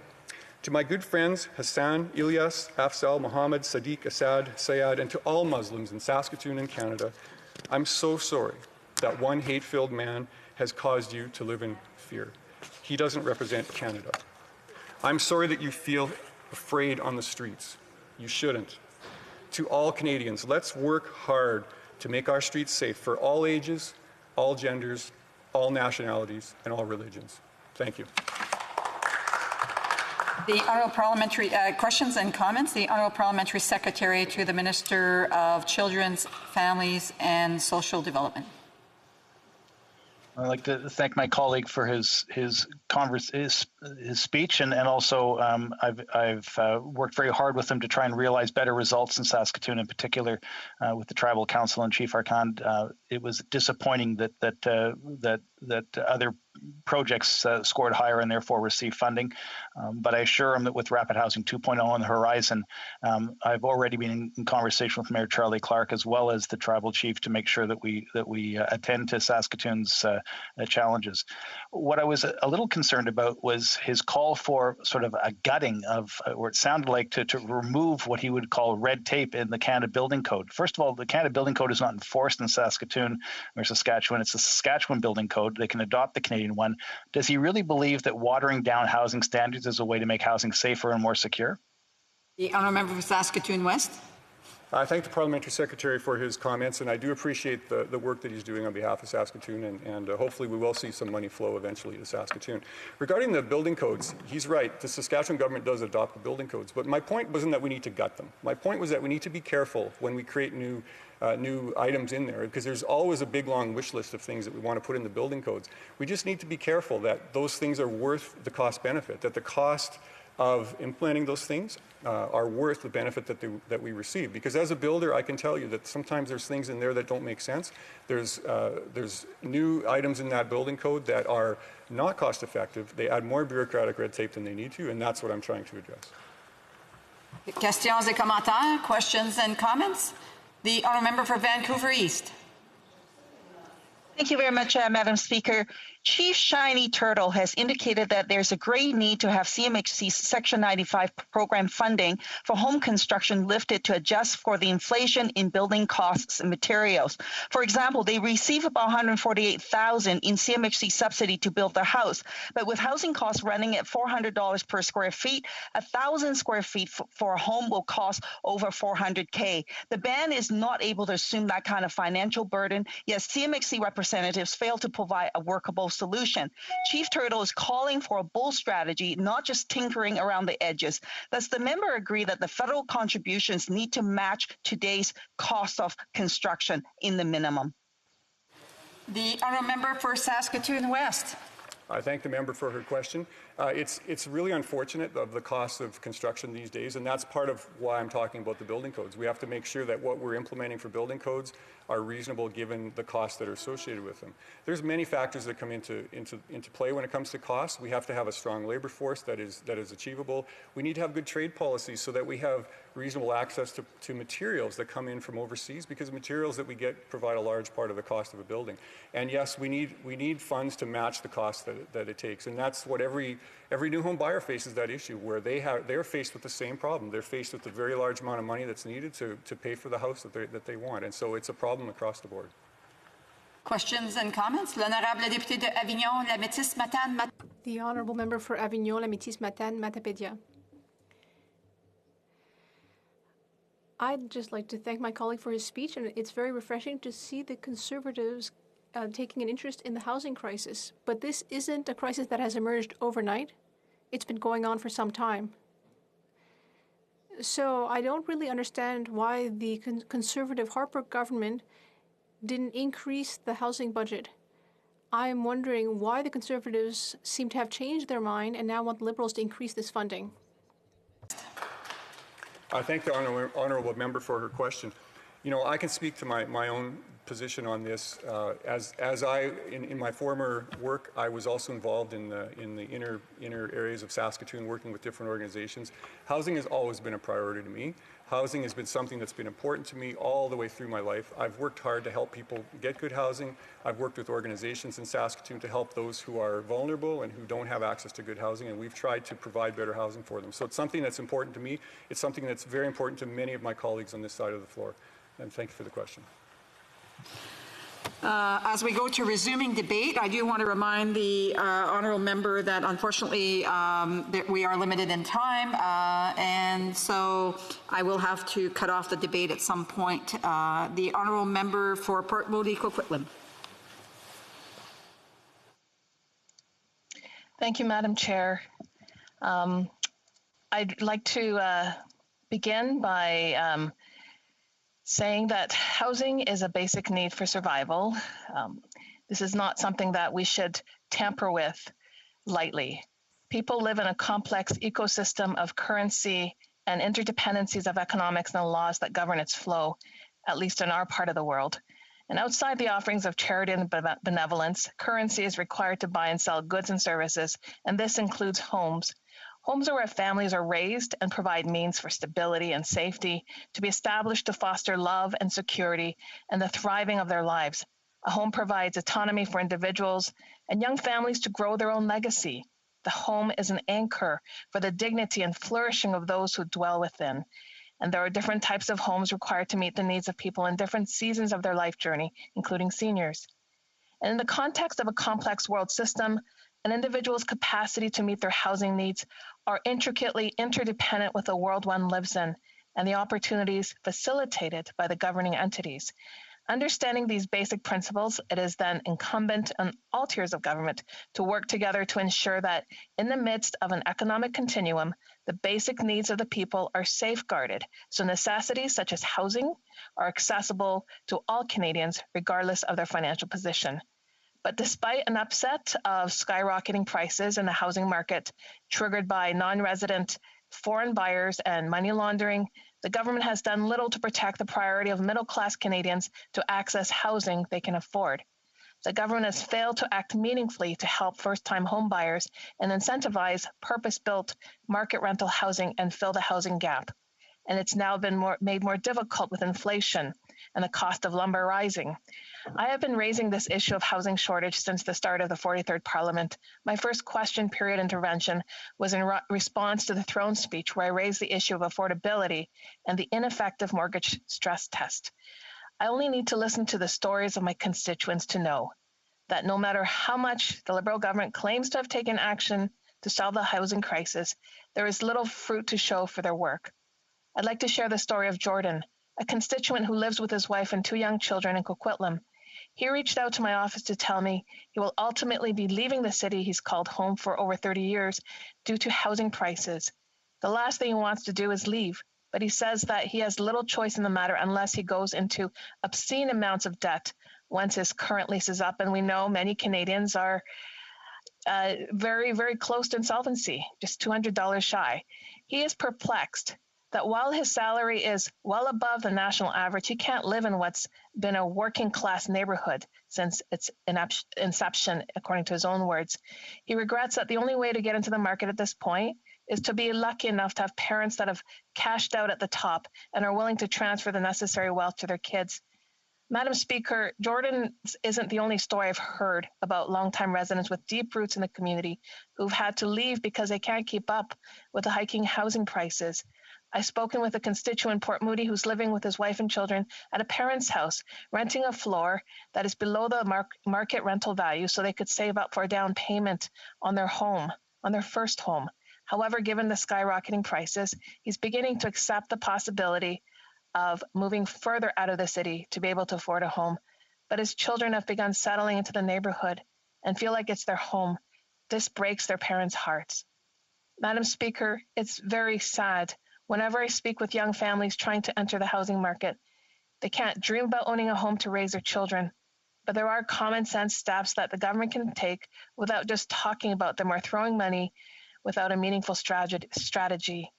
And the motion put forth by my colleague calls on the government to examine a temporary freeze on home purchases by non-resident foreign buyers who are squeezing Canadians out of the housing market, to replace the government's failed first-time homebuyer incentive with meaningful action to help first-time homebuyers, to strengthen law enforcement tools to halt money laundering, to implement tax incentives focused on increasing the supply of purpose-built market rental housing units, and overhaul its housing policy to substantively increase housing supply.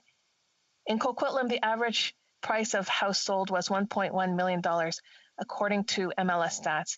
This is an annual increase of 23%. But regardless of the percentages that fluctuate, at large, the price range for first-time home buyers is so beyond reach, there's no room for them to jump into the market. It should not be controlled by foreign non-residents. According to a report from CMHC, properties that have had at least one non-resident owner amount to 6.2% in British Columbia, and in Vancouver, 7.6%. The proportion of non-resident participation is highest for condominium apartments, The proportion of condominiums that have at least one non-resident owner was 10.4% in British Columbia. And the largest differential between non-resident and resident-owned median assessment value was in single detached houses in British Columbia at $236,000, which is 36.7% higher than the median assessment value of resident-owned single detached houses. The government needs to put a freeze on home purchases by non-foreign buyers in order to recalibrate the housing market and make it one that reflects the needs of everyday middle-class Canadians. Middle-class Canadians need hope, as every Canadian needs hope about their future. And if they get into the market, their house payments shouldn't have to be so high that they live in debt for the rest of their lives. Madam Speaker, as I look at our, and I have 1 minute, as I look at the young people, Lord, sorry, I'm praying now. As I look at the young people in our, and it is a prayer, it really is. I just wish I had more hope for young people as they graduate from university. They look at what's out there. It's very, very daunting. They couch surf in their friends' homes. They live in their families' basements, and they don't know how to move forward.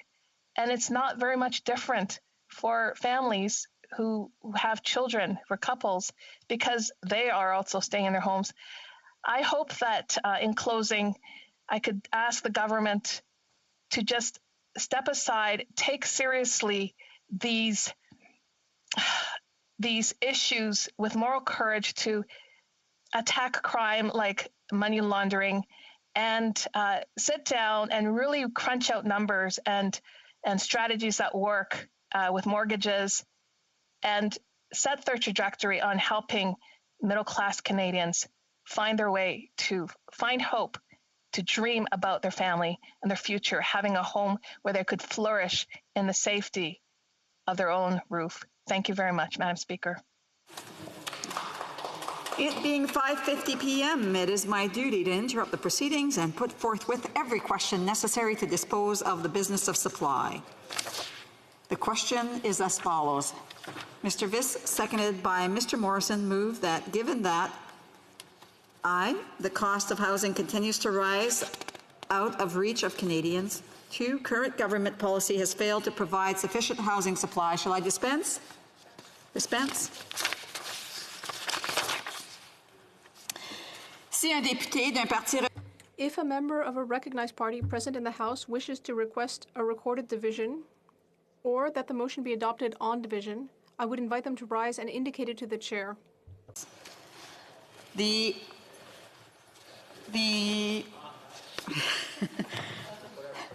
honourable member for Mission Matsky Fraser Canyon. Qu'est-ce que c'est la question? Yes, what was the question? Okay. Pursuant to order made on Monday, January 25th, 2021, the division stands deferred until Wednesday, June 9th, 2021, at the expiry of the time provided for oral questions. The honourable member for Kingston and the Islands is rising on a point of order. Thank you, Madam Speaker. I believe if you seek it, you'll find unanimous consent to see the clock at 6:05 so that we could start private members' business. All those opposed to the honourable members moving the motion, please say nay. Accordingly, the House has heard the terms of the motion. All those opposed to the motion will please say nay. Carried. It being 5:51, the House will now proceed to the consideration of private members' business as listed on today's order paper. Ordre du jour, orders of the day. Affaires émanant des députés, reprise du débat sur la motion M69, lutte contre l'évasion fiscale au nom de M. Bergeron. Resuming debate, the Honourable Parliamentary Secretary to the Minister of National Defence. Thank you very much, Madam Speaker. Je suis heureuse de prendre la parole au sujet de... I am pleased to speak to the motion brought forward by the member for Montarville. The fight against tax evasion and avoidance is part of this government's priorities. We have been saying that from the beginning. We need to have a fair tax system, and everyone needs to pay their fair share. I've read the motion tabled by the honourable member with great interest. Unfortunately, it has some flaws, and other initiatives that are already underway would be more effective. I note that the motion proposes to, quote, review the tax regime applicable to digital multinationals to tax them based on where they conduct business rather than where they reside. It is not quite right to say that corporations currently pay tax based only on where they reside. Current rules also pay attention to where they have their physical operations. But I think we can all agree that companies, including digital corporations, need to pay their fair share of tax on the money they earn from their activities in Canada, even if remotely controlled. In this area, the government has made clear that it would prefer a multilateral solution. For that reason, Canada is actively working with our international partners to achieve a global agreement. Progress was made at the recent G7 finance ministers meeting in London. Multinationals need to pay their fair share of taxes, and the G7 has outlined a path to make that possible. We are encouraged by the progress being made at the G7 and the OECD. However, it is important to recognize that a global agreement would take time to be enacted and ratified. Therefore, our government plans to move ahead in the interim. J'invite le député à regarder de près. I would invite my colleague to look at Budget 2021, which seeks to implement a tax on digital services, a 3% tax rate on revenues from digital services which are based on Canadian users' contributions of data and content.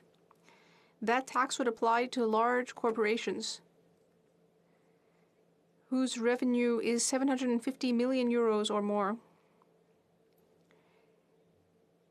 The tax would apply starting on January 1st, 2022, until the entry into force of an acceptable common approach. In addition, the budget confirms this government's intention to move forward with the changes announced in the 2020 Fall Economic Statement regarding e-commerce. These measures will ensure that GST is applied uniformly to products and services consumed in Canada, regardless of how they are provided or who provides them. Bill C-30, currently before the House, would implement these changes and ensure that the Canadian sales tax system is fair. Foreign digital corporations supplying digital products or services to consumers in Canada would be required to collect and remit GST HST. I hope we can count on the members' support to approve Bill C-30, Madam Speaker. Motion number 69 also calls on the government to work toward establishing a global registry of actual beneficiaries of shell companies as a way to more effectively combat tax evasion. Again, Madam Speaker, I agree with the member opposite that it is necessary to strengthen corporate beneficial ownership transparency. The government is committed to continuing to take action in that regard. Specifically, Budget 2021 announced the government's intention to create a publicly accessible beneficial ownership registry. Authorities need to know who owns which companies in Canada to be able to catch those who attempt to launder money, evade taxes, or commit other complex financial crimes. That said, in Canada, responsibility for corporate law is shared between federal, provincial, and territorial governments. Only a small portion of Canadian companies are federally incorporated. Most are registered at the provincial or territorial level. Governments should prioritize these national efforts before working to establish a global registry. That said, what concerns me the most about the motion is that in some cases, the proposed measures could have negative repercussions. I'm thinking, for example, about the idea of changing the rules regarding Canadian companies' earnings that they repatriate from some of their international subsidiaries. And it appears, seeks to change the tax rules for what is called exempt surplus, the earnings of a foreign subsidiary of a Canadian company from carrying on an active business in a foreign country.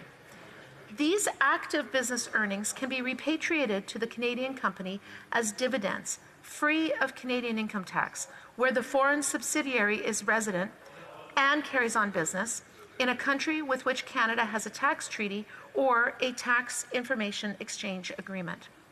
The proposal would be a major change to Canada's international tax policy. It would not be well targeted and could have negative consequences. First, the proposal would put Canada out of step with international norms. Canada's tax rules in this regard are consistent with those of most other developed countries. Second, it could hurt Canadian companies that have foreign subsidiaries operating in a country with which Canada has a tax treaty or a tax information exchange agreement.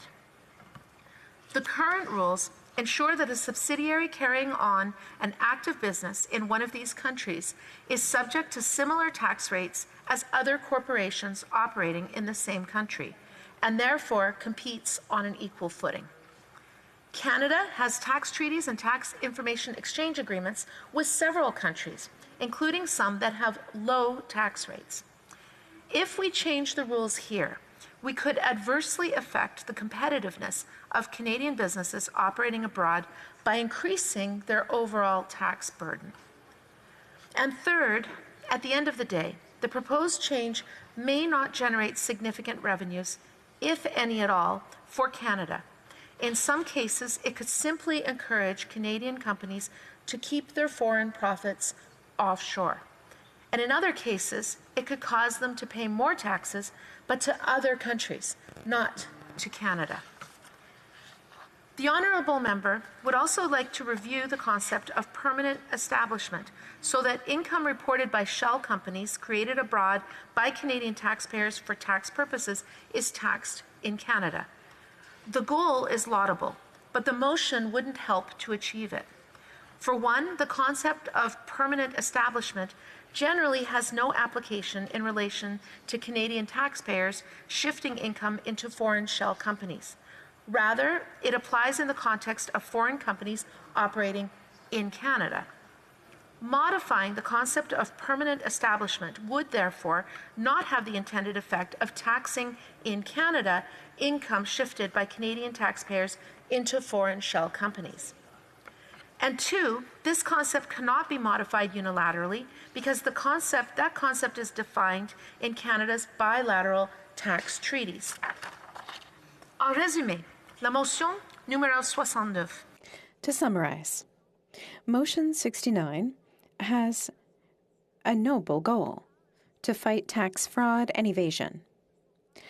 Unfortunately, some parts of the motion are not well targeted, and they could have several negative consequences. I invite members of the House to reject the motion. The goals the honourable member is trying to set would be better addressed by other initiatives, including Budget 2021 and Bill C-30.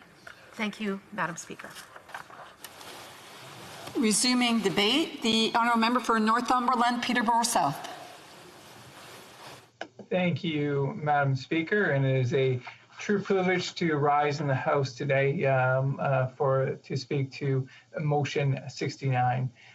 Looking forward to talking about it today. I'd like to actually start my speech with a quote that I believe is very relevant to the topic at hand. As a part of the 2007 budget, upon announcing...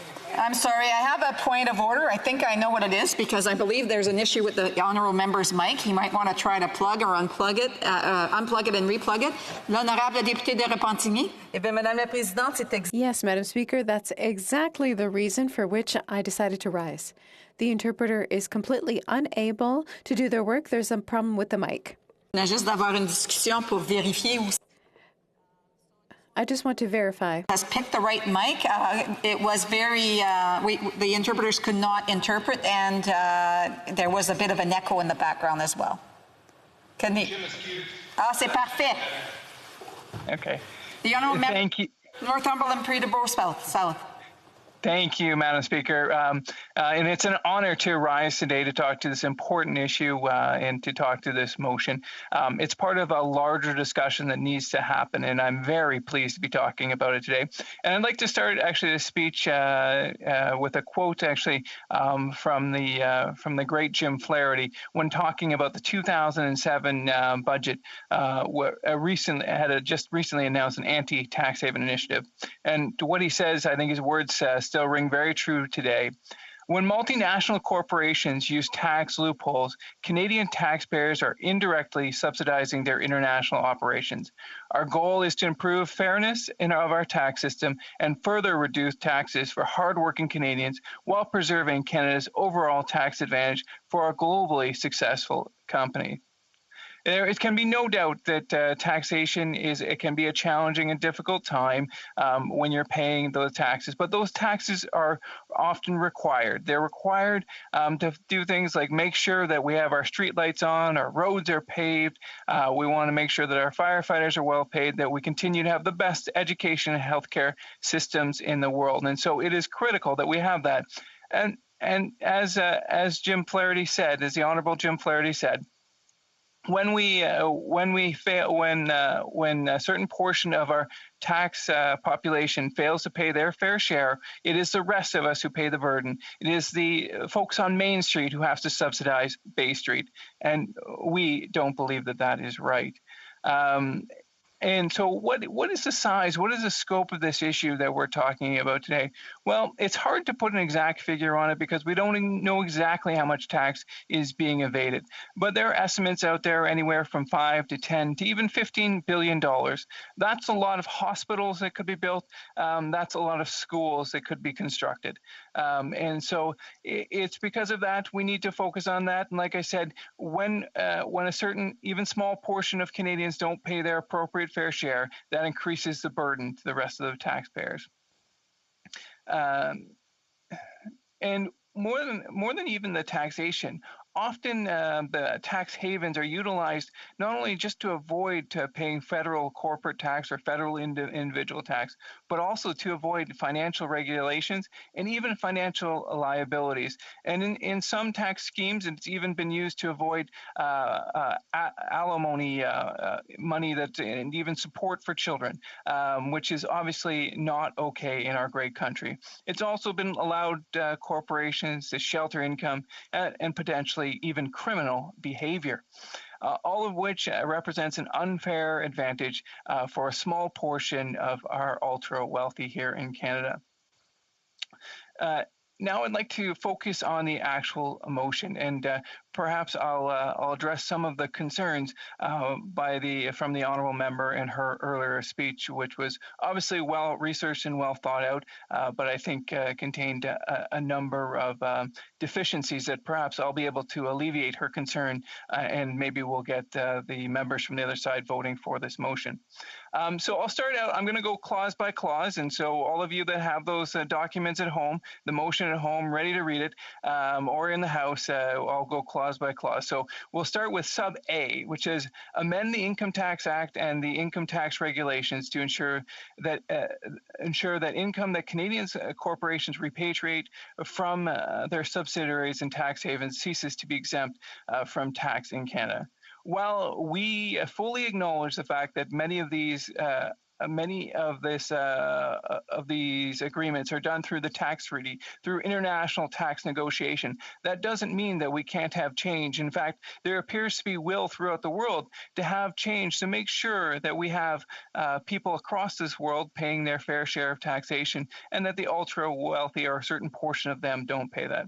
But let's just sort of describe what's going on here for everyone at home who maybe doesn't eat, sleep, and tax law. So generally, a Canadian corporation can go out and they can set up another corporation in another territory. That's great news, Madam Speaker. That's not bad. That's great. We're bringing more Canada to the world, and I think that's a fantastic thing. That's successful business, and we would never want to discourage that.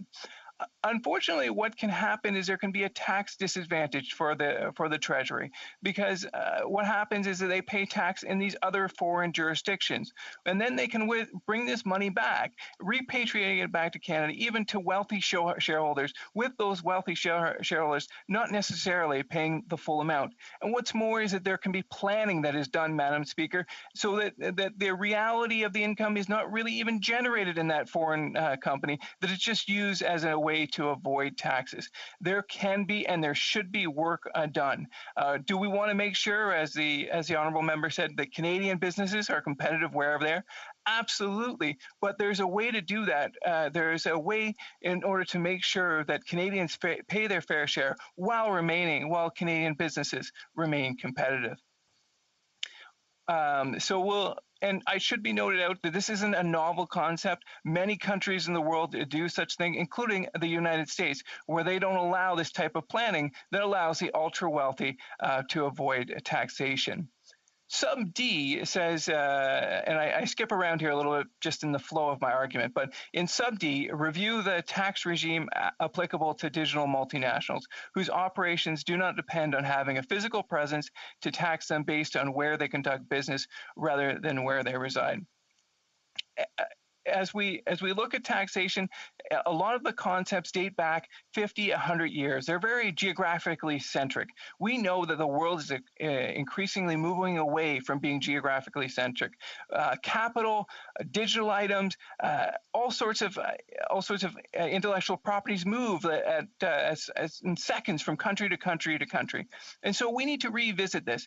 And it should, but when we look at this, the language here is review. It's not compelling the government to a specific action. What it's saying is that we need to review. And I think that that is absolutely right, because as is with a lot of this motion, yes, we need to have we need to have treaties changed, multinational treaties that involve collaboration around the world, and I'm in favor of that. But it doesn't mean that we shouldn't review this. This is definitely something. The world has changed so dramatically. We need to keep up with the speed of business, with the speed of innovation, and quite frankly, the Canadian government and the Canadian taxation regime is not doing that. Now, at the same point, of course, we need to maintain Canadian sovereignty, and we need to protect the information of legitimate Canadian businesses. Sub B is review of the concept of permanent establishment so that income reported by shell companies created abroad by Canadian taxpayers for tax purposes is taxed in Canada. This gets back, Madam Speaker, to the geocentric version of taxation that made lots of sense in the early 1900s and even in the 1950s. But we need to be open to new perspectives because just because there is a physical location or even an operation in a particular country does not mean necessarily that that's where the taxation should occur. And like I said, this is a review of the concept. It is not commanding the government to do anything, but to say that we don't need to look at this, I think is silly because like I said, the world is changing and the tax code needs to reflect that. And so we need to look around away from the geocentric sort of geographic centric view, and we need to look at where's that income being revenue, where should it rightfully and fairly, where does Canada Revenue Agency have, and where do the Canadian taxpayers have a right? If millions of dollars or even billions of dollars are being generated in Canada, I think there is an argument to at least have a discussion as to reviewing this particular principle, regardless of whether they operate or not. And the idea of permanent establishment has been gamed by tax professionals for years by using trusts. Trusts can have the controlling mind located in a different country, but the remainder of the business operates outside of that tax haven. So I think that this is an excellent idea, and I look forward to a robust discussion on that going forward. When we look at sub E, it says work to establishing a global registry of actual beneficiaries and shell companies to more effectively combat tax evasion. So let's just take a step back here, Madam Speaker. I think that actual beneficial ownership versus legal ownership is not a really well-known concept amongst Canadians. Beneficial ownership is the right to benefit for it. Legal ownership is having the title to it. And we're getting to the end here, I see, Madam Speaker. And so has ran out of time. I tried to give him a couple of signals there and did allow for a little bit more time. I do apologize. Resuming debate, the honourable member for Windsor West. I'm glad to speak on motion 6-9 here in the House of Commons, but this is the first time I've had a chance to rise since the horrific actions in London, Ontario, which is about 2 hours drive from Windsor, and want to express my community's support for the people of London, and in particular the Afzo and Solomon family, and of course for 9-year-old Fayez, who is still in the hospital, and our condolences of this horrific event that's turned this situation into something that hopefully will unite many Canadians against hatred. And want to thank all those that are expressing their concern at this point in time. We have many family, friends, and business acquaintances in London, being so close to those individuals in that community, and our hearts go out. Now, with regards to this motion, Madam Speaker, I'm pleased to rise and support this. And it should be no surprise, as New Democrats, we've long been in support for tax fairness.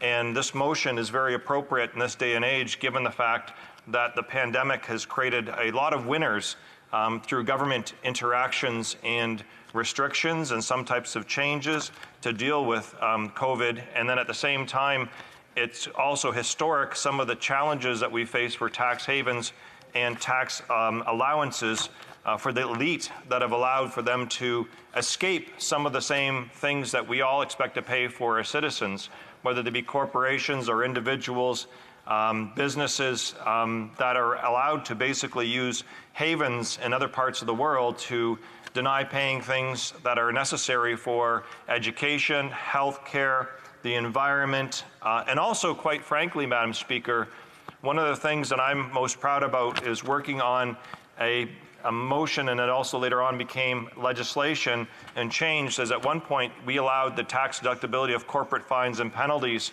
something I'd worked on ages ago with then Ralph Goodell was the minister at that time, where you could actually declare fines and penalties against environmental degradation, criminal activity, and other things of that nature, and get 50% back at tax time.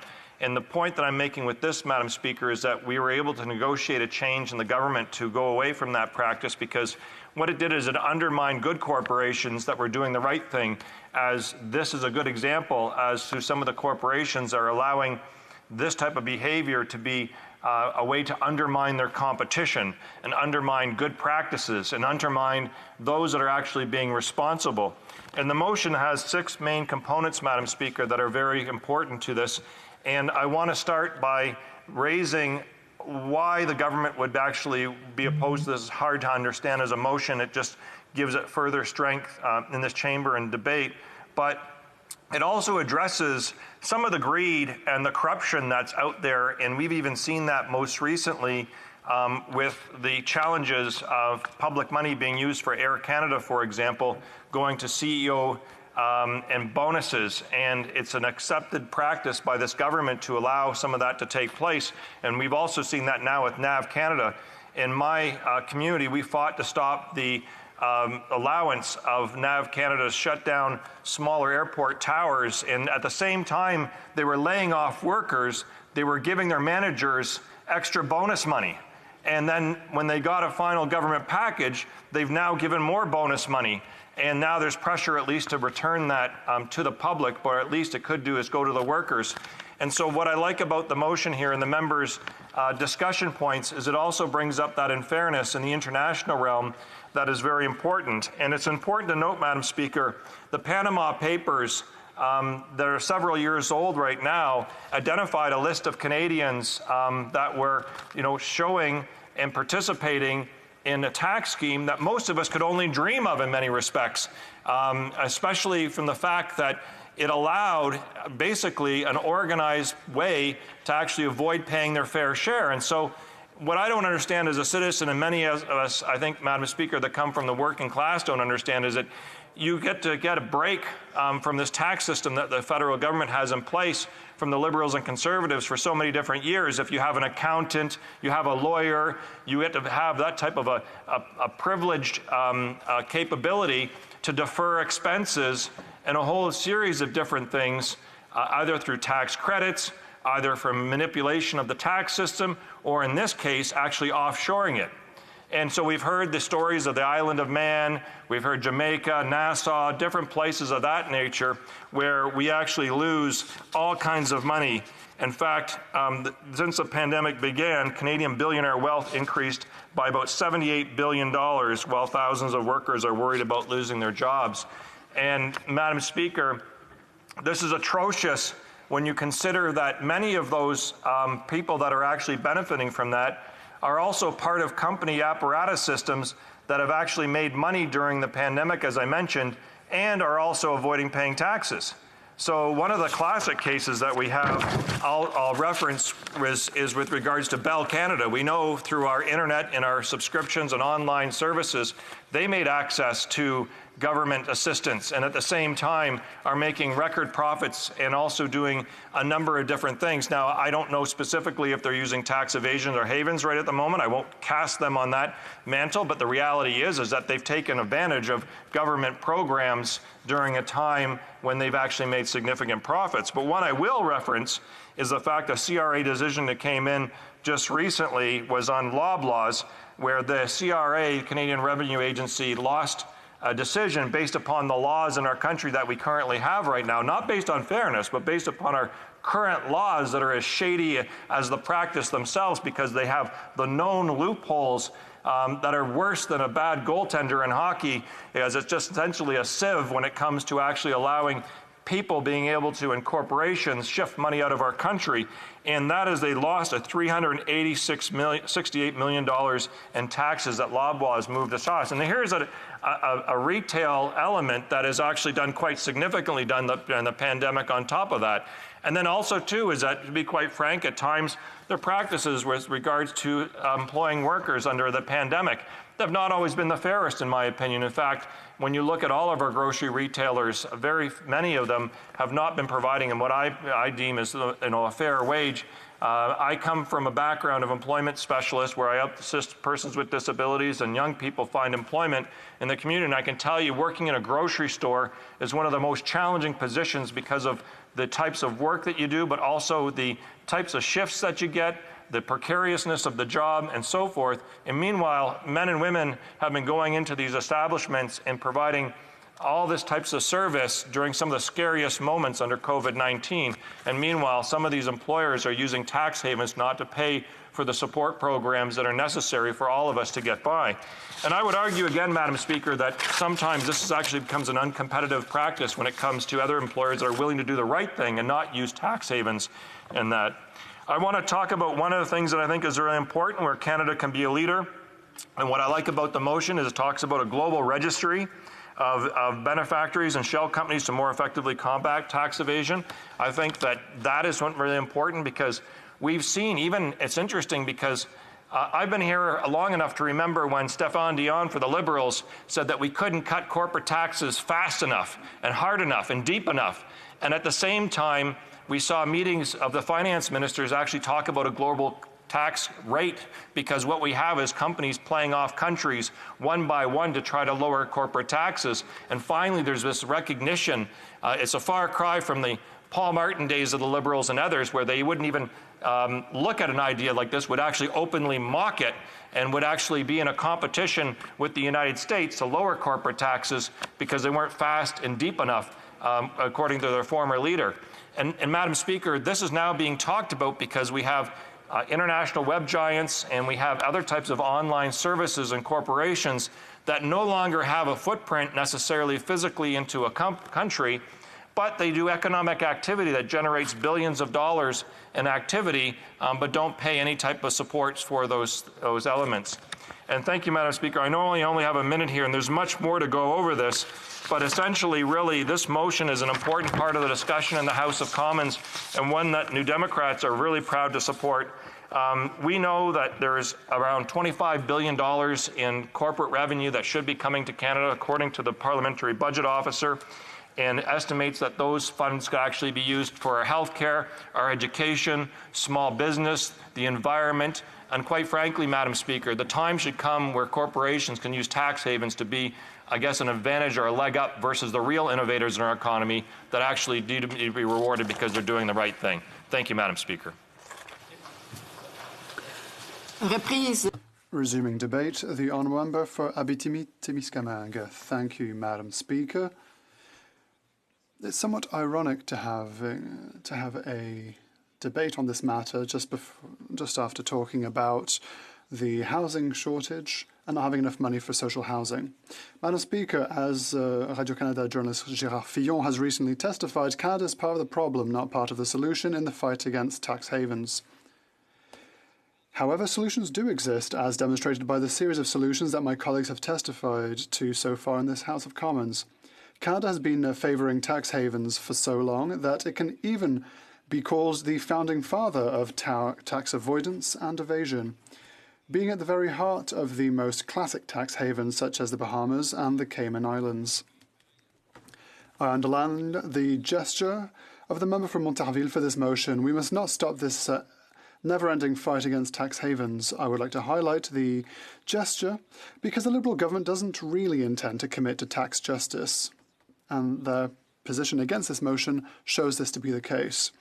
Yet it is very important to be able to clearly identify who in the financial world is actually pulling the strings of companies towards tax avoidance and evasion.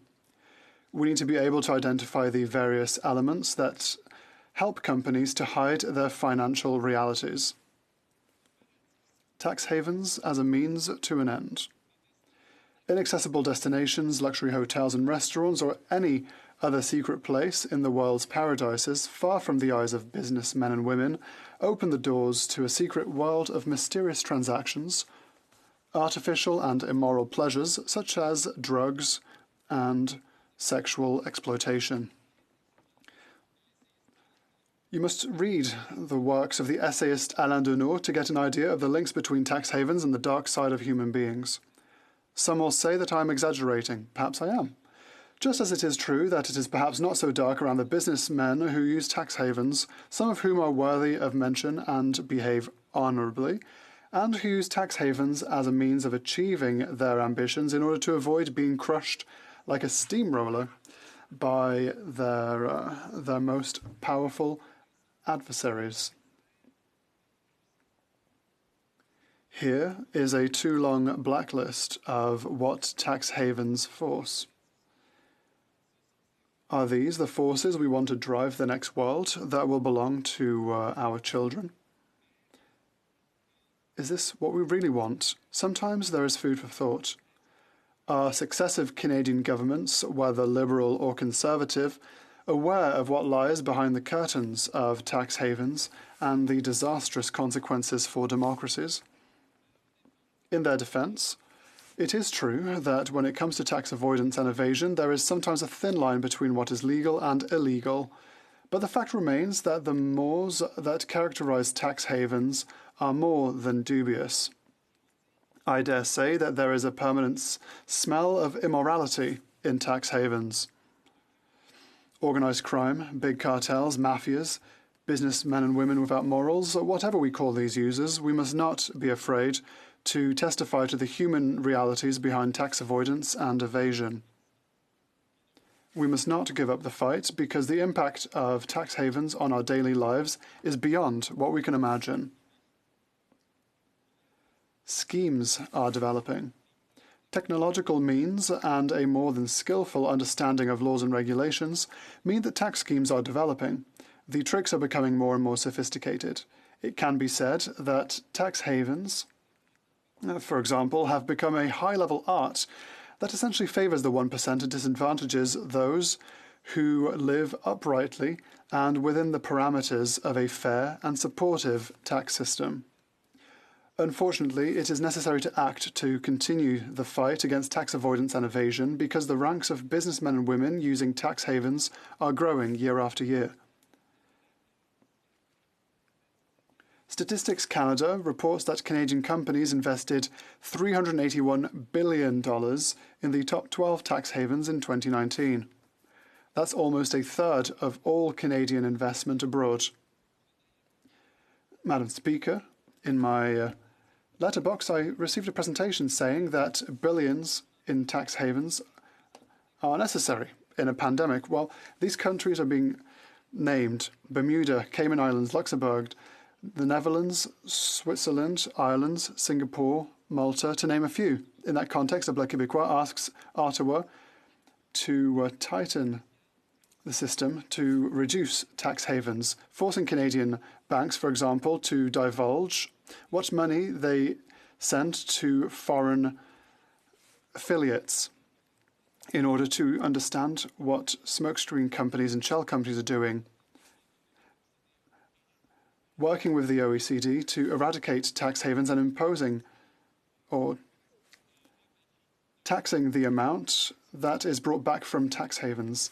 An interesting piece of literature that I found in my letterbox. Now, the impact of these $381 billion missing from the treasuries of Quebec and Canada and the other Canadian provinces and territories is immensely major on the quality of our social services, the development of our institutions and businesses, our infrastructure, the education system, the health system, our seniors, etc.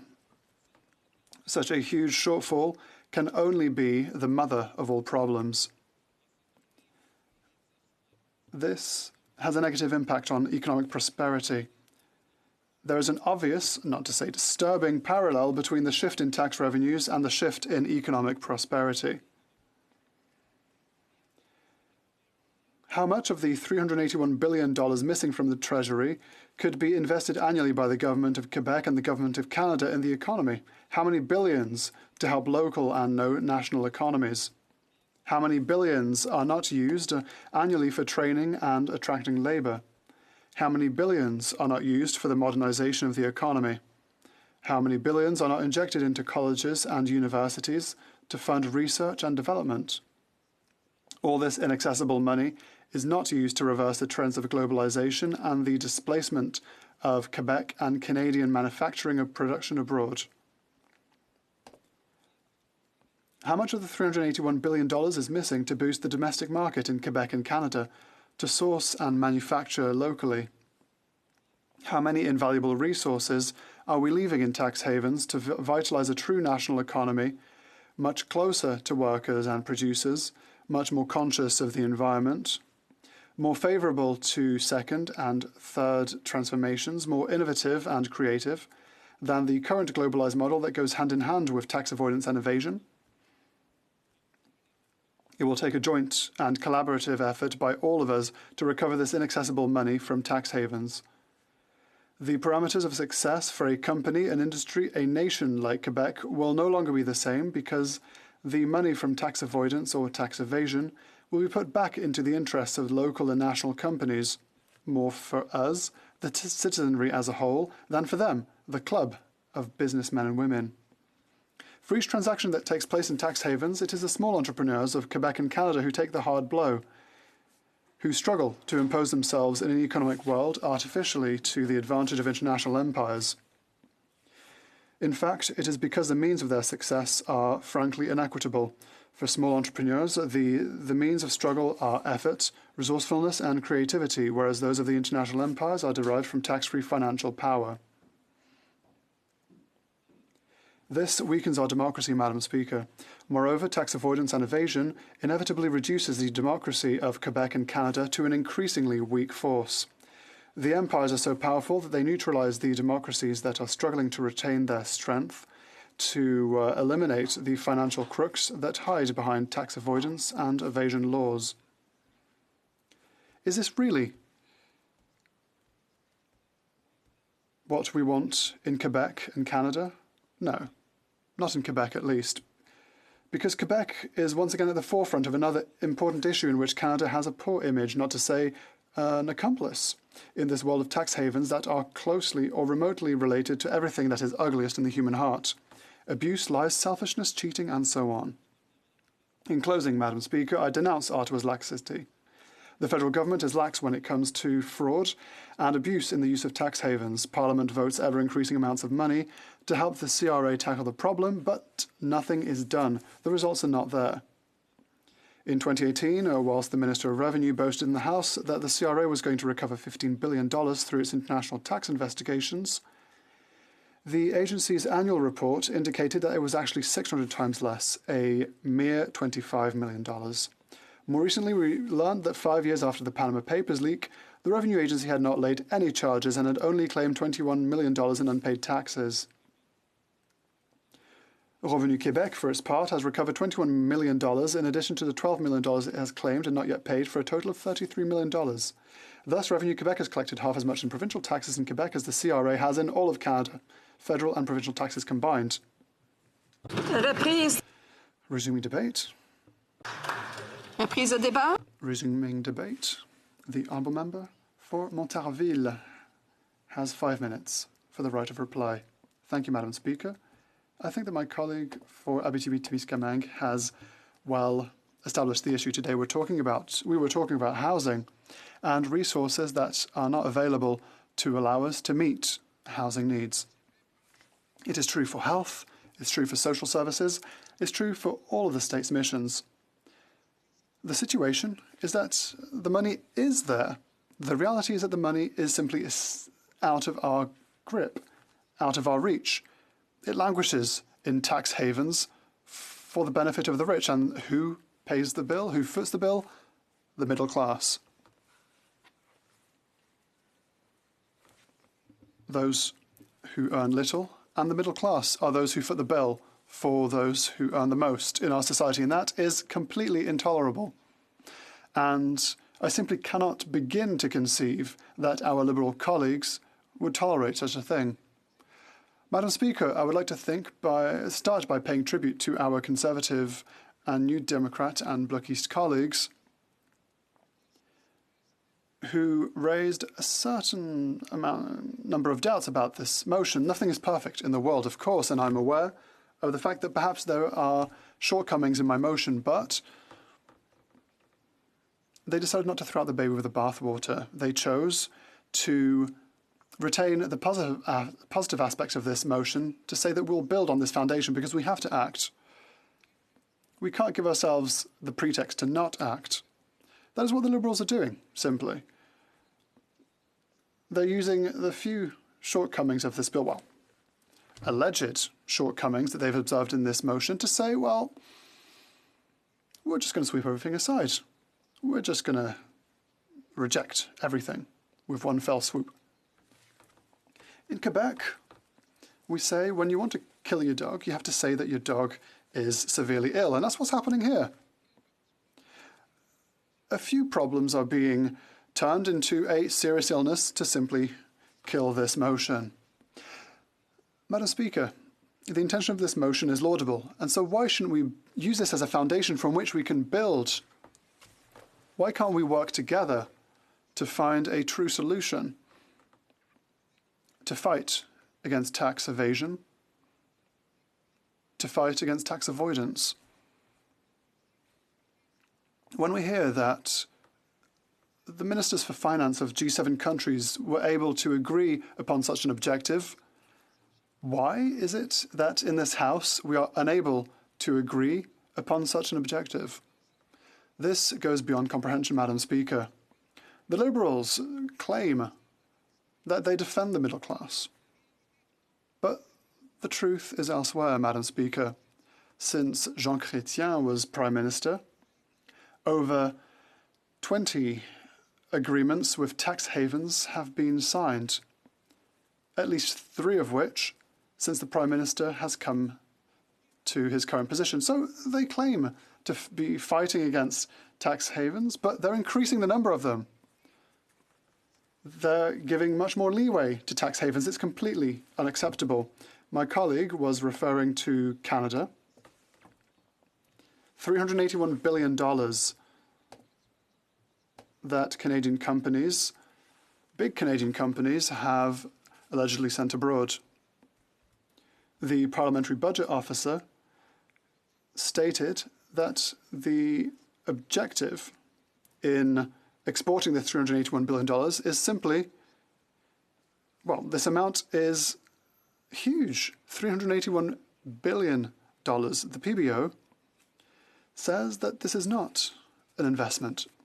It's a third of investments from Canadian companies abroad. But the PBO has told us that this does not fall under the definition of an investment. These are simply schemes to avoid paying their just parts for our state and the state's operations. This is unacceptable, Madam Speaker. What is even more unacceptable is to see this Liberal government anchoring itself in its traditional position, saying, well, we're going to continue with how things have been. The arguments put forward by the Liberal MPs since the beginning of the debate is that, well, don't worry, it's in the budget. We're going to do this. And we'll continue to do what we've been doing so well. Well, it hasn't been going so well, Madam Speaker. If you look at it, we have to grab the bull by the horns. We have to act concretely so that we can truly fight against tax evasion and tax avoidance, Madam Speaker. And this for tax justice. Thank you.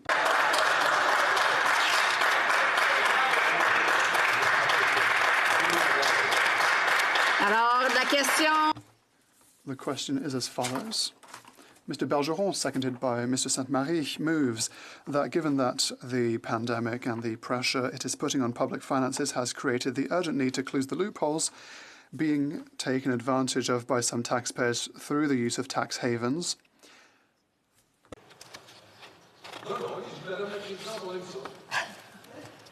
Okay.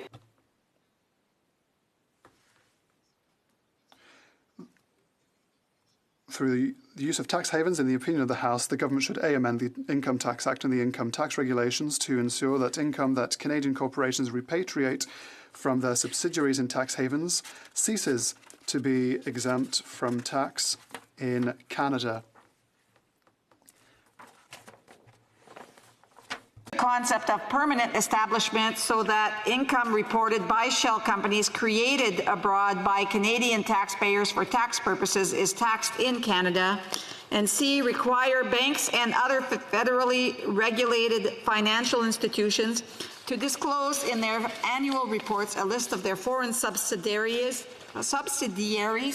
and the amount of tax they would have been subject to had their income been reported in Canada. D, review the tax regime applicable to digital multinationals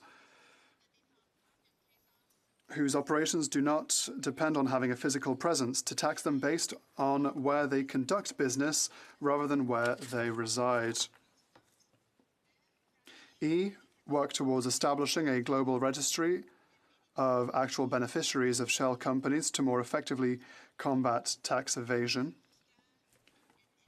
Use the global financial crisis caused by the pandemic to launch a strong offensive at the Organization for Economic Cooperation and Development against tax havens with the aim of eradicating them. Alors, si un député d'un parti... Accordingly, if a member of a recognized party present in the House wishes to request a recorded division or that the motion be adopted on division, I would invite them to rise and indicate it to the chair. The honourable member from Montarville. I would request a recorded division, please. On Monday, January 25th, 2021, the division stands deferred until Wednesday, June 9th, 2021, at the expiry of time provided for oral questions.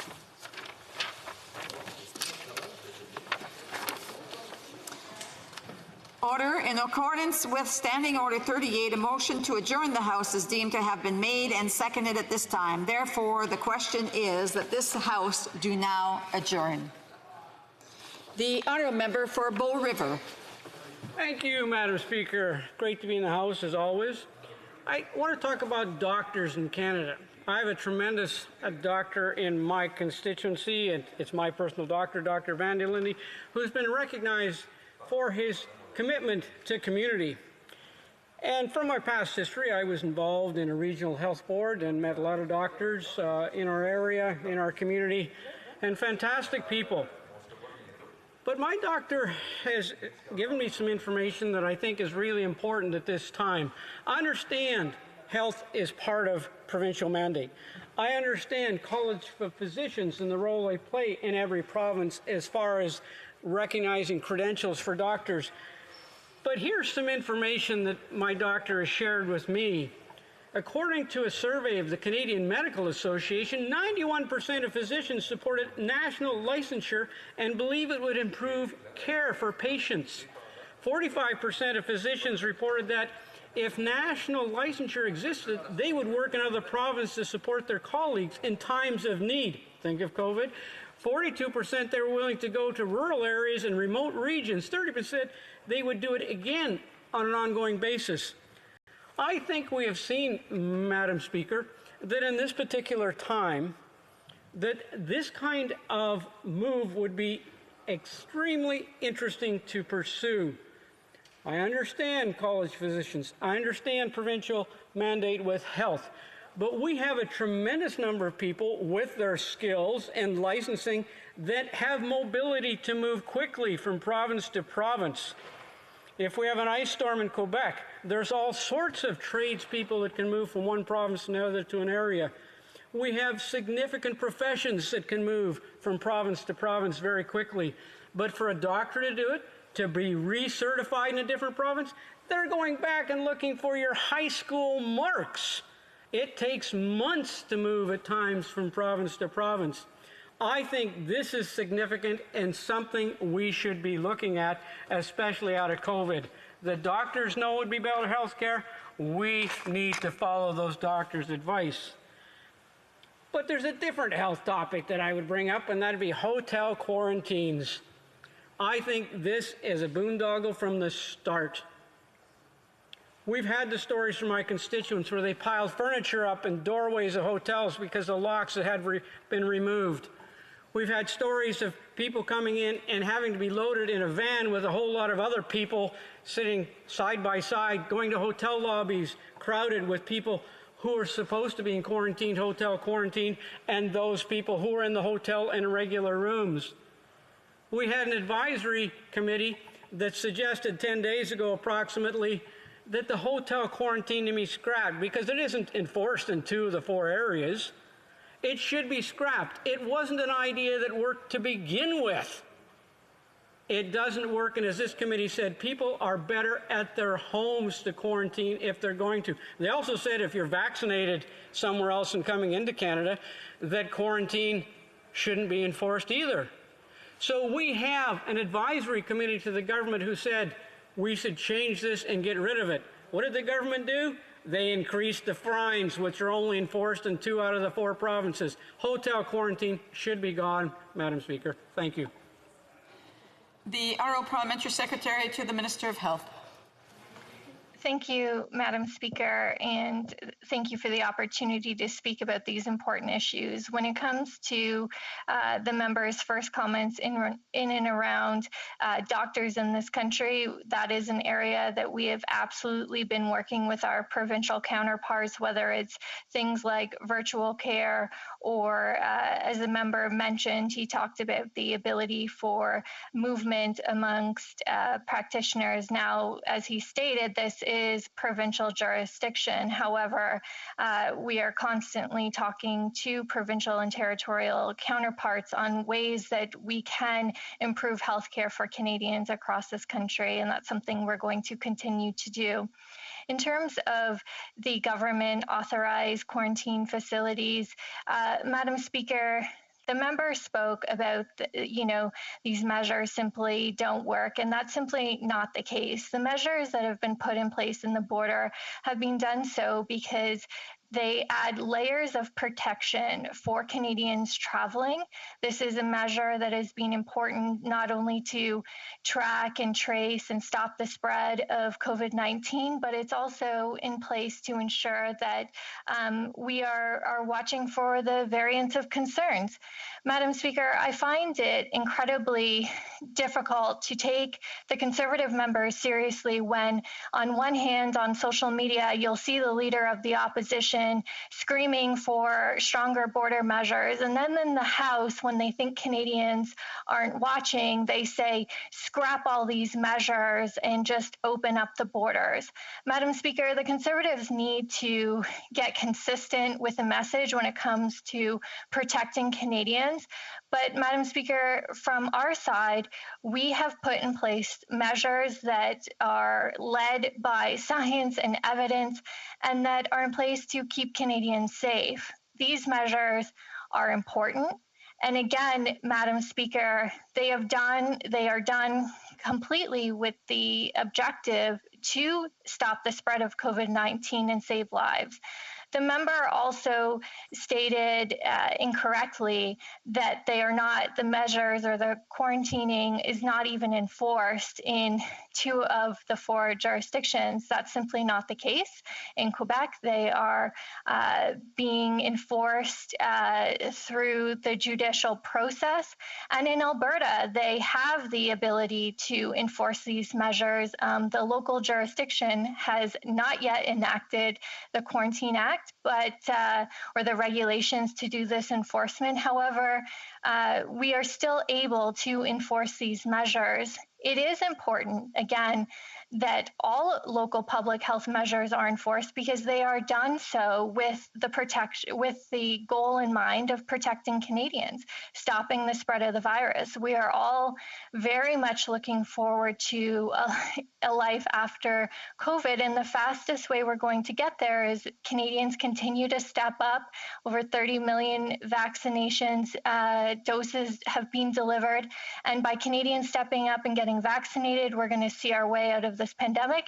But in the meantime, these measures are incredibly important. Again, Madam Speaker, we are constantly watching to ensure that COVID and the variants of concern that we are able to track and trace and stop that spread. And our goal and our objective to keep Canadians safe will not stop. Thank you, Madam Speaker. The honourable member Bow River. Thank you, Madam Speaker. I think I talked about hotel quarantines. I didn't mention the border once, which the parliamentary secretary focused on. Also, thank you for recognizing Alberta for months and months, approaching 5. They haven't enforced this. Thank you for recognizing that. I appreciate that. But let's move to one other health topic. I've talked to optometrists. They're extremely concerned about what's going to happen as we've had, like my granddaughter, averaging 19 hours a day in front of blue light on screens. We are going to see such repercussions for eyes. And you may say, well, that's health, that's Alberta again. But Indigenous armed forces are under federal. We need to look after eye care, and that's something we should be doing coming out of COVID because we're facing a tragedy. It's going to be brutal. We need to look at this federally. Thank you, Madam Speaker. The Honourable Parliamentary Secretary. Thank you, Madam Speaker. Just off the top, I don't know why the member opposite would find it to be a point of pride to not enforce quarantine measures. Local quarantine measures are in place with the purpose of actually protecting communities. And so I find it odd that he finds that to be a point of pride to not enforce local public health measures, but that's between him and his constituents, I guess. When it comes to the optometrists, absolutely, we've heard from stakeholders. We are listening and taking those comments very seriously. And again, as I mentioned off the top, Madam Speaker, we are going to continue to work with our provincial and territorial counterparts and ensure that Canadians have access to the health care they need. Thank you, Madam Speaker. The honourable member for North Island, Powell River. Thank you, Madam Speaker. I asked a question several days ago on the Liberals' broken promise to eliminate the marriage after 60 clause. Veterans and RCMP retirees are reaching out to me because this issue is still not fixed. Just so Canadians understand, this clause was created in the early 1900s, and it prevents the spouses of veterans and RCMP retirees, as well as any federal public servant, from receiving a pension after the death of their partner if they marry after 60. This clause is a relic that should belong in a sexist history. It is still known under the name of the Gold Diggers Clause, as it was created to prevent young women from marrying older veterans to get their pension when they died. It is still in place today, Madam Speaker. How's that for a feminist government? It was wrong then, and it is wrong now.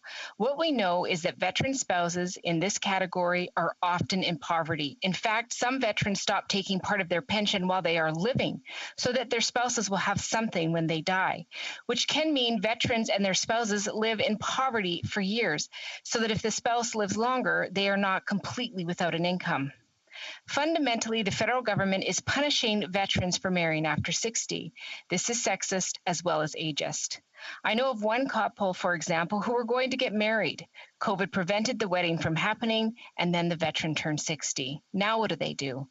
Madam Speaker, the government's plan is to study this very small population of largely impoverished women so the government can find them.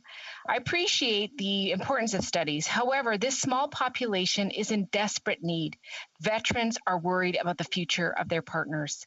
In 2015 and 2017 mandate letters to the Ministers of Veterans Affairs, the PM was very clear and instructed the ministers to eliminate the marriage after 60 pension clawback. Sadly, this mandate was not found in the most recent 2019 or 2020 mandate letters. The Liberals promised to eliminate the clause in the 2019 campaign, but instead created the Veteran Survivors Fund in the 2019 budget, $150 million over 5 years. This funding was panned to many organizations, including the National Council of Veterans Associations, Armed Forces Pensioners, and RCMP Veterans Association. To date, not one penny of the fund has been spent. It is very clear this issue for a relatively small population is just not a priority for the government. They could eliminate this clause, have an application process for the spouses, and this issue would be resolved. But instead, the spouses of retired RCMP and veterans who married after 60 continue to remain poor. When will the government fix this? How long will it take? Madam Speaker, VAC has funded 2 studies on this issue. The first is through the Canadian Institute of Military and Veteran Health Research and was completed recently by the UBC professor, Dr. Eric Lai. In his executive summary, he states that he was only able to include 7 survivors and 3 veterans in his study. And even with that small sample size, the primary recommendation is that VAC reconsider the criteria for inheriting a veteran's pension.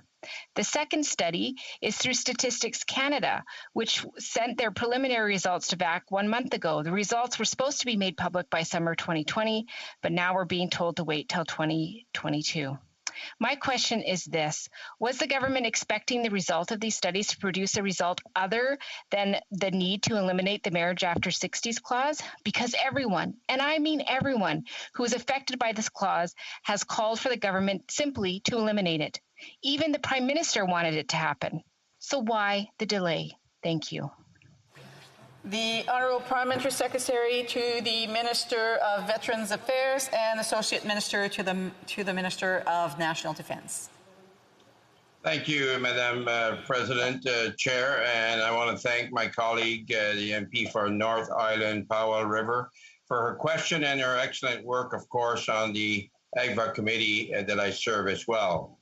Je suis heureux aujourd'hui. I am very pleased today to respond to this. I would like to start by specifying that the well-being of Canadian veterans and their families is a priority for our government.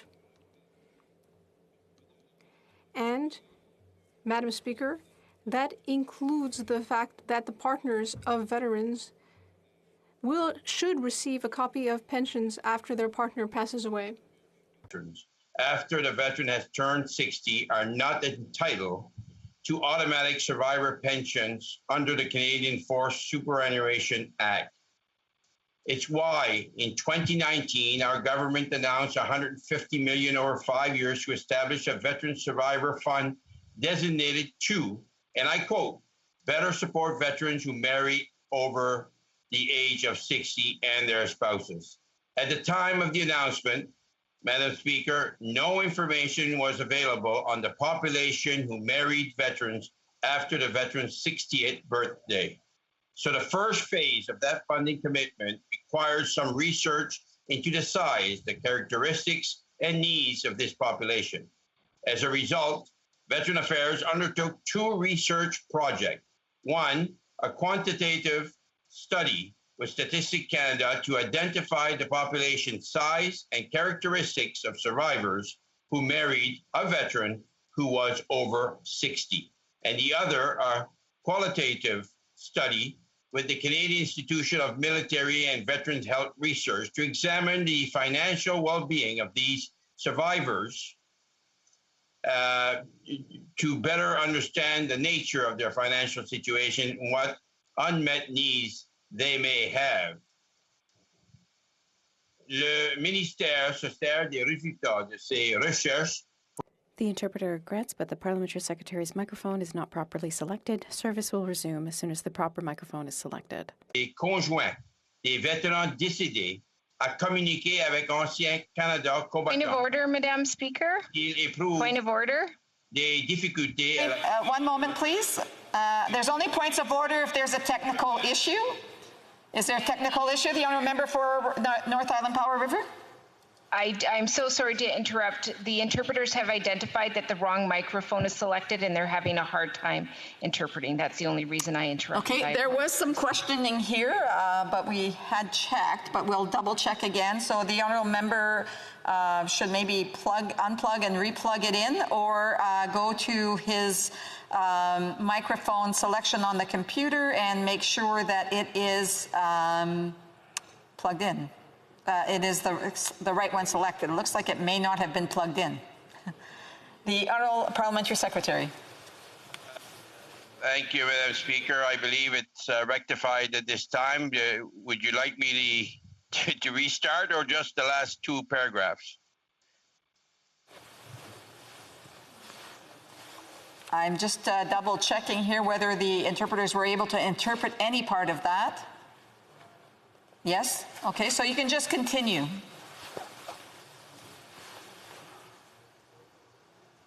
The honourable member can just continue. Thank you. Le ministère se sert des résultats de... The department uses the results of this research to determine the best way to support survivors. In the meantime, we encourage spouses of veterans who have passed away to communicate with Veterans Affairs if they have any difficulties after the loss of their spouse. Support could be offered to them immediately. Thank you.